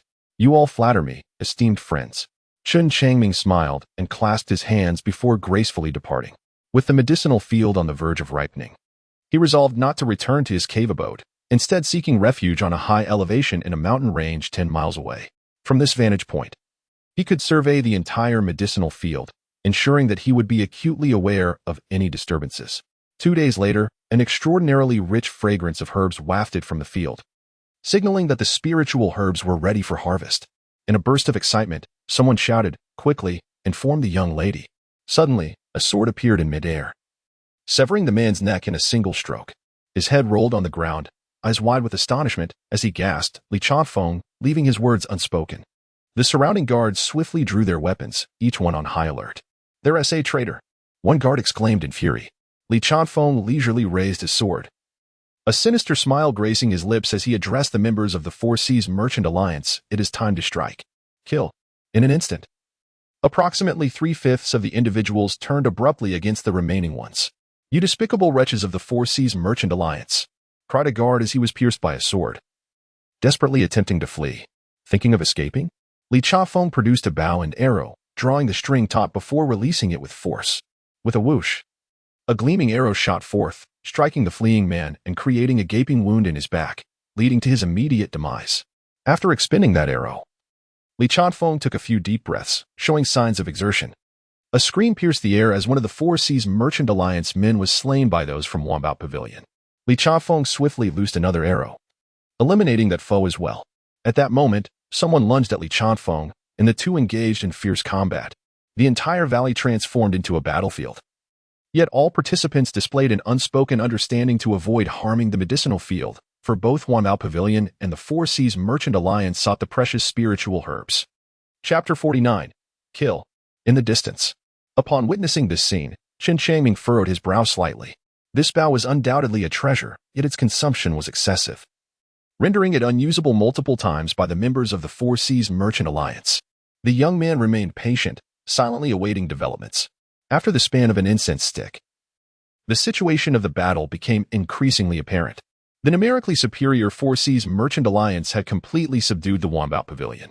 Both sides suffered numerous injuries and fatalities, with the total number of combatants dwindling from around 50 to merely 20. "Everyone, give it your all. Eliminate every last one of Wombat Pavilion," shouted Li Chanfeng. The adversary he had previously fought had already met his demise at his hands. He drew his bow once more, aiming at a Chi Refinement Level 10 man from Wombat Pavilion. Boom! The arrow struck the man with lightning speed, shattering one of his legs and severely diminishing his combat capabilities. At that moment, two individuals flanked him, and through a frenzied assault, they ultimately succeeded in slaying him. With that, all the top-tier combatants of Wombat Pavilion had perished. The remaining individuals numbered no more than 5 or 6, utterly devoid of fighting spirit. In their desperate attempt to flee, they were jointly executed by the members of the Four Seas Merchant Alliance. 12 members of the Four Seas Merchant Alliance remained. Among them, nearly all were injured, though to varying degrees. "Thank you all for your hard work," Li Chanfeng exclaimed, swallowing a medicinal pill in excitement. "Now, let us swiftly gather the spiritual herbs. Remember to uproot them entirely without causing any damage." The crowd responded in unison, producing their herb spades and commencing the excavation of the herbs. Li Chanfeng remained stationary, bow in hand, on high alert. "Do you require assistance?" Chen Changming approached quietly, meticulously calculating the distance. At this moment, he was over 400 meters away from Li Chanfeng, a range perfectly suited for the manifestation of spiritual energy. Upon recognizing Chen Changming, Li Chanfeng immediately broke into a smile and remarked, "Ah, it is merely you, Daoist Chen. Are you not afraid of death?" To him, this disciple of Lingxiao's sect appeared utterly feeble, posing no real threat whatsoever. "I merely possess a modicum of watering skills. Surely the Four Seas Merchant Alliance will find use for me in the future?" Chen Changming smiled. Li Chanfeng pondered for a moment and nodded, saying, "Friendship, your profound expertise in the art of cloud and rain is indeed commendable. The Maritime Trade Alliance truly requires a professional of your caliber." Chen Changming shrugged and smiled. Everything was unfolding according to his plan. The Sea Commerce Alliance would undoubtedly extend an olive branch to someone of his caliber. The distance was gradually closing. As Li Chanfeng approached within 50 meters, Chen Changming raised his hand, seemingly unperturbed, and suddenly unleashed his spiritual energy with a flick of his fingers. With a series of swift motions, 10 fingers danced in the air, releasing robust beams of light that soared outward. In an instant, over 30 beams shot forth in all directions, with the primary target being Li Changfeng. That bow of his was indeed formidable. He had to eliminate this threat first. You. Li Changfeng managed to utter a single word before being engulfed by the blinding beams of light. He was reduced to a sieve and fell on the spot. The others fared little better. More than half did not even have time to react before being struck down by the spiritual energy. Among the remaining 4 or 5, those who were farther away managed to evade the attack just in time. Kill. The eyes of these individuals burned with fury as they charged toward Chen Changming, swords drawn. Come at me. The young man shouted coldly, a fierce glint appearing in his eyes. At this moment, there was no turning back. He was determined to eliminate these 5 foes. Fortunately, they bore injuries, their highest cultivation level merely at the 7th layer of Qi refining. Chen Changming raised both hands, channeling his spiritual energy with a flick of his fingers. This time, all his attacks were directed at the weakest among them. A man at the pinnacle of the 5th level of Qi cultivation, who bore injuries on his chest and right arm. The incessant beams of light almost confined him to a single space. Realizing there was no escape, the man had no choice but to confront the onslaught head-on, unleashing a flurry of sword light to form a protective barrier in an attempt to fend off the assault. Boom! The powerful beams, numbering 7 or 8, crashed into the light wall, sending him hurtling backward. At present, Chen Changming had already reached the mid-stage of the 4th level of Qi cultivation, having undergone 4 enhancements of the Changchun technique, thus amplifying the potency of his spiritual energy flick. As the man was flung away, several beams descended upon him, instantly transforming him into a sieve. There was little he could do. The speed of Chen's spiritual energy flick was exceedingly rapid, and the density of the attacks was overwhelming. If one failed to defend adequately, death was almost certain. Die. The other 4 charged forward, leaping high, their terrifying sword light descending like a deluge. Anticipating their move, Chen Changming enveloped himself in a golden aura, and in an instant, he vanished in a bizarre manner. No one expected that a mere youth at the 4th level of Qi cultivation could possess such uncanny speed. By the time they realized this, it was already too late. Boom! Chen Changming suddenly appeared behind a man at the initial stage of the 6th layer of Qi refinement. With a mere flick of his fingers, several streams of spiritual energy burst forth, piercing through the man's back and resulting in his immediate demise. Another soul had fallen. At that moment, the other 3 individuals regained their senses and promptly directed all their efforts to confront him. Chen Changming raised his hand, unleashing a series of spiritual energy blasts while deftly retreating, relying on the extraordinary speed of the dragon's stride. He astonishingly managed to break through the encirclement of the 3 assailants. One of the sword lights grazed his right arm, yet it failed to even break the skin. With this realization, Chen Changming felt an even greater sense of assurance. It seemed almost impossible for these individuals to inflict harm upon him. How could a disciple of Ling Shaosek possibly possess such formidable physical cultivation? The man at the 7th level of Qi refinement wore a look of sheer terror. Chen Changming was truly remarkable. His agility was unparalleled, his spiritual energy strikes were elusive, and his powerful physical techniques rendered their attacks utterly ineffective. Upon hearing the astonished exclamations from the man, Chen Changming let out a cold smile and suddenly drew forth the purple lightning sword. Although he was uncertain of the sword's rank, he knew it was undeniably powerful, imbued with the might of thunder and lightning. As Chen Changming evaded, he skillfully employed the Ling Xiao sword technique in conjunction with his spirit energy to launch finger attacks. The sword light crackled with lightning, rendering its power even more formidable. Despite his insufficient cultivation, he nonetheless posed a considerable challenge to the trio. However, due to his relatively lower cultivation level, he could not secure a direct victory against them. Yet fortunately, they could not inflict harm upon him either. This was primarily because all 3 were injured, which impaired their combat effectiveness, and secondly, Chen Changming had perfected the dragon's glide, successfully dodging the majority of their assaults. The few remaining attacks that did connect were absorbed by his golden skin. To eliminate the trio, he needed to either deplete their spirit energy or launch a successful ambush. While engaged in combat, he also devised his strategy. Meanwhile, the 3 members of the Seahai Merchant Alliance grew increasingly alarmed. Victory seemed elusive, as they faced relentless attacks from various angles, making defense exceedingly difficult. Should they be struck by that beam of light, their demise would be inevitable, for they were merely cultivators with fragile bodies. After a short incense stick's worth of time, Chen Changming executed a successful ambush, first shattering one man's arm with a spirit energy flick. then severing the head of that individual with the purple lightning sword. With 2 adversaries remaining, Chen Changming let out a sigh of relief, his burden significantly lightened. We must flee. The man at the 7th level of Qi refinement, recognizing the dire situation and the impending doom that awaited them if they continued to fight, was the first to turn and escape. How could Chen Changming allow the 2 to escape? He raised his hand and unleashed a frenzied barrage of spiritual energy at the man at the peak of the 6th layer of Qi refinement. Boom, boom, in rapid succession. 50 or 60 bolts of spiritual energy struck, annihilating that man completely. What kind of technique was this, and why was its power so immense? The man at the 7th layer of Qi refinement, witnessing his comrade's demise, felt his legs weaken in fear. A distance of over 300 meters, yet it was instantaneous. If he fled and turned his back to his adversary, the only outcome would be death. Chapter 50. Escape from Peril. Fellow cultivator, you cannot flee either. Chen Changming activated the dragon's roaming step and, before vanquishing the man before him, had already pursued the practitioner of the 7th layer of Qi.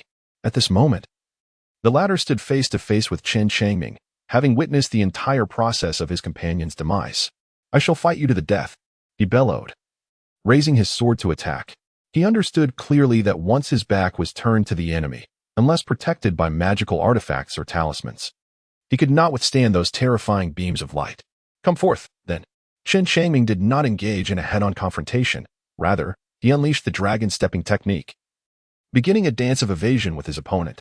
Although the adversary's swordsmanship was formidable, Chen Changming, relying on the prowess of dragon-stepping, deftly dodged perilous strikes.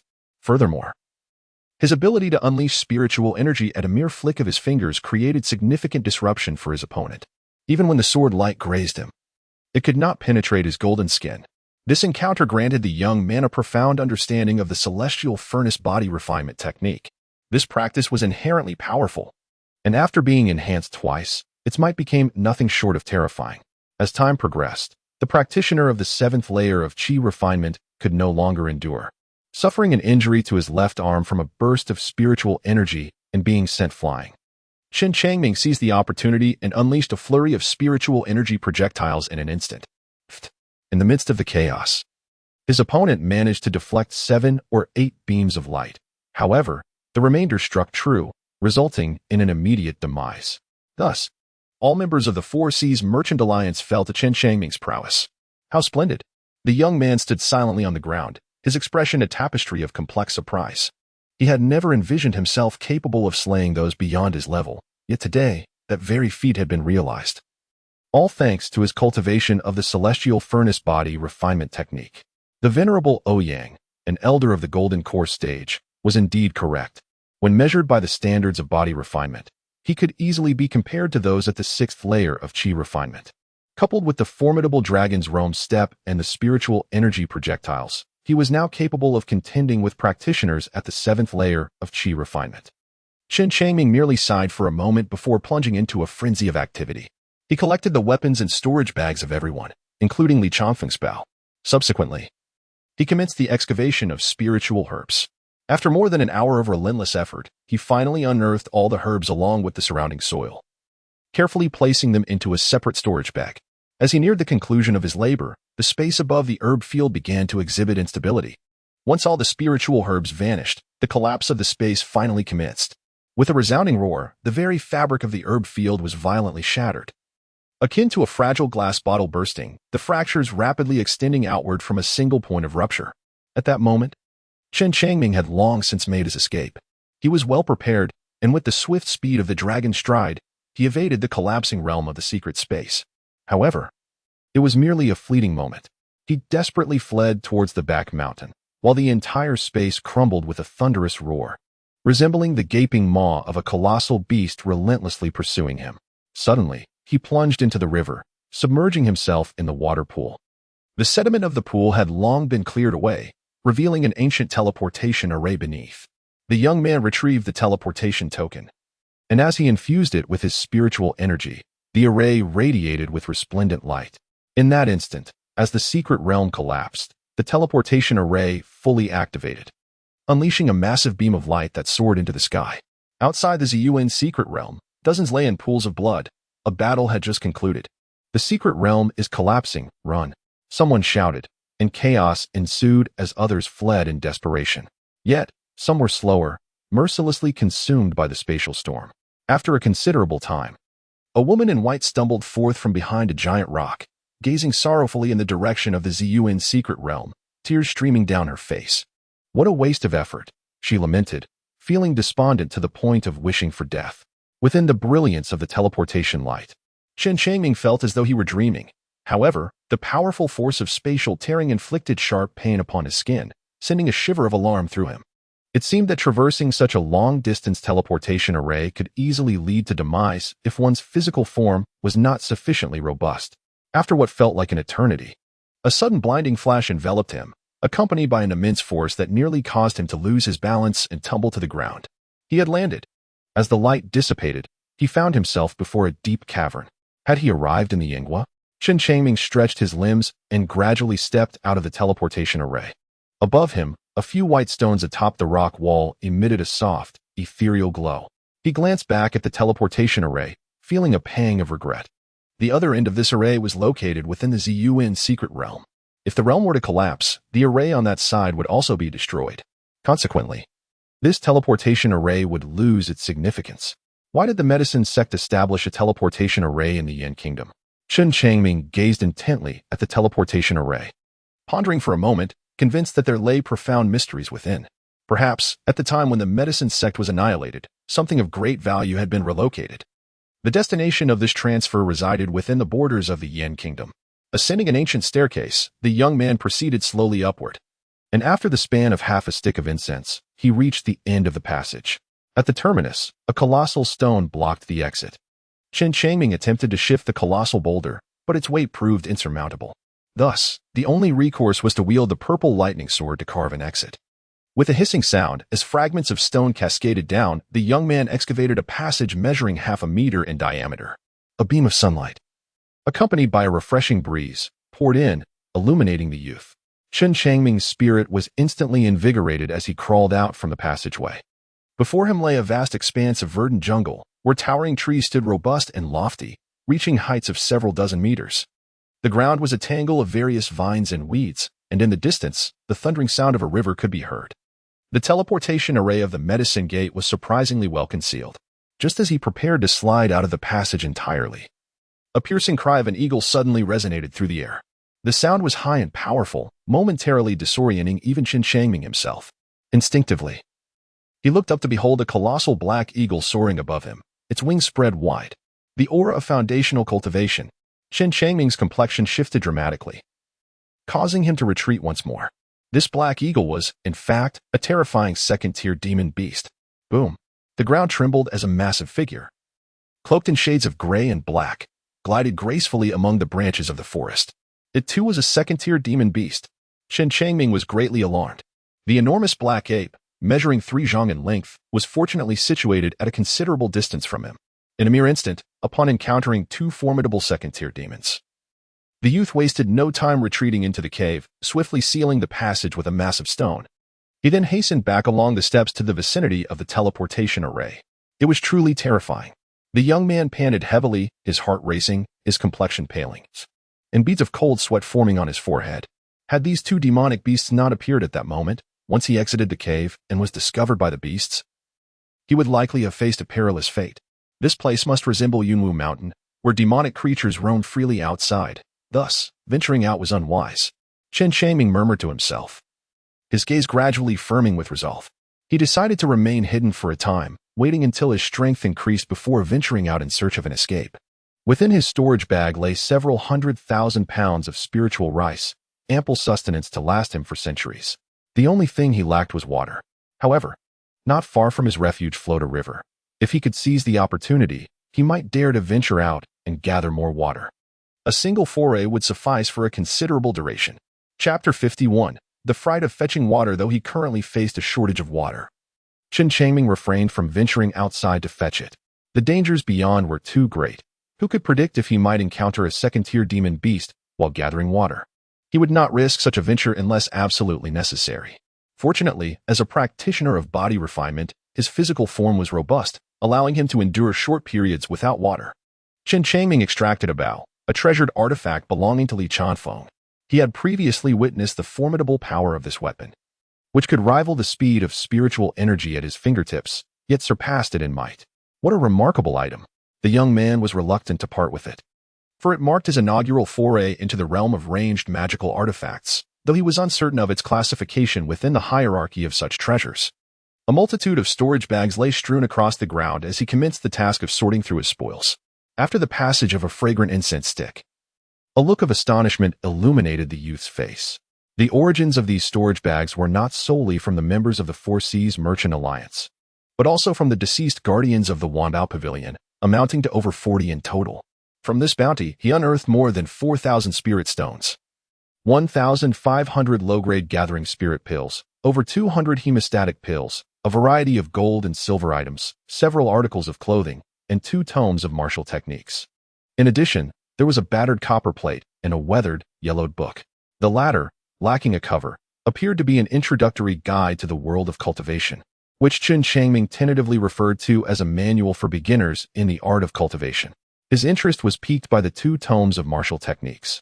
The first, titled Breath Concealment Technique, was designed specifically for obscuring one's presence. The second, called Spirit Gathering Cannon, was a formidable offensive spell, powerful yet demanding an extraordinary amount of spiritual energy and a lengthy preparation period, requiring at least half the time it takes to burn an incense stick. However, the breath concealment technique seemed rather elementary. According to the text, it could only mask a fraction of one's aura, and if categorized by cultivation level, it could conceal only 3 minor realms. Upon scrutinizing the description, Chen Changming shook his head. Given his current location in a region teeming with ferocious beasts, he was in dire need of a technique to mask his presence. This way, upon venturing outside, he would emit no discernible aura, thereby avoiding detection by those terrifying creatures. Perhaps, with further enhancement, it could conceal even more of his essence. Chen Changming suddenly smiled. Driven by an overwhelming sense of urgency, he decided to act and began to comprehend the breath concealment technique. Due to its low grade, he grasped its principles within a week, and then devoted another fortnight to mastering the technique. For 3 weeks, he abstained from water, subsisting solely on a modest amount of spiritual rice, which he found bearable. The breath concealment technique. Licking his parched lips, Chen Changming activated the technique, and his aura visibly diminished at an astonishing rate. He descended from the 4th level of qi refinement to the 1st. Subsequently, with the support of formidable spiritual power, he continuously executed the breath concealment technique, completing 100 repetitions in merely 2 days. The sound of thunder resonated, heralding the arrival of the first enhancement as promised. Chen Changming felt an immense thrill within. After this enhancement, the efficacy of the concealment technique had doubled, rendering him akin to a mere mortal. Alas, his cultivation was insufficient.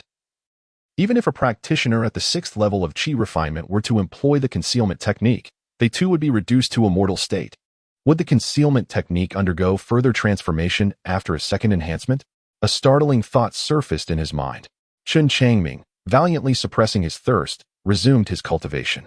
After a week of fervent practice, the breath-concealing technique underwent its second enhancement.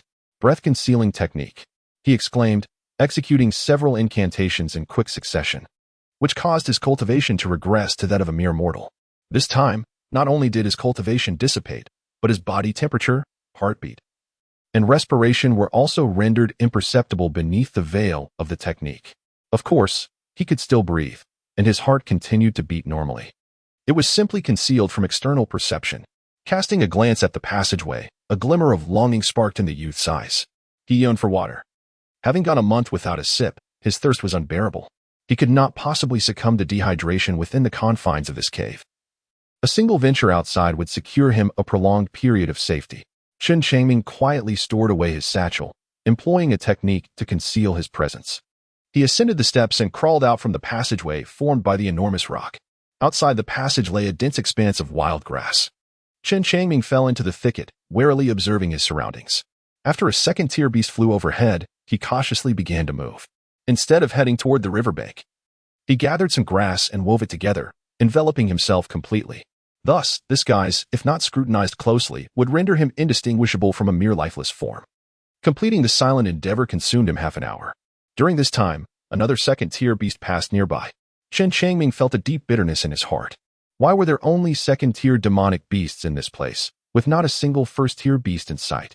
After a while, once he felt a semblance of safety, He activated his dragon glide technique and instantly vanished from the thicket. The river lay several miles away, yet it took him merely a few breaths to reach it. Splash!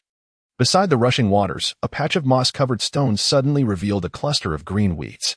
Gently approaching the riverbank, he lowered his head and took a sip of water, instantly feeling a soothing relief throughout his entire being. After quenching his thirst with several generous gulps, Chen Changming suddenly became motionless, the hairs on his back standing on end. At this moment, with his head submerged in the water, he could clearly see over 100 meters away a massive black beast gliding through the water. It resembled a great serpent, its body adorned with scales, leisurely swimming as if in a state of bliss. Its belly was swollen, suggesting it had recently indulged in a hearty meal, which seemed to elevate its spirits. It meandered aimlessly through the river, entirely oblivious to the presence of another person by the riverbank. Chen Changming's heart raced violently.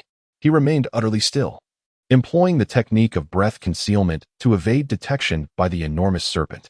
After the passage of half an hour, the great snake, seemingly satisfied, glided away, its destination unknown.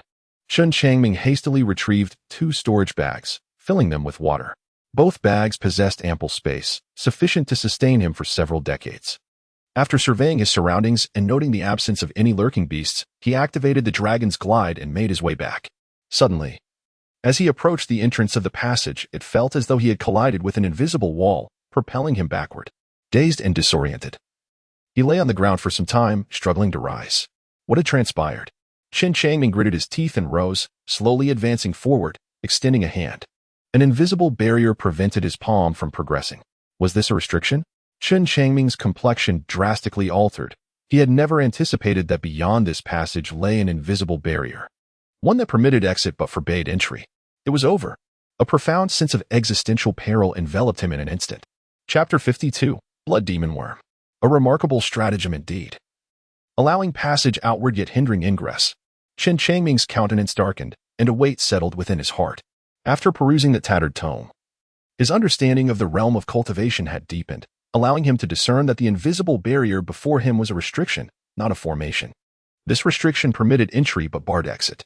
Thus, the cave remained remarkably well preserved, untouched by the ravages of beasts. My experience remains woefully inadequate, the youth sighed softly. Now, he found himself thrust into this vast, untamed wilderness, destined to coexist with second-tier demonic beasts. The specter of life and death would loom over him constantly. A single misstep could lead to his demise at the jaws of a beast. Despite the oppressive atmosphere, Chen Changming felt no regret. The cave offered no water, and to avoid succumbing to thirst, he would inevitably need to venture out to fetch some. Without water, he could not endure for more than 3 months. After all, he was merely a 4th-tier chi practitioner, incapable of prolonged fasting. The young man surveyed his surroundings with vigilance. Fortuitously, he had mastered the technique of breath concealment, a rudimentary skill that afforded him a chance at survival in the jungle. As long as he remained still and refrained from reckless movement, he would not attract the attention of the beasts. Therefore, upon exiting the cave, although the dangers multiplied, it was still preferable to dying of thirst within its confines. Restlessness gnawed at him, prompting the youth to gather some grass to cover himself, rendering him nearly motionless as he continued to observe his surroundings. Before long, a second-tier demonic beast strolled by, oblivious to the unusual disturbance posed by the patch of underbrush nearby. Time passed. The youth's expression suddenly shifted, and he hastily executed a series of incantations, invoking the breath concealment technique. This technique was bound by a temporal constraint, lasting merely 3 hours. Moreover, should he engage in the cultivation of the eternal spring skill or utilize the dragon's glide, the vitality of his internal spiritual energy would jeopardize the efficacy of the breath concealment technique, inevitably leaking his presence to varying degrees. He had discerned this fact while in the cave. Just moments ago, he had taken water only after ensuring the surroundings were devoid of any lurking beasts, decisively employing the dragon's glide. Thus, upon reaching the lakeshore, he refrained from activating any techniques, and after sipping a few mouthfuls of water, the enormous serpent remained oblivious to his presence. At this juncture, he could not afford to contemplate cultivation. Survival was paramount. Gazing upwards towards the heavens, he calculated the sun's descent and inwardly mused. This locale was teeming with numerous second-tier beasts, indicative of being deep within the mountainous forest. To escape, he needed to ascertain the cardinal directions of east, south, west, and north, and then choose a direction to persistently advance. Only then could he hope to flee. Of course, Should misfortune befall him and he venture the opposite way, he might encounter even more formidable creatures. The true path to freedom lay in a singular direction. His chances of success were a mere 1 in 4, meaning that if luck were to abandon him, he could err consecutively 3 times, consuming a considerable amount of time to extricate himself from this terrifying wilderness of beasts. Exercise caution. Preserving one's life is of utmost importance, and cultivation can be postponed. As twilight descended, the atmosphere within the forest grew increasingly eerie. The youth leaned against a boulder, his resolute gaze piercing through the gaps in the grass, emanating a faint glimmer of light. His life had been fraught with hardship, marred by calamity. The moment of utter despair had struck him during a snow-laden day in Shiliang City. Even after dispatching that rogue, his hopelessness had only intensified.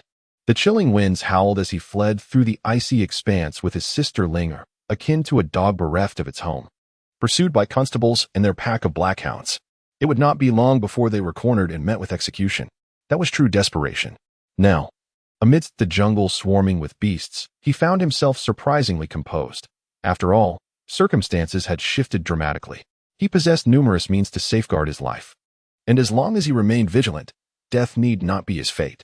Having spent 3 silent days outside the cave, observing the patterns of beastly activity in the sun's eastward rise and westward set, the youth finally resolved to take action.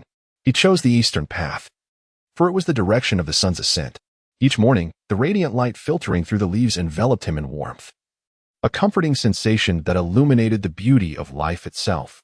He moved with a rhythm of halts and advances, utilizing the foliage and rocks for cover, only employing the dragon's glide after confirming safety, swiftly traversing substantial distances in mere breaths. Yet, even with such meticulous caution, the peril concealed within this jungle far exceeded what the youth could fully anticipate. Boom! A colossal fireball descended from the heavens, detonating not far from the youth, showering him with a cascade of sand and stone that swiftly engulfed him. He dared not move, acutely aware that a fierce battle between second-tier demon beasts raged above. With a resounding boom, the earth trembled violently, undulating like waves, and Chen Changming was hurled into the air alongside the soil before crashing down heavily, leaving him dazed and disoriented. Although his skin was reputed to be as hard as iron, impervious to blades and arrows, his flesh, bones, and organs remained unrefined, merely stronger than those of ordinary cultivators. Silence enveloped the scene. After half an hour, he gradually regained his composure, emerging slowly from the earth and peering towards the source of the tremors. In the distance, a vast expanse of forest lay flattened, with a large pit at its center, where a massive black serpent lay motionless, its body riddled with deep wounds and blood pooling around it. Its head was crushed, presenting a particularly tragic sight. This was indeed the great serpent from the river. A chill coursed down his spine, rendering him icy and speechless. Such a formidable second-tier demon beast had been effortlessly slain by a creature from the sky, its skull shattered, likely indicating that its demon core had been consumed. Through that tattered tome, Chen Changming had learned that beyond second-tier demon beasts lay the coveted demon cores. Typically, a demon beast's core resided within its abdomen, while serpentine beasts housed theirs in their heads. The text revealed that a foundational demon beast was a treasure trove, its flesh and blood immensely nourishing for body refinement practitioners, while its skin and bones served as superior materials for weapon crafting. Fixating on the lifeless black serpent, Chen Changming's gaze grew increasingly fervent. Just as he prepared to take action, his pupils constricted sharply, and he instinctively flattened himself against the ground, paralyzed with fear. A swarm of crimson insects, the size of basins, emerged from all directions, descending upon the serpent's carcass to voraciously devour its flesh. These were bloodsucker worms. As he beheld the sinister visages etched upon the shells of the red insects, Chen Changming inhaled sharply. The swarm comprised thousands of first-tier upper-echelon demon beasts. The tome had described how these bloodsucker worms were irresistibly drawn to the sin of blood, particularly that of demon beasts, while the blood of human cultivators held little allure, only attracting them in moments of dire hunger. In his heart, Chen Changming pondered. The enormous second-tier demon beast, within the brief span of a single incense stick's burning, had all its flesh devoured, leaving behind merely a skeletal frame and a layer of serpent skin. Buzzing sounds filled the air as all the blood-sucking insects took flight. Sensing that no other demon beasts had appeared in the vicinity, Chen Changming's figure flickered and he materialized before the black serpent. This serpent skin and skeletal remains were also materials for refining weapons. He could not let them go to waste. He murmured to himself as he unsheathed the purple lightning sword and struck down upon the remnants of the black serpent. Chapter 53. Is anyone there? Clang. The purple lightning sword met the black serpent skeleton with a resounding clash, producing the sound of metal striking metal, and a tremendous force rebounded the blade. The skeleton merely sustained a crack of about an inch in size. How formidable! Chen Changming was taken aback, hastily glancing at the purple lightning sword despite the tingling in his arm. Upon discovering the sword was intact, he finally felt a sense of relief. This purple lightning sword, as he deduced from the information gleaned from that tattered tome, was at the very least a superior spiritual weapon, considering the extraordinary status of the elderly man. It was unlikely he would carry anything mundane, thus Chen surmised that this purple lightning sword was likely a genuine magical treasure. In the realm of cultivation, the lowest tier of treasures is the magical tool, followed by spiritual weapons, then magical treasures, and above them are spiritual artifacts. Each category of treasure is further divided into inferior, medium, superior, and exquisite grades. Suddenly, the air trembled as a series of beastly roars echoed from deep within the jungle, causing a ringing in the youth's ears. He quickly darted aside, continuing to disguise himself as a clump of underbrush, not daring to move a muscle. Although he was indeed covetous of the black serpent-esque skeletal remains and its skin, his life was of greater importance. With numerous ferocious beasts lurking in this jungle, he certainly did not wish to risk his life here. Boom! A bolt of lightning obliterated countless tall trees, swiftly descending upon the black serpent skeleton.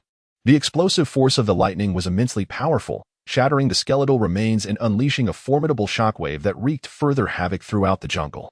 Chen Changming was extraordinarily fortunate to have taken refuge behind a massive boulder, emerging unscathed. His heart raced violently as he witnessed a tiger, colossal in size and resplendent in color, descend from the heavens, crushing a shattered skeletal remains beneath its formidable paws. This was a third-tier demon beast. Recalling the tome he had perused, the young man suddenly remembered a feline creature known for its ability to unleash thunder and lightning. The thunderbolt tiger. This beast was renowned for its astonishing speed, nearly matching that of lightning itself, and possessed an innate affinity for electrical forces. As he sensed the terrifying aura of the thunderbolt tiger, Chen Changming found it increasingly difficult to breathe, paralyzed by fear.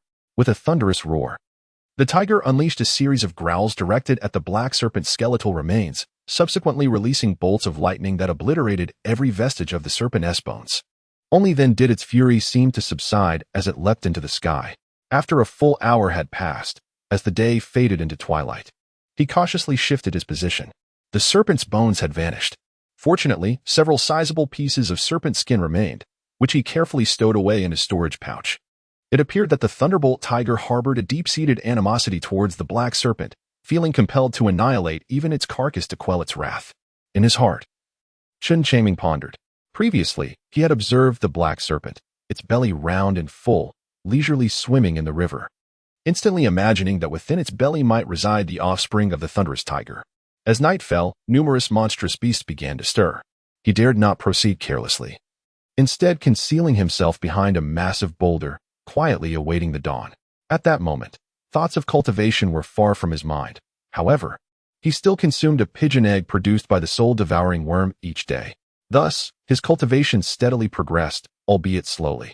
6 months later, after navigating various crises both great and small, Chen Changming's journey eastward finally came to a halt.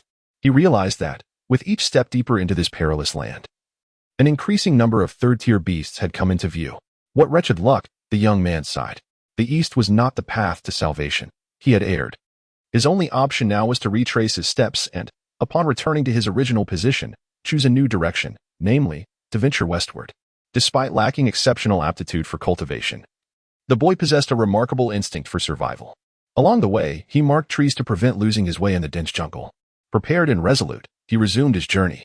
Given the multitude of beasts lurking in the forest, danger was ever present, and his pace was unavoidably slow. Sometimes, he could barely traverse 3 miles in a day, while on fortunate occasions, he might cover a dozen. On the return journey, perhaps having grown accustomed to this perilous dance upon the edge of a blade, he began to muster his courage. After adequately disguising and concealing himself, he also commenced practicing the Changchun technique. This so-called disguise and concealment was relatively simple. He would often dig a small hole near the mountainside and cover it with a thick layer of brush, allowing him to sit within, hidden beneath the foliage. This tactic proved effective, as few beasts ventured close to the mountains, though on several occasions, he encountered small spiritual insects that burrowed directly into the grass. Chen Changming was so terrified that he felt as though his soul was about to escape his body. Fortunately, his golden skin rendered him quite extraordinary. And coupled with the absence of any aura leaking from him, the insects mistook him for a piece of metal and refrained from attacking. Thus, the young man gracefully navigated through this perilous situation. For months later, he had successfully advanced to the late stage of the 4th layer of qi refinement, while the soul-devouring insect had ascended to the 9th layer. Chen Changming was not overly concerned about this small creature, as it had remained quietly nestled against his chest, voiceless and consistently presenting him with a pigeon egg each day. Aside from its ability to produce these eggs, the youth had not discovered any other capabilities of the insect. He speculated that once he reached the foundation establishment stage, transforming into a second-rank demonic beast, the little insect might be able to produce even more pigeon eggs. One night, while Chen Changming concealed himself within a cavern, he cautiously commenced his practice of the Changchun technique. Before long, he was startled by a series of terrifying roars emanating from afar, shaking the very ground of his refuge as if it were on the verge of collapse. Another battle among demonic beasts had erupted. Chen Changming's heart skipped a beat, and he promptly ceased his practice of Changchun Gong. He parted the underbrush and gazed towards the source of the sound. However, under the dim moonlight and scattered stars, the forest lay shrouded in darkness, and his limited vision revealed nothing. He could only sense the tremors of the earth, as if trees were continuously toppling in the distance. Beasts seeking death. A woman's cold reprimand suddenly resonated through the profound night, and then Chen Changming was astonished to witness a golden figure soaring into the sky, only to plummet to the ground like a meteor. Boom! The earth trembled as if ready to leap, and the mountains above released a cascade of stones, nearly crashing down into the cave.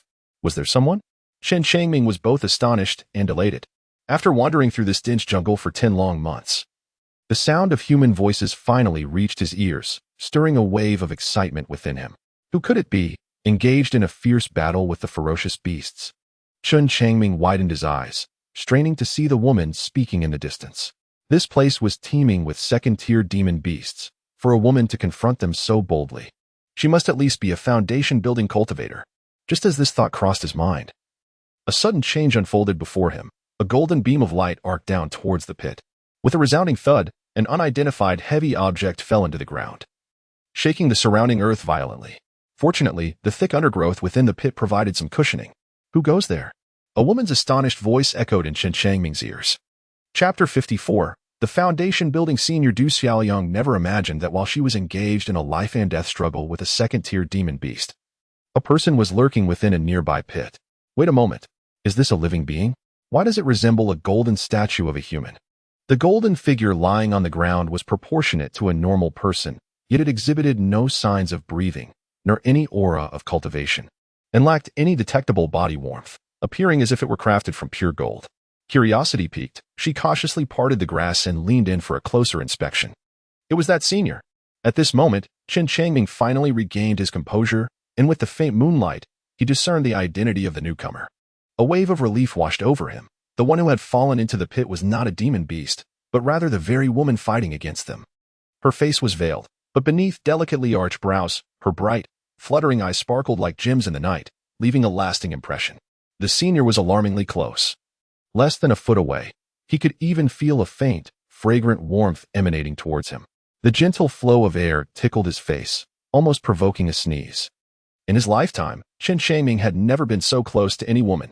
This senior had boldly confronted a second-tier demon beast, her strength unfathomable. I should not feign death any longer, he thought, as he dispelled his concealment technique and the body-forging technique. In an instant, his breath, heartbeat, body temperature, and normal complexion returned, as if he had transformed into an entirely different person. Greetings, esteemed senior, he said, a sheepish smile gracing his face under the dim moonlight. His demeanor respectful, having been trapped in the jungle for so long without finding an escape. He was determined not to let this golden opportunity to encounter such a powerful foundation-building senior slip away. Ah, a living person. Du Xiaoyang was startled, her heart nearly leaping from her chest, her body instinctively curving like a shrimp, poised to deliver a fatal blow at any moment. Despite her remarkable skills and audacity, she was momentarily taken aback. As a practitioner of body refinement at the foundation establishment stage, she had ventured alone into the wilderness for training. After unleashing her ultimate strike, she was forcefully propelled away by the power of the beast, soaring hundreds of feet before landing in a cavern. Within the cave stood a golden humanoid statue. Initially contemplating whether this statue in such a remote location might signify the entrance to an ancient relic, she was astonished when the golden figure underwent a dramatic transformation, becoming a living person, a human. The stark contrast between her initial perception and the sudden reality left her momentarily bewildered. "Predecessor, are you all right?" Noticing the cloaked woman remained silent for an extended period, a chill enveloped Chen Changming, causing a shiver to run down his spine, amplifying his unease. His cultivation was indeed too low. Should this elder be displeased, she could easily end his life with a mere gesture. He also recognized that his presence in the cave might evoke suspicion, as if he were lurking stealthily, possibly prompting ill thoughts from others. Those who entertain such notions are likely to resort to lethal measures to silence him. Regaining her composure, Du Xiaoyang adopted the imposing demeanor of a Foundation establishment elder. Her tone stern as she addressed him. "You, young one, are merely at the 4th level of qi refinement, surviving solely on such concealment techniques?"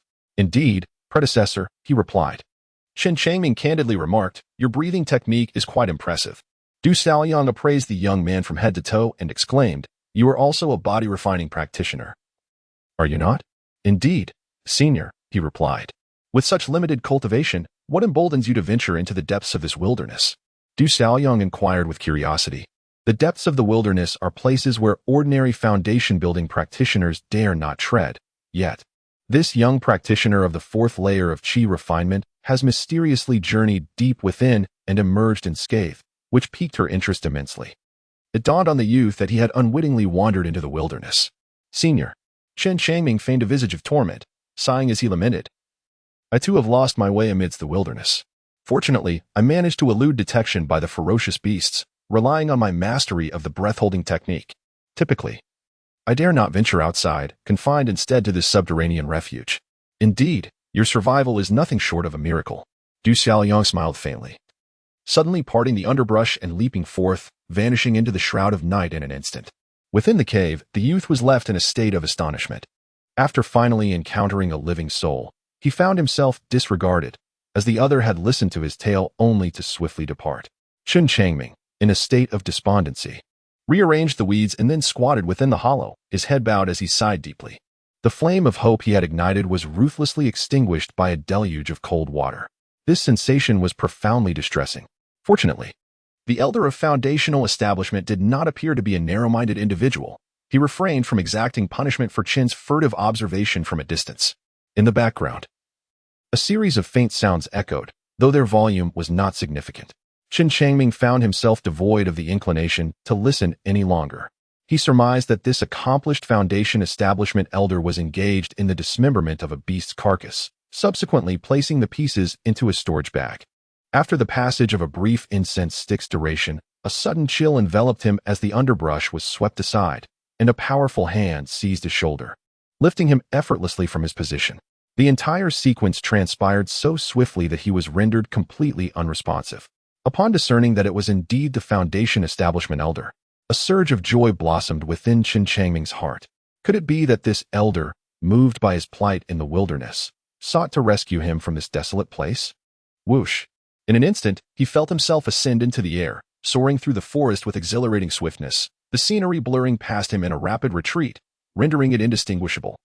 Chen Changming dared not utter a sound, fearful of disturbing the venerable foundation-laying elder who was traversing the night road. Half an hour later, a sudden impact jolted his senses. A flash of light before his eyes, and he felt the grip on his shoulder release, as he was unceremoniously cast to the ground. In the darkness, heavy breaths echoed around him. "Thank you, esteemed elder, for your life-saving grace." Chen Changming rose to his feet, clasping his fists in a gesture of respect, and spoke with reverence. The foundation-building elder was breathing heavily, having exerted himself greatly while urging him to travel through the night. He must surely be exhausted. The sound of his labored breaths lingered in the air, yet no one responded to the youth's words. Chen Changming felt somewhat at a loss, quietly surveying his surroundings, only to discover an enveloping darkness where not even the night sky was visible, as if he were ensconced within a cavern. Despite his meticulous preparations, he had been overtaken by the venom of the dual-headed captive flower serpent. Du Xiaoyang felt a chill run through her. This second-tier demon beast, the dual-headed captive flower serpent, possessed 2 heads and 2 demon cores of yin and yang, making it exceedingly sought after in the market, with substantial rewards for those brave enough to pursue it. Thus, she had ventured into the wilds to hunt this creature, willingly putting herself at risk. The serpentine had harbored a seductive toxin, insidious and difficult to guard against. Although she had brought antidote pills, their efficacy fell short of her expectations, failing to provide complete protection. A wave of tingling desire seeped from her very marrow, igniting a fire within her heart, leaving her flushed and feverish, her breath heavy with warmth.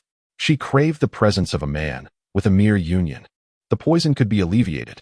Yet, after safeguarding her purity for so many years, the thought of losing it in an instant clashed violently with the powerful force of reason that still fought to control her body. Meanwhile, in the depths of darkness, Chen Changming was equally anxious.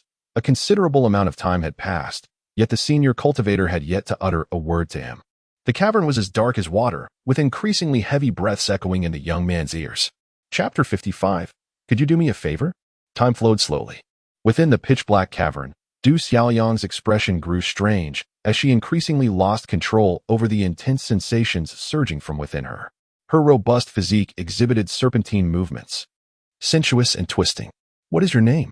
she murmured softly, her voice reminiscent of a dreamlike whisper. Her skin flushed, as if scorched by extreme heat, her blood boiling. Her gaze hazy, filled with overwhelming desire. Yet, a final flicker of reason lingered within Du Xiaoyang. At this moment, Chen Changming was enveloped in a peculiar sensation. Uncertain about the strange behavior exhibited by this foundational elder, this left him feeling somewhat anxious. "I am the junior, Chen Shan," he replied candidly. Although he was in the Yin kingdom and no one recognized him, he preferred not to reveal his true name. "All right, I require your assistance. Could you oblige me?" Du Xiaoli murmured, her tone growing increasingly urgent. "As a recompense, I can escort you out of the wilderness." "Thank you, esteemed elder." Chen Changming was filled with joy and promptly agreed. "Come here." Du Xiaoyang slowly approached the youth, who also stepped forward. In the next moment, they met. And Du Xiaoyang grasped the boy's chest with one hand. The solid muscle sent waves of desire surging within her, like a fierce tiger unleashed. As the intoxicating scent of masculinity enveloped her, making her weak. "I have been poisoned. At this moment, I require your aid."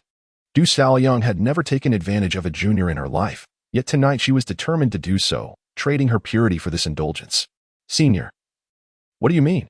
Chen Changming was utterly bewildered, uncertain of what this foundational elder truly intended. He indeed possessed the knowledge of detoxification techniques. But how could this elder possibly be aware of such? Before he could utter a word, the fiery red lips suddenly pressed against the young man's mouth, rendering him speechless. Du Xiaoyang embraced him like an octopus, her breath becoming increasingly rapid. Chen Changming felt his entire body stiffen, as if struck by lightning. His mind became a blank slate. A youth of merely 16 or 17 years, he had never encountered such a tumultuous situation. In a haze of confusion, he suddenly sensed 2 delicate arms, akin to lotus roots, deftly removing his trousers, before he was unceremoniously pushed down. The night stretched on interminably. By the break of dawn, Chen Changming awoke with a sense of melancholy. Within the cave, a bonfire had been kindled at some point, and skewers of exotic beast meat sizzled over the flames, their golden hue wafting an enticing aroma. A woman clad in black, her face veiled, sat beside the fire, her gaze fixed intently on the flickering flames. Her bright, gem-like eyes sparkled with a glistening sheen, rendered even more enchanting by the firelight. "You are awake, Chen Shan," Du Xiaoyang murmured, a sudden flush of embarrassment crossing her face. The wildness of the previous night had left an indelible impression upon her. This youth, possessing an extraordinary physical strength, had withstood the ravages of a foundation-building cultivator like herself without faltering. Had it been an ordinary practitioner of the qi refinement stage, they would have met their demise long ago. What had transpired? Chen Changming vaguely recalled a few fleeting fragments. He glanced at his lower body and discovered, to his astonishment, that he was utterly unclothed, his trousers discarded to the side. His upper body, however, remained intact.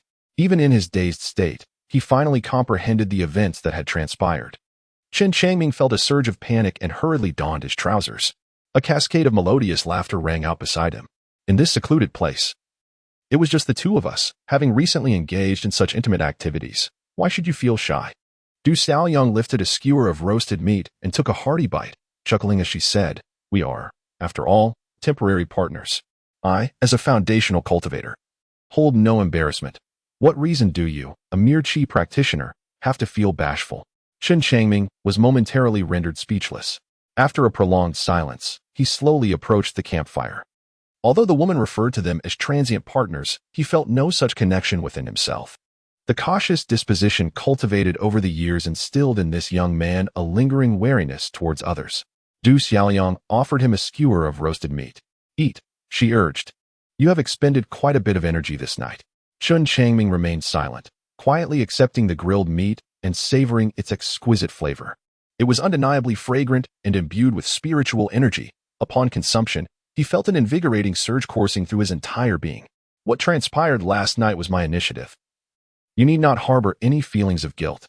Moreover, we practitioners of body refinement are typically unencumbered, wandering freely between heaven and earth, untroubled by the complexities of romantic entanglements. Du Xiaoyang remarked with a smile, observing the taciturn young man. She felt at ease within herself, never contemplating the notion of holding the young man accountable. Thus she bore no shame. Given the perilous circumstances of last night, had she not acted as she did, her life would have been forfeit. Let alone someone of her foundational cultivation, even a golden core elder would not have spared the youth before her. Very well, senior. Chen Changming readily agreed and swiftly finished the skewer of grilled meat. Du Xiaoyang handed him another skewer. After consuming over a dozen skewers, both of them were finally satiated. Let us depart. I shall guide you out of this wilderness. Du Xiaoyang rose to his feet and slowly made his way to the mouth of the cave, where he came to a halt. Chen Changming followed closely behind. Let us go. Du Xiaoyang grasped the young man's shoulder and once again soared into the air like a majestic eagle. Each time she glided through the skies for a moment before descending, only to spring back up and continue her aerial journey. Was this the inherent limitation of a body refinement practitioner, as evidenced by this foundation establishment elderess sword flight? Chen Changming pondered silently. I am merely a practitioner of physical cultivation and have not delved into the path of Tao. It is only upon reaching the golden core stage that the physical body can traverse the void, Du Xiaoyang elucidated. She discerned that the young man before her was adept in both the and physical cultivation, possessing a superior mastery of the latter, thus offering her clarification. I see. Chen Changming nodded silently, refraining from uttering another word. Du Xiaoyang maintained her silence as well, hurrying along the path.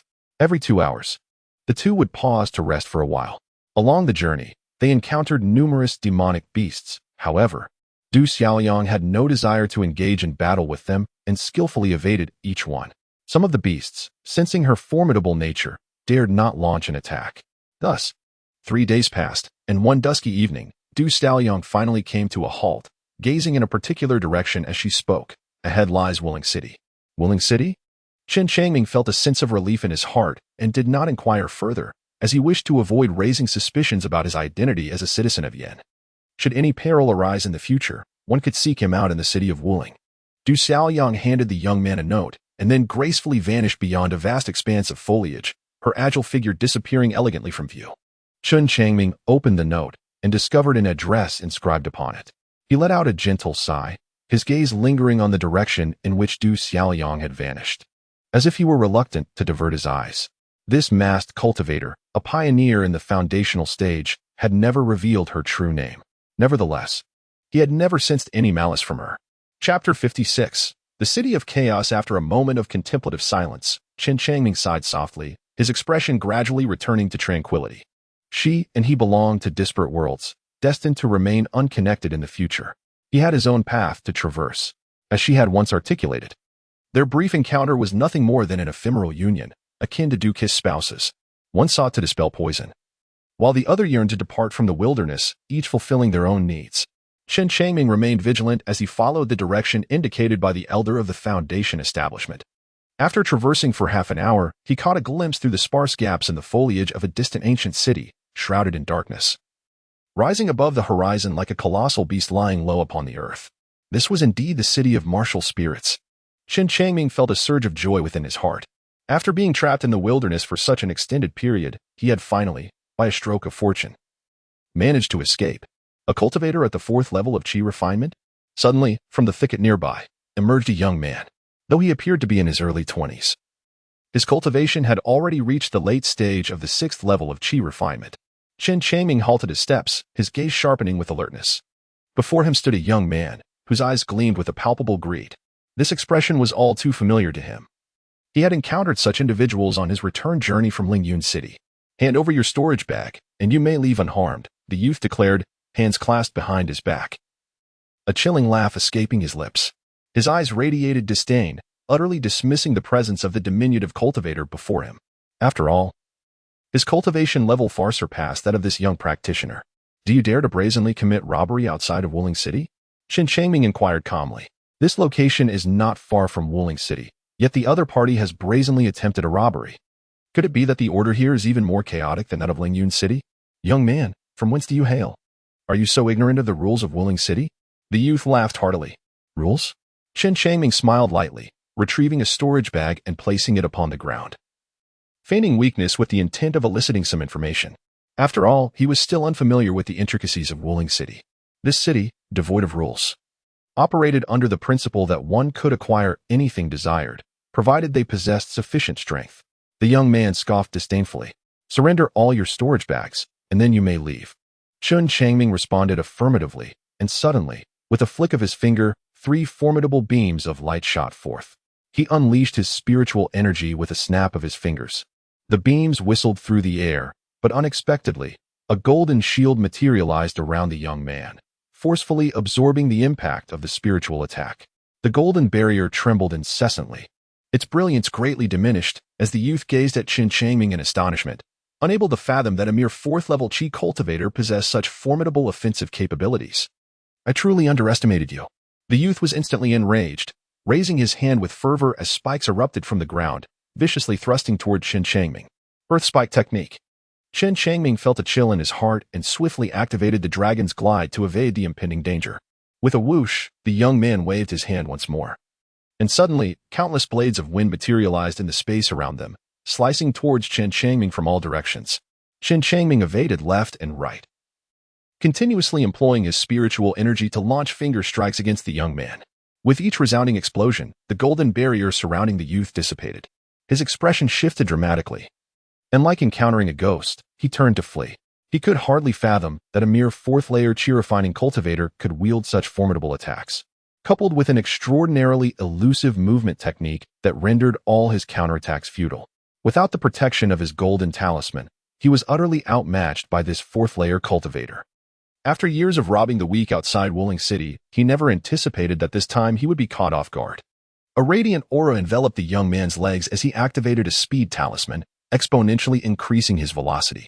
He had thought he could evade Chen Changming's spiritual strikes, but after merely 200 meters, he was struck in the thigh by a finger strike of spiritual energy.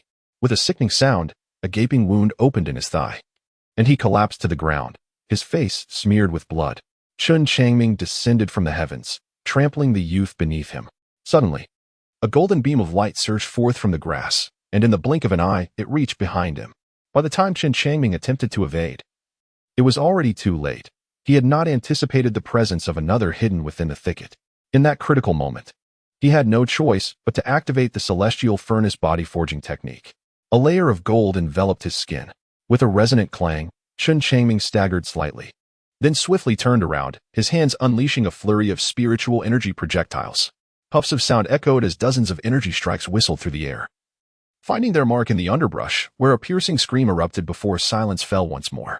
Chen Changming gasped for breath, and as he stepped forward, he discovered that the figure hidden among the grass had been reduced to a mere sieve by his might. He retrieved the opponent's storage bag and turned back to the injured youth at his side. At this moment, the youth had already flipped over, wiping the blood from his face, his expression one of sheer terror as he gazed upon Chen. Having spent many years in Wuling City, he had never encountered a practitioner of such formidable prowess. The golden hue of the man's skin seemed to serve as a warning that he was a body-refining cultivator, which rendered the youth's face ashen with fear. He had unwittingly attempted to rob a body-refining cultivator. The strength of this cultivator had clearly surpassed his own, and even the golden sword talisman wielded from the grass had proven ineffective. Did he wish for death or life? Chen Changming asked with an expression of indifference. "Esteemed elder, I wish to live. I implore you to spare my life." The young man spoke with a tone of despair. "Very well, I shall pose a few questions to you." Chen Changming seized the youth and concealed him within a secluded patch of grass, commencing an interrogation. Outside the city of Wuling, he had faced 2 waves of ambushes. instilling in him a profound sense of crisis. This further corroborated the youth's earlier assertion that Wielding City was a lawless realm. After half an hour, a flash of sword light cut through the grass, and the youth's head fell, marking his demise. Having gleaned some information about Wielding City, Chen Changming showed no mercy, executing the youth with his sword. There was no alternative. The youth had witnessed many of his hidden strengths, and allowing him to live would pose a significant threat to his survival. It turned out that Wielding City was encircled by endless wilderness, resembling an isolated island, where many cultivators could spend their entire lives without escaping. Therefore, this place was a chaotic city devoid of order, where only those of sufficient strength could survive. After collecting the youth's storage bag, Chen Changming emerged from the grass and swiftly employed the dragon step technique to hasten his journey toward the city. Despite the chaos, a semblance of order still prevailed within Wielding City. Under the bright sun, acts of murder could easily attract the attention of the city's guards, leading to imprisonment and punishment. From the youth's descriptions, Chen Changming learned that Wielding City was a gathering place for the most heinous individuals from various nations. These people lived, cultivated, and even married, procreating within this realm. While it was easy to enter Wielding City, departing was far more challenging. Only those who reached the Foundation Establishment realm and paid a certain amount of resources could utilize the teleportation array within the city to leave. Otherwise, ordinary cultivators could only attempt to leave on foot, but in the wilderness, countless demonic beasts awaited, ready to devour them before they could venture far. This time, exercising caution and recognizing his proximity to Wielding City, the young man soon arrived at the city gate. Halt! Two fearsome guards brandished their long spears, blocking his path. Chapter 57. Spirit Stones for Firewood at the city gate. Undeterred by the guards' intimidation, Chen Changming maintained his composure, offering a faint smile as he presented 3 spirit stones. Esteemed brothers, please accept this. The youth's radiant smile exudes an aura of sunshine. Wielding City, reputedly a city of chaos, mandates that any cultivator wishing to enter must pay 3 spirit stones, with the exception of those at the Foundation Establishment stage. Upon receiving the spirit stones, the expressions of the 2 guards softened slightly. They retracted their weapons and permitted the youth to enter the city. As he stepped into Wielding City, he was immediately enveloped by a sense of prosperity. Towering edifices lined the streets, and the city boasted an array of establishments including taverns, tea houses, brothels, and shops, all bustling with pedestrians, creating a vibrant atmosphere. Numerous personal stalls dotted the lesser-known streets, adding to the lively scene. Having wandered the desolate wilderness for nearly a year, Chen Changming felt a tumult of emotions upon re-entering a human city. He remained vigilant, carefully navigating the streets while maintaining a distance from those around him. Through the interrogation of the youth who had robbed him, he had gained a more comprehensive understanding of Wielding City. Even in broad daylight, the risk of being robbed loomed ominously in this place. Suddenly, a loud crash echoed from several dozen yards away, where a chi refining cultivator lay on the ground, lamenting, "My storage bag." By the time he managed to rise, the assailant had vanished without a trace. Chen Changming felt a profound sense of foreboding. The occurrence of such a deplorable event at such close range intensified his already heightened sense of danger. He quickened his pace, perhaps due to his disheveled appearance. With tattered clothes and a low level of cultivation, no one dared to lay a hand on him. The youth exuded the aura of one who had just been robbed.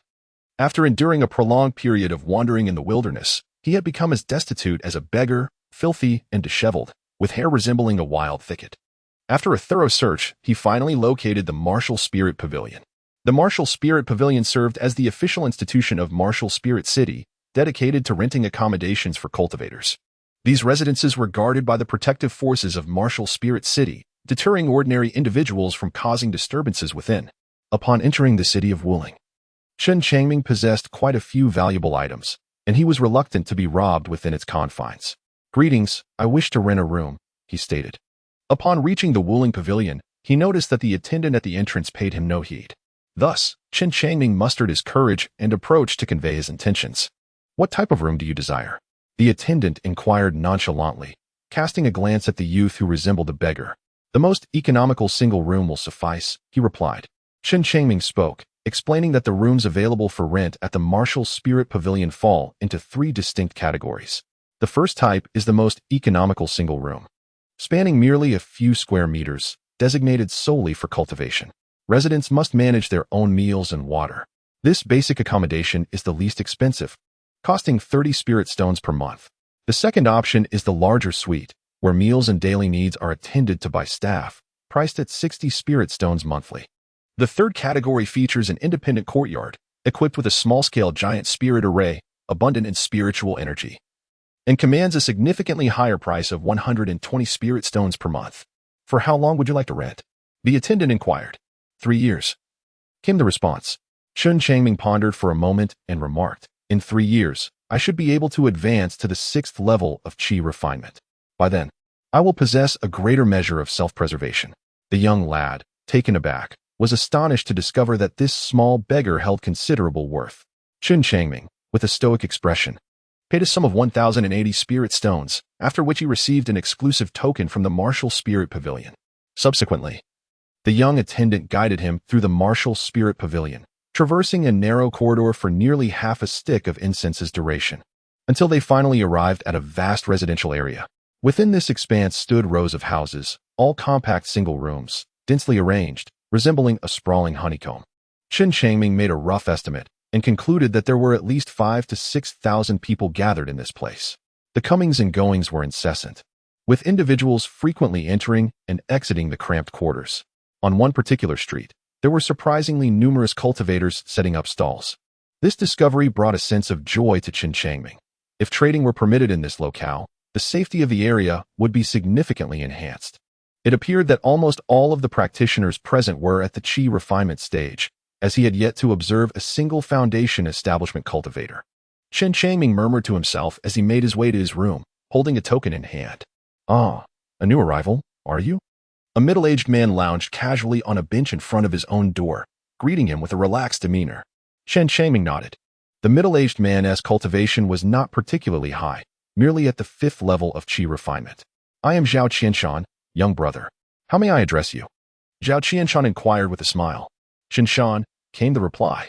We are truly fated to be brothers, both of us with a fondness for mountains. Zhao Qianshan was momentarily taken aback, before bursting into hearty laughter. Chen Changming smiled and nodded, then entered the room. The interior was quite modest, containing merely a bed, a wooden table, a stool, and a clay stove. The lord of the martial spirit city certainly knows how to amass wealth. Chen Changming shook his head with a wry smile. Even the most modest of single rooms were nearly fully occupied, rendering this year's income exceedingly formidable. He retrieved a wooden basin and poured some water from his storage pouch, giving his body a brief cleansing. After freshening up, he donned a new set of clothes. Immediately feeling invigorated, he intended to light a fire to prepare a meal, only to realize, to his dismay, that he lacked firewood.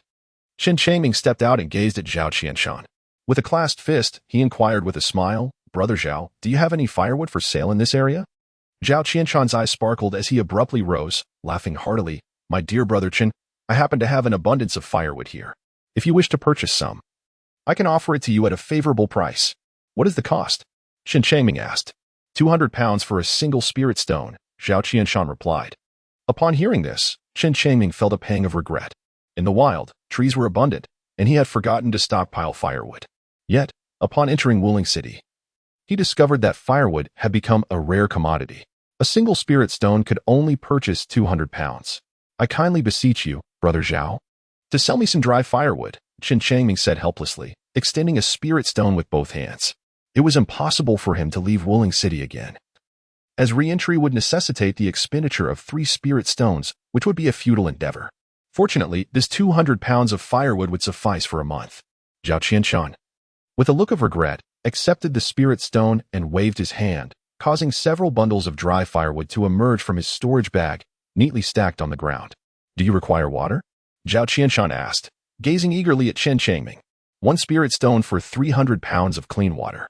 No, thank you, Brother Zhao. Chen Changming politely declined, retracting the dry firewood and turning back into the house to kindle a fire for cooking. Such a modest amount of dry firewood holds considerable value.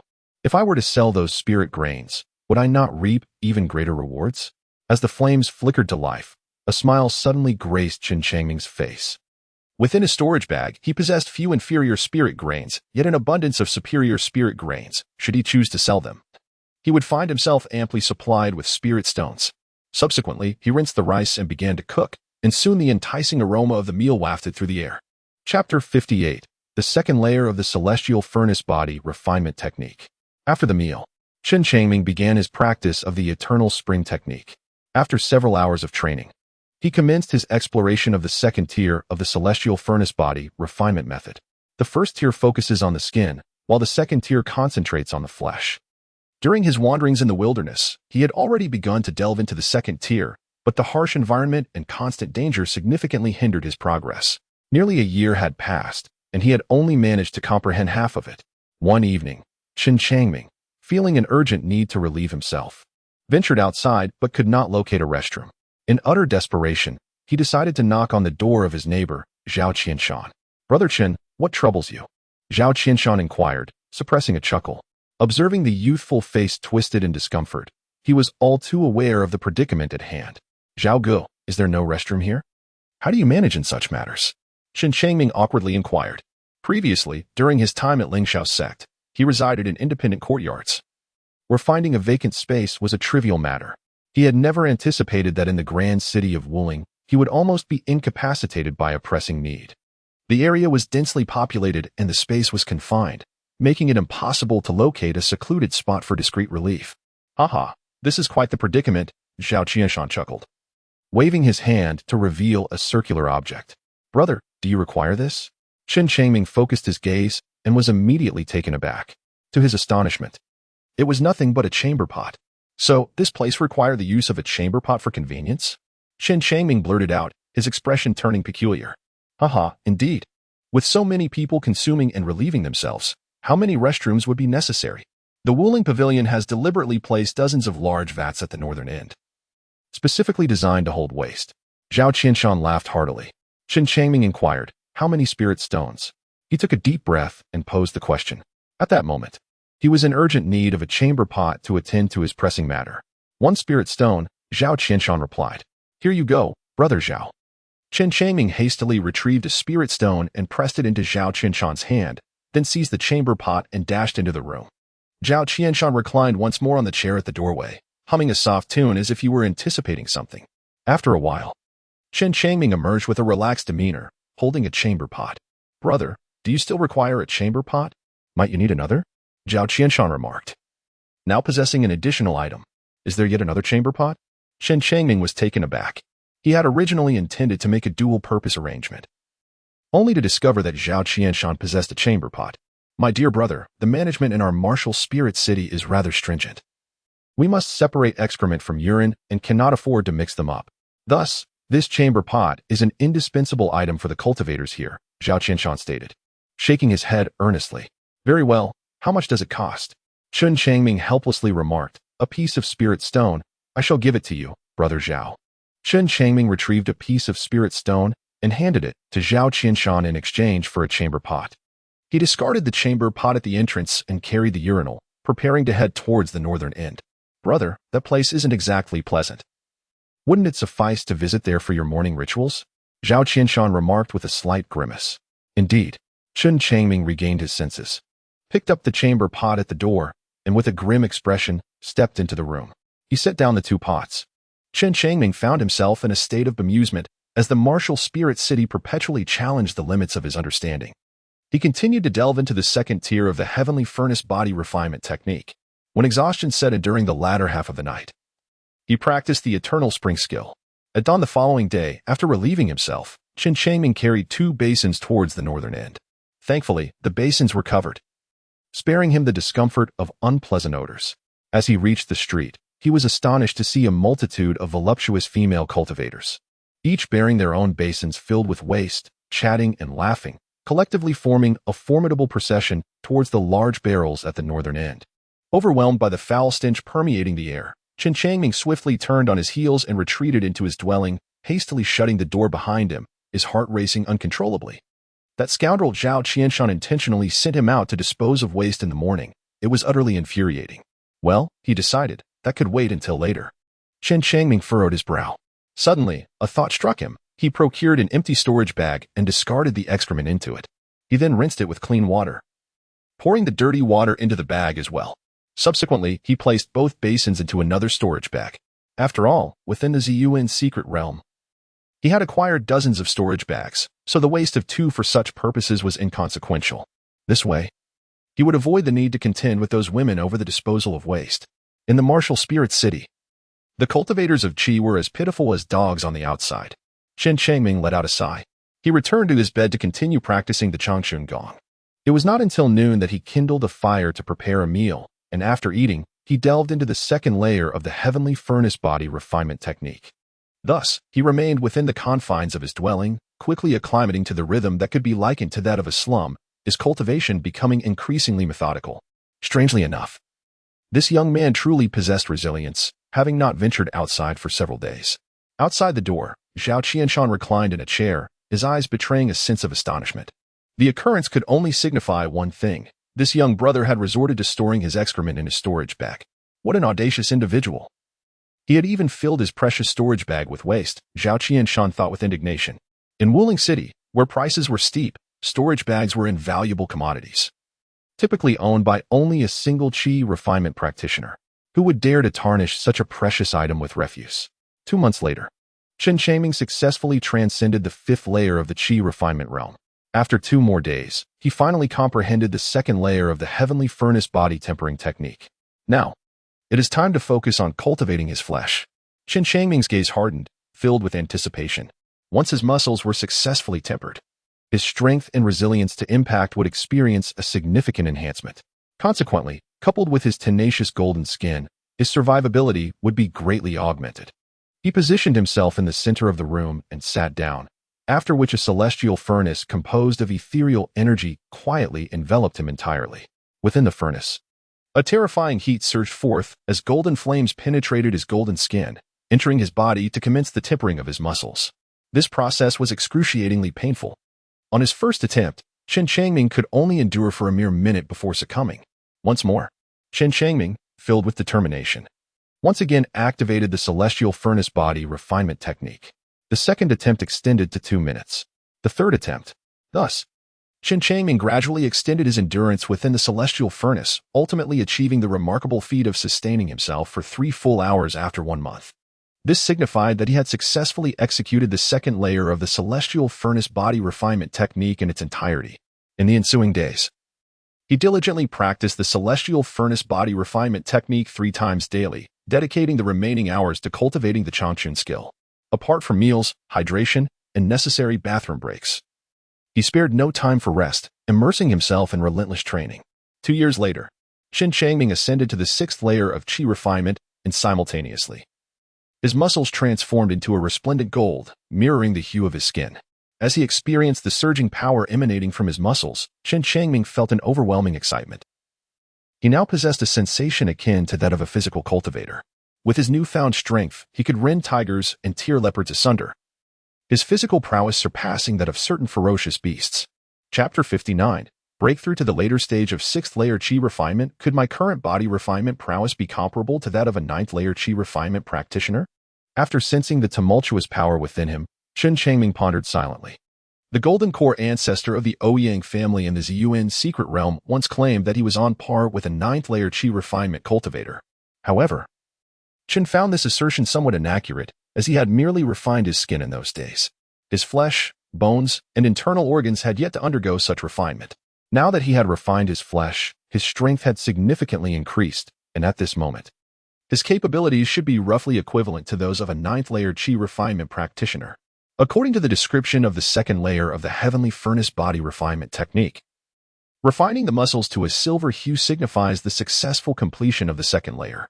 Yet, I have directly refined them to a golden hue. This must be a testament to the accomplishments of my second enhancement. Chen Changming pondered within his heart. Chen Changming drew a knife and, with a vigorous shake, it shattered with a resounding crash. It seemed that henceforth, ordinary weapons would no longer suffice. He then unsheathed the Zidian sword and, exerting force through his arm, found that this sword remained utterly unchanged. Chen Changming was exceedingly pleased with his progress. Subsequently, he devoted himself to cultivating the Changchun skill while simultaneously comprehending the 3rd level of the heavenly furnace body refinement technique. This 3rd level involved the tempering of bones. Once successfully tempered, his resistance to impact would experience a terrifying enhancement. The time spent grasping this 3rd level exceeded his expectations, taking a full 6 months to fully comprehend. At this moment, Chen Changming was taken aback to discover that the spirit-eating insect, which had remained tranquil in his embrace, had unexpectedly advanced to a second-tier demon beast, corresponding to the Foundation Establishment realm of cultivators. Upon reaching the Foundation Establishment realm, the spirit-eating insect began to produce 2 pigeon-sized eggs daily, the quality of which surpassed that of its previous output. In Chen Changming's eyes, these 2 eggs had transcended the excellence of the original top-tier spirit-gathering pills. The emergence of the spirit-eating insect heralded a new era, filling Chen Changming with immense exhilaration. With the daily supply of 2 eggs, he managed to break through to the mid-stage of the 6th layer of qi refinement in just 1 week. In the remaining time of less than 6 months, he surged to the late stage of the 6th layer of qi refinement. At the age of 20, he had reached the late stage of qi refinement. Chen Changming inhaled deeply, and within his weary gaze, there flickered a glimmer of joy and a sense of reflection. After a decade of diligent cultivation, he had finally reached the late stage of the 6th layer of qi refinement. While this achievement may seem trivial compared to the numerous prodigies around him, for Chen Changming, it was a source of great satisfaction. He had mastered both physical and mystical arts, with his physical prowess rivaling that of a 9th-layer qi refiner, a feat that would easily surpass many of his peers in the realm of qi cultivation. In this world, practitioners of mystical arts comprised 99% of the population, with only a select few dedicating themselves to physical cultivation. Suddenly, a rapid series of knocks echoed from outside the door. Could it be the rent collectors? As Chen Changming pondered, he opened the door to find a clerk from the wielding pavilion standing outside. Is the house still available for rent? The clerk inquired with a tone of impatience. Yes, it is, replied Chen Changming. Chen Changming hurriedly stated that he still possessed over 3,000 spirit stones in his storage bag, sufficient to rent for several more years. In the chaotic environment of Wielding City, he was reluctant to venture out without reaching a certain level of cultivation. After all, he had ample resources at his disposal. How long would you like to rent? The attendant inquired, astonished by Chen Changming's financial capacity. This young man could afford to stay in a private room at the Wielding Pavilion for 3 consecutive years, a feat unattainable by most ordinary qi practitioners. Let us extend the rental for another 3 years. Chen Changming spoke. Upon finishing, he handed over 1,080 spirit stones to the attendant. After receiving the spirit stones, the attendant raised an eyebrow and scoffed, still not enough. Starting this year, there will be an annual garbage disposal fee of 10 spirit stones. Garbage disposal fee? Chen Changming was equally astonished. The martial spirit pavilion truly treats people as mere chives, harvesting them relentlessly. With so many individuals indulging in their daily needs, they have generated an immense amount of refuse. A companion pointed towards a certain direction where dozens of large vats stood, coldly stating, collecting 10 spirit stones is already a modest sum. In my opinion, at least 20 spirit stones should be collected annually. Chen Changming remained silent. Reluctantly, he surrendered 10 spirit stones. Although he had never utilized those jars, he now had no choice but to endure this for the sake of enjoying a stable residence. The door next door creaked open, and a young woman in her early 20s emerged. She cast a curious glance at Chen Changming before turning away and departing. Chen Changming was momentarily taken aback. Where had Xiao Qianshan, his neighbor, gone? The attendant, as if perceiving his confusion, sneered and said, "The man surnamed Zhao perished in the wilderness a year ago. Your neighbor has been replaced." Chen Changming was suddenly struck by a sense of melancholy akin to the sorrow of a rabbit mourning a fallen fox. He had only crossed paths with Xiao Qianshan twice.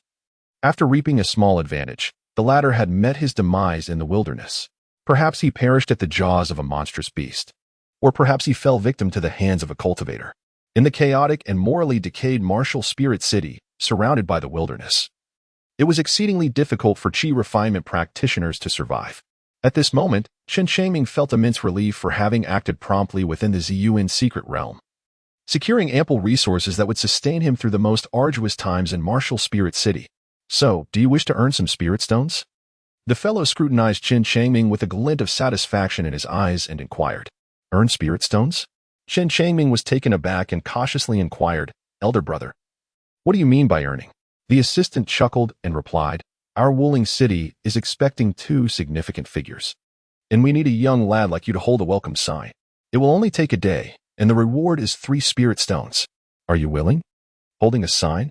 Chen Changming immediately laughed. This task was easy and not tiring, with a decent reward of 3 spirit stones. "Very well, I shall sign up." Chen Changming stated, "Come to the Wielding Pavilion to find me tomorrow morning." After leaving this remark, the attendant departed. Chen Changming also turned around and returned to his chamber. commencing his cultivation of the third layer of the celestial furnace body refinement technique. The following day, at the break of dawn, Chen Changming set out, making his way directly to the wielding pavilion, where he sought out a certain attendant. The attendant, pleased by Chen Changming's punctuality, awaited briefly before a multitude of over 100 individuals arrived, after which he led the assembled crowd grandly away from the wielding pavilion and into the expansive central square of Wielding City. The square, vast and open, had been meticulously cleaned, leaving no trace of dust. At its heart stood a magnificent golden pavilion, towering several stories high, resplendent in its gilded brilliance, captivating all who beheld it. The bustling throng was divided into two distinct groups, one comprised of men and women holding placards, while the other bore flowers aloft.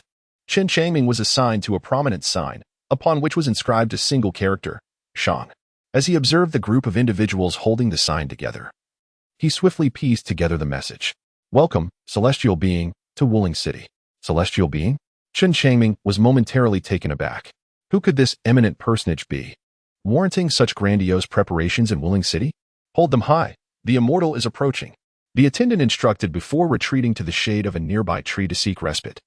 As the sun ascended higher, its rays became blinding and emitted an oppressive heat, causing many to break into a sweat. This wretched weather is unbearable. I wonder when this immortal will arrive, someone muttered softly. Indeed, earning these 3 spirit stones is truly arduous.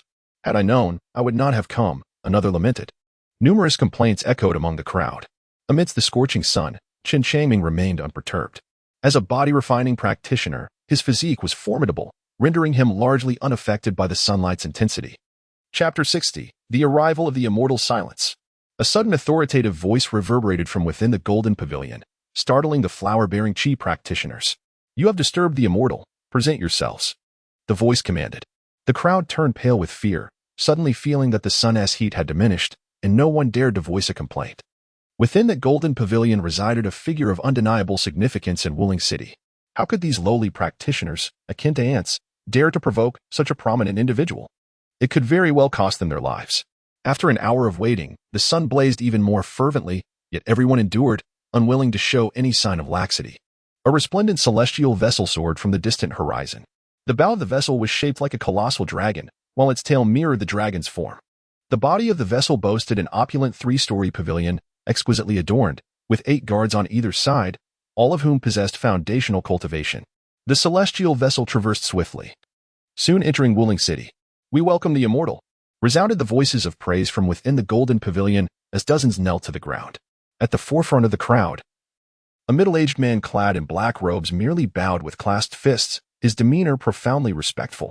This man was Shangguan, the lord of Wielding City. Upon witnessing the immortal's arrival, the youthful chi practitioners, clutching their flowers, became ecstatic, fervently waving their offerings. Chen Changming also lifted his spirits, raising the placard high. It was his first encounter with such a grand occasion, and he felt a deep curiosity about the distinguished figure worthy of such a lavish welcome in Wielding City.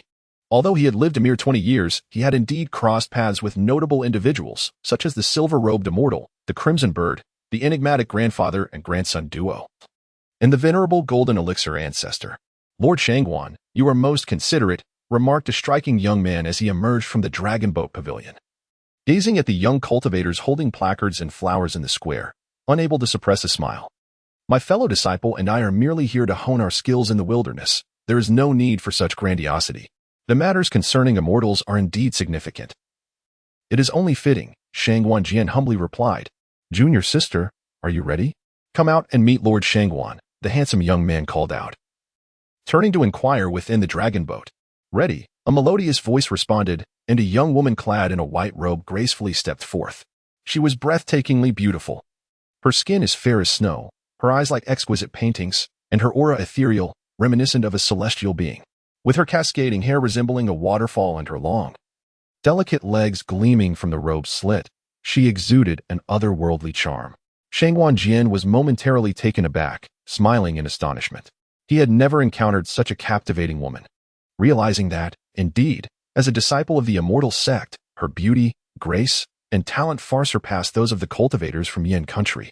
How beautiful! Exclaimed one of the flower-bearing maidens, unable to contain her admiration, while several young men stood entranced. At the moment Chen Changming beheld the enchanting woman in white, He felt as though struck by lightning, nearly dropping the placard in his hand. This stunning maiden bore a striking resemblance to Su Ling'er in both voice and appearance. Reminiscent of the girl he had known over a decade ago, the once coal-black girl must now be around 17 or 18, akin to this white-robed beauty. Shangguan Jian's voice rang out. Esteemed immortals, I have prepared a modest wine for your enjoyment. I humbly invite you to join me. Very well. The handsome young man replied with a smile. Suddenly, the lips of the white-robed beauty moved slightly, and the young man blinked, altering his tone. Lord Shangguan, my junior sister Ling'er is eager to venture into the wilderness. We shall celebrate upon our return. Of course, I wish you a joyful journey in your endeavors. Shangguan Jian responded with a hint of resignation. From the dragon boat, several beams of sword light shot forth, heading straight towards the vast wilderness. Moments later, the dragon boat, under one person's control, gracefully descended onto the square. Shangguan Jian and the others turned to depart. After a while, a staff member from Wielding Pavilion approached, waving his hand and announcing, "It's over, it's over. Head to Wielding Pavilion to collect your wages." The crowd dispersed in a flurry. Chen Changming followed the flow of people, moving like a marionette towards the Wielding Pavilion. The handsome youth had uttered a phrase, "Sister Ling'er," which left him with a high degree of certainty that the woman in white was indeed Su Ling'er. At that moment, Su Ling'er stood majestically, commanding countless gazes. Utterly indifferent to his presence in the square, an indescribable sense of desolation spread within his heart. Alas, once one enters the realm of immortals, it is a vast and profound ocean. Sister Ling'er possesses extraordinary talent, having already attained the status of a foundation-building cultivator.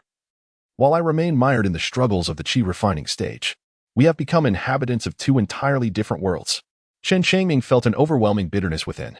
This recent encounter with the celestial being has indeed dealt him a heavy blow, revealing to him the extent of his insignificance as a lowly figure in society. The place he resided in was cramped and costly, where each morning many were forced to compete for the privilege of disposing of their waste, resembling nothing short of a slum. Chen Changming, in a state of despondency, lethargically received 3 spirit stones and inadvertently wandered out of the martial spirit pavilion. A sudden gust of cold wind swept through, jolting him awake and restoring his senses. Chen Changming, ever vigilant, cast his gaze about him, though numerous passers-by surrounded him. He counted himself fortunate to have escaped any robbery. He resolved never to drift through life in such a careless manner again, reflecting earnestly within. This time, fortune favored him. However, a lapse in luck next time could result in the loss of his precious storage pouch. Should he lose that pouch, he would find himself utterly destitute. Chen Changming resolutely turned back and, after walking a short distance, beheld a shop named Treasure Gathering Pavilion. Outside the establishment stood a sign that proclaimed its specialty in acquiring materials from. Chen Changming touched his storage pouch, pausing for a moment. In the wilderness, he had once stumbled upon an unexpected treasure, the skin of a second-tier demon beast, the Black Serpent. Very well, he thought, I shall inquire about its worth. Chen Changming stepped into the treasure pavilion, where a young attendant approached with a smile and inquired, "Esteemed guest, do you have any materials from demonic beasts for sale?" "Indeed. I possess the skin of a second-tier serpent demon," Chen Changming remarked. "A second-tier demon beast?" The young man was taken aback. Casting a renewed glance at the youth before him, who had merely reached the 6th layer of chi refinement. "I found it." Chen Changming spoke candidly. Not only had he lacked the ability to slay a second-tier demon beast 3 years ago, but even now, 3 years later, he still possessed no such capability. "Haha. Esteemed guest, take a look." The young attendant laughed heartily. A glimmer of envy flickered in his eyes. For a chi refining practitioner to acquire materials from a second-tier demon beast was as rare as being struck by lightning. Chen Changming retrieved a piece of snake skin. This piece of snake skin measures approximately 10 feet in length and 5 feet in width, and upon its extraction, it reveals itself to be quite substantial. It is, indeed, the smallest of the collection. Within Chen Changming's storage pouch, there resided a total of 4 pieces of serpent skin. My word, it truly belongs to a second-tier demon beast. The young attendant's eyes sparkled with excitement as his hands eagerly caressed the serpent skin, murmuring, "This is from the Blackwater King Snake, an exceedingly ferocious aquatic demon beast. Pray tell, how many spirit stones could this piece of serpent skin fetch?" Chen Changming inquired anxiously, for he realized that the moment the serpent skin appeared, numerous gazes were directed towards him. Among them were the attendants and the shopkeeper of the Gathering of Treasures, as well as several individuals dealing in materials from magical beasts. Even passers-by on the street had taken notice. This instilled within him a sense of foreboding. "Shopkeeper, come take a look," the young attendant called out. An elderly man approached, scrutinizing the scene for a moment before raising a finger toward Chen Changming, his expression devoid of emotion. Chen Changming furrowed his brow. What could this possibly mean? Was it 50, 500, or perhaps 5,000? Chapter 61. Encountering a black market. 5,000 spirit stones? Chen Changming hesitated for a moment and speculated. 5,000 spirit stones? How audacious you were to demand such a sum. The elder's expression turned frosty as he sneered. Why don't you just go and seize it? Perceiving the elder's unfriendly demeanor, Chen Changming took a step back and murmured, 500 spirit stones? Is a sizable piece of a second-tier demon beast serpent skin truly worth only 500 spirit stones? 500 spirit stones is already sufficient, if you wish to sell. Then sell, the elder retorted with a cold smirk. Chen Changming swiftly grasped the snake skin and stowed it away in his storage pouch, shaking his head as he declared, "Never mind, I shall not sell it after all." With that, he turned and walked away. The old man's eyes glinted with derision, and he exchanged a knowing glance with a companion nearby. Just as Chen had traversed several paces from the treasure pavilion, a sudden sound of slicing air echoed behind him. Remaining in a vigilant defensive stance, Chen Changming activated the dragon's glide step and vanished in an instant, evading the ambush that had aimed for him. Chen Changming turned around and found that it was an unfamiliar cultivator at the 7th level of Qi refinement. The treasure-gathering pavilion was undoubtedly a den of iniquity. Chen Changming continued to execute the dragon's roaming step, his figure dissipating like a wisp of smoke upon the street. "Curse it, this fellow is remarkably swift." The cultivator cursed vehemently. As he turned, he returned to a private chamber within the treasure-gathering pavilion. "Have you failed?" an elder inquired as he approached. "Indeed. This lad is far too fast. I could not keep pace," the cultivator lamented. "It seems I have underestimated him and missed an excellent opportunity for second-tier monster materials." The elder exclaimed, his heart heavy with regret. The chaos in Wuling City was overwhelming, and Chen Changming no longer harbored intentions of pursuing the slippery prey. He made his way back to the Wuling Pavilion, hastening through the corridor until he reached his private quarters. "Greetings, esteemed friend. May I inquire your name?" A young woman emerged from the adjoining room, smiling as she addressed Chen Changming. "I am Chen Shan," he replied. Chen Changming glanced at the woman, who resided in the room formerly occupied by Zhao Qianshan, thus making her his neighbor. This lady, in her early 20s, possessed a graceful figure and strikingly beautiful features, captivating to the eye. Her cultivation level was also at the late stage of the 6th layer of Qi refinement, akin to that of Chen Changming. "I am Ouyang Hong," the young woman said with a smile, clasping her hands in greeting. "Chen Dayo. May I inquire if you would be interested in joining me in the wilderness to hunt demonic beasts?" Joining forces? Hunting demonic beasts? Chen Changming blinked, for he currently lacked no spirit stones and saw no need to venture into the wilderness. "I must retreat for a period, and I fear this may disappoint my friend Ouyang." Chen Changming also clasped his fist and spoke. "Very well." Ouyang Hong indeed revealed a look of disappointment, forcing a smile before turning to walk towards another private room. Chen Changming entered the room, closing the door behind him. A peculiar expression flickered across his face. Could his neighbor, Ouyang Hong, be a descendant of that esteemed golden core ancestor? The surname Ouyang was indeed rare. This thought briefly flashed through his mind before he swiftly dismissed it. In the chaotic city of Wuling, survival was the paramount concern. The matter of the golden core ancestors' commission had become inconsequential. Chen Changming continued to cultivate the eternal spring technique, and after half a year, he reached the pinnacle of the 6th layer of Qi refinement. During this time, he began to comprehend the 3rd layer of the celestial furnace body refinement technique. This layer proved to be even more challenging, and despite dedicating 6 months to it, he still had not fully grasped its essence. "Truly, my aptitude leaves much to be desired." Chen Changming let out a bitter smile. Half a year later, he officially ascended to the 7th layer of Qi cultivation. And at the same time, he finally grasped the 3rd layer of the heavenly furnace body refinement technique. At the age of 21, Chen Changming stood tall and robust, embodying the essence of a vigorous young man. His features were sharply defined, reminiscent of chiseled stone. His long black hair cascaded to his shoulders, his lips were full, and his eyes sparkled with a resolute determination. Though not conventionally handsome, he exuded a sense of steadfast reliability. Regarding his appearance, Chen Changming paid little heed. His focus lay on how to grow stronger and endure in this harsh world. As the heavenly furnace manifested, golden flames seeped into his skin, penetrating flesh and igniting his very bones. The moment the white bones encountered the golden fire, the pain was excruciating, tearing through him like a relentless storm. In the span of a single breath, he was drenched in sweat, forced to come to a halt. The agony was unbearable. Chen Changming grimaced, rubbing his aching bones. The agony emanating from his very marrow was far more intense than the torment of honing his muscles, a suffering magnified at least 100-fold. Onward. Chen Changming was resolute. He understood that mastering the third layer of the heavenly furnace body refinement technique was the key to becoming a foundational cultivator. Once he achieved this status, his chances of survival would significantly increase, and his life would embark on a new chapter. Pain, pain, pain. With each attempt to temper his bones, Chen Changming repeatedly succumbed to despair. At this moment, he had no time to practice the Changchun technique. The heavenly furnace body refinement technique was of utmost importance, and he needed to prioritize it. However, to successfully attain the third layer of this technique, he would have to endure for at least 3 hours. Oh, no. It was 6 hours. Chen Changming couldn't help but smile wryly at this thought. Upon reaching the third level, the duration for each refinement must extend to 6 hours. A doubling of time. A year later, Chen Changming could only endure for 2 hours, which hardly constituted a complete effort.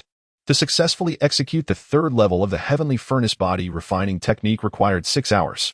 During this year, his progress in the Changchun skill had nearly stagnated. Nevertheless, Chen Changming still consumed 2 pigeon eggs daily, resulting in a gradual, albeit slow, increase in his cultivation.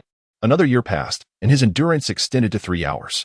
Chen Changming discovered that the process of refining his bones became increasingly arduous as time progressed, resulting in only a single hour's gain over the course of an entire year. However, he was pleasantly surprised to find that his bones had gradually taken on a faint golden hue, a sign that all was indeed moving in a positive direction. Meanwhile, by continuously consuming 2 pigeon eggs regurgitated by the devouring spirit worm, he astonishingly advanced to the mid-stage of the Qi refinement's 7th layer. Knock, knock, knock. Someone was at the door. It was once again time to pay the rent. Chen Changming approached the door and opened it, only to find, as expected, a staff member from the Martial Spirit Pavilion. It was the same attendant as before. The attendant fixed his gaze on Chen Changming and inquired, "Will you be renewing the lease?" "Yes, I shall extend it for another 3 years," Chen Changming hastily replied. The attendant produced a notebook and, with an air of seriousness, stated, "The rent has increased. However, considering your status as a long-term tenant, I shall extend a small concession by waiving your garbage disposal fee." "How much?" Chen Changming inquired anxiously. The attendant, noticing Chen Changming's expression, let out a dissatisfied snort and replied, "The monthly rent is 40 spirit stones, totaling 1,440 spirit stones over 3 years. I will waive the 15 spirit stones for garbage disposal." All right.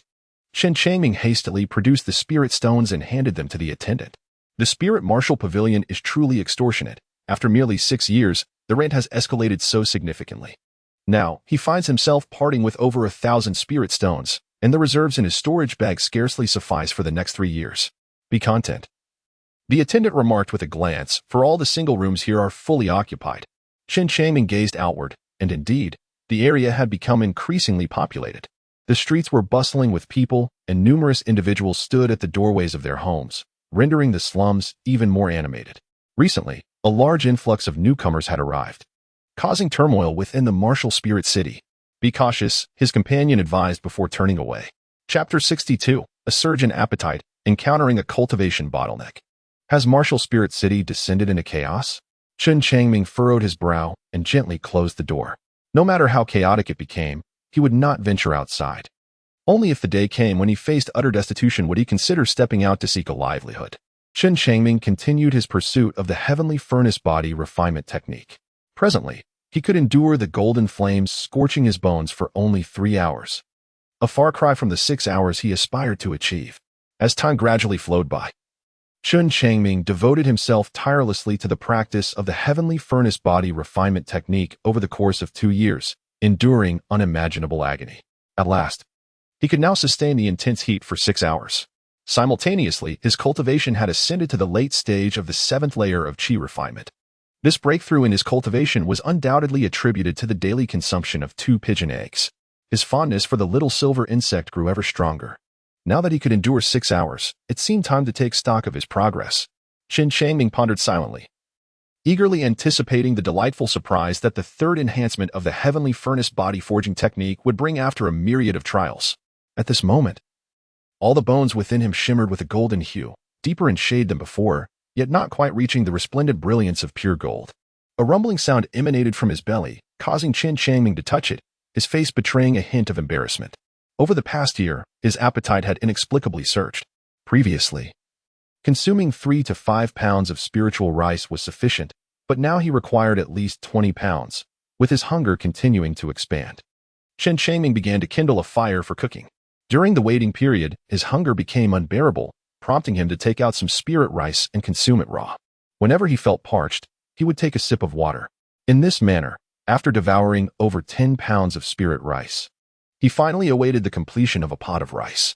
Once he had voraciously finished the steaming meal, Chen Changming contentedly patted his belly, unable to suppress a smile. Now that he had officially advanced to the third layer of the heavenly furnace body forging technique, his stomach seemed to have grown stronger than before. Remarkably, he was able to digest such a large quantity of spirit rice without any discomfort. It appeared that in the future, there would be no need to kindle a fire for cooking. He could simply forego that step altogether. In his heart, Chen Changming silently contemplated. The body refiners possess formidable physical strength, their entire being brimming with immense power, and their internal organs far surpass those of ordinary individuals. Thus, consuming spirit rice raw poses no challenge. After satiating his hunger, Chen Changming resumed his cultivation. Another year elapsed, and once more, a knock echoed from outside the door. Chen Changming went to open the door. "Will you continue to rent for another 3 years?" the young attendant inquired. "In this area of single rooms, it is exceedingly rare for a cultivator of the Qi refinement realm to reside as long as Chen Changming has. Many inhabitants simply vanish over time, with most meeting their demise in the wilderness." "Has the rent increased?" Chen Changming inquired anxiously. His supply of spirit stones was already insufficient to sustain him for 3 more years. "The price has not increased," the young attendant replied with a smile. He could discern that the spirit stones in the hands of the young man before him appeared to be rather limited. Having resided there for 9 years, he had expended over 3,000 spirit stones. What ordinary cultivator possesses such substantial financial resources? "Let us extend your stay for another 2 years." Chen Changming pondered for a moment and remarked, "The 2 years' worth of spirit stones amounts to 960. Adding the refuse disposal fee, it totals just under 1,000 spirit stones." The young attendant said little else. This time there was no discount, and the refuse disposal fee was included, bringing the total to 990 spirit stones. The attendant then turned to leave. "Excuse me, may I inquire if the esteemed immortal will be returning?" Chen Changming inquired. Deep within his heart, he still regarded Su Lingo as a kin. However, the harsh reality had drawn a formidable chasm between them, rendering him hesitant to acknowledge their bond. It is said that the immortal engages in a trial of the wilderness once every 3 years, considering the passage of time. That moment is nearly upon us. Are you still intent on earning spirit stones? The young man turned and asked with a smile. "No more. I shall enter seclusion for cultivation soon, and I find myself devoid of time." Chen Changming repeatedly waved his hands in denial. The young attendant chuckled softly, said nothing further, and turned to leave. The door next door swung open, revealing Ouyang Hong. Upon noticing Chen Changming standing at the threshold, he clasped his fists and smiled, exclaiming, "Congratulations, fellow Taoist Chen, on your remarkable breakthrough in cultivation. My heartfelt congratulations to you." Chen Changming smiled politely. The person before him, Ouyang Hong, had surprisingly resided next door for 3 years, yet her cultivation had surpassed his, reaching the pinnacle of the 7th layer of Qi refining. She was on the verge of breaking through to the 8th layer. Ouyang Hong once again invited Chen Changming to form a team to hunt magical beasts in the wilderness, but he declined. After Chen Changming entered his dwelling, a peculiar expression crossed Ouyang Hong's face as she murmured to herself, "What a true cultivation fanatic. He has not stepped out of his house for 3 years. One wonders how much he has stored in his spatial pouch." At this point, her voice trailed off. Remembering those unsightly items, a faint blush crept across her cheeks as she turned and returned indoors to resume her own cultivation. Chen Changming's appetite has grown increasingly insatiable, escalating from a daily consumption of 20 pounds of spiritual rice to an astonishing 50 pounds. The furnace technique for body tempering demands an immense amount of energy. Chen Changming silently breathed a sigh of relief, grateful that he had preserved the spiritual rice he had planted years ago, which could withstand such astonishing consumption. A year and a half later, Chen Changming's bones had transformed into a hue reminiscent of gold, signifying that he had officially attained the 3rd level of the celestial furnace body refinement technique. His skeletal structure had become more resilient than steel. At this juncture, his daily consumption had escalated to at least 100 pounds of spiritual rice. The rice consumed was swiftly digested and converted into formidable vitality, nourishing his muscles and bones. Perhaps due to the excessive intake of spiritual rice, one day, an overwhelming craving for the flesh and blood of demonic beasts surged within him. He yearned for fresh meat, no longer wishing to partake in spiritual rice. This thought emerged inexplicably, and once it manifested, it became inextricable from his mind. Nevertheless, steadfast in his character, he suppressed this desire and continued his cultivation. Chen Changming felt that his body-forging technique had reached an impasse. Once he transcended this barrier, he would attain the foundational realm, specifically in the art of body refinement. Over the past year and a half, his cultivation had advanced to the late stage of the 7th layer of qi refinement. As the expiration of his 2-year lease approached, a sense of urgency began to stir within him. The intangible barrier within his body remained unbroken, and he had yet to enter the foundational realm of body refinement. Perhaps, with another year, he might achieve a breakthrough. In his heart, Chen Changming contemplated deeply. Upon this realization, he departed from his chamber, traversing the corridor and stepping onto the bustling streets. He visited several shops in succession, inquiring about the prices of materials from second-tier demon beasts. After a thorough comparison, he ultimately decided to sell all the serpent skins at one establishment. These few pieces fetched him a total of 6,000 spirit stones, a considerable fortune in his eyes. On his return journey, Chen Changming remained acutely vigilant, encountering 2 or 3 groups of robbers, yet he deftly evaded them using his swift dragon walk technique. In truth, the robbers were not particularly formidable, but Chen Changming wished to keep his true abilities concealed from the public eye. He preferred to remain low-key, as this would ensure his safety. With a secure foundation, he could continue his cultivation and grow even stronger. Upon returning to the martial spirit pavilion, Chen Changming sought out the young fellow, extending his lease for an additional 3 years. I remarked, "My friend, you truly possess considerable wealth. What treasure have you sold to afford this?" The young man, with a hint of jest in his tone, replied, "In the wilderness, I stumbled upon some materials from a mythical beast. Now that I find myself in a tight spot, I had no choice but to part with them." Chen Changming deliberately revealed a pitiful smile as he explained. Chapter 63, Breakthrough in Body Refinement and Foundation Establishment. The young man chuckled heartily. "Now that we have struck it rich, shouldn't we consider improving our living conditions? Alas, I find myself financially constrained." Chen Changming smiled faintly, promptly paying the spirit stones, and then hurriedly made his way back to his abode.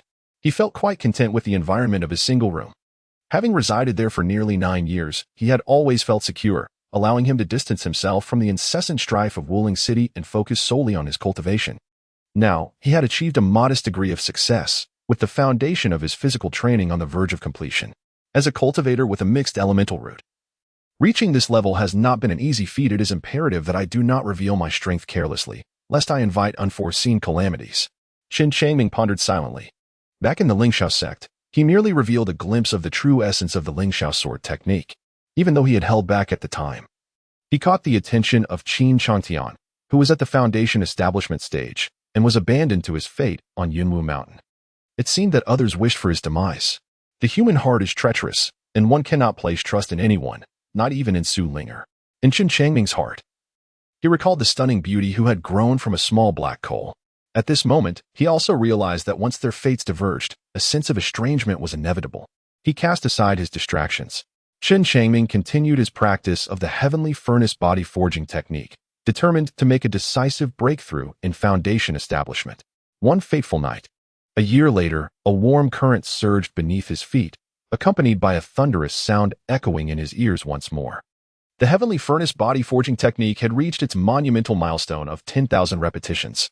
An enigmatic wave of information flooded his mind. Before he could fully comprehend it, the heavenly flames encircling him abruptly transformed from a golden hue to a vibrant purple. The purple flames blazed intensely, penetrating into Chen Changming's being.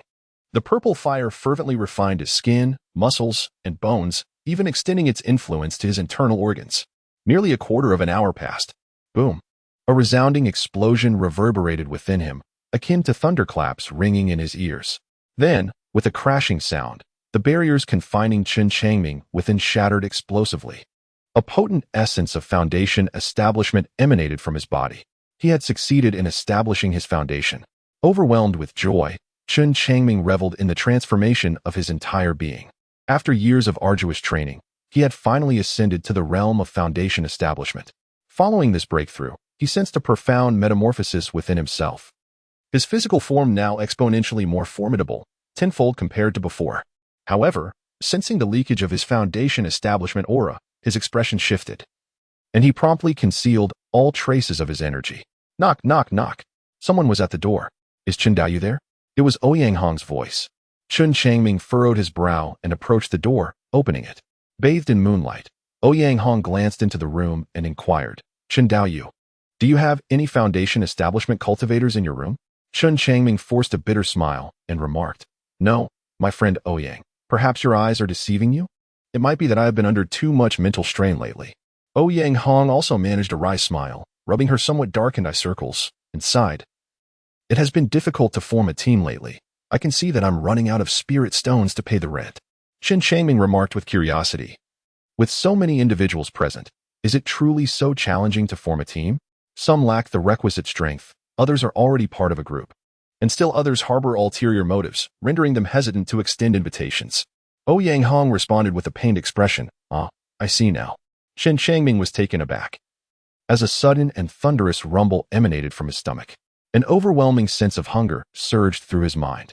He found himself yearning intensely for flesh and blood, completely disinterested in the dry and bland spirit rice. Ouyang Hong regarded him with a peculiar gaze, inquiring, Daoist Chen, how many days has it been since you last had a meal? It seems urgent. With a resounding thud, Chen Changming closed the door. Overwhelmed by an intense hunger, he retrieved the spiritual rice and began to voraciously chew, swallowing with great effort. Chen, would you care to join us in a team? Outside, Ouyang Hong's voice echoed.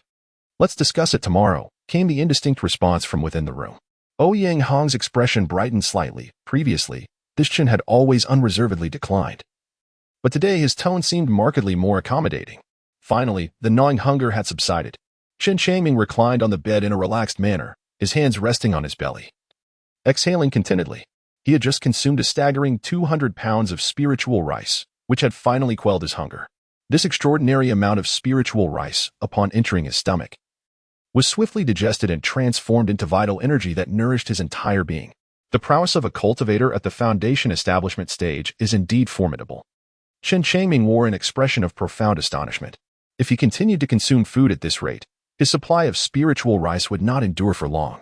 In truth, his current appetite was exacerbated by the fact that his heavenly furnace body technique had been enhanced thrice. Consequently, both his physique and his capacity for sustenance far exceeded those of ordinary body-refining cultivators. The Crimson Avian from earlier had never anticipated that Chen Changming could cultivate to such a formidable level. Chen Changming sat upright, preparing to resume his cultivation of the heavenly furnace body refinement technique. The flames within the furnace had transformed into a deep purple hue, based on his prior experiences. He knew that utilizing this purple fire for tempering would gradually imbue his skin, muscles, and bones with the same color. Upon reaching this stage, his physical defenses and strength would attain a truly terrifying magnitude. At the break of dawn the following day, Chen Changming concluded his training. After a night of diligent practice, he observed delicate purple lines emerging within his skin, muscles, and bones, which filled him with immense exhilaration. He understood that as he continued his cultivation, these lines would multiply, eventually converging into distinct patches. After consuming several dozen pounds of spiritual rice and attending to his bodily needs, he refreshed himself and stepped outside. Clang, clang, clang. Ouyang, are you there? Chen Changming gently tapped on the neighboring door, his movements tender and cautious. He exerted great effort to moderate his strength, fearing that a momentary lapse might shatter the door. Should he inadvertently encounter Ouyang Hong in a state of undress, he would undoubtedly be cast as an unseemly libertine. Meanwhile, Ouyang Hong had just risen and finished washing her face. She called out loudly, Please hold on for a moment, Daoist Chen. Upon returning to his doorstep, Chen Changming leaned against the wall, waiting. The street ahead was bustling with a throng of people, all hastening towards the large jars. A faint, unpleasant odor permeated the air. The young attendant's remarks were not unfounded. The environment was indeed far from ideal, he thought with a slight grimace. Even cultivators must attend to their daily needs, which is quite natural. However, the dense population of this slum rendered even the most mundane matters unnerving. Any practitioner from any nation arriving in this place would likely need some time to acclimatize. Here, mere survival is deemed a triumph. And those who manage to reach the foundation establishment stage or depart from Wielding City are certainly few and far between. The thought of Zhao Qianshan, who was always looking to take advantage, cast a shadow over Chen Changming's expression. Time slipped by, though how long he could not tell. Ah, Chen Daoyu. Ouyang Hong suddenly emerged from the door, her face alight with joy as she waved at him. After a bit of grooming, Ouyang Hong appeared even more exquisite. Her complexion resembled fine porcelain, her features were picturesque, her cherry-red lips were tender, and her petite nose exuded charm, while her long dark hair cascaded like a starry river. She donned a flowing red gown that accentuated her graceful figure, standing like a delicate lotus, radiating an overwhelming beauty that took one's breath away. Good morning, Ouyang Daoyu. Faced with the unexpectedly stunning Ouyang Hong, Chen Changming was genuinely taken aback.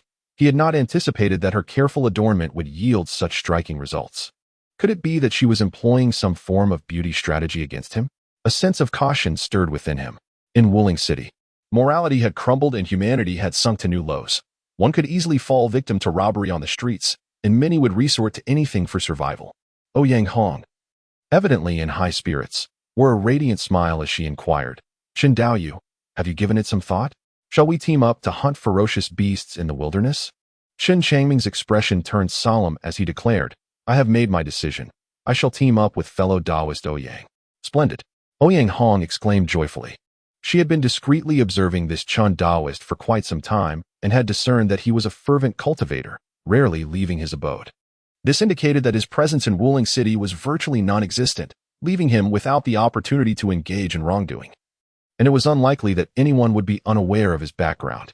Moreover, his honest appearance exuded a sense of composure.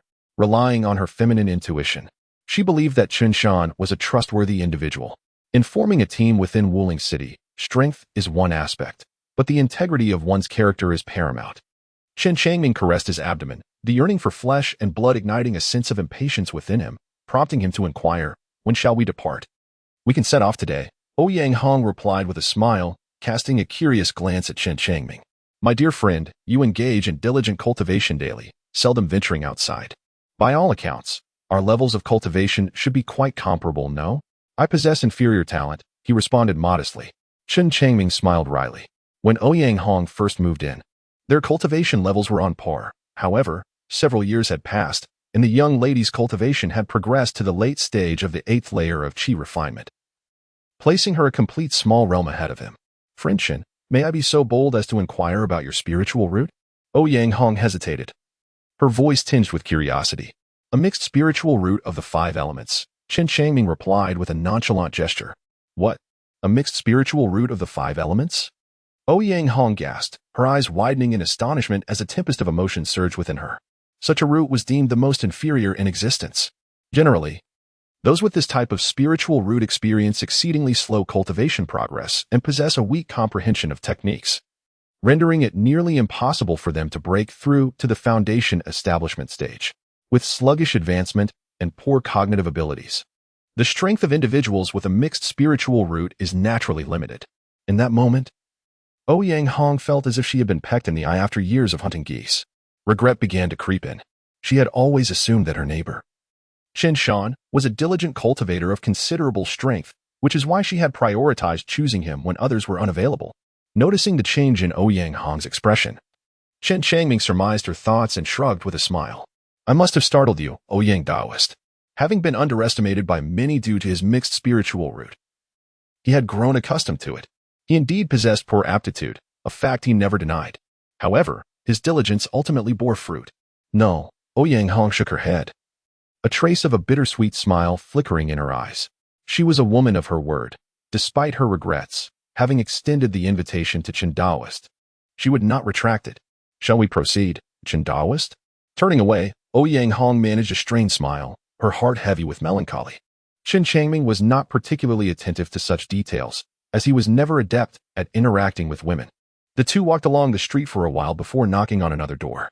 Oldly, this is Taoist Chen, my neighbor, whom I mentioned to you before, introduced Ouyang Hong. A man nearing 30 stood at the door, gazing at Chen Changming with a look of bewilderment. So it is Taoist Chen. I have long admired your reputation. I am Li Yu, which means to fish as in to exhaust the waters and fish them dry. Long admired. Is he truly that renowned? Chen Changming, with a sense of helplessness, clasped his fists and courteously remarked, "Greetings, Taoist Li." He had not anticipated that Ouyang Hong would share his matters with this esteemed Taoist Liu. "I shall notify the others," Ouyang Hong stated, turning to depart. Liu then retreated to wash up, leaving Chen Changming waiting alone at the entrance. After a while, Ouyang Hong returned with two individuals, one male and one female, both of a more mature age, appearing to be in their 30s. The man was somewhat portly, his belly prominent, exuding an air of shrewdness. The woman possessed a curvaceous figure, her beauty striking and enduringly appealing. Their cultivation levels were on par with Ouyang Hong, both at the 8th layer of Qi practice's later stage, while Liu was at the mid-stage of the 8th layer. Among the five, Chen Changming held the lowest cultivation level, being at the later stage of the 7th layer. Ouyang Hong enthusiastically introduced them, saying, "This is Taoist Su Dafu and Taoist Huang Yin. They are a couple admired for their affectionate bond. It is a pleasure to meet you, Taoist Su and Taoist Huang." Chen Changming clasped his fists. Su Dafu laughed heartily, holding his belly, and said, "I have encountered you, Chen, my friend. It is indeed a delightful surprise to see someone as diligent in their cultivation as Huang join our ranks." "You jest, Su." Chen Changming felt somewhat awkward. He was now labeled as a practitioner of arduous cultivation, which was hardly a favorable designation, judging by their reactions. It seemed that Ouyang Hong had not disclosed her mixed elemental roots to the two of them. "Let us proceed to find Brother Qian," Ouyang Hong suggested. The group responded in unison, following her in a line as they exited the martial spirit pavilion and headed towards the outskirts of the city.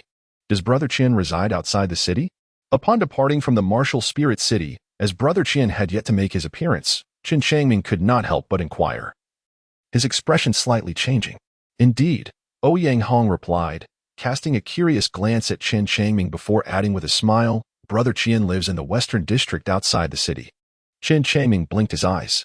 "Dear friend Chen, with your abundant wealth and indifference to worldly affairs, you are naturally unaware of the happenings in the eastern and western districts of Wuling City."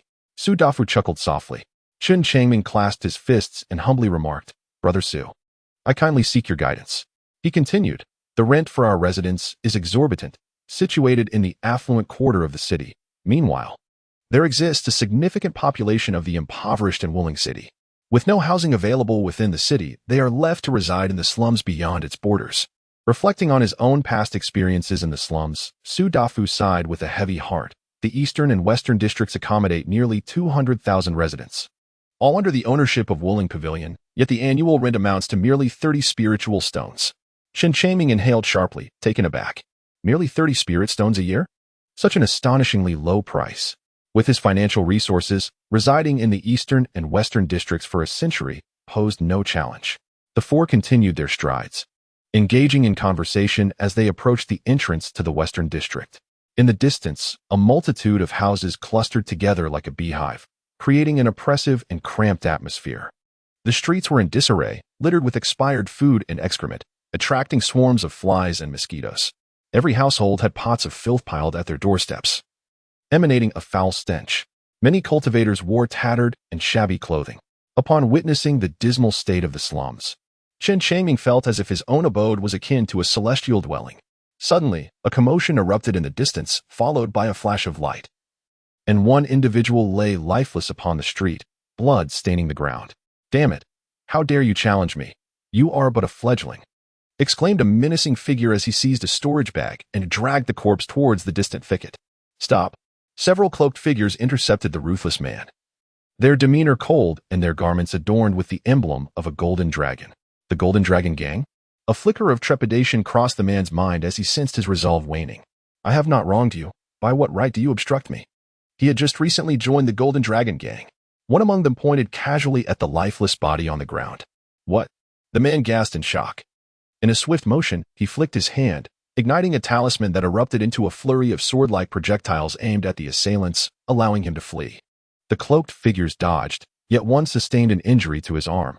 However, a black-clad warrior at the 10th layer of Qi condensation pursued the man, and with a decisive strike, severed his head, sending it soaring and showering the ground with a vivid spray of crimson. "Ant!" The dark-clad figure sneered, sheathing his sword and turning away. This man, at merely the 7th layer of Qi condensation, stood no chance against him. Barking echoed from around the corner as more black-clad figures emerged, leading several large black dogs. The hounds, sensing the scent of blood, became animated, their eyes gleaming with fervor. The cloaked figures released their leashes, and the massive dogs lunged towards the two corpses, voraciously tearing into the flesh with their formidable jaws, crunching bone and sinew with ease. In the distance, numerous residents peered out from their windows, watching the gruesome spectacle with morbid fascination, devoid of shock or fear, their expressions betraying a sense of schadenfreude. The blood-soaked scene sent a chill down Chen Changming's spine. This western district was akin to a slaughterhouse where one could easily lose their life. Fear not, my friend. Under normal circumstances, as long as one pays the protection fee in the western district, one's life is secure, Su Dafeng chuckled, his demeanor relaxed and unconcerned. There are 3 gangs in this area: the Golden Dragon Gang, the Blood Slaughter Sect, and the Three Virtues Gang. As long as you align with one of these factions and pay your dues monthly, you shall encounter no trouble, Li remarked. Chen Changming nodded, his heart filled with profound reflections. In such a filthy and chaotic slum, gangs thrived, exploiting the worth of Qi practitioners. Let us proceed, Ouyang Hong declared, taking the lead as he stepped into the foul-smelling street, with the others trailing behind. Chen Changming felt a sense of curiosity about the enigmatic figure known as Qian Ge. Often spoken of by others, what manner of person could reside in such a squalid and chaotic environment? While his own team, including Ouyang Hong and her companions, enjoyed the comfort of well-appointed accommodations in Wuling City, this Qian Ge found himself in a dilapidated slum. After navigating several turns and walking for the duration of half a fragrant incense stick, Ouyang Hong halted before a low, ramshackle wooden house that exuded a peculiar odor. Qian Ge, I have brought the team, she whispered. Good, came the reply as the door creaked open. A man draped in a tattered black robe emerged, clutching a sword. His hair was streaked with gray, and the corners of his eyes were etched with wrinkles, suggesting he was in his 40s. The robe bore numerous tears, and the seams of his shoes had come undone, revealing the tips of his toes. At the moment Chen Changming closed the door, he seemed to glimpse a darkened room, where a woman with disheveled hair lay upon the bed. This was none other than Daoist Chen. Ouyang Hong made the introduction. Esteemed Daoist Chen, it is a pleasure to finally meet you. Qian Ge clasped his fists and smiled, introducing himself. Everyone here calls me Qian Lu. I have long since forgotten my true name. Greetings, Qian Ge. Chen Changming returned the courtesy politely. This Qian Lu, astonishingly at the pinnacle of the 9th level of Qi training, possessed the mightiest strength among the crowd. The sword he held in his embrace further attested to his identity as a sword cultivator. No wonder everyone held such profound respect for this brother Qian. His prowess ranked foremost within the team. Chen Changming pondered, is my sister-in-law all right? Ouyang Hong, with concern, gazed towards the interior of the house and inquired. She is fine. Brother Qian replied with confidence, striding towards the exit of the western district. The others closely followed. Brother Qian's wife had suffered from a poison injury, and all the spirit stones he had earned over the past few years had been devoted to purchasing life-prolonging elixirs. Su Dafu, lingering behind, quietly informed Chen Changming. Chen Changming was struck by a sudden realization. No wonder Brother Qian lived in such poverty. It was all for the sake of saving his beloved wife. The group of 6 departed from the western district, heading towards the wilderness. Upon entering the untamed lands, they gradually encountered other small teams, each member exhibiting a vigilant demeanor, refraining from greetings, and dispersing in various directions. The journey was indeed fraught with peril, as they witnessed several instances of robbery along the way. Ouyang Hong maintained a serious expression, her gaze alert, as she led the team through mountains and valleys, successfully navigating into the depths of the wilderness, where the beast zone lay. Daoist Chen, are you also a sword cultivator? Asked Qian Lu, who was walking ahead, suddenly turning around to gaze at Chen Changming's hand with a smile. Chen Changming's expression was solemn. This Qian Lu possessed keen observation skills, able to discern from the calluses on his palm that he frequently wielded a sword, thus deducing that he was a swordsman. Indeed, my swordsmanship is rather mediocre and pales in comparison to Brother Qian's. Chen Changming nodded with a smile. Qian Lu, with a meaningful expression, remarked, that may not be the case. Your cultivation is still at a lower stage. Once you reach my level, it is possible that I may no longer be your match. Chen Changming chuckled innocently. Ouyang Hong remarked, Friend Chen is undoubtedly a fervent practitioner. He must possess unique insights into swordsmanship. Su Dafu, brimming with confidence, added, with Friend Chen's participation, our expedition to the mountains will surely yield substantial rewards. As they conversed and walked, the forest grew increasingly silent. occasionally pierced by distant roars of beasts. "Stop!" Qian Lu suddenly called out, plunging his sword into the ground and concentrating intently for a moment. A look of astonishment spreading across his face. The scorpion-tailed lion is still here. Splendid. The team exhaled a sigh of relief. They had previously failed to capture this creature and returned empty-handed. It should emerge around this evening. Qian Lu calculated silently. The group, filled with excitement, felt they had arrived at just the right moment. After contemplating the tattered book, Chen Changming realized it lacked any information on the scorpion-tailed lion. Having spent such an extensive period in the wild, he had yet to encounter one. "Friend Ouyang, would you be so kind as to enlighten me about this scorpion-tailed lion?" Chen Changming remarked. Ouyang Hong gazed at Chen Changming and said, "My friend Chen, this is a first-tier upper-level demon beast known as the lion-tailed scorpion. It spends the majority of its time hidden beneath the earth, emerging only once a month to quench its thirst and hunt for sustenance. Thus, it is seldom encountered by ordinary individuals, and most are unfamiliar with its existence." Li Yu patted Chen Changming on the shoulder and advised, "The lion-tailed scorpion possesses a formidable exoskeleton, and its scorpion tail is both agile and unpredictable, capable of releasing venomous stingers. Exercise utmost caution." Chen Changming nodded. His expression was grave, yet he felt no fear within. After all, he had already attained the foundational level of cultivation. Such a first-tier beast posed no threat to him. The reason he chose to team up with Ouyang Hong and others was to conceal the true extent of his abilities. Should his status as a foundational cultivator be revealed, it could attract unwarranted trouble. In Wuling City, while foundational cultivators hold a certain status, their safety is not guaranteed. They, too, can fall. The environment is rife with hidden dangers and innumerable schemes, where a moment's carelessness could lead one to a perilous downfall. Chapter 66. The Scorpion with a Lion's Tail. Qian Lu first devised a tactical plan, then led the group to lie in ambush at the edge of a dense thicket. The 6 individuals positioned themselves at 6 distinct points, encircling a slightly sunken patch of grass within the forest, ready to trap their quarry. Chen Changming concealed himself behind a sturdy tree, leaning against its trunk as he retrieved some spirit rice from his storage pouch and began to nibble on it softly. There was no alternative. Hunger had once again taken hold of him. Yet, the thought of hunting a lion-tailed scorpion and savoring its fresh blood and flesh filled his heart with anticipation. As dusk approached, the beasts of the jungle began to stir, and correspondingly, various groups of cultivators became increasingly active. Chen Changming often heard the distant echoes of battle. The sound of rustling filled the air, accompanied by the faint noise of earth being disturbed. Chen Changming held his breath, crouching among the grass, peering through the gaps in the blades towards a sunken area. Beneath this thicket, the earth stirred gently, causing the surrounding weeds to tremble in response. The extent of the movement suggested that the creature concealed below was of considerable size. Suddenly, the soil erupted, and a massive scorpion, entirely cloaked in a dark yellow hue, emerged from the ground.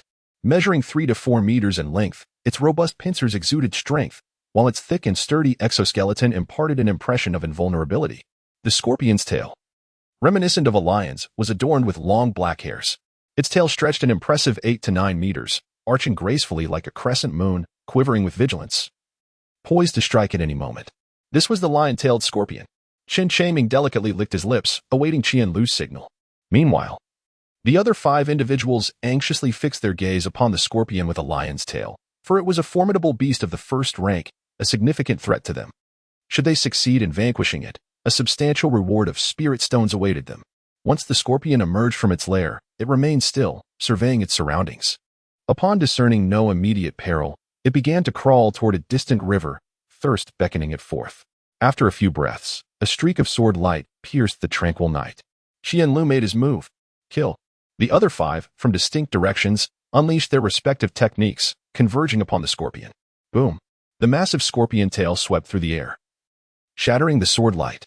The scorpion, startled, quickly recognized that its assailants were merely a group of chi refinement cultivators, igniting its feral instincts. With a sudden hiss, its bristly tail quivered, sending dozens of long, sharp hairs flying through the air. These hairs transformed into rigid, venomous needles, and should they penetrate flesh without an antidote, death would swiftly ensue. Su Dafu and Huang Yin, as a couple, ignited talismans, enveloping themselves in a protective shield of light. Ouyang Hong retrieved a treasured handkerchief, holding it aloft over her head, casting a radiant glow to safeguard her entire being. Li Yu, with an elusive grace, miraculously evaded the onslaught. Chen Changming observed that each individual possessed their own unique skills, contemplating that their ability to survive in Wuling City indicated their formidable prowess. He wielded his longsword, the gleaming blade shimmering like jade, and with a series of resounding clashes, he deflected the venomous needles aimed at him. Boom! Seizing the opportunity, Qian Lu delivered another strike, cleaving the scorpion's head. This blow was powerful enough to create a slender fissure in the hardened shell atop its head. The lion-tailed scorpion emitted a low growl and charged once more at Qian Lu. In its eyes, the others posed no threat. Only this swordsman could endanger it. Clang! Su Dafu swung his blade against the scorpion's tail, yet found himself propelled backward. Damn, the tail is truly tough. Rising once more, he charged ahead. Simultaneously, Ouyang Hong, Li Yu, and Huang Yin unleashed their attacks. Boom, boom. The trio's strikes rained down upon the lion-tailed scorpion, merely disrupting its movements without shattering its armored shell. Chen Changming's attack ultimately fell short. There was no alternative. He was now at the 7th level of Qi training and had to comport himself accordingly. His sword strike, naturally, returned without success. The 5 individuals moved like butterflies flitting through flowers, launching a series of assaults on the scorpion with the lion's tail, significantly disrupting its movements. However, the only one inflicting genuine damage was Qian Liui. If he were to confront the scorpion with the lion's tail alone, the odds would be evenly matched. Yet, with the other 5 providing a distraction, the pressure on him was considerably alleviated, allowing him to wield his sword with greater composure and ferocity, continuously inflicting harm upon the creature. Nevertheless, the scorpion with the lion's tail boasted remarkable defenses and enduring stamina, and the 6 combatants found themselves in a protracted struggle, depleting their internal energy significantly. Everyone, let's muster our strength. Qian Lu felt a twinge of urgency. The prolonged battle had drawn attention, and it was likely to attract others. If they encountered weaker foes, they might manage, but against stronger opponents, they would have no choice but to relinquish the scorpion with the lion's tail. Haha. There is actually a scorpion with the lion's tail here. Laughter echoed from the forest, and moments later, several figures clad in black emerged like phantoms from the thicket.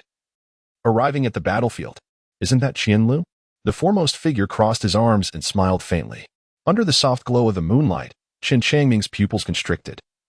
He recognized this black-clad individual as a disciple of the Golden Dragon Gang, infamous for his lethal prowess in the Western District.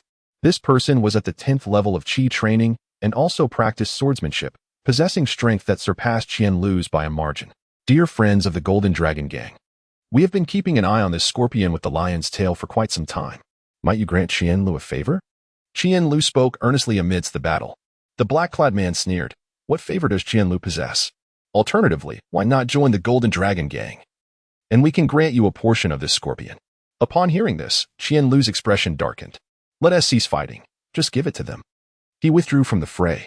Observing the strongest member of their team retreat, the remaining 5 also chose to withdraw. Chen Changming felt a sense of frustration in his heart. Pondering how the duck that was almost in his grasp had flown away, he couldn't help but feel discontented. However, the Golden Dragon Gang was formidable, and he realized he could not provoke them, even after reaching the Foundation establishment stage. He dared not take action against the members of the Golden Dragon Gang in plain sight. He surmised that the gang must possess numerous powerful Foundation establishment experts, far beyond his capabilities. Bang, bang, roar. The members of the Golden Dragon Gang surrounded the lion-tailed scorpion, engaging in a fierce battle. Yet, this confrontation concluded swiftly, as the overall strength of this small team from the Golden Dragon Gang far surpassed that of Chen Changming's group, rendering the lion-tailed scorpion no match for them. After vanquishing the scorpion, they collected its remains into their storage bags and departed with ease. The 6 members of Ouyang Hong's team wore grim expressions, their hearts filled with bitterness. Alas, Ouyang Hong sighed deeply. Encountering setbacks upon entering the wilderness dealt a significant blow to the morale of the entire team. Qian Lu, restless and preoccupied with his wife's injuries, paced back and forth anxiously. Unknowingly, he found himself at the entrance of the lion-tailed scorpion's lair. Driven by an inexplicable force, Qian Lu stepped inside, following the winding path until he arrived at a circular nest. Within the nest lay numerous skeletons. Upon spotting a storage bag, Qian Lu's eyes brightened, and he hurriedly pounced upon it. After a while, he emerged, raising the storage bag in his hand. My fellow friends, there are some skeletons in the lion-tailed scorpion's nest, and a few storage bags remain. I have taken the spirit stones. You may divide the rest. I must return home to care for my wife, so I will take my leave. With that, he turned and departed. Were there still storage bags within the lair? The remaining 5 exchanged glances, their expression shifting as they quickly regained their senses and rushed toward the lion-tailed scorpion's nest. Chapter 67. Night ambush on the members of the Golden Dragon Gang. Upon entering the lair, the 5 discovered 3 storage bags among a pile of bones. Ouyang Hong emptied the contents of the bags and found nothing of value. There were 2 swords, a few vials of unknown elixirs, and a tattered book. Qian Lu, how ruthless you are! Su Dafu exclaimed in anger. All the good items have been taken by you. Li Yu's face darkened. Ouyang Hong, flipping through the tattered book, remarked, "This book is an introduction to alchemy. Who among you is interested in alchemy?" Wang Yin leaned closer, glancing at it and said, "This book is from the medicine sect. Have any of you heard of it?" The group shook their heads. Chen Changming's heart skipped a beat. He had not anticipated encountering the introductory alchemical texts of the medicine sect within the lair of the scorpion with a lion's tail. Could it be that the bones strewn across the ground belonged to disciples of the medicine sect? He speculated in silence, judging by the reactions of those around him. The presence of the medicine sect in the kingdom of Yin was alarmingly minimal, almost entirely unknown. Had it perhaps been annihilated? And by whom? Ouyang Hong showed little interest, lifting the tattered book in his hand.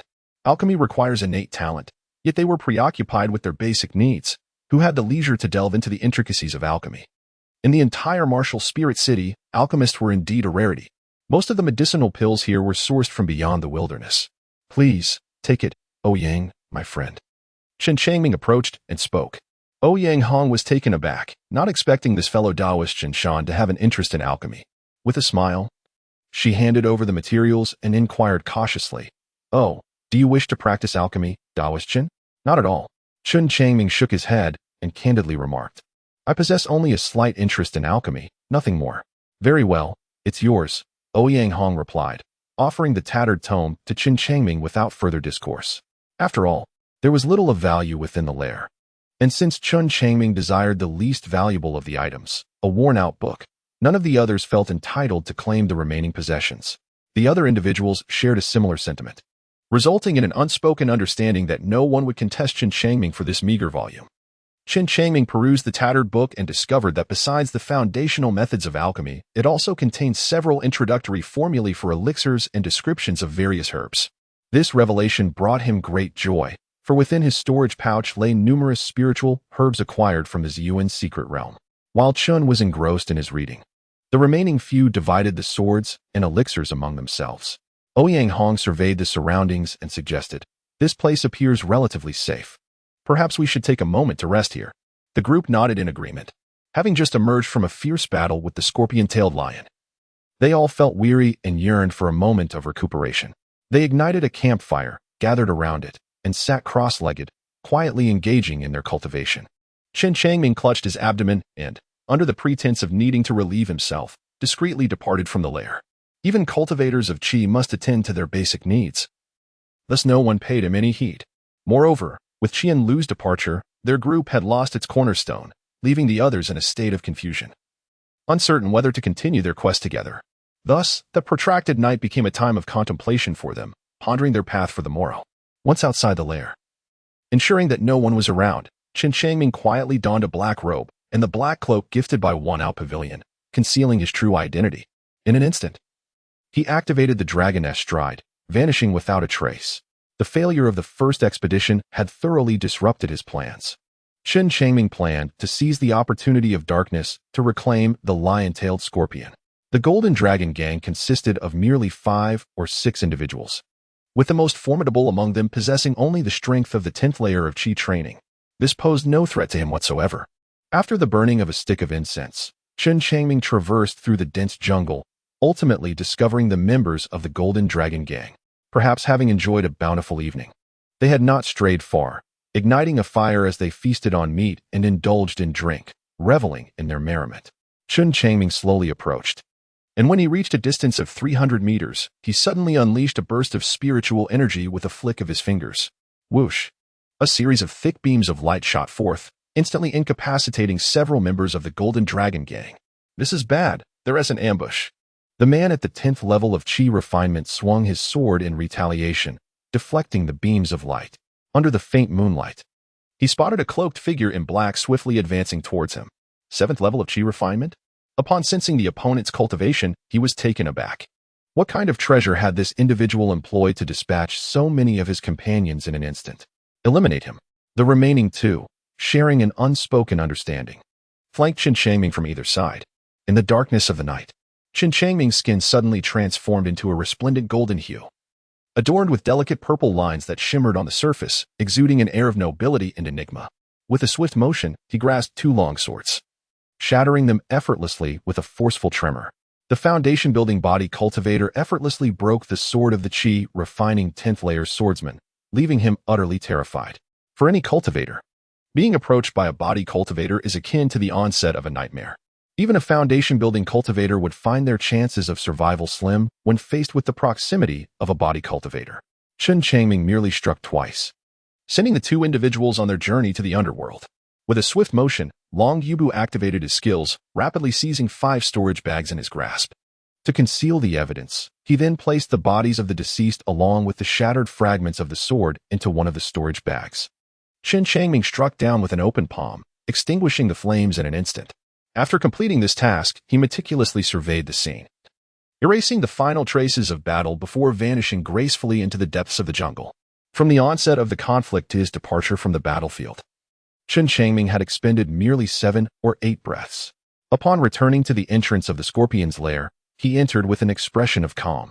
He refrained from consuming the scorpion for the time being, as he had been away longer than anticipated and decided to return first. Chen, have you been unwell? Su Dafu inquired with genuine concern upon Chen Changming's return. No, I am merely experiencing constipation. It tends to linger, Chen Changming replied, feigning embarrassment as he sat beside the fire, rubbing his abdomen. I still feel discomfort. I may need to attend to it once more. Such matters should not be spoken of openly, Huang Yin remarked, her brow furrowed. Understood, he replied. Chen Changming chuckled softly, sitting by the fire with his eyes closed to rejuvenate his spirit. After a span of 2 hours, his stomach grew increasingly ravenous, emitting a continuous rumble that attracted the attention of several others. Dear Chen, you might want to relieve yourself, Liu remarked, pinching his nose. Very well. I shall attend to it immediately. Chen Changming stifled a chuckle and swiftly exited the lair. After finding a wind-sheltered tree and ensuring that no one was around, nor any beast in sight, he began to examine his storage pouch. The members of the Golden Dragon Gang were indeed impoverished. After a thorough inspection, Chen Changming let out a soft sigh. The total amount of spirit stones from the 5 individuals barely exceeded 300, accompanied by a handful of hemostatic pills, some clothing, and 2 defensive talismans. However, upon reflection, Chen Changming soon grasped the situation. The Western District was a slum inhabited by destitute Qi practitioners, offering little in the way of profit, and thus, the Golden Dragon Gang's control over such an area could not be expected to yield much benefit. Upon locating the lion-tailed scorpion, Chen Changming directly pried open its tough exoskeleton, extracting a piece of crimson flesh. He first inhaled its scent, detecting only the metallic aroma of blood without any other discernible fragrance. Upon tasting it, he noted a slight bitterness. Overcome by hunger and an insatiable craving for flesh, he wasted no time in devouring the bloody morsel. Within the span of a mere incense stick, he consumed over 30 pounds. Truly, the flesh of the beast surpassed spirit rice by leaps and bounds. As he felt the lion-tailed scorpion's blood rapidly digesting and nourishing his body, a profound sense of pleasure coursed through him, giving rise to an overwhelming satisfaction within. At that moment, in the central plaza of Wuling City, the scene was illuminated brightly, as a magnificent dragon boat gracefully descended. We welcome the arrival of the immortal. Chapter 68. The death of Liu after finishing the flesh of the lion-tailed scorpion. Chen Changming returned to his lair, feeling completely at ease and thoroughly content. Daoist Chen, your absence was rather prolonged, Liu remarked, tossing a log into the bonfire with a significant air. Chen Changming was taken aback. Could it be that Liu was still following him? He had merely stepped out for a moment, yet he found himself being trailed. What intentions could Liu possibly harbor?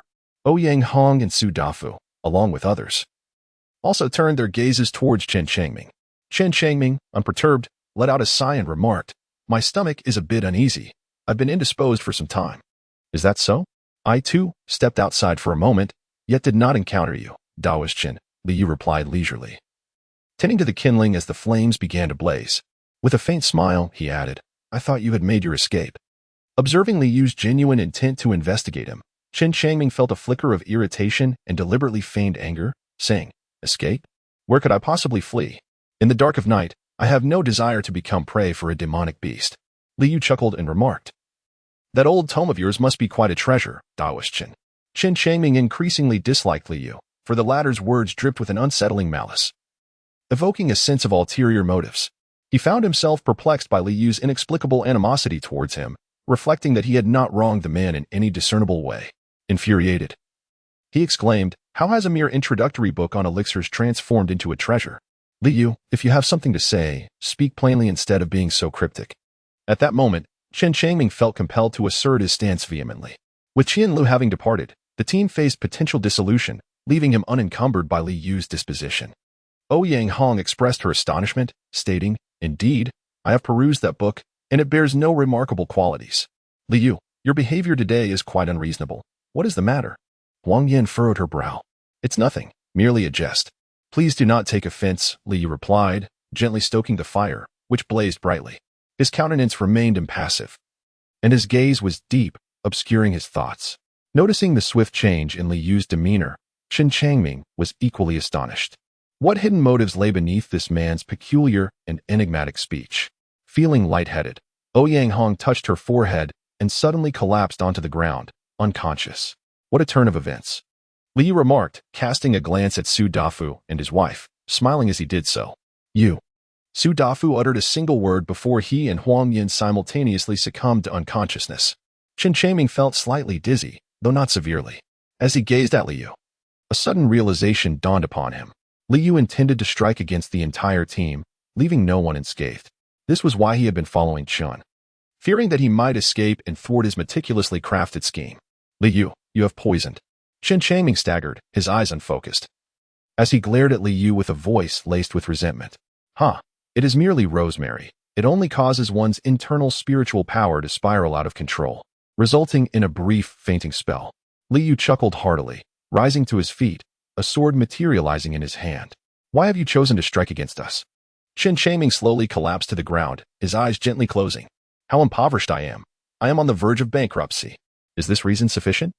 Li Yu's expression twisted into a grotesque snarl as he raised his sharp longsword, exclaiming with fervor, "Our team is merely a congregation of fools. After enduring great difficulty to encounter a lion-tailed scorpion, it was snatched away from us by the Golden Dragon Gang. The treasures within the lair have been unlawfully taken by that wretched Qian Lu.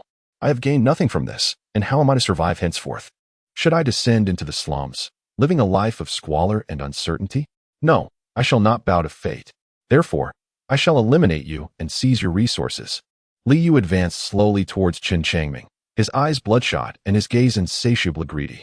"You, who have resided in Wuling City for so long, without venturing into the wilderness to hunt, must possess considerable wealth. Compared to you, they are but small fish and shrimp. Thus, I cannot allow you to escape." Chen Changming lay on the ground, motionless, as if in a state of unconsciousness. "Die." A glint of malice flickered in Li Yu's eyes as he thrust a sword towards Chen Changming's chest. Yet, the blade pierced only halfway before being seized by a powerful hand. Suddenly, Chen Changming sprang to life, gripping Li Yu's neck with ferocity. A sharp crack echoed as the neck was twisted. Li Yu's eyes widened in disbelief as he gazed at Chen Changming, his final breath escaping him in reluctant surrender. He had never imagined that Chen Changming would remain impervious to the effects of rosemary and turn the tables on him. It became clear that he was a practitioner of body refinement, explaining the minimal impact of the herb. As the last thought crossed his mind, Li Yu succumbed to death. The antidote. Chen Changming felt a bit dizzy and decided to cast a detoxification spell upon himself. Initially, it was merely an experiment, but as a green light enveloped his body, he found himself feeling considerably more clear-headed. It seems that the enhanced detoxification spell has significantly increased its efficacy.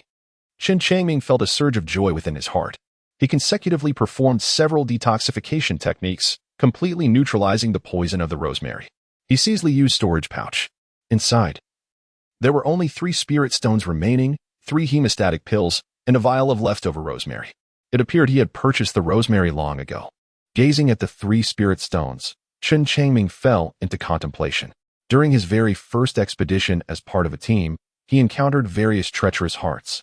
These individuals were far more fearsome than the wild beasts lurking in the wilderness. It is believed that many cultivators perished in the wild, having been slain by others. He decided to keep the rosemary, as it was a valuable item that might prove useful in the future. He left the rest untouched and returned the storage pouch to its original place. Chen Changming continuously performed the detoxification technique, casting beams of green light that enveloped Ouyang Hong.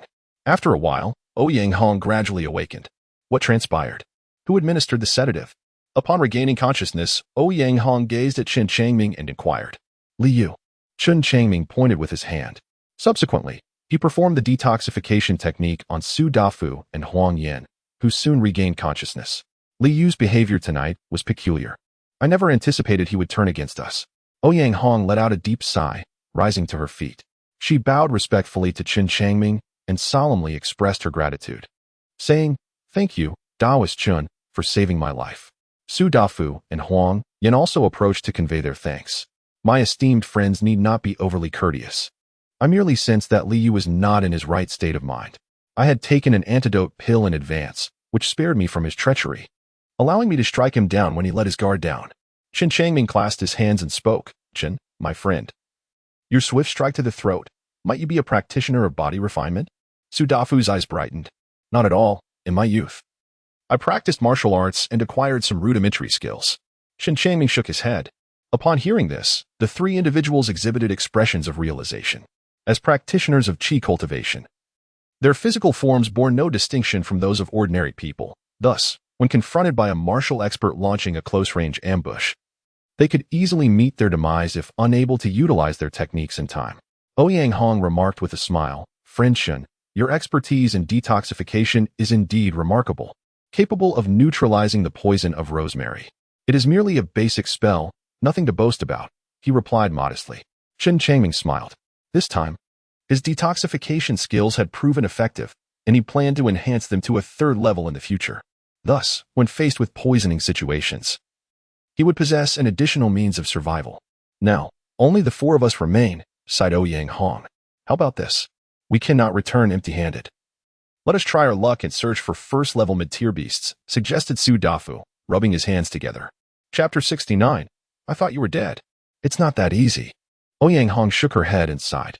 First-level mid-tier beasts are mostly pack animals. Dealing with one means confronting a whole group, making it quite challenging to slay them. Indeed, the first-level mid-tier beasts on the outskirts of the wilderness have dwindled.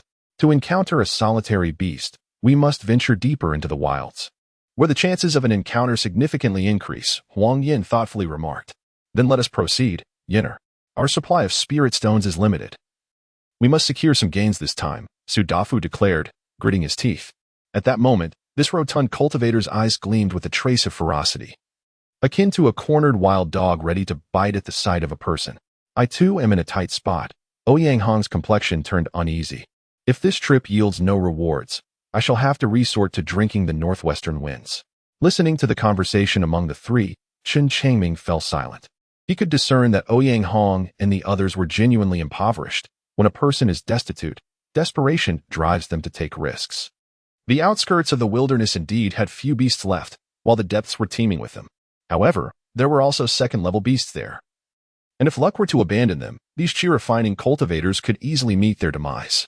Daoist Chen, what about you? Ouyang Hong gazed intently at Chen Changming, her face alight with expectation. She feared that this Daoist Chen might retreat, in which case they would lose a significant ally, although his cultivation was not high. His keen intellect and detoxification skills greatly benefited the entire team. Without enduring the Li Yu incident, they would all have perished. Su Dafu and Huang Yin also looked anxiously at Chen Changming.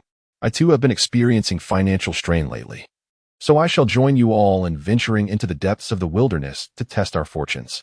Chen Changming chuckled at himself, exclaiming, Wonderful. Ouyang Hong sighed in relief. Su Dafu and Huang Yin exchanged glances, both feeling a sense of ease. The night passed in silence.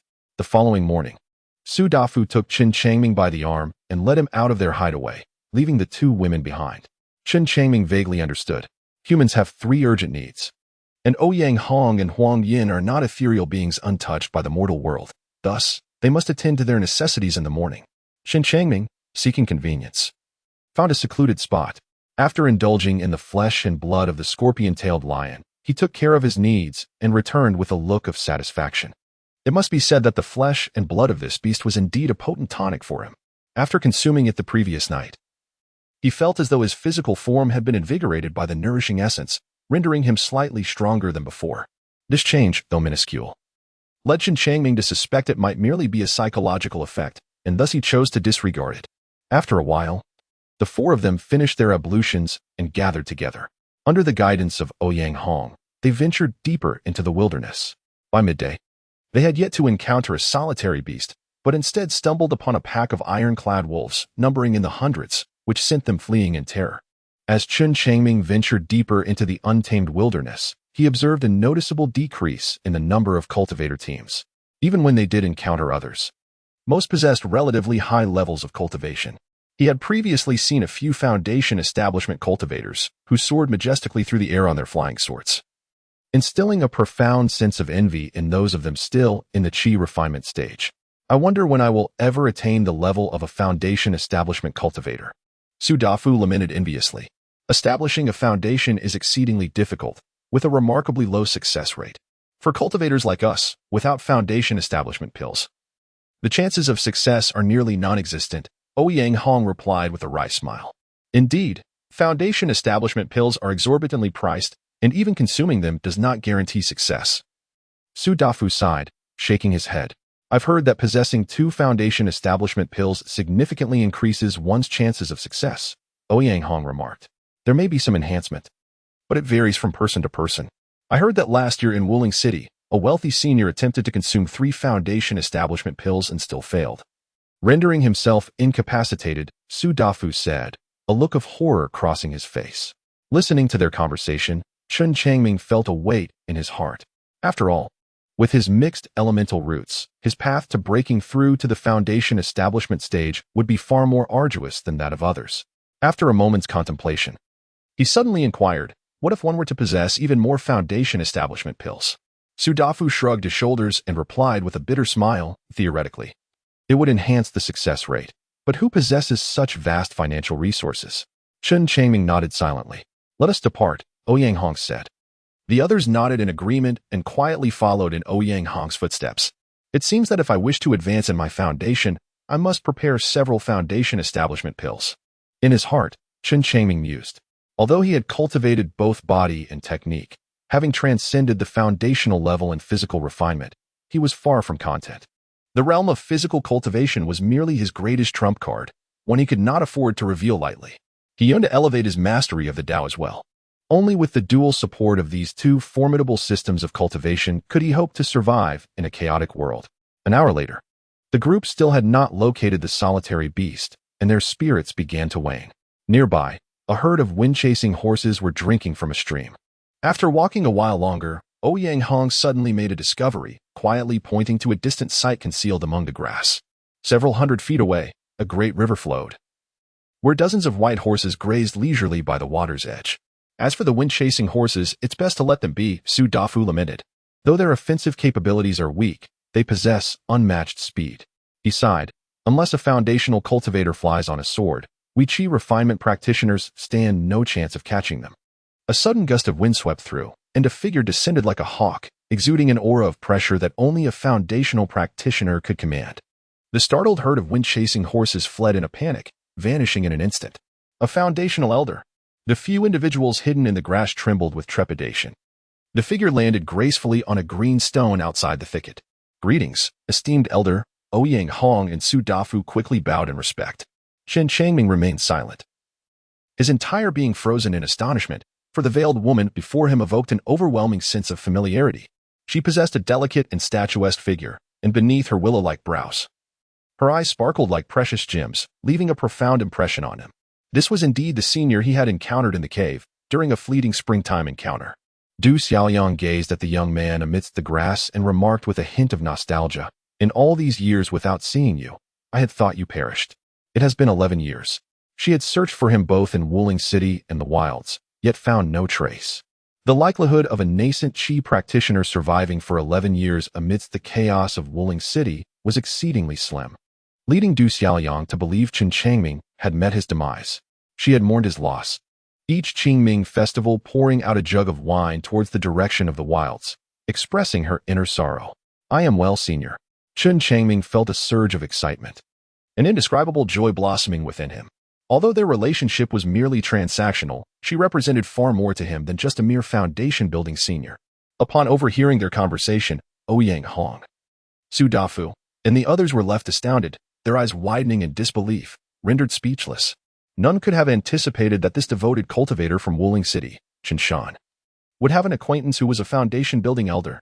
Chapter 70. The Jade-Faced Yama. Why does your team consist of only 4 members? Are you courting death by venturing into the territory of second-tier demonic beasts? Du Xiaoyang exclaimed, glaring at the 4 qi refining cultivators concealed within the grass. Ouyang Hong and the others were gripped by terror, too frightened to even breathe, let alone speak. Chen Changming struggled to swallow, his throat constricted as he softly uttered, initially, there were 6 of us, but unforeseen circumstances have led to a shortage in our ranks.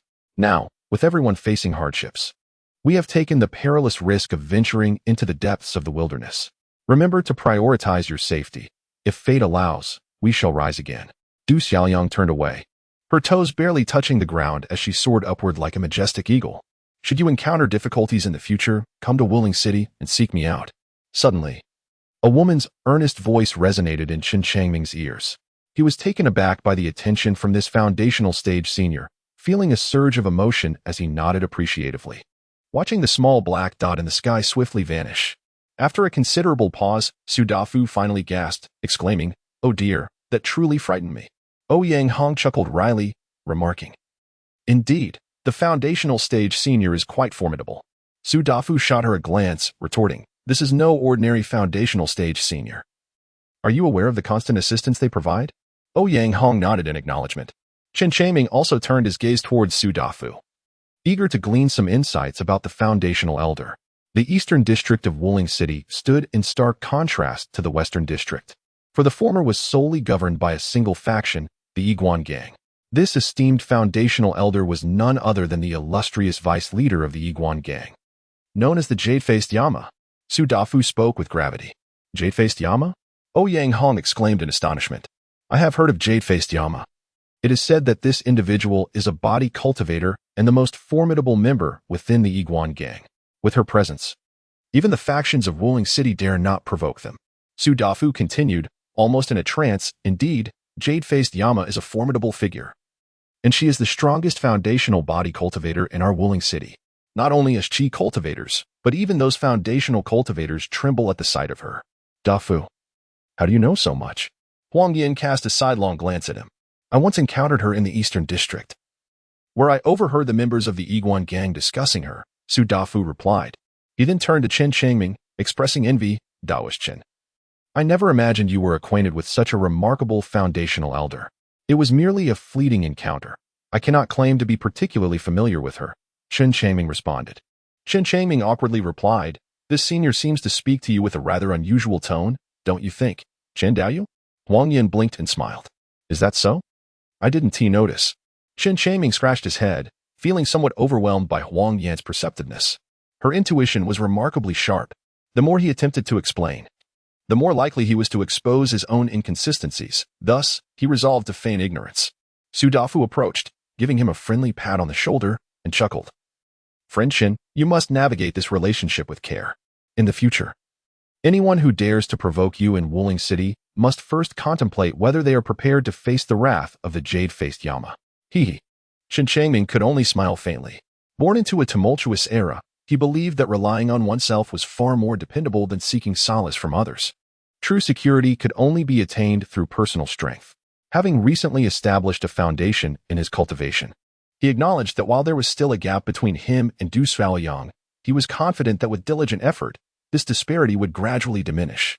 Noticing Chen Changming's reluctance to elaborate further, Su Dafu and the others wisely fell silent. After all, they too were apprehensive of the foundation establishment elder that Chen was acquainted with, fearing that an ill-timed jest might lead to resentment and unforeseen consequences. "Let us move on. We have yet to make any significant gains today," sighed Ouyang Hong.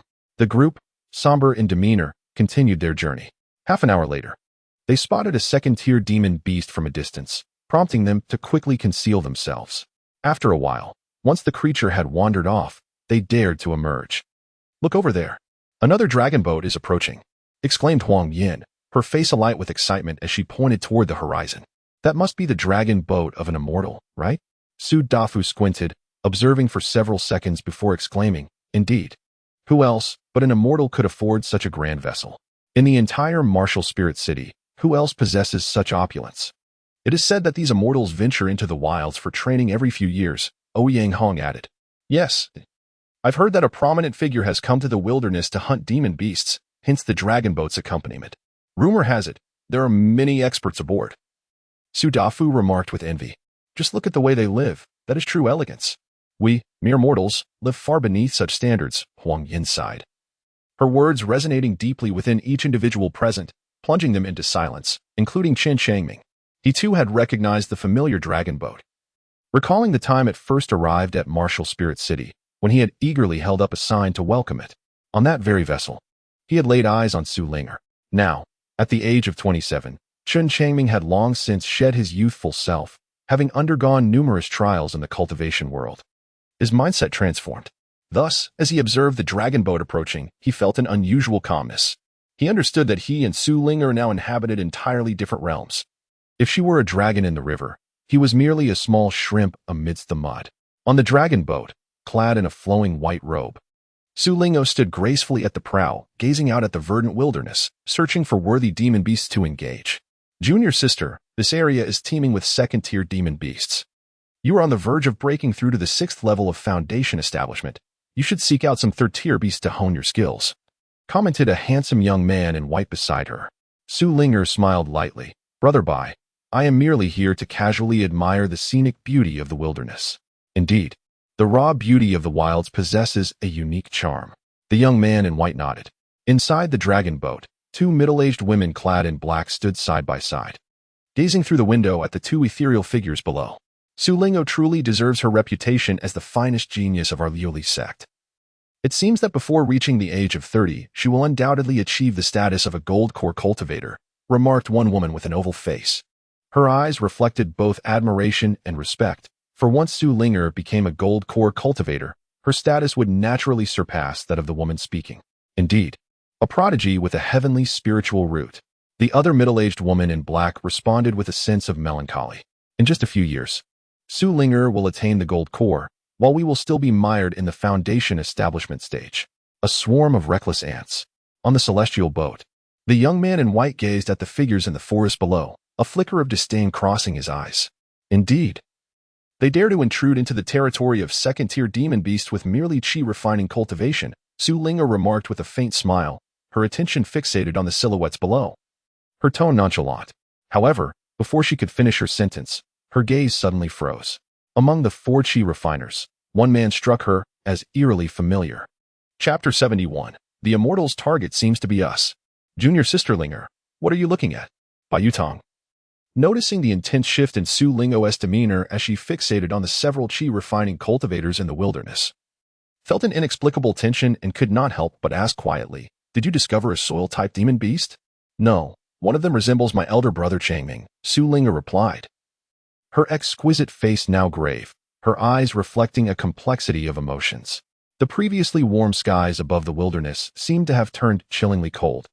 Her vision blurring as heavy snowflakes began to fall, and she felt herself transform into that charcoal girl amidst the swirling snow. "It's so cold, so very cold." A rogue named Ma San grinned maliciously as he lunged at her. She was like a frightened fawn, her body battered and frozen, unable to escape. Suddenly, a flash of blade light cut through the air. Ma San's throat was stained with blood as he fell into the thick snow, unwilling to accept his fate. "Elder brother Changming, is it you?" Tears streamed down Su Lingo's face. "Junior sister, what has happened to you?" Bai Yutong was at a loss. It was the first time he had witnessed Su Linger so heartbroken and in tears. What transpired? On the top level of the dragon boat, the expressions of the 2 middle-aged women in black changed drastically. Their eyes, sharp as hawks, scanned the wilderness, prepared to act at a moment's notice. Su Lingo seemed oblivious to Bai Yutong's voice as she leaped from the dragon boat, harnessing a beam of sword light, and soared into the vast wilderness forest. Bai Yutong was left in shock. Without hesitation, he summoned his sword and followed closely. The 2 middle-aged women in black remained vigilant, their gazes scanning the surroundings for any potential demon beasts. A contingent of guards, numbering 7 or 8, also descended from the dragon boat, following Bai Yutong. "Someone is coming." As Su Dafu observed the dragon boat, his expression suddenly shifted, and he slapped his forehead in realization, his voice trembling. It seems that the celestial being's target is us. We are merely at the chi refinement stage. How could we have offended such esteemed immortals? Huang Yan's complexion turned pale. Everyone, do not panic. Perhaps the celestial beings merely wish to inquire for directions, Ouyang Hong said, feigning calmness. If they were ordinary foundation establishment cultivators, they would not be so frightened. However, this dragon boat is different. It is associated with celestial beings whom even the Lord of Wuling City seeks to curry favor with. These are individuals of great significance. As the lowly ants of Wuling City, they cannot provoke even the foundation establishment cultivators of their city, let alone such exalted celestial beings.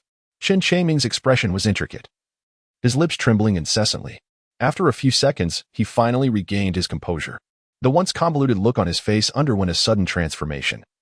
Mirroring the trepidation of the three others, Chen Changming had long discerned the identity of the visitor. The figure clad in white at the forefront was none other than his long-admired sister, Linger.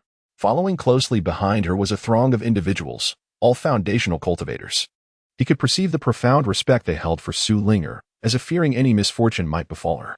I must not reveal my identity to Sister Linger. Chen Changming repeatedly admonished himself, his mental resolve intensifying at that moment. Once he acknowledged Su Linger, it would undoubtedly yield no benefits. On the contrary, it was highly likely to bring about his utter ruin. Chen Changming possesses an indomitable will to survive. Throughout the years, he has navigated his existence with utmost caution. Yet he remains vulnerable to an array of overt and covert threats. Had he not concealed his trump card, he would likely have succumbed long ago. A figure clad in white descended before the quartet, accompanied by 8 or 9 others who also alighted, positioning themselves behind Su Linger. Their gazes were sharp and piercing, akin to hawks surveying their surroundings, while the aura of the Foundation establishment realm surged forth like a relentless tide. Su Dafu and his companions struggled to breathe, their bodies trembling in trepidation. Having encountered a celestial being before, Su Dafu broke the silence with a quavering voice, clasping his hands in salute and bowing slightly. I have the honor of meeting you, esteemed immortal. Huang Yan, Ouyang Hong, and Chen Changming hastily followed suit in paying their respects. As Chen Changming clasped his fists, he found his arms unable to descend as a gentle force surged forth, tenderly supporting him. Su Lingo gazed at the young man before her, his slightly dusky complexion and familiar features etched in her heart. Tears streamed down her cheeks as she softly uttered, Changming, after all these years, we have finally reunited. Chen Changming bowed his head respectfully, displaying a hint of trepidation, akin to Su Dafu's reaction.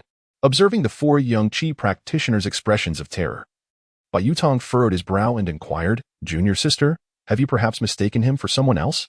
This is indeed my brother Changming. He has become entwined with my very soul. How could I err? Su Linger murmured. Upon hearing this, Bai Yutong's countenance darkened immediately. Despite his relentless efforts to draw closer to Su Linger, he had failed to penetrate her emotional defenses, while a mere Qi practitioner had managed to surpass him. In that moment, he felt an overwhelming urge to strike down this Chen Changming with a single sword stroke. Taking a deep breath, Bai Yutong spoke slowly, Junior sister. I recall Master mentioning that you once had a childhood companion. Could this person be that Chen Changming? Su Lingo nodded, her gaze distant. Her delicate form chilled to the bone, as if she were no longer in the warm wilderness but had returned to the desolate Shiliang city, feeling small and helpless, beset by an indescribable despair concerning life itself. Sister Linger, this filthy bun is for me, she said, holding half of a blackened and hardened bun. Her eyes fixated on Brother Changming as he picked up a small piece of bun from the ground and devoured it with great relish. Su Lingo felt as though she could scarcely breathe. She suddenly crouched down, gasping for air. Hasn't Lingo's asthma long since improved? In the dragon boat, a middle-aged woman with an oval face frowned, her eyes brimming with murderous intent, wishing to eliminate the 4 young Qi practitioners below. Such audacity they displayed, provoking Linger's old affliction. She had been well for some time. Perhaps the encounter with an old acquaintance today stirred her emotions, triggering a relapse? Another middle-aged woman clad in black remarked, Do not worry. Linger is now a Foundation establishment practitioner. This is not true asthma, but merely a psychological reaction. The oval-faced woman nodded, her expression slightly more at ease, though her murderous intent lingered. In the depths of the forest, upon witnessing Su Lingo's expression of despair and anguish as she crouched on the ground, gasping for breath as if beset by asthma, Chen Changming was instantly reminded of his own painful memories from years past. Do not be soft-hearted. These celestial beings are not benevolent. Once identities are revealed, Peril to life and death may ensue, he continually admonished himself. You wretched scoundrels, you truly deserve to suffer for bringing distress to my disciple Linger. Bai Yutong suddenly erupted in fury, his sword unsheathing itself, soaring towards the four individuals with a swiftness that defied the absence of wind. Assist me. A beam of sword light darted forth even faster, intercepting Bai Yutong's blade. Observing this, Bai Yutong hastily retracted his sword and awkwardly explained, Disciple Linger. Seeing you in such a state, I too am filled with concern. Su Linger nodded and slowly approached Chen Changming, murmuring, Brother Changming, do you not recognize me? I am your disciple Linger. Chapter 72. A lowly person once held a sign to welcome you in the square. Chen Changming appeared both anxious and tremulous. Esteemed immortal, you must have mistaken me for someone else. I am Chen Shan, a wandering cultivator from Wielding City. Mistaken? Su Linger halted, her deep-set eyes scrutinizing the young man before her with a mix of hesitation and intensity.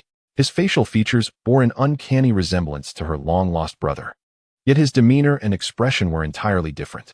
He regarded her with the same trepidation as a mouse confronted by a cat, devoid of any semblance of familiarity. In that moment, she felt an overwhelming sense of estrangement. Junior sister Linger, there are many who resemble one another in this world. This individual merely shares a likeness with that Chen Changming. Bai Yutong's voice resonated from behind. At that moment, he felt a wave of relief wash over him. A case of mistaken identity would indeed be the most favorable outcome. He had no desire for junior sister Linger to inadvertently adopt another brother amidst the wilderness. He discerned that Su Lingo held vivid memories of her childhood. Should this Chen Changming be recognized by her, she would undoubtedly seek to arrange for him to join the Liuli sect, at the very least securing a position as an outer disciple. At that point, he would find himself with a formidable rival. Su Linger's gaze gradually cleared, becoming resolute and powerful. She fixed her earnest stare upon Chen Changming and inquired, Have you truly never met me before? I have encountered you before, but it was during your first visit to Wielding City, when I held a placard in the square to welcome you, he replied. Chen Changming bent his body, speaking with utmost reverence, a subtle hint of ingratiation gracing his visage. In these perilous times, he could only assume the role of a lowly insect in the depths of Wielding City. The more he humbled himself and sought to please, the greater his chance of survival became. Chen Changming understood well that those lofty figures, proud and capricious in nature, held little regard for mere insects. Su Linger turned, her expression returning to normalcy. This young man merely resembled her brother Changming. If he truly were her brother, how could he refrain from embracing her with palpable excitement upon seeing her? Let us depart. Su Linger suppressed her disheartenment and slowly approached Bai Yutong. Certainly, junior sister Ling.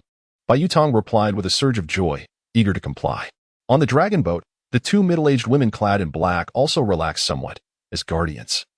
Their responsibilities weighed heavily on their shoulders, and they could not allow Su Linger to fall during her excursion. As Su Linger commanded her flying sword and ascended, she suddenly said, Do procure a second-tier demon beast to present to them. Understood, one of the guards replied respectfully. Junior sister Linger, why concern yourself with a throng of insects? Bai Yutong attempted to dissuade her, but a mere glance from her rendered him silent, his words faltering. With a resounding thud, a massive iron-armored wolf carcass was hurled from the heavens, causing the ground to tremble. In an instant, several streaks of sword light returned to the dragon boat, which then accelerated, distancing itself from the forest. After a considerable interval, Su Dafu swallowed hard, his throat constricting as he finally emerged from his shock and fear. His gaze fell upon the second-tier demon beast, the iron-armored wolf, and his eyes gleamed with anticipation. Such a creature was a treasure trove in itself. Even a small share could alleviate the pressing financial crisis faced by him and Huang Yin. A second-tier demon beast. We have struck gold, Huang Yin exclaimed, brimming with excitement. Indeed, who would have thought that this celestial being would show such compassion towards us, gifting us a second-tier demon beast, Ouyang Hong remarked, her voice ethereal. Chen Changming deliberately rubbed his hands together and chuckled. It seems I have borrowed some fortune from that brother Changming. The other three, upon hearing this, discerned the underlying implication. This second-tier demon beast was bestowed upon them solely due to the favor of their companion Chen. Without him, they would never have had the opportunity to acquire such a creature. As for the subsequent distribution, they implored Chen to take the lead in the arrangement. Su Dafu was the first to respond. Huang Yin shot him a glare, but Su Dafu feigned ignorance, thinking to himself that a woman like her had no comprehension of the matter at hand. This was not the time for treachery, should word of their misdeeds escape. Not only would the immortal not spare them, But even the ever-supportive Yuming Yin Luo would not show them mercy. Ouyang Hong, perceiving Huang Yan's disdainful gaze, expressed her indifference in a rather grandiose manner. Indeed, let Chen Dao Yu arrange it. Even if we do not receive a share, it matters not. With Ouyang Hong's suggestion, Chen Changming felt a twinge of embarrassment at the prospect of claiming everything for himself. Regardless of the circumstances, he was fundamentally a principled individual. One who reciprocated respect tenfold when given an inch. Conversely, if someone sought to deceive him, he would respond in kind, with blood for blood, and tooth for tooth. Chen Changming pondered for a moment and then remarked, "Let us do it this way. I shall take the demon core and the flesh and bones, while we shall evenly divide the wolf pelt." As soon as he finished speaking, a sudden and piercing beam of sword light descended, cleaving through the iron-clad wolf's abdomen. After extracting the demon core, the sword light vanished into thin air. Upon witnessing this scene, Chen Changming's pupils suddenly constricted, and a chill coursed through his heart. Indeed, these celestial beings were merciless and ruthless. Su Lingao had promised to deliver a beast, yet she instead dispatched someone to reclaim the most precious demon core. Had he dared to seize the core, that very sword light would have surely descended upon him. Reflecting on Su Lingao's status, even within her sect, there were those who feigned loyalty while harboring ulterior motives.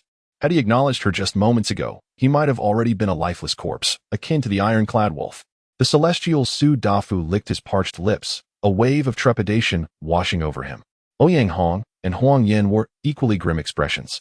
No one had anticipated that one of the celestial beings would return to retrieve the demon core. A second-tier demon beast held immeasurable value, and even the celestial beings found it difficult to part with it. Chen Changming took a moment to compose himself and deliberately spoke with a light-hearted smile. "Let us do it this way. The flesh and bones shall belong to me, while the wolf pelts will be divided equally." Upon hearing this, the three were filled with joy. Su Dafu patted his chest and declared, "Friend Chen, your generosity is commendable. In the future, should you require my assistance, I shall not hesitate to face any peril. You are too courteous, Brother Su." Chen Changming smiled gently and gestured for Su Dafu to proceed with the dismembering of the armored wolf. The task of cutting took a considerable amount of time, with the trio working diligently for half a shurchen, while Chen Changming merely reaped the rewards without lifting a finger. This armored wolf weighed an impressive 3,000 to 4,000 jin, sufficient to sustain him for quite some time. The wolf's hide was also substantial, likely fetching several thousand spirit stones upon sale. Once the spoils were divided, the quartet hastily made their way out before darkness fell. Just as night enveloped the sky, fortune smiled upon them as they encountered a first-tier mid-level beast, the black-furred bear. Together, they valiantly dispatched the creature. Chen Changming was left with only flesh and blood, while the other materials were evenly distributed among the remaining three. The quartet continued their journey. Ouyang Hong remarked as they walked, "I never imagined our expedition would yield such bountiful rewards. Indeed, we owe it all to our comrade Chen," Su Dafu replied with a smile. "I truly did not contribute much. Our team's fortune has been extraordinary," Chen Changming humbly responded. This time, his haul of flesh and blood was substantial, sufficient to sustain him for a while. He planned to refrain from venturing out for some time upon returning to Wuling City, dedicating himself to diligent cultivation. The series of encounters with foundation-building cultivators had served as a stark reminder of the fragility of life, prompting him to recognize his current weakness. To ensure his survival, he deemed it essential to elevate his cultivation level and minimize unnecessary risks by staying indoors. The journey back was smooth, devoid of any robbers, and by the time they entered Wuling City, it was already noon the following day. Upon returning to his private chamber in the Wuling Pavilion, Chen Changming first consumed several chunks of iron-armored wolf flesh before commencing his cultivation.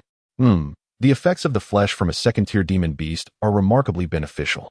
As he successfully condensed the celestial furnace, he noticed that the purple flames within it significantly alleviated the pain in his physical body.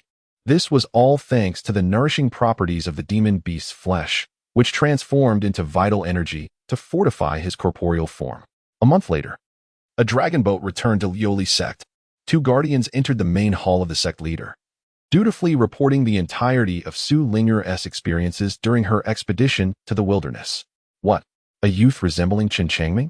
a silver-robed woman gasped, her exquisite features betraying her shock.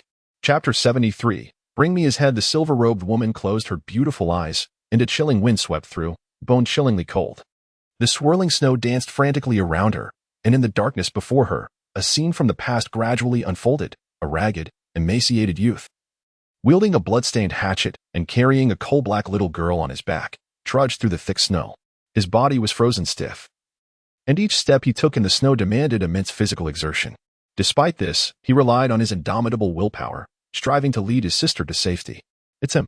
The silver-robed woman's eyes sprang open, radiating brilliance. Did I not send this youth with mixed elemental roots to Lingxiao sect? How has he appeared in Wuling city of the Yin kingdom? The distance from the Yin kingdom to the Yu kingdom was vast. An ordinary youth would scarcely traverse such a journey in a lifetime. His cultivation level must be at the 7th layer of qi refining. The silver-robed woman paced back and forth in the hall, contemplating aloud. Indeed, sect leader, came the reply. A middle-aged woman clad in black spoke. That young man possessed a mixed elemental root. Logically, after all these years, he should not have cultivated beyond the 7th layer of qi refinement. At most, he would have reached the 3rd layer. The woman in silver analyzed, her expression tinged with a hint of disdain, as if regarding a lowly ant that had intruded upon her lofty presence, unworthy of her concern. Master, shall we deal with this person? The black-clad woman's eyes flashed with a trace of murderous intent, eager to disrupt Su Linger's resolve, willing to err on the side of elimination rather than allowing him to escape. With a dismissive smile, the silver-robed woman replied coolly, "Very well. You shall visit the Lingxiao sect in the Yu kingdom and inquire whether this boy with a mixed elemental root has joined the sect." Understood, master. The black-clad woman turned and departed. The silver-robed woman exited the grand hall and soared into a cave dwelling. Lingo, master. Upon the arrival of her mentor, Su Linger smiled and performed a respectful bow. I have heard you encountered someone resembling your long-lived brother? The silver-robed woman inquired kindly. Indeed, but alas, he is not him. Su Linger responded, her expression dimming. Do you remember when I urged him to join the Lingxiao sect? The silver-robed woman continued. I do, Su Lingo acknowledged. Thus, he remains in the Yu kingdom. It would be impossible for him to traverse such a vast distance to enter the martial spirit city of the Yin kingdom. The silver-robed woman gently persuaded, you know that martial spirit city is enveloped by the boundless wilderness. Even foundational cultivators find it difficult to escape, let alone a mere qi refinement disciple. Su Linga nodded, her heart stirred. Just as she was about to speak, the silver-robed woman interrupted, Linger, your long-lived brother should be cultivating in the Lingxiao sect. His inferior talents set him on a path entirely different from yours. Should you wish to visit him, it would serve only as a mental torment for him, exacerbating his feelings of inferiority. Inferiority? Su Linger recalled the boy who battled against fate amidst the snowstorm. His desperate counterattack carving a bloody path in his final moments. Her eyes grew misty. After years of cultivation, she often reminisced about that harrowing scene, remembering the two despairing youths, clinging to each other in the icy snow, sharing a hard, blackened bun, which they savored wholeheartedly. Unforgettable, she thought. Now, adorned in fine clothing and living in luxury, Su Lingo felt that nothing compared to the sweetness of that half-bun enjoyed on a snowy day. Lingo, your absence will be his greatest solace. Consider this. After all these years, he may very well have married and started a family. The silver-robed woman sighed softly, adding, given his talents, he will not progress far on the path of cultivation. Establishing a foundation in the Lingxiao sect, he will eventually return to the secular world, take a few concubines, and father some children, such as the fulfilled destiny of an ordinary man like him. The celestial beings remain distinct from the mortal realm, and the two worlds shall never intertwine. The woman in silver spoke with fervor, observing the silent response of Su Linger. For many years, she had endeavored to instill these notions within Su Linger. While the results were not exceptional, they were certainly adequate. As Su Lingo approached the threshold of the Golden Core realm, her understanding of the divide between the celestial and the mundane deepened. Master, I comprehend, Su Lingo sighed, her expression returning to a state of serene indifference. I shall devote myself to cultivation, striving to attain the path of the Golden Core at the earliest opportunity. Seeing her beloved disciple's change of heart, the woman in silver felt a surge of joy within her and softly uttered a few words before quietly departing the cave dwelling. Days later, a middle-aged woman clad in black returned to the Yoli sect from the Lingxiao sect in the kingdom of Yu. You have toiled greatly, elderly. Did Chen Changming ever enter the Lingxiao sect? The woman in silver inquired with a smile, regarding the travel-worn figure before her. Master, he did join the Lingxiao sect, but he never produced the token you bestowed upon him, replied the middle-aged woman in black. Oh, this lad possesses quite the fortune. He managed to infiltrate the Lingxiao sect without the token, the woman in silver sighed. What a pity, he has lived for over a decade longer. Had he presented the token back then, the Lingxiao sect would have secretly intervened and erased him from existence. However, whether he is eliminated now holds little significance. Su Ling's resolve grows ever steadier. It will not be long before she attains the golden core, and any association with Chen Changming will become impossible. The woman in black continued, Master, this individual exhibits considerable talent in swordsmanship. He revealed 4 parts of true intent during the sect's true intent competition, which astonished even the Lingxiao sect. What? Talent in swordsmanship? The woman in silver was taken aback. She had not anticipated that this lad with a mixed elemental root possessed such prowess in swordplay. Though somewhat surprised, she maintained a dismissive smile and asked coolly, And what followed? Did he become an inner disciple of the Lingxiao sect? No, he ventured to Yunwu Mountain for training and subsequently vanished without a trace. It has been approximately 16 or 17 years since his disappearance, the middle-aged woman in black reported, astonished. Vanished? The expression of the woman in silver shifted dramatically. Her gaze turned icy as she fixed her eyes upon the wild expanse, stating, It seems Lingo is not mistaken. This Chen Changming has arrived in Wielding City. Master. He was at the 3rd level of qi refinement when he disappeared. Such cultivation seems insufficient to traverse such a vast distance, the woman in black remarked, perplexed. Perhaps someone accompanied him. It is possible they discerned my plans from years past and chose a place forgotten by the world, such as Wielding City. The woman in silver replied with a chilling smile. You must inform the Lord of Wielding City to eliminate this Chen Changming and bring his head to the Liuli sect. I shall reward you handsomely. Understood. The woman in black turned and hurried away. It is intriguing that a once inconsequential pawn has now stepped beyond the chessboard. The woman in silver robes chuckled coldly. The rapid growth of this pawn astonished her, with the mixed elemental roots of the 5 elements. She had surprisingly cultivated to the 7th layer of qi refinement. If she were to continue on this path, it is likely she would reach foundation establishment. When Linger and Chen Changming first met, he presented himself like a commoner, so much so that even Lingo was deceived by his superficial demeanor, revealing his cunning intellect, which should not be underestimated. He must not be allowed to live. Otherwise, one day, Lingo too could fall under his spell.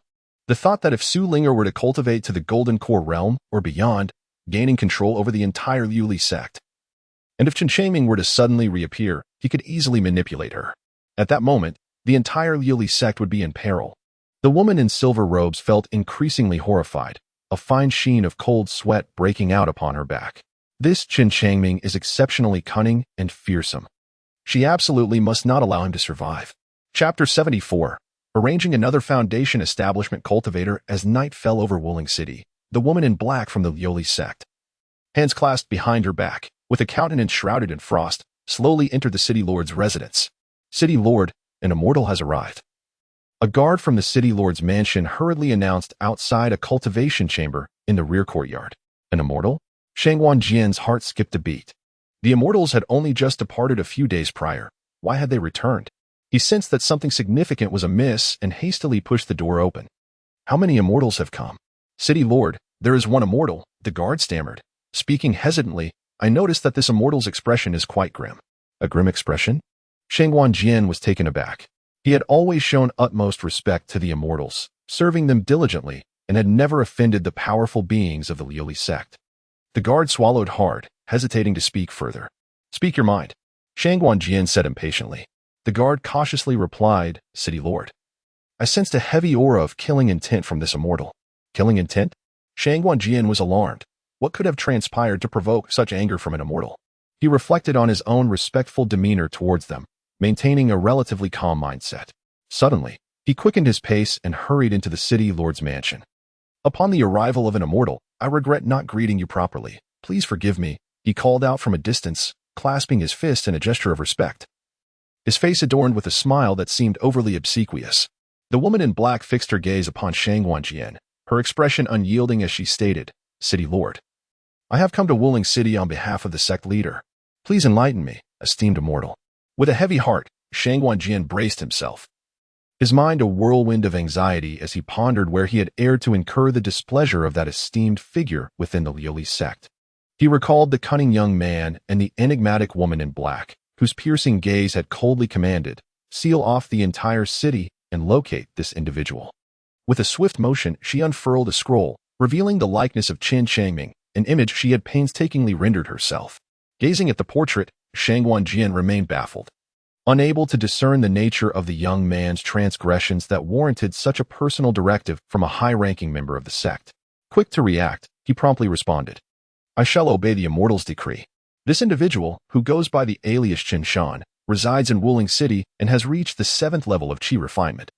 The woman in black stated matter-of-factly, "Understood, esteemed immortal.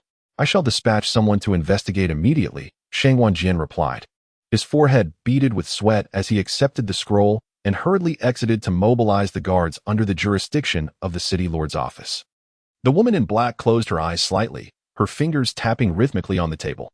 She did not mention the rewards from the sect leader for in her eyes. The lord of Amir Wielding City was hardly worthy of stepping through the doors of the Lioli sect. The task was to be executed by Shang Wanjian, while the bounty was to be claimed by her alone. After the passage of a fragrant incense stick, all the guard forces of Wielding City were deployed, split into 2 factions to scour the impoverished districts both within and outside the eastern sector of the city. "What is happening?" Du Xiaoyang, who had just entered the city, furrowed her brow as she observed the squads of guards hastily exiting the city gates, heading straight for the eastern district. Such a large-scale operation clearly indicated a search for someone. Wielding City had not seen such an effort in years, at least since her arrival. She had never witnessed the entire guard force mobilizing in such a manner. Clang. The city gate slammed shut abruptly. "What is the matter, my good fellow?" Du Xiaoyang approached a guard, frowning in inquiry. Recognizing the familiar face of the charming Yen Luo, the guard dared not offend her and replied earnestly, "Elder, it is said that the city lord has personally ordered a search for a young man at the 7th level of chi refinement." 7th level of chi refinement? Du Xiaoyang's heart skipped a beat as she recalled Chen Shan. It couldn't possibly be him. Chen Shan had always been discreet, and in the 11 years she had been in Wielding City, she had never once encountered him. He had merely ventured into the wilderness recently. It was inconceivable that Shang Wanjian would create such a commotion over him. She shook her head and turned to leave. An hour later, at the city lord's office, Shang Wanjian was on edge, nervously sipping tea with the woman in black. "My lord." A guard rushed in, clasping his hands in a salute. "We have located Chen Shan. He is in a rental room within Wielding Pavilion." "Good." Shang Wanjian was elated. Initially, he was concerned that Chen Shan might be residing in the eastern district outside the city, an area teeming with a multitude of individuals from various walks of life, complicating the search significantly. "My lord, we have located the individual. Do you wish to summon him?" Shang Wanjian inquired with a flattering smile. With the successful identification of the target, he felt a sense of relief. He had accomplished his task. The city lord arranged for 2 individuals to go forth, behead Chen Shan, and bring his head back, the cloaked woman stated calmly after taking a sip of her tea. "Behead him?" Shang Wanjian was taken aback, astonished that such effort was expended merely to sever the head of a mere chi cultivator of the 7th layer. What merit did this minor rogue possess to warrant an execution order from the esteemed leader of the Lioli sect? "Very well, my lord, please hold on." Shang Wanjian turned to the guard, his expression serious as he commanded, "Find 2 brothers at the 10th layer of chi cultivation to eliminate this Chen Shan and bring back his head." "Understood," the youthful guard replied, preparing to depart. "Wait."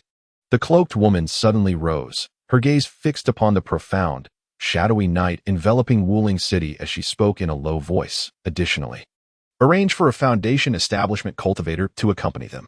"A foundation establishment cultivator?" Shang Wanjian scoffed, feeling a sense of indignation at the Lioli sect's approach. Was it truly necessary to dispatch a foundation establishment cultivator against a mere 7th layer chi practitioner? It seemed utterly excessive, as if they were treating the warriors of Wielding City like mere pawns. "Let Sun Gongfeng handle it," Shang Wanjian proposed after a moment's reflection, tossing a token. Sun Gongfeng, a 1st layer foundation establishment cultivator, would undoubtedly ensure their success. Within Wielding City, the guards were primarily chi practitioners, with foundation establishment cultivators being scarce.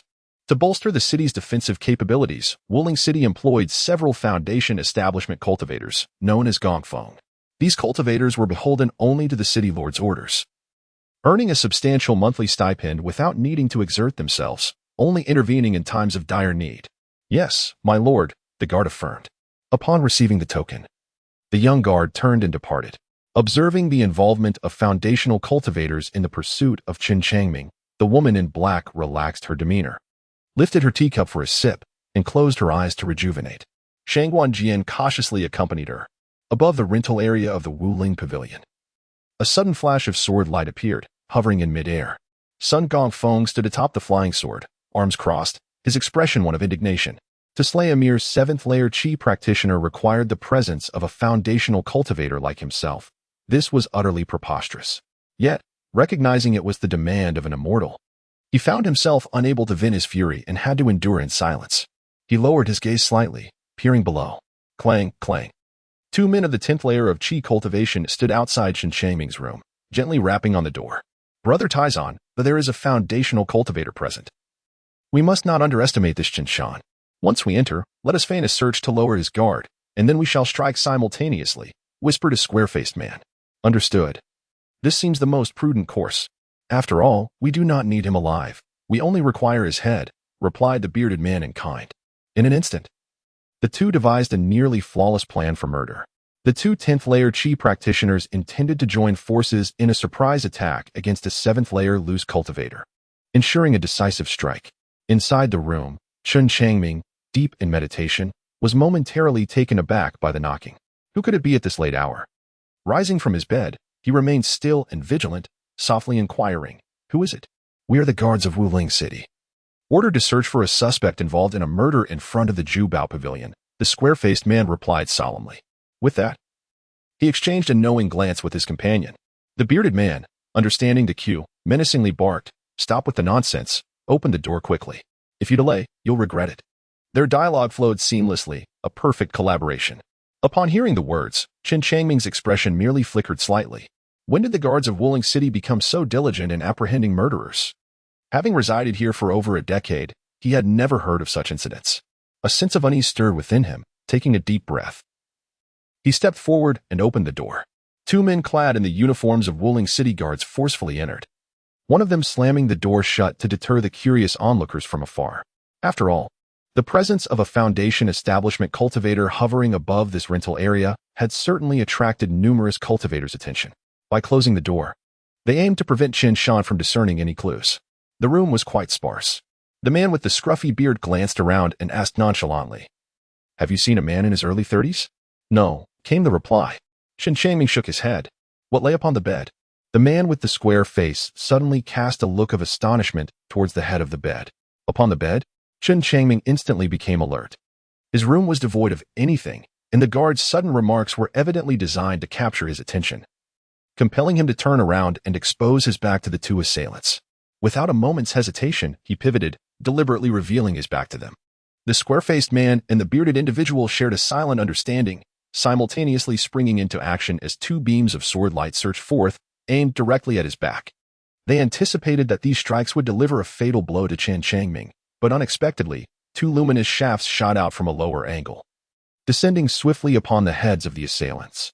With 2 muffled thuds, their skulls were instantly shattered, before the splatter of brain matter and blood could even escape. Chen Changming raised his hand, summoning his storage bag to swiftly contain the 2 men. He had no desire for the room to become a chaotic mess of gore, which would only complicate the cleanup. The entire sequence, from the moment the 2 struck to their instantaneous demise and subsequent confinement into the storage bag, transpired with such blinding speed that it was almost as if they had vanished into thin air in the blink of an eye. After the deed was done, Chen Changming swiftly regained his composure, his countenance darkening. Why would the guards of Wielding City seek to take his life? He had committed no transgressions within the city, nor had he ever offended anyone. Most of his time was devoted to cultivation, having ventured into the streets only twice and into the wilderness once. How could someone as inconspicuous as he be targeted by the guards of Wielding City? There must be a significant reason behind this. In a fleeting moment, Chen Changming found himself at a loss for the specific reason behind the commotion. He held his breath and approached the window, peering through the narrow crack. In the dim embrace of the night, numerous Qi practitioners stood upon the streets or before their homes, gazing toward the heavens. Each bore an expression of curiosity, their lips slightly moving as if engaged in hushed conversations. Chen Changming gazed skyward, where he beheld a middle-aged man soaring through the night sky atop a flying sword. A foundation establishment cultivator. Chen Changming was suddenly taken aback, a chilling sensation enveloping his entire being in an instant. This foundation establishment cultivator, donned in the uniform of the guards of Wielding City, indicated that he too had come to take his life. Given that he was merely at the 7th level of Qi refinement, this foundation establishment cultivator deemed him unworthy of direct confrontation. instead allowing 2 guards at the 10th level of Qi refinement to enter the room first to carry out the assassination. The fact that a Foundation establishment cultivator could be commanded suggests that the order must have come directly from the city lord himself. Chen Changming's expression grew increasingly grim, a profound sense of crisis tightening his entire being. Why was it taking so long? Was it truly necessary to expend such effort to deal with a mere 7th-layer Qi refinement cultivator? Suspended in midair, Elder Sun, after waiting for a while, finally lost his patience, snorted coldly, and soared down on his sword to stand before Chen Changming's door. The onlookers, witnessing the emergence of a Foundation establishment cultivator, were stirred with excitement. At that moment, Ouyang Hong, Chen's neighbor, happened to step out as well. Upon seeing the Foundation establishment elder, she was taken aback. "Get back." Elder Sun glared menacingly. Ouyang Hong, frightened, turned and hurried inside, quickly shutting the door. What had transpired? Why had a Foundation establishment elder from Wielding City appeared at Daoist Chen's doorstep? Had he committed some grave error? Ouyang Hong's face paled, her mind swirling with questions. Bang! Elder Sun dismounted from his flying sword, kicking the door open with arrogance. The sword danced around him like a spirit serpent, poised to strike at any moment. Once the door was breached, he peered inside, only to find the room utterly vacant. Not only was Chen Shan absent, but the 2 guards had vanished as well. Where could they be? His eyes widened in confusion as he stepped further in. Suddenly, a deafening crash echoed as a large hand burst through the door, seizing Elder Sun's neck with lightning speed. With a sharp crack, his neck was instantly snapped. Boom! The door shattered completely, and Chen Changming emerged, holding Elder Sun's lifeless head, eyes wide open in eternal surprise. The act of slaying a Foundation establishment cultivator did not evoke any sense of triumph within him. Rather, a heavier weight settled in his heart. After breaking through the door, he swiftly flicked his storage bag, seamlessly stowing Elder Sun away. Remarkably, not a single drop of blood stained the room. This demonstrated the terrifying speed of Chen Changming's physical prowess. Hence, ambushing a careless Foundation establishment cultivator had proven to be a trivial task for him. Chen Changming waved his hand once more, collecting the shattered fragments of the door scattered on the ground. The enemy was far too formidable. He wished to leave no trace for them to analyze his combat prowess. It was unwise to linger in Wielding City. He activated the Dragon Step technique, propelling himself with astonishing speed, and in an instant, he shot out from the doorway, vanishing into the vast darkness of the night. Goodness, did I just see that correctly? Who was that, moving with such incredible speed? A Qi refinement practitioner rubbed his eyes in disbelief. Many others were equally astonished. A few bold souls ventured to the exterior of Chen Changming's room, only to find the door had vanished and the interior was devoid of any presence. The 2 guards and that foundational elder had all mysteriously disappeared. Gasped. Countless individuals inhaled sharply, cold sweat trickling down their backs. What manner of person inhabited this room? A foundational practitioner, perhaps? The strength was utterly terrifying. To kill without spilling a drop of blood. Chapter 76. Is it so difficult just to survive? Swiftly departing the rental area of Wielding Pavilion, Chen Changming traversed a deserted street, making his way into a neighboring courtyard. The night was dim, and he concealed himself in a corner, donning a black outfit and his enchanted cloak. Wielding City had transformed into a den of peril. He needed to escape post-haste. Emerging from the courtyard, he quickened his pace along the main street, heading towards the nearest eastern gate of Wielding City. Within the city lord's residence, a panicked young guard rushed in to report the events that transpired at the Wielding Pavilion rental to the city lord, Shangguan Jian. What? This Chen Shan not only killed 3 individuals but also managed to flee? Shangguan Jian was taken aback. A mere Qi refinement practitioner at the 7th level, capable of slaying 3 people. This was utterly implausible. Unless, of course, this individual was not a Qi refinement practitioner at all. A group of incompetents. Bang! The black-clad woman slammed her hand on the table, reducing it to dust in an instant. She abruptly stood, frowning as she said, "Take me to the scene of the murders." Despite her seething rage, a profound shock left her somewhat flustered. If this Chen Changming was indeed a foundational practitioner, he likely had already escaped Wielding City. After all, the city gates were merely closed. Qi refinement practitioners could not exit, but foundational practitioners could fly away on their swords. Yes, Shangguan Jian quickly replied, leading the way as they arrived outside the single room. Inside, the space was simple, clean, and utterly vacant. Shangguan Jian scanned the area, searching for any clues. He could not fathom why this Chen Shan, if he were a foundational practitioner, would choose to reside in such a slum. It was illogical. Aside from the vanished door, there were no signs of a struggle. Are you certain all three entered the room? After a careful observation, the woman clad in black gazed intently at several eyewitnesses, her brow furrowing as she inquired, "Indeed, my lord, the first two entered without a sound." But the moment that foundational elder stepped in, there was a thunderous bang from the door, followed by a figure darting away at remarkable speed. A middle-aged man replied earnestly. Upon hearing this description, the black-clad woman raised an eyebrow and probed further. Did they flee by sword flight, or did they employ the techniques of a chi practitioner? It was a highly advanced technique, remarkably swift, the man recalled. Isn't that foundational? Shang Guanjian interjected, shaking his head in disbelief. It cannot be a foundational practitioner. The black-clad woman recalled the words of the sect leader, her expression chilling. This Chen Changming possesses exceedingly poor aptitude, with a mixed elemental root. The probability of him achieving the foundational stage is minuscule. Furthermore, it is implausible for him to ascend from a mere mortal to foundational status in just over a decade. Better if he isn't foundational. Given the current state of Wuling City, his escape would be akin to scaling the heavens. Shang Guanjian spoke solemnly. Every city gate is guarded by foundational practitioners. Just as he departed from the Lord's estate, a command was issued for all foundational offerings to mobilize and secure the gates of Wuling City, apart from the defensive formation that is yet to be activated. All forces have already been summoned. Lord, this Chen Shan is exceedingly cunning. You must swiftly activate the defensive formation of Wuling City, the black-clad woman declared suddenly. Shang Guanjian was taken aback. The defensive formation is designed to combat the beast tides from the wilderness, and each activation consumes a staggering amount of spirit stones. Must I teach you how to carry out your duties? Upon noticing Shang Guanjian's hesitation, the woman shot him a fierce glare, her eyes gleaming with cold resolve. Yes, immortal. I shall activate the defensive formation at once, Shang Guanjian replied submissively. He turned and produced the city lord's token, handing it to a guard, who hurriedly departed. Set a net to ensnare him. Let us see where he attempts to flee, the black-clad woman mused, her gaze fixed upon the dim night sky. A cold smirk gracing her pale lips. Truly, the sect leader is wise. This Chen Changming is a devious individual, and should he escape today, he would undoubtedly become a grave concern for the Lioli sect in the future. Fortunately, he remains weak and easily quashed. What could he have relied upon to ambush two chi practitioners at the 10th level and a foundational practitioner?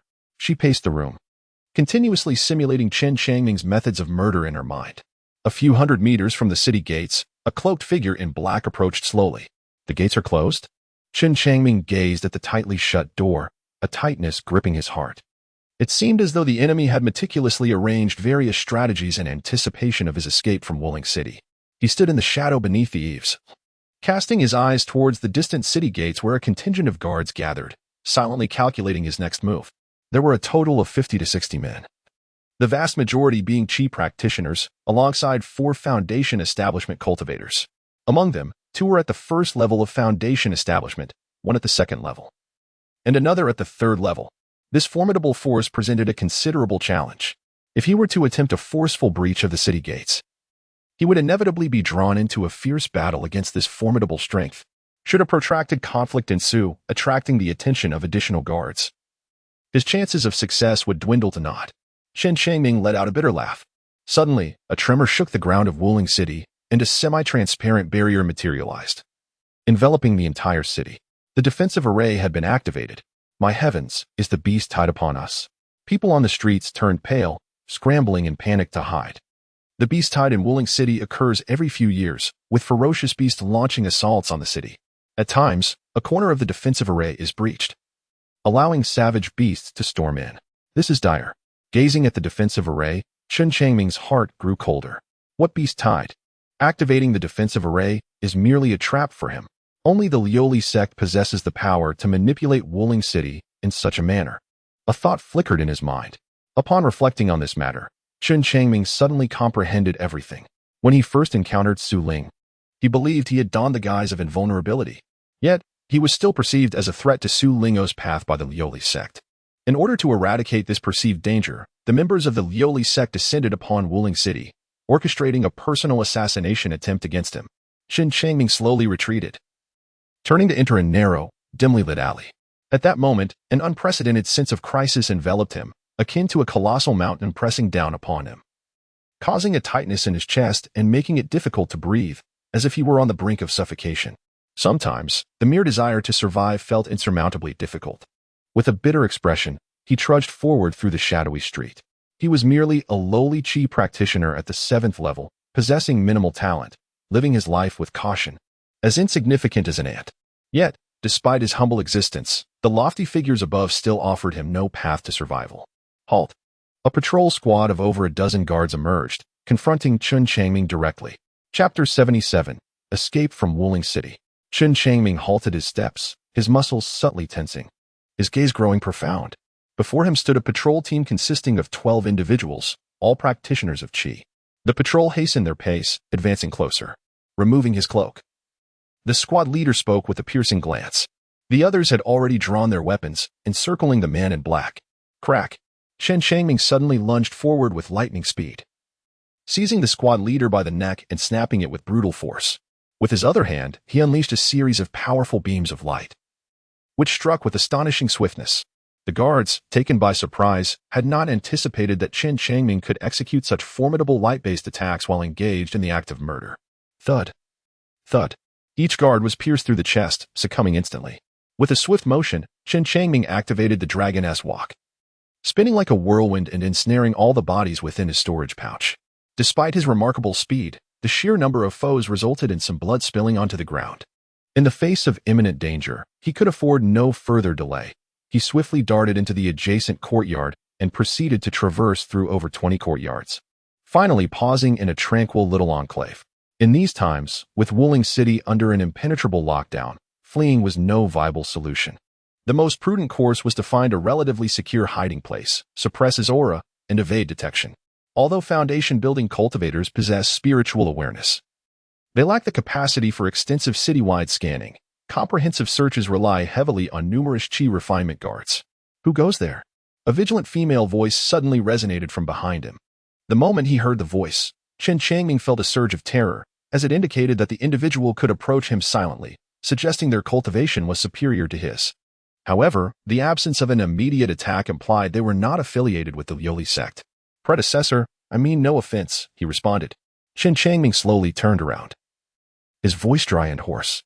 So it's you, Chen Shan. Did you come specifically to seek me? Du Xiaoyang gently exhaled a breath of stale air, and her expression instantly softened. It turned out to be a senior. Chen Changming also recognized Du Xiaoyang's voice.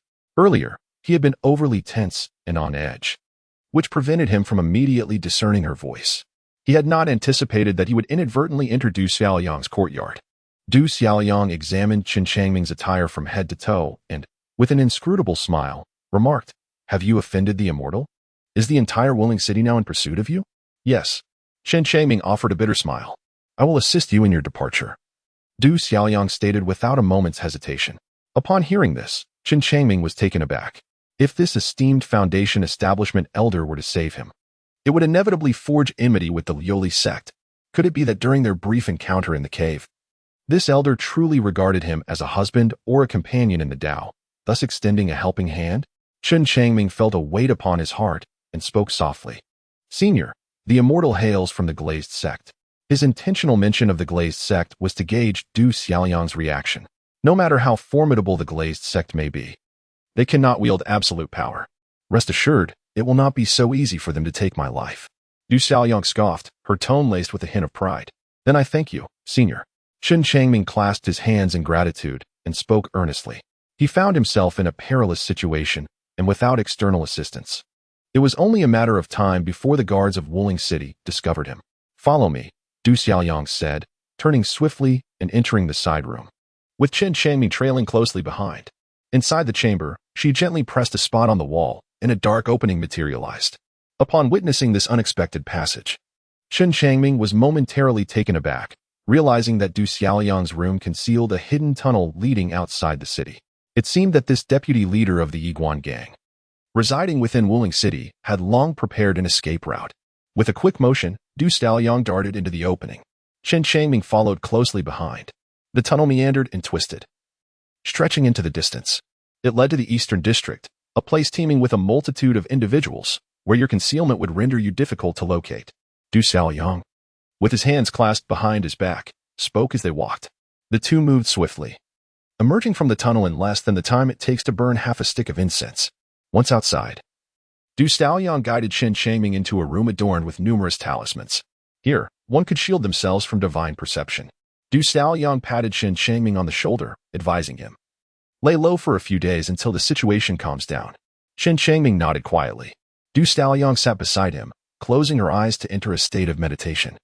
Chen Changming was burdened with heavy thoughts, devoid of interest in cultivation, as he sat on the bed, leaning against the wall, with his eyes closed in meditation.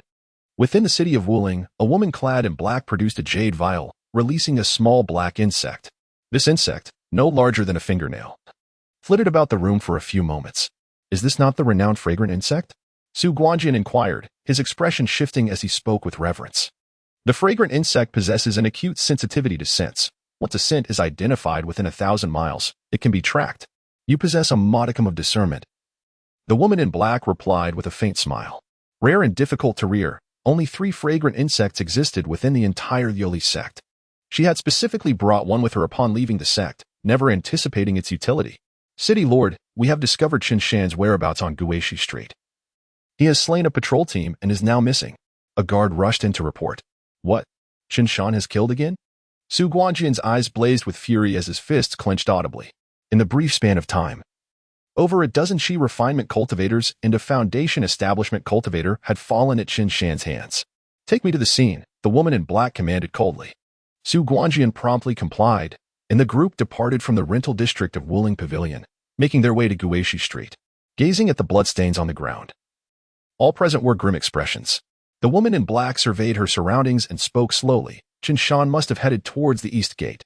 Upon finding the gate closed and the defensive formation activated, he was compelled to retreat, inadvertently encountering this patrol team along the way. As she spoke, she released the fragrant insect. It first sampled the air, then took flight towards the east gate. What? Could it be that Chen Shan has already escaped? The woman in black's expression changed, and she hastily summoned her sword to follow.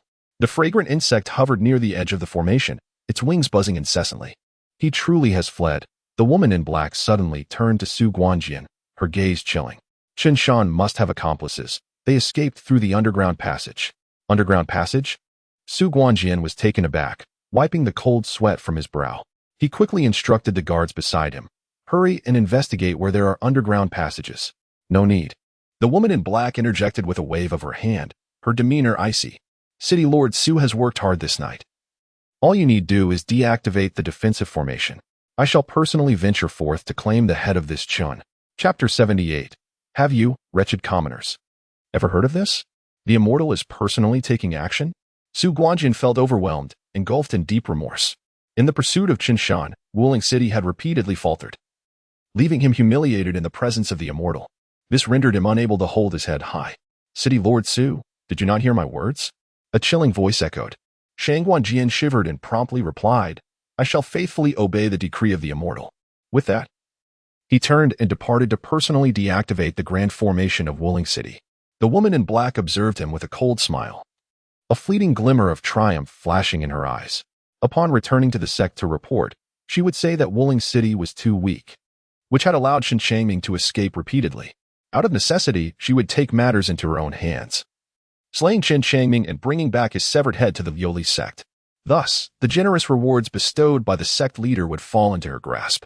Moments later, the defensive formation of Wielding City was shut down. The black-scented insect buzzed and flew out, heading straight for the eastern district. The woman in black rode her sword, closely following. Once the insect entered the airspace above the eastern district, it began to spin in place, its wings trembling rapidly. Has the scent vanished? The woman's expression turned frigid as she surveyed the filthy and chaotic eastern district, a complex array of foul odors assaulting her nostrils, making her stomach churn. Was this truly a place fit for human habitation? The squalor and disorder of the environment were nearly unbearable for someone of her noble stature. However, she quickly regained her composure. What a discerning choice of location, she coldly sneered, her delicate face radiating an air of frost. This place was a dismal mess, the air thick with impurities, and the buildings crowded and haphazardly arranged. Even if the guards of Wielding City were dispatched, they would require some time to locate Chen Changming. For a moment, she regretted her words to Shang Guanjian. If some of the lowly guards from Wielding City were to intervene, she could have saved considerable time. Yet, Since the words had already been spoken, there was no turning back. She would find a way. Commoners, have any of you seen this man? She lightly waved her hand, conjuring a massive, magical effigy that materialized above the Eastern District. The effigy was enormous and bright, visible to nearly everyone in the area. Her voice boomed like thunder, resonating with the many cultivators residing in the Eastern District. Who is this? Why does it require the attention of a foundational elder? Someone asked. This person is Chen Changming, at the 7th level of Qi refinement. For anyone who provides a clue, I shall bestow generous rewards. The woman in black proclaimed with pride. The crowd stirred, many intrigued, yet lamenting their lack of knowledge to offer any leads. In a room within the Eastern District, Chen Changming and Du Xiaoyang peered through a crack in the window, watching the scene unfold. Fortunately, you've come to the Eastern District. The Lioli sect's foundational cultivator has sent the scented insect to trace your scent. Yet the miasma here obscures your presence, preventing her from pinpointing your location, Du Xiaoyang remarked with a smile. Chen Changming, filled with emotion, bowed deeply and solemnly declared. Esteemed elder, the grace of your life-saving intervention today shall forever remain etched in my memory. I vow to repay this kindness in the days to come. Between us, we share a bond akin to that of transient spouses, so there is no need for such formality. Du Xiaoyang inexplicably felt her cheeks flush, and her laughter became less natural as she replied. Having navigated the intricacies of Wuling City for so many years, safeguarding a person is not a daunting task. Do not take it to heart. Very well, esteemed elder. Chen Changming remained unpretentious, standing upright as he continued to observe the commotion outside. After quite some time had passed, there were still no leads from the Eastern District. The woman in black grew increasingly anxious, her delicate brows furrowing as she spoke in a low voice. Where's the Yiguang gang? An elder clad in yellow robes stepped forward, clasping his fist as he addressed her. This old man is Yiguang gang's leader, Hebaying. May I inquire what instructions you have, esteemed elder? I hail from the Lioli sect. The woman in black replied with an air of haughty disdain. Have you commoners ever heard of it?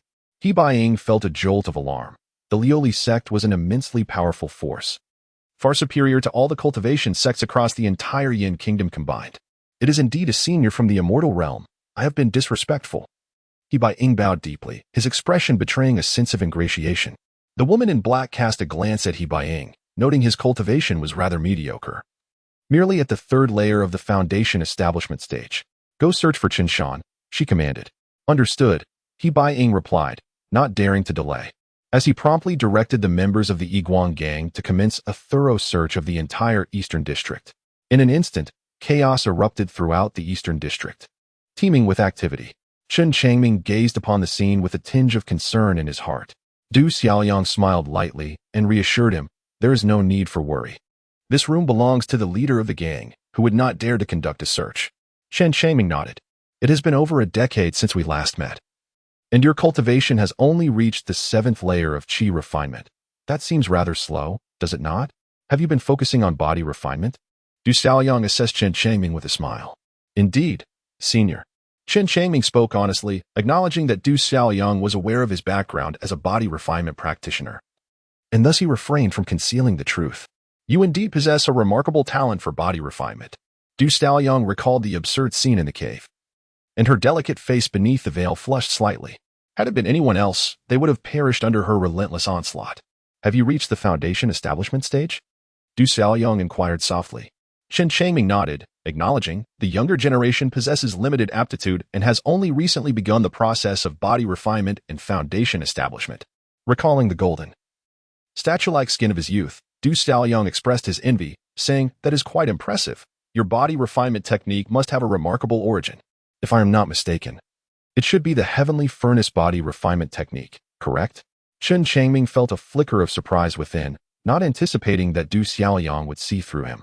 Indeed, senior, he replied in a hushed tone. Du Xiaoyang smiled gently, a hint of envy shimmering in the depths of her eyes. Initially, she too found it difficult to comprehend Chen Changming's body refining technique, but after extensive inquiry, she learned that it was an ancient practice passed down from the primordial era. This body refining technique was exceptionally powerful, surpassing even the cultivation methods she practiced. How wonderful, Du Xiaoyang remarked with an envious smile. Chen Changming faintly discerned some underlying implications, yet he refrained from responding, harboring his own reservations. The members of the gang, as they passed through the courtyard of the house, deliberately averted their gazes. An hour later, the senior elder inquired, We have not located this Chen Shan. What is there to report? Incompetent. The black-clad woman seethed with rage, raising her hand slightly. And a brilliant flash of sword light descended, severing He Biqing's arm. Ah! He Biqing cried out in agony, clutching the wound where his arm had been, his face contorting in pain. A fellow gang member hastened to his side, administering a hemostatic pill while sprinkling powdered medicine on the injury. The black-clad woman, observing the buzzing fragrance bug beside her, realized that Chen Changming was still hiding in the eastern district, her fury intensifying. She bellowed, "What a bunch of useless fools. Search again." Yes, yes, He Biqing grimaced in pain as he complied. Chapter 79. Du Xiaoyang takes action. Witnessing He Biqing's arm being severed, Du Xiaoyang's delicate form trembled slightly, revealing her inner turmoil. Although she held a nominal position within the gang and typically did not involve herself in the affairs, the audacity of others to harm the gang leader under her very nose filled her with indignation. Nevertheless, considering the formidable strength of the Liuli sect, she felt compelled to endure, hoping that this black-clad woman would relent after this fruitless search. At this moment, Chen Changming's brow was deeply furrowed. The brutality of the people from the Liuli sect had once again shattered his understanding. Indeed, the more elevated the status of an individual, the less regard they held for those of lower standing, often resorting to violence without hesitation. Even foundation-building cultivators were not spared from the calamity. An inexplicable fury silently spread within his heart. The Yiguan gang, ever loyal, initiated another operation. This time, their search was conducted with greater diligence, taking twice as long. Yet despite their efforts, Chen Changming remained elusive. "He has still not been found," He Biqing murmured, suppressing the pain in his shoulder. The woman clad in black seethed with rage upon hearing this. "Useless. What good are you?" The words burst forth from her clenched silver teeth. And with a flash of swirling sword light, He Biqing was cleaved in two. Gush! The severed halves of his body erupted with torrents of blood, standing upright for several seconds before collapsing. In his final moments, He Biqing uttered but a single word before crashing to the ground. His eyes remained wide open, unblinking, nearly bulging from their sockets, evoking an unsettling sensation. "Leader!" Countless members of the Yiguan gang rushed forward, kneeling on the ground, their cries of anguish echoing. "A bunch of worthless fools. All you do is weep." The woman in black's fury continued to surge as she swung her sword fiercely, unleashing a blade of light over Tinzhong Long, crashing down with tremendous force. Boom! This strike slaughtered dozens of Yiguan gang disciples, causing nearby structures to collapse. And many others were struck by the sword, resulting in countless casualties. In an instant, the eastern district of Wuling City transformed into a hell on earth. Indiscriminate slaughter. Du Xiaoyang's body turned cold as she forced out a few words. "Senior, allow me to step forth." Chen Changming sighed, lamenting the fate of the innocent souls who perished because of him, though he valued his own life dearly. Witnessing the indiscriminate slaughter perpetrated by the celestial of the Liuli sect compelled him to act. "Do not move. I shall confront her." Du Xiaoyang's form surged forward, propelling her through the air. "Die. Let them all perish." A tempest of murderous intent surged within her as the woman in black, seemingly deranged, commanded her sword to unleash immense beams of light. Suddenly, a figure appeared out of thin air. Boom, boom. She fought barehanded, her body swift as lightning, shattering the waves of sword light with sheer power. A body-refining practitioner? The black-clad woman momentarily faltered, her demeanor swiftly shifting to one of caution. Body-refining practitioners were notoriously formidable. For one such as her, skilled in the arts of cultivation, to be engaged at close quarters often spelled doom. A layer of resplendent, multicolored light enveloped her. "You of the Liuli sect are truly overstepping," Du Xiaoyang declared from the rooftop, casting a cold smirk at the woman suspended in midair. "Seventh layer of foundation establishment? TSK, who would have thought that such a body-refining practitioner resided in Wuling City?" The black-clad woman scrutinized Du Xiaoyang. Maintaining a facade of ease, yet harboring profound trepidation, their powers were equal, and any confrontation would undoubtedly lead to a life-or-death struggle. "Splendid. The jade-faced Yama has finally made her move. She seeks vengeance for Chief He." Only the jade-faced Yama possessed the capability to contend with this deranged woman. In the distance, practitioners residing in the eastern district murmured amongst themselves. Among the crowd, members of the Yiguan gang were particularly agitated, for they recognized that the true powerhouse of the gang was not the chief but the vice-chief, the jade-faced Yama. The prospect of a seventh-layer body-refining practitioner was indeed daunting. "So, you are the jade-faced Yama of the Yiguan gang. I did not anticipate your considerable prowess." The black-clad woman revealed a look of realization. Du Xiaoyang narrowed her eyes, exuding a formidable presence, and spoke in a low voice. There are many here. Shall we retreat to the wilderness for our duel? The wilderness? Ha! What a jest. I intend to kill you right here. The woman clad in black erupted into laughter. The flying swords suddenly halted, transforming into a myriad of sword lights that surged forth. Du Xiaoyang gently tapped the air, her body launching skyward like a cannonball. Delivering a fierce punch, the impact reverberated through the void, creating vast ripples in space that swiftly radiated outward. Upon encountering these spatial disturbances, the sword lights vanished amidst a cacophony of violent sounds. With another powerful punch, Du Xiaoyang struck towards the woman in black. The latter, sensing the impending danger, felt a chill in her heart. The flying swords whirled rapidly, coalescing into countless beams of light to counter this attack. Indeed, the prowess of a physical cultivator is formidable. She mused in awe. Such cultivators were rare in this world, and this was her first encounter with one at the Foundation establishment stage. After their initial clash, she realized the sheer might of physical cultivators. If she wished to prevail, she would need to unleash her most powerful techniques and treasures. Suspended in midair, Du Xiaoyang spun like a top, abruptly shifting direction to appear behind the woman in black. With a series of thunderous punches, she advanced relentlessly. The woman, stepping onto her flying sword, retreated swiftly while simultaneously directing another sword to attack. She understood the critical importance of distance when battling a physical cultivator. Staying far away was her only means of safety. After an extended and intense struggle lasting several breaths, Du Xiaoyang finally descended to the ground. Yet, she promptly launched herself once more, fiercely charging towards the woman in black. The latter, intent on maintaining her distance, found herself forced to retreat as Du Xiaoyang initiated her assault, leading them both out of the Eastern District and deep into the wilderness. The cultivators in the Eastern District heaved a collective sigh of relief. The celestial being from the Liuli sect had finally encountered an opponent and would no longer indiscriminately slay the innocent. As the onlookers continued to watch the fierce battle between the two Foundation establishment experts from afar, Chen Changming quietly slipped out of the Eastern District, trailing Du Xiaoyang and the woman in black from a distance. Although Du Xiaoyang was remarkably strong, he discerned that the two were evenly matched. Should the battle escalate, the outcome could be dire. If fortune did not favor her, Du Xiaoyang might meet her demise. Thus, he felt compelled to emerge, wishing to lend his modest support in gratitude for the life she had saved. Chen Changming executed the breath concealment technique, suppressing all traces of his presence, including temperature and heartbeat. Relying on his robust physique, he leveraged his speed advantage to stealthily follow in the wake of the two formidable combatants.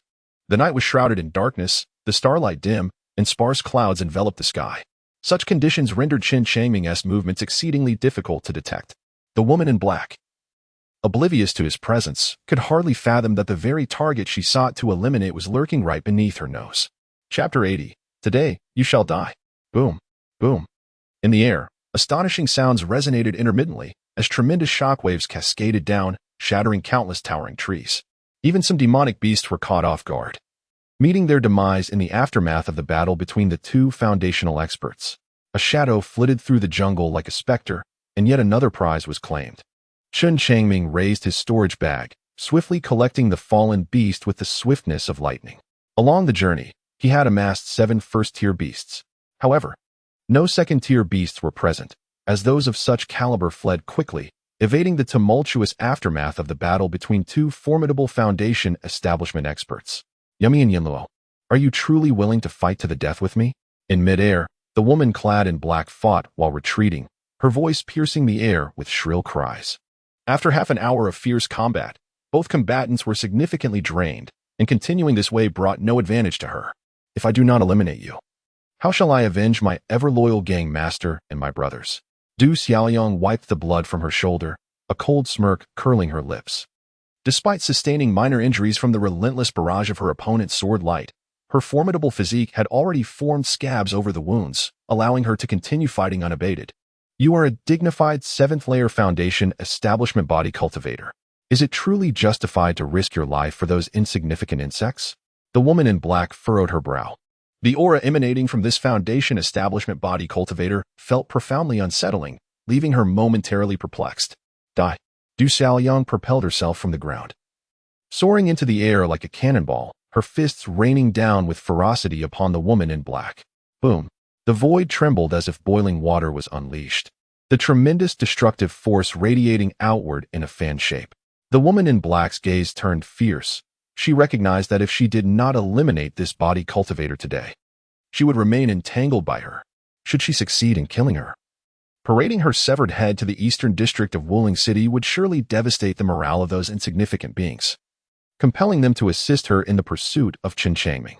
With this thought, she suddenly opened her mouth, and a round, crimson orb shot forth. The orb radiated an astonishing fiery intent, transforming midair into a vast sea of flames that surged toward Du Xiaoyang with overwhelming momentum. Within the sea of fire loomed a colossal fire shield, surrounded by ethereal, red phoenix apparitions. Du Xiaoyang's fierce fist winds were instantly enveloped by the inferno.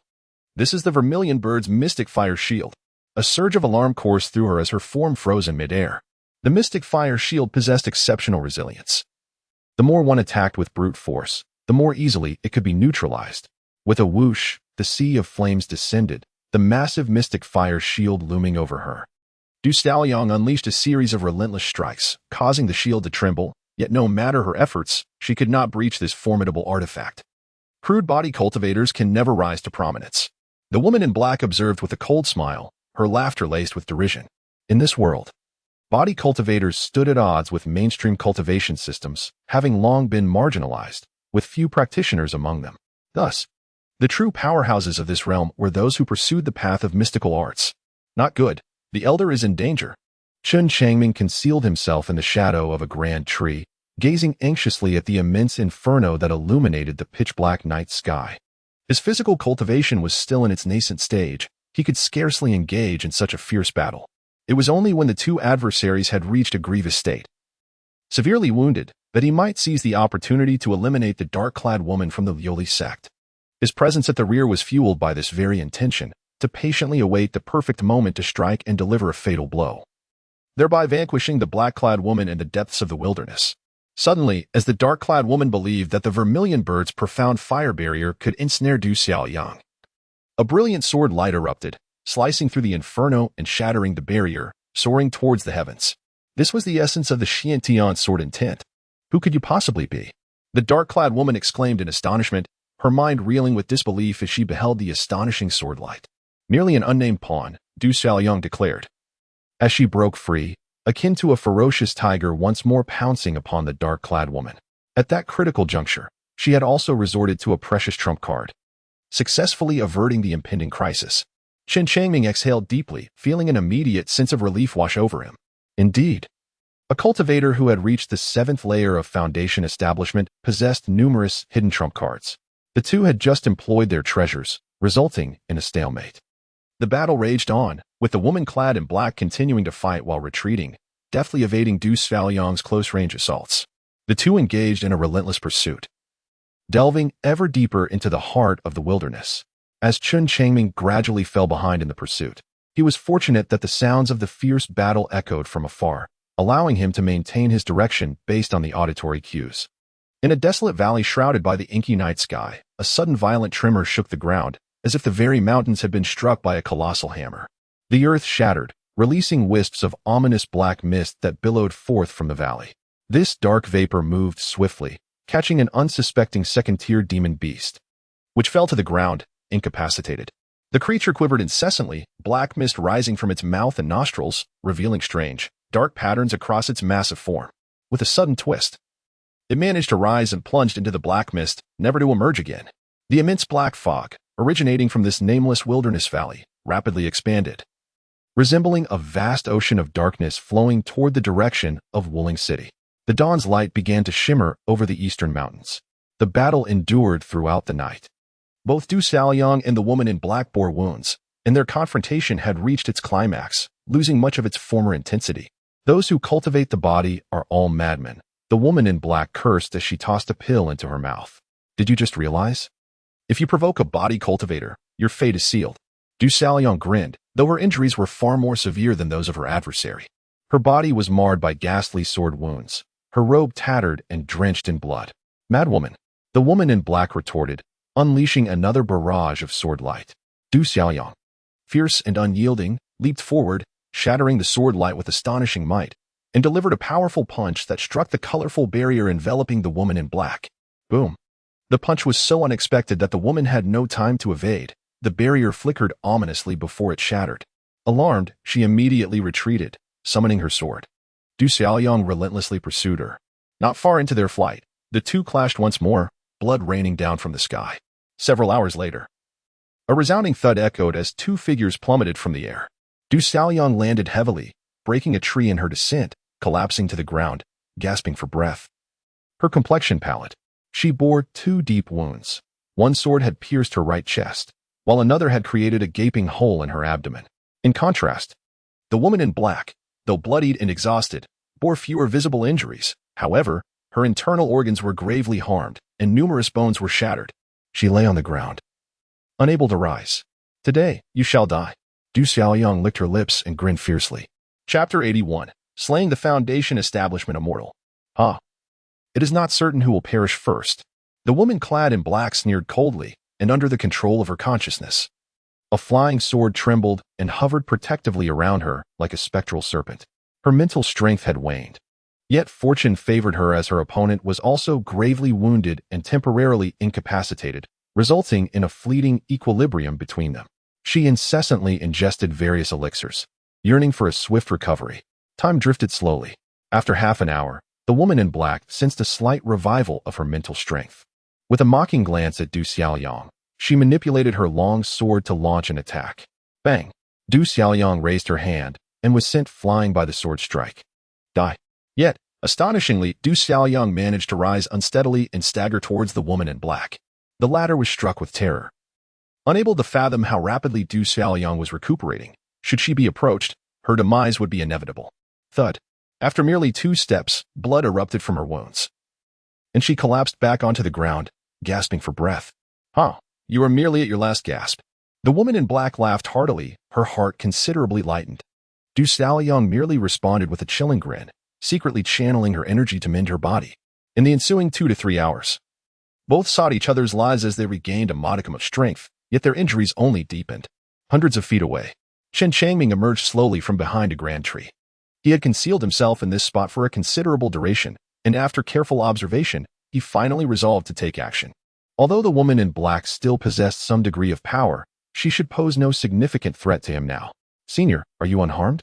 Chen Changming feigned a tremulous voice, his expression betraying a hint of fear as he called out from a distance of several dozen paces.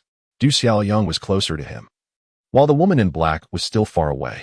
He first greeted Du Xiaoyang, simultaneously manifesting a facade of panic, intending to deliberately distract the woman in black, before preparing to launch a sudden attack to eliminate this celestial being from the Liuli sect. "What brings you here?" Du Xiaoyang, taken aback by Chen Changming's sudden appearance from the thicket, was momentarily stunned. However, a warm surge of emotion flowed from her heart. This Chen Shan must have been concerned for her safety and had quietly followed, wishing to lend her support in secret. Now, as both she and the woman in black were gravely injured, Chen Shan's presence was fortuitous and could turn the tide against the severely wounded adversary.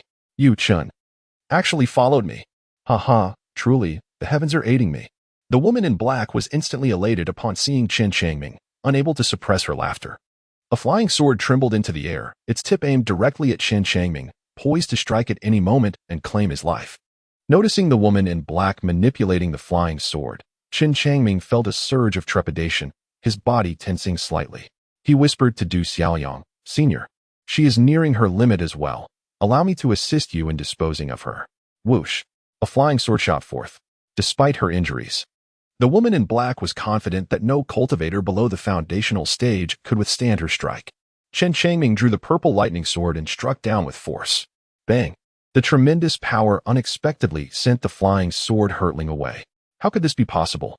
The woman in black widened her eyes, her heart filled with immense astonishment.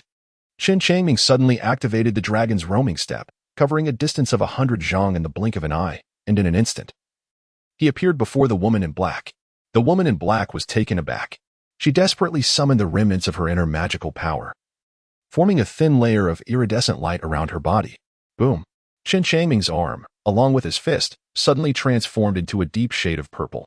With a tremendous force, he struck the radiant barrier, shattering it with a single blow. The impact sent a surge of power, causing the woman in black to spew blood and be violently propelled away. A glimmer of malice flickered in Chen Changming's eyes. He surged forward, extending his powerful hand to seize the neck of the woman clad in black. With a sharp crack, a crisp sound echoed as he brutally twisted her head. "Are you a body refinement practitioner?" The severed head emitted a piercing scream, followed by a faint radiance that shot forth from the crown. "Is this the primordial spirit?" Chen Changming had not anticipated the formidable strength of a seventh-layer foundation establishment cultivator's primordial spirit. After his head was severed, the consciousness still managed to escape. With a thunderous roar, he forcefully stamped the ground, propelling his body upward like a cannonball, and unleashed a devastating punch. With this strike, Chen Changming exerted all his might. The void trembled, and waves of distortion rippled outward in an instant. Even though the primordial spirit fled at an astonishing speed, it was still affected by the spatial turbulence. Momentarily shaken before dissipating into a wisp of azure smoke, vanishing into the emptiness. Chen Changming dashed forward, striking the void with several punches. The nascent soul of a foundation establishment cultivator is not particularly robust. Thus, your initial blow would have long since claimed her life. Du Xiaoyang's frail laughter echoed in response. However, this smile caused her wounds to ache, and fresh blood began to seep from the injuries once more. Chen Changming felt an immense sense of relief. After pursuing for an entire day and night, he had finally slain the celestial being of the Liuli sect. This act could be seen as avenging those who had consistently aided him.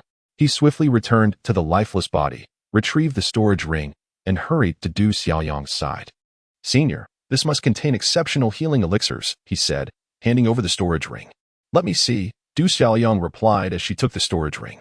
It took considerable effort for her to erase the previous spiritual imprint, but eventually, she extracted a significant number of elixirs from within. "This fellow is rather affluent," Du Xiaoyang remarked with a smile. She retrieved a few elixirs and consumed them, instantly halting her bleeding and allowing her wounds to scab over rapidly. She then sat cross-legged. Commencing her cultivation, Chen Changming stood silently nearby, vigilantly guarding against any approaching demonic beasts. Yet, after a long wait, not a single creature had appeared. He mused that the fierce battle between the two foundation establishment cultivators must have frightened them away. Several miles away, a vast expanse of black mist was slowly encroaching upon the location of the two. Unbeknownst to Chen Changming, he remained completely unaware of the imminent danger looming ahead. After a while, Du Xiaoyang suddenly opened her eyes, a flicker of trepidation washing over her. This instinctive feeling warned her of impending peril. The black mist? Curiously, she glanced behind her, observing the faint black fog gradually seeping in from the forest. Chen Changming also caught sight of the ominous black mist, his expression momentarily frozen. A sense of foreboding welled within him as he softly inquired, "Senior, how can there be such a black mist in this wilderness? I have never heard of it before." Du Xiaoyang's countenance grew grave as she slowly rose to her feet. "Senior, allow me to carry you." Chen Changming crouched down. "Very well." After a moment of hesitation, Du Xiaoyang acquiesced. Although her wound had scabbed over and her body had begun to heal, she was still unable to engage in vigorous movement. As her voluptuous form pressed against Chen Changming's back, a blush crept onto Du Xiaoyang's delicate face. Recalling the enchanting scenes that had unfolded within the pitch-black cave on that fateful night, her breath quickened. The weight of her body against his back stirred something within Chen Changming. In this untamed wilderness, fraught with peril, I must exercise utmost caution. Chen Changming continually reassured himself. He carried Du Xiaoyang on his back, first retrieving the two slightly damaged flying swords from the cloaked woman, and then, with the guidance of Du Xiaoyang, stowed the headless corpse into a storage bag. He hastened towards the direction of Wuling City. Suddenly, the black mist accelerated, converging from all directions, encircling Chen Changming and Du Xiaoyang in the blink of an eye. Chapter 82. The black mist surrounds the city run. There is something sinister about this black mist. Du Xiaoyang exclaimed in terror, her heart racing and cold sweat trickling down her spine as she gazed at the approaching darkness. Chen Changming let out a muffled groan, and suddenly his entire being radiated a golden hue, interwoven with intricate purple patterns, rendering him an astonishing sight. With a resounding thud, he bent slightly, forcefully striking the ground with his feet. The earth cracked beneath him, and in an instant, a massive pit formed. Leveraging the rebound from the ground, he propelled himself upward like a cannonball, soaring several dozen zhang high, narrowly evading the encroaching black mist. This marked his inaugural use of the foundational body to escape peril. It must be said, it was swifter than the dragon's stride. As for Du Xiaoyang, she gazed in astonishment at the purple patterns that adorned Chen Changming's neck. Rendered speechless by the sight, the mysterious and noble purple skin evoked an unexpected sense of reverence within her heart. Chen Changming's body ascended to a great height, only to descend at an angle. The dark mist spread rapidly, continuously extending outward, as it seemed he was about to plunge once more into its depths. Strike the void with your fists. This will grant you a fleeting portion of power, Du Xiaoyang hastily advised. Boom, boom. Chen Changming unleashed a series of punches, each exuding a powerful force that reverberated behind him, granting him the semblance of wings. Once more, he soared through the air, gliding effortlessly. After several consecutive glides, he ultimately evaded the ominous black mist. Taking advantage of the moment, Chen Changming descended briefly to catch his breath before soaring back into the sky once more.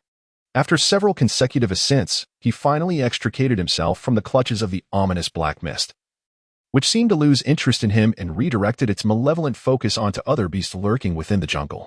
Tendrils of the black fog surged forth, striking down one creature after another. Du Xiaoyang, perched upon his back, turned her head to observe the eerie mist. She noted that the instant a beast was enveloped by the black fog, it would become ensnared, its very breath transforming into the mist itself. And a peculiar black pattern would emerge upon its body, before being drawn into the abyss of the fog, vanishing entirely from sight. What on earth is this malevolent force? Du Xiaoyang murmured to herself, a wave of terror rising within her heart. Upon hearing these words, Chen Changming's expression hardened. He had not anticipated that after slaying the immortal of the Liuli sect, an even greater crisis would swiftly descend upon him. This perilous situation far exceeded Du Xiaoyang's understanding. The unknown often breeds a more profound fear, prompting Chen Changming to activate his dragon's walk and race desperately towards Wielding City. With its populous nature and formidable defensive array, he believed safety awaited him there. Meanwhile, within the Liuli sect, a soul lamp in the Hall of Souls extinguished. Immediately, this matter was reported to the sect leader. What? Elderly is dead? The woman in silver robes was taken aback, her eyes gleaming with a chilling light. Elderly was no weakling. She had reached the 7th level of Foundation establishment. Who could possibly slay her within Wielding City? With her hands clasped behind her back, she paced the grand hall, furrowing her brow in contemplation. After a moment, she resolved to personally journey to Wielding City, not only to avenge Elderly, but also to ascertain whether Chen Changming had met his demise. Shortly thereafter, the silver-robed woman, accompanied by dozens of Foundation establishment cultivators, set forth aboard a colossal dragon vessel, soaring from the Liuli sect.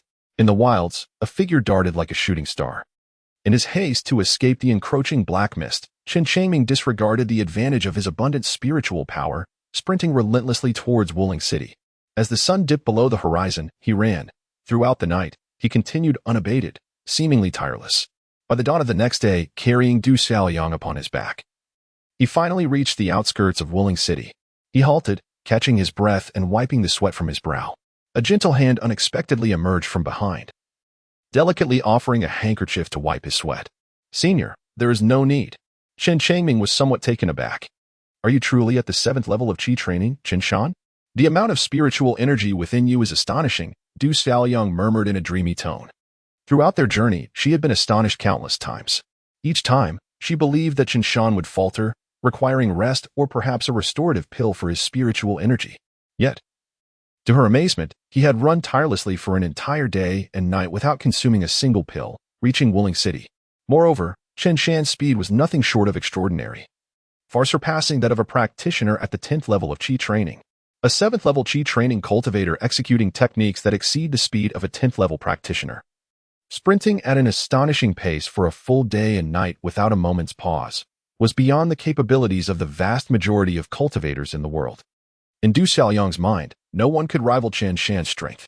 Chen Changming retrieved his enchanted cloak and donned it upon his head, subsequently carrying Du Xiaoyang into the eastern district, entering the very house where they had previously taken refuge. This cloak, a magical artifact, had been intentionally removed during the confrontation with the dark-clad woman, with the aim of allowing her to recognize him. Moments later, a cacophony erupted in the eastern district. The mist has descended, but why is it black? Someone exclaimed in astonishment. An elderly man stood atop a rooftop, gazing into the horizon where dense black fog surged forth under the dawn's light. Shaking his head, he remarked, "How peculiar. In all my years residing in Wielding City, I have never encountered black mist. As he spoke, the ominous fog ominously approached Wielding City.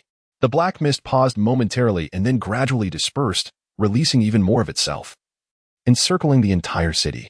Many cultivators, bewildered by the sudden appearance of the fog, began to murmur amongst themselves. This is dire. The target of this black mist is Wielding City. Du Xiaoyang observed the encroaching black fog from the rooftop, her expression darkening. She could hardly believe that despite their prolonged evasion, it had caught up with them, moving with astonishing speed. Chen Changming let out a sigh. At this moment, an overwhelming sense of powerlessness surged within him. The bizarre and formidable nature of the black mist transcended his comprehension. He felt that all his means were futile against the encroaching darkness. Let us proceed into the city. Du Xiaoyang grasped Chen Changming's hand and leaped from the rooftop, quietly entering the underground passage and returning to Wielding City. Emerging from the tunnel, Du Xiaoyang seized a cup from the table and took a sip of cold water. Gazing at Chen Changming, she forced a bitter smile and remarked, "It seems we are both in considerable trouble this time." Chen Changming felt a whirlwind of emotions as he sincerely bowed and expressed, "Thank you, esteemed elder, for saving my life. I rescued you, and in turn, you saved me. Thus, we have engaged in a fair exchange, bringing us to an equal standing." Du Xiaoyang responded with a graceful smile. Chen Changming nodded silently, refraining from further affectation. He understood that without Du Xiaoyang's timely intervention, he would undoubtedly have been located and slain by the celestial beings of the Liuli sect. This act of kindness would forever be etched in his memory. Du Xiaoyang extended a storage ring towards him, smiling as she said, "I have taken the elixirs. But there are still some other valuable treasures. You should keep them. Esteemed elder, these are your spoils of war." Chen Changming shook his head in refusal. Without the fierce struggle between Du Xiaoyang and the woman in black, how could he possibly defeat a seventh-layer foundation establishment cultivator? "Take it. Don't be pretentious." Du Xiaoyang forcibly pressed the storage ring into Chen Changming's hand, and gazing at the gradually brightening sky outside the window, she smiled radiantly. "I wonder when this black mist will attack Wielding City. Those fools under Shangguanjian have yet to activate the defensive array." Chapter 83. The arrival of the golden elixir immortal within Wielding City. Atop a towering city tower, Shangguanjian furrowed his brows, pondering whether to activate the protective array. The time for the impending beast tide was fast approaching. If he activated the defensive array now, it would incur astonishing consumption. Once the beast tide arrived, he would no longer be able to initiate the protective measures. As the city lord, he must also consider the long-term prospects for Wielding City. "City lord, another immortal has arrived," a guard exclaimed in surprise as he gazed into the distance. "An immortal has arrived?" Shangguanjian instinctively felt a surge of joy. The black mist before him was indeed too peculiar, leaving him uncertain. If an immortal had come, he could inquire about the origin of this enigmatic mist. A colossal dragon boat soared through the air. How did such an abundance of black mist emerge from the wilderness? In the confines of the dragon boat, a strikingly beautiful woman clad in silver frowned slightly, her demeanor grave. This black mist was unlike anything Li Xiaoning had ever encountered. Raising an eyebrow, she released a formidable consciousness, characteristic of the golden elixir realm, directed at the black mist. However, the mist possessed a terrifying ability to devour consciousness, and in an instant, it consumed hers entirely. What an eerie black mist!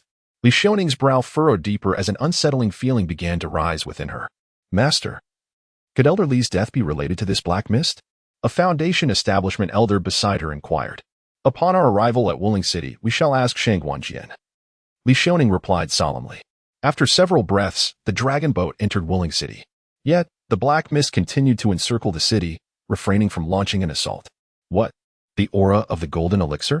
Shangguanjian's expression suddenly shifted dramatically, for he sensed the powerful presence of a golden elixir cultivator aboard the dragon boat. "Welcome, immortal." He promptly led all his subordinates to kneel in reverence. Li Xiaoning descended gracefully, leading all foundation establishment cultivators. "Shangguanjian, I must inquire how Elder Li of the Liuli sect met his demise," Li Xiaoning stated, her hands clasped behind her back, exuding an imposing presence. "Elder Li has perished?" Shangguanjian was taken aback. Had merely a day or two passed since Elder Li fell in the wilderness. No wonder he has not returned. Out of the corner of his eye, he gazed at the distant black mist, and an answer seemed to dawn upon him. This black mist was boundless, surging forth from the depths of the wilderness, where Elder Li and the ever-looming human Yanluo were likely to have perished. "Master, Elder Li searched for that rogue named Chen Shan the other day, and in the eastern district outside the city. He clashed with a body refinement cultivator from the ever-consistent sect. The two engaged in a fierce battle deep within the wilderness and have yet to return, reported Shangwan with a respectful demeanor. He had also heard reports from his subordinates regarding Elder Li's expedition to the Eastern District. Thus, he was aware of the confrontation between Elder Li and Yumin Yinluo. As for Yumin Yinluo, he dared not provoke him on ordinary days. After all, his own cultivation was merely at the 8th level of foundation establishment. He had no confidence of prevailing against a 7th level body refiner. How audacious that someone in this humble martial spirit city dares to challenge a member of the Liuli sect. Li Xiaoning scoffed, her expression shrouded in frost. Master, this individual is at the 7th level of body refinement, comparable to Elder Li's cultivation, Shangwan elucidated. Why did you not assist? Li Xiaoning inquired coldly. Shangwan, his face marked by terror, stammered, Master, Elder Li blames us for our incompetence and forbade our involvement from Martial Spirit City. Upon hearing this, Li Xiaoning fell silent. She was relatively familiar with Elder Li, and perhaps Martial Spirit City's previous inadequacy had allowed the cunning Chen Changming to escape. Elder Li, in his eagerness for accolades, sought to eliminate Chen Changming alone after confirming his escape route. This way, the rewards would be his to claim. As the leader of the Liuli sect, which boasted tens of thousands of disciples, Li Xiaoning had witnessed countless matters. She often turned a blind eye to minor deceptions among her subordinates. Master, the black mist surged forth from the wilderness overnight, and none of the cultivators who ventured into it have returned. I suspect that Elder Li and Yumin Yinluo may have also perished, Shangwan bravely asserted. He sought to shift the blame onto the black mist, hoping to utilize the power of the Liuli sect against this enigmatic phenomenon. I have never encountered such a black mist. It is indeed peculiar, Li Xiaoning mused, lightly waving her hand. Elder Lu, send a few individuals to probe the strength of this black mist. Yes, sect master. Several foundation establishment elders immediately soared into the air. Shangwan watched nervously as these elders, all female and with cultivation levels ranging from the 5th to the 7th level of foundation establishment, adopted a cautious demeanor.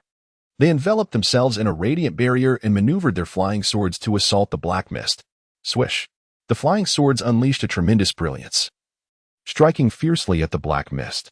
The mist dispersed momentarily under the onslaught of the sword light, only to reassemble once more. All their attacks fell as if stones cast into the sea, yielding no effect whatsoever. Return. Li Xiaoning wore a grim expression as she silently gazed at the ominous black mist. The strangeness of this dark fog transcended her comprehension. All assaults seemed futile, as though they dissipated into thin air. Suddenly, as if provoked by some immense force, the black mist began to encircle her.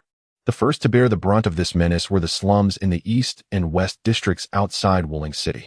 Those unfortunate enough to come into contact with the black mist found themselves shrouded in its tendrils, their skin marked by bizarre, dark patterns. Activate the defensive formation at once, Li Xiaoning commanded in a low voice. Shangwan promptly sent out a message. Within mere moments, the defensive array of Wielding City was engaged. Beyond the eastern and western districts, those who had been infected by the black mist leapt into its depths, vanishing completely. The defensive formation had been activated just in time, safeguarding Wielding City and keeping the black mist at bay. Hissing sounds echoed as the dark fog clung to the protective barrier, producing an unsettling noise. Shangwan heart raced with fear. He thought to himself that he could no longer remain in Wielding City. Meanwhile, within a modest courtyard in Wielding City, Du Xiaoyang and Chen Changming sighed in relief upon witnessing the activation of the defensive array. Yet, Du Xiaoyang lamented, I wonder how long this protective barrier can endure. Worry etched across his face. Chen Changming wore a silent expression. Moments ago, he had witnessed a dragon boat soaring into view, and it was evident that it bore the members of the Liuli sect.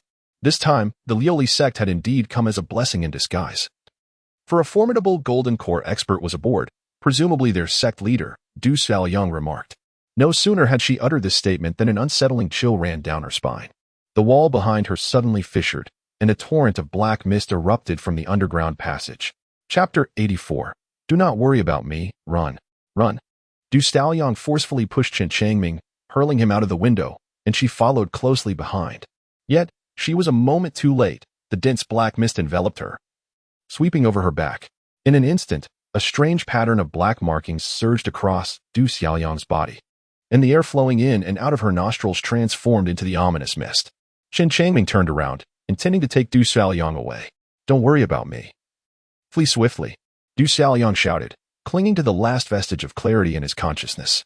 Chen Changming unleashed the dragon's roaming steps and swiftly fled.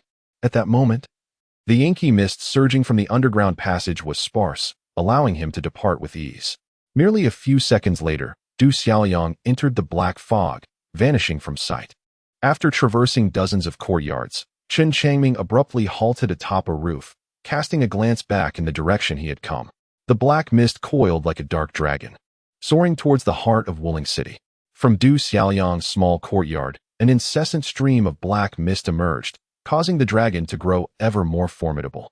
In the span of just a few breaths, this shadowy serpent had swollen to more than double its previous size. Chen Changming felt an icy chill enveloping his heart, an ineffable desolation permeating his very being. In a pivotal moment, Du Xiaoyang had selflessly sacrificed herself for him. Ever since embarking on the path of cultivation, he had encountered individuals skilled in manipulation, selfish and mercenary souls. Never before had he met someone like Du Xiaoyang, who would forsake herself for the benefit of others. The encroaching black mist had broken through. It would not be long before the entire martial spirit city succumbed to its darkness. In his heart, Chen Changming silently contemplated his impending demise. At this moment, he realized that his time was fleeting. The black mist continuously surged forth, and it would inevitably envelop the entirety of Wielding City. Upon the towering battlements, the formidable members of the Liuli sect and the city lord, Shang Guanjian, fell into a contemplative silence, their gazes fixed upon the encroaching black fog, their expressions tinged with worry. The mist grew ever more potent. It seemed that the defensive array would not withstand for much longer. "City Lord, the black mist has breached our defenses," a guard hurriedly reported, his face pale with panic. How could this be? Shang Guanjian furrowed his brow in disbelief. "We cannot linger here. We must leave at once." Li Xiaoning, resolute in her decision, addressed Shang Guanjian. "Lead the way. We shall utilize the teleportation array to evacuate Wielding City." "Very well, esteemed immortal," Shang Guanjian promptly agreed, for he too yearned to flee. The only viable means of escape lay within the teleportation array of Wielding City. With a swift motion, Shang Guanjian soared into the air on his sword, followed closely by Li Xiaoning and her companions. However, just as they ascended halfway, they beheld a colossal black mist dragon, ferociously crashing into the teleportation array of Wielding City. The array, scarcely 10 feet in size, along with several surrounding guards, was instantly engulfed by the suffocating black fog. "This is dire," Shang Guanjian exclaimed in alarm, raising his hand to unleash a fierce sword strike. The beam of sword light was remarkably sharp, morphing in midair into countless smaller blades that rained down upon the black mist like a torrential downpour. As a cultivator of the 8th level of Foundation establishment, he exhibited his remarkable prowess in that moment. Boom! The sword light struck the black mist, only managing to disperse a fraction of it. "Make your move." Upon witnessing the unfolding events, Li Xiaoning felt a surge of delight and promptly took action. The formidable members of the Liuli sect unleashed their powers simultaneously, and in an instant, swords of light cascaded down like a torrential river, shattering the black mist into fragments. Before their very eyes, the teleportation array reemerged. The black mist that surged forth from the small courtyard expanded like a colossal dragon, and although the teleportation array had been disrupted, an unceasing flow of reinforcements continued to surge from behind the dragon. The black mist appeared to possess a will of its own, suddenly splitting in two to transform into several black dragons that leaped towards the teleportation array, once again enveloping it. It seemed as if someone was orchestrating the black mist, stealthily infiltrating the city of martial spirits to obliterate the teleportation array, preventing anyone from departing prematurely. From a distant rooftop, Chen Changming observed this spectacle, a sense of satisfaction swelling within him. Among the powerful figures of the Liuli sect, he recognized a familiar figure clad in silver robes. This woman exuded an aura entirely distinct from that of a Foundation establishment cultivator. In his eyes, she must have been a golden core practitioner. Cloaked, and with the Liuli sect members preoccupied with their desperate escape, Li Xiaoning, a golden core powerhouse, remained oblivious to the presence of her detested adversary, Chen Changming, who was not far from her side. The black mist multiplied, instilling a growing sense of despair among the Liuli sect's warriors. Its mysterious nature rendered it nearly impossible to eradicate, and it swelled in strength within a mere span of time. With icy resolve, Li Xiaoning coldly admonished Shang Guanjian. "Your city of martial spirits possesses secret passages leading outside, which has ultimately allowed the black mist to infiltrate and destroy the teleportation array. Are you aware of your crimes?" "I am guilty," Shang Guanjian replied, his legs nearly buckling beneath him. As the city lord, he indeed had failed in his management of the city of martial spirits. Neglecting to notice that someone had expended considerable resources to excavate a tunnel leading directly outside the city. Reinforce the formation, Li Xiaoning commanded coldly. At that moment, although she harbored intentions of eliminating Shang Wanjian, she understood that killing him would bring no resolution. She retrieved the Lioli lamp and hurled it into the black mist. The lamp erupted with a kaleidoscope of colors, and upon contact with the black mist, it immediately dulled. The black mist surged, and a tentacle shot forth, ensnaring the Lioli lamp. In an instant, an eerie black pattern appeared on the surface of the lamp, and it was subsequently drawn into the black mist. Li Xiaoning's heart turned cold. This Lioli lamp was her most potent treasure, possessing formidable offensive capabilities, yet it was rendered ineffective the moment it touched the black mist. "Master, what shall we do?" An elder exclaimed, dread evident in his voice. "The moment the formation is breached, we shall break through together. If we can create an exit, we shall escape," Li Xiaoning sighed.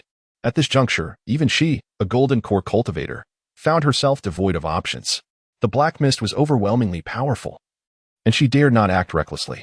The members of the Lioli sect exchanged glances, their expressions filled with profound outrage, and the atmosphere grew palpably oppressive. In a fleeting moment, the dark mist surrounding the teleportation array intensified, swelling to more than tenfold. The mist, as if harboring a grudge, surged forth with a violent leap towards the crowd. "Let us depart." Li Xiaoning uttered a commanding whisper, ascending upon her sword. The others swiftly followed suit. Streams of sword light whistled through the city of Wuling, as a colossal black dragon pursued relentlessly. Initially a singular dragon, it soon multiplied, transforming into 2, then 3, and eventually 4. In the end, dozens of black dragons danced wildly within the confines of Wuling City, relentlessly tracking the formidable members of Lioli's sect. Meanwhile, chaos erupted upon the ground. The encroaching black mist began its invasion, and countless cultivators, infected by the darkness, plunged into its depths, disappearing without a trace. At this moment, Chen Changming was also fleeing for his life. He faced the same peril as the others from the Lioli sect. However, the ominous black mist paid him little heed, not relentlessly pursuing him. Within Wuling City, the black mist thickened, engulfing countless souls, rendering them invisible. The entire city resembled a hellish inferno, steeped in despair.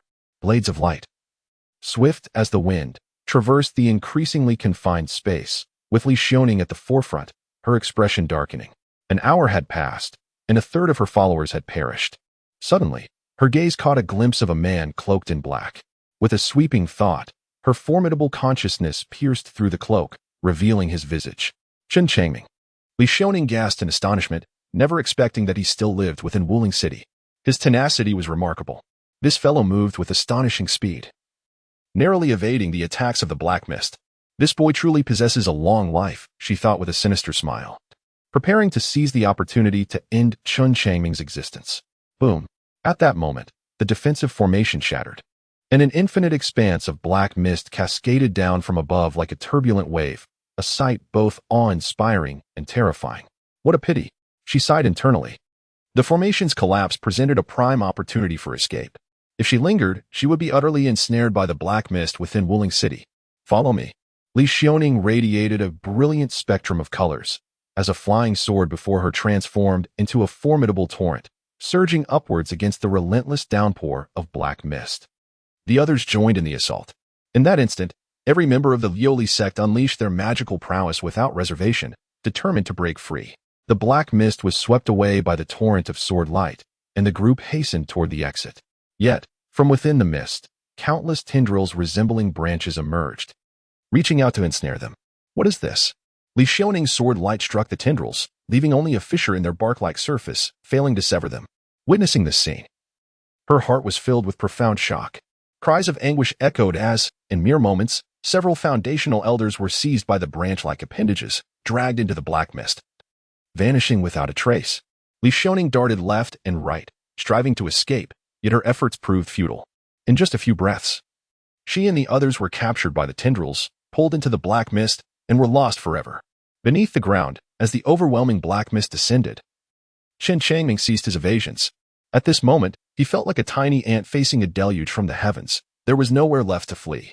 Despite not evading, he activated the celestial forge body refinement technique, and in an instant, his skin transformed into a resplendent gold, adorned with intricate purple lines. As the black mist descended, it swiftly enveloped him. However, it seemed that this black mist could not immediately affect him. After a few breaths, Chen Changming was suddenly elated to discover that his peculiar physique appeared to be repelling the invasion of the mist. His skin, muscles, and bones were intertwined with these purple lines, which formed an intricate net of varying depths, steadfastly resisting the encroaching darkness. The speed of the black mist's invasion slowed, though it could not be entirely thwarted.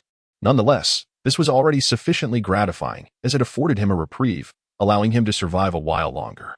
Indeed, the celestial forge body refinement technique proved its prowess after 3 rounds of enhancement. Chen Changming felt a sense of calm wash over him as he removed his cloak and stowed it in his storage bag. He leapt from the rooftop, relying on the direction etched in his memory, preparing to flee from Wielding City. However, the fog was too dense, visibility was severely compromised. Just as he dashed forward, he collided with a courtyard wall. The black mist surged around him, and a branch-like appendage shot forth, ensnaring Chen Changming with lightning speed and dragging him away. Chen Changming was filled with astonishment. This appendage was a formidable opponent even for those at the Golden Core stage. Fortunately, the black mist had not yet invaded his being. It was merely permeating through the violet web enveloping his surface, allowing him to maintain a semblance of clarity. Within the confines of Wielding City, all living beings had succumbed to the corruption of the black mist, with Chen Changming being the sole exception, retaining his conscious awareness. The dense black fog surged, encircling Wielding City as if a colossal cauldron had been inverted over it. Intriguingly, the black mist within the city appeared to have diminished significantly, and visibility gradually improved. What could this be? As he was being dragged along, Chen Changming caught sight of an enormous black tree, towering hundreds of feet high, its countless branches extending like tentacles, each ensnaring a person. Many were with their eyes closed, as if they had lapsed into a deep unconsciousness. Chen Changming was dragged away, ultimately suspended in midair like a weeping willow, entangled among a multitude of branches. Within and beyond the confines of Wielding City, there existed a staggering multitude of over 100,000 individuals, all similarly hanging from the branches, alongside numerous ferocious beasts from the wilderness. One can only fathom the immense size of this colossal black tree. This ebony giant has taken root deep within the earth of Wielding City, flourishing and continuously reaching skyward. What of that Jean Dan from the Lioli sect? Chen Changming's gaze shifted, and he discovered a woman draped in silver robes suspended from a branch 100 meters away. At that moment, she was enveloped in a radiant, multicolored barrier, seemingly safeguarding her. Remarkably, this silver-robed maiden bore no dark markings upon her form. Truly, she was a practitioner of the Golden Core stage, still valiantly resisting. Chen Changming furrowed his brow. With a buzzing sound, the soul-devouring insect emerged abruptly from his chest and alighted upon a branch. The branch that had ensnared Chen Changming seemed to receive some unspoken command, and it suddenly loosened its grip. Chen Changming's body plummeted downward. He quickly grasped a tree branch, stabilizing his form. What manner of creature are you, little insect, that can command such obedience from this nearly demonic tree? Chen Changming whispered softly. The woman in the silver robe, Li Xiaoning, suddenly opened her eyes, astonished, and exclaimed, "Oh, a soul-eating insect? You actually possess a soul-eating insect. So this is what a soul-eating insect is." Chen Changming gazed warily at Li Xiaoning, fearful that she might suddenly launch an attack. "Save me, and I shall grant you a stroke of fortune," Li Xiaoning cried out. She could hardly hold on any longer, relentlessly depleting her golden core's magical energy to maintain the resplendent protective barrier. Not far away, the man with golden skin adorned with countless purple lines possessed the power to rescue her. "Save you?" Chen Changming hesitated intentionally and inquired. "I have only recently captured this soul-devouring insect, and I am still uncertain of its innate abilities. This soul-devouring insect, by nature, possesses an affinity for various beasts of the world. With its presence, you shall not perish," Li Xiaoning urged fervently. At this juncture, she was taken aback to discover a faint sense of familiarity towards this man. Noticing that Li Xiaoning could not recognize him, Chen Changming felt a slight relief in his heart. Crack! The rainbow-hued barrier shattered, and branches sprouted several delicate offshoots, each piercing into Li Xiaoning's flesh. Her vitality swiftly waned, as a faint black mist emanated from her nostrils, and a layer of dark patterns surfaced upon her skin. "Save me, save me," Li Xiaoning's voice grew increasingly feeble. Her gaze fixated on Chen Changming, revealing an earnest longing. Chen Changming flicked his arm and, harnessing the momentum, soared through the air. In the blink of an eye, He traversed the short distance of 100 meters. Observing that his opponent had forgotten to bring the spirit-biting insect, Li Xiaoning urged with difficulty, quickly, utilize the spirit-biting insect. Chen Changming suddenly reached out, seizing Li Xiaoning's neck with lightning speed, and with a sharp twist, he snapped it. Splurt. Blood erupted from the severed neck. Chapter 86. The transaction of the devouring spirit insects. Damn it, you actually killed me. Li Xiaoning's head glared with malevolence, and suddenly, a beam of light shot from her brow, swiftly aiming for Chen Changming's forehead. Despite her physical demise, she sought to possess this body of a physical cultivator. Li Xiaoning realized that only by seizing this individual could she escape from Wuling City. Bang! The consciousness collided with his forehead, yet it did not penetrate. How could this be? She was alarmed. In a fleeting moment, she attempted another strike, but still failed to breach his defenses. Boom!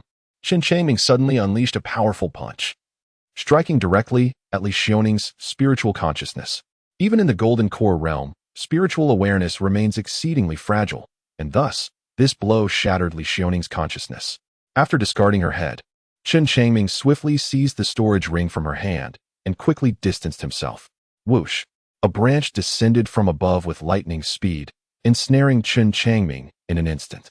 The soul-devouring insect buzzed as it flew over, landing upon the branch. However, this time, the branch did not release its grip. Instead, it began to lift Chen Changming slowly into the air, drawing him closer to the trunk. Was the soul-devouring insect rendered ineffective as well? Chen Changming was engulfed in profound astonishment, his desperate struggles proving futile. The branches gradually drew near to the colossal trunk. Suddenly, the pitch-black bark quivered, revealing a pair of blood-red eyes, which gazed upon Chen Changming with an unsettling intensity, as if contemplating something inscrutable. Chen Changming began to experience difficulty in breathing. A buzzing sound erupted as the devouring spirit insect darted forth, landing between his eyes. It flapped its wings with great urgency, and then he noticed the blood-red pupils shift, their gaze fixating upon the insect. The devouring spirit insect delicately parted its mandibles, releasing a faint strand of white silk. In an instant, the blood-red eyes widened in astonishment, as if rendered speechless by this slender thread. At that moment, time seemed to stand still, and every branch of the tree halted its movement. What had transpired? Observing the clandestine exchange between the insect and the tree, Chen Changming was enveloped in confusion. Suddenly, the monstrous tree emitted a low growl, and the blood-red eyes gradually faded away, vanishing from sight. A branch then flew from a distance, landing before Chen Changming. Senior? Upon recognizing that the front of the branch was bound with Du Xiaoyang, he felt a surge of astonishment and joy. At this moment, he seemed to grasp the unfolding reality. It appeared that the devouring spirit insect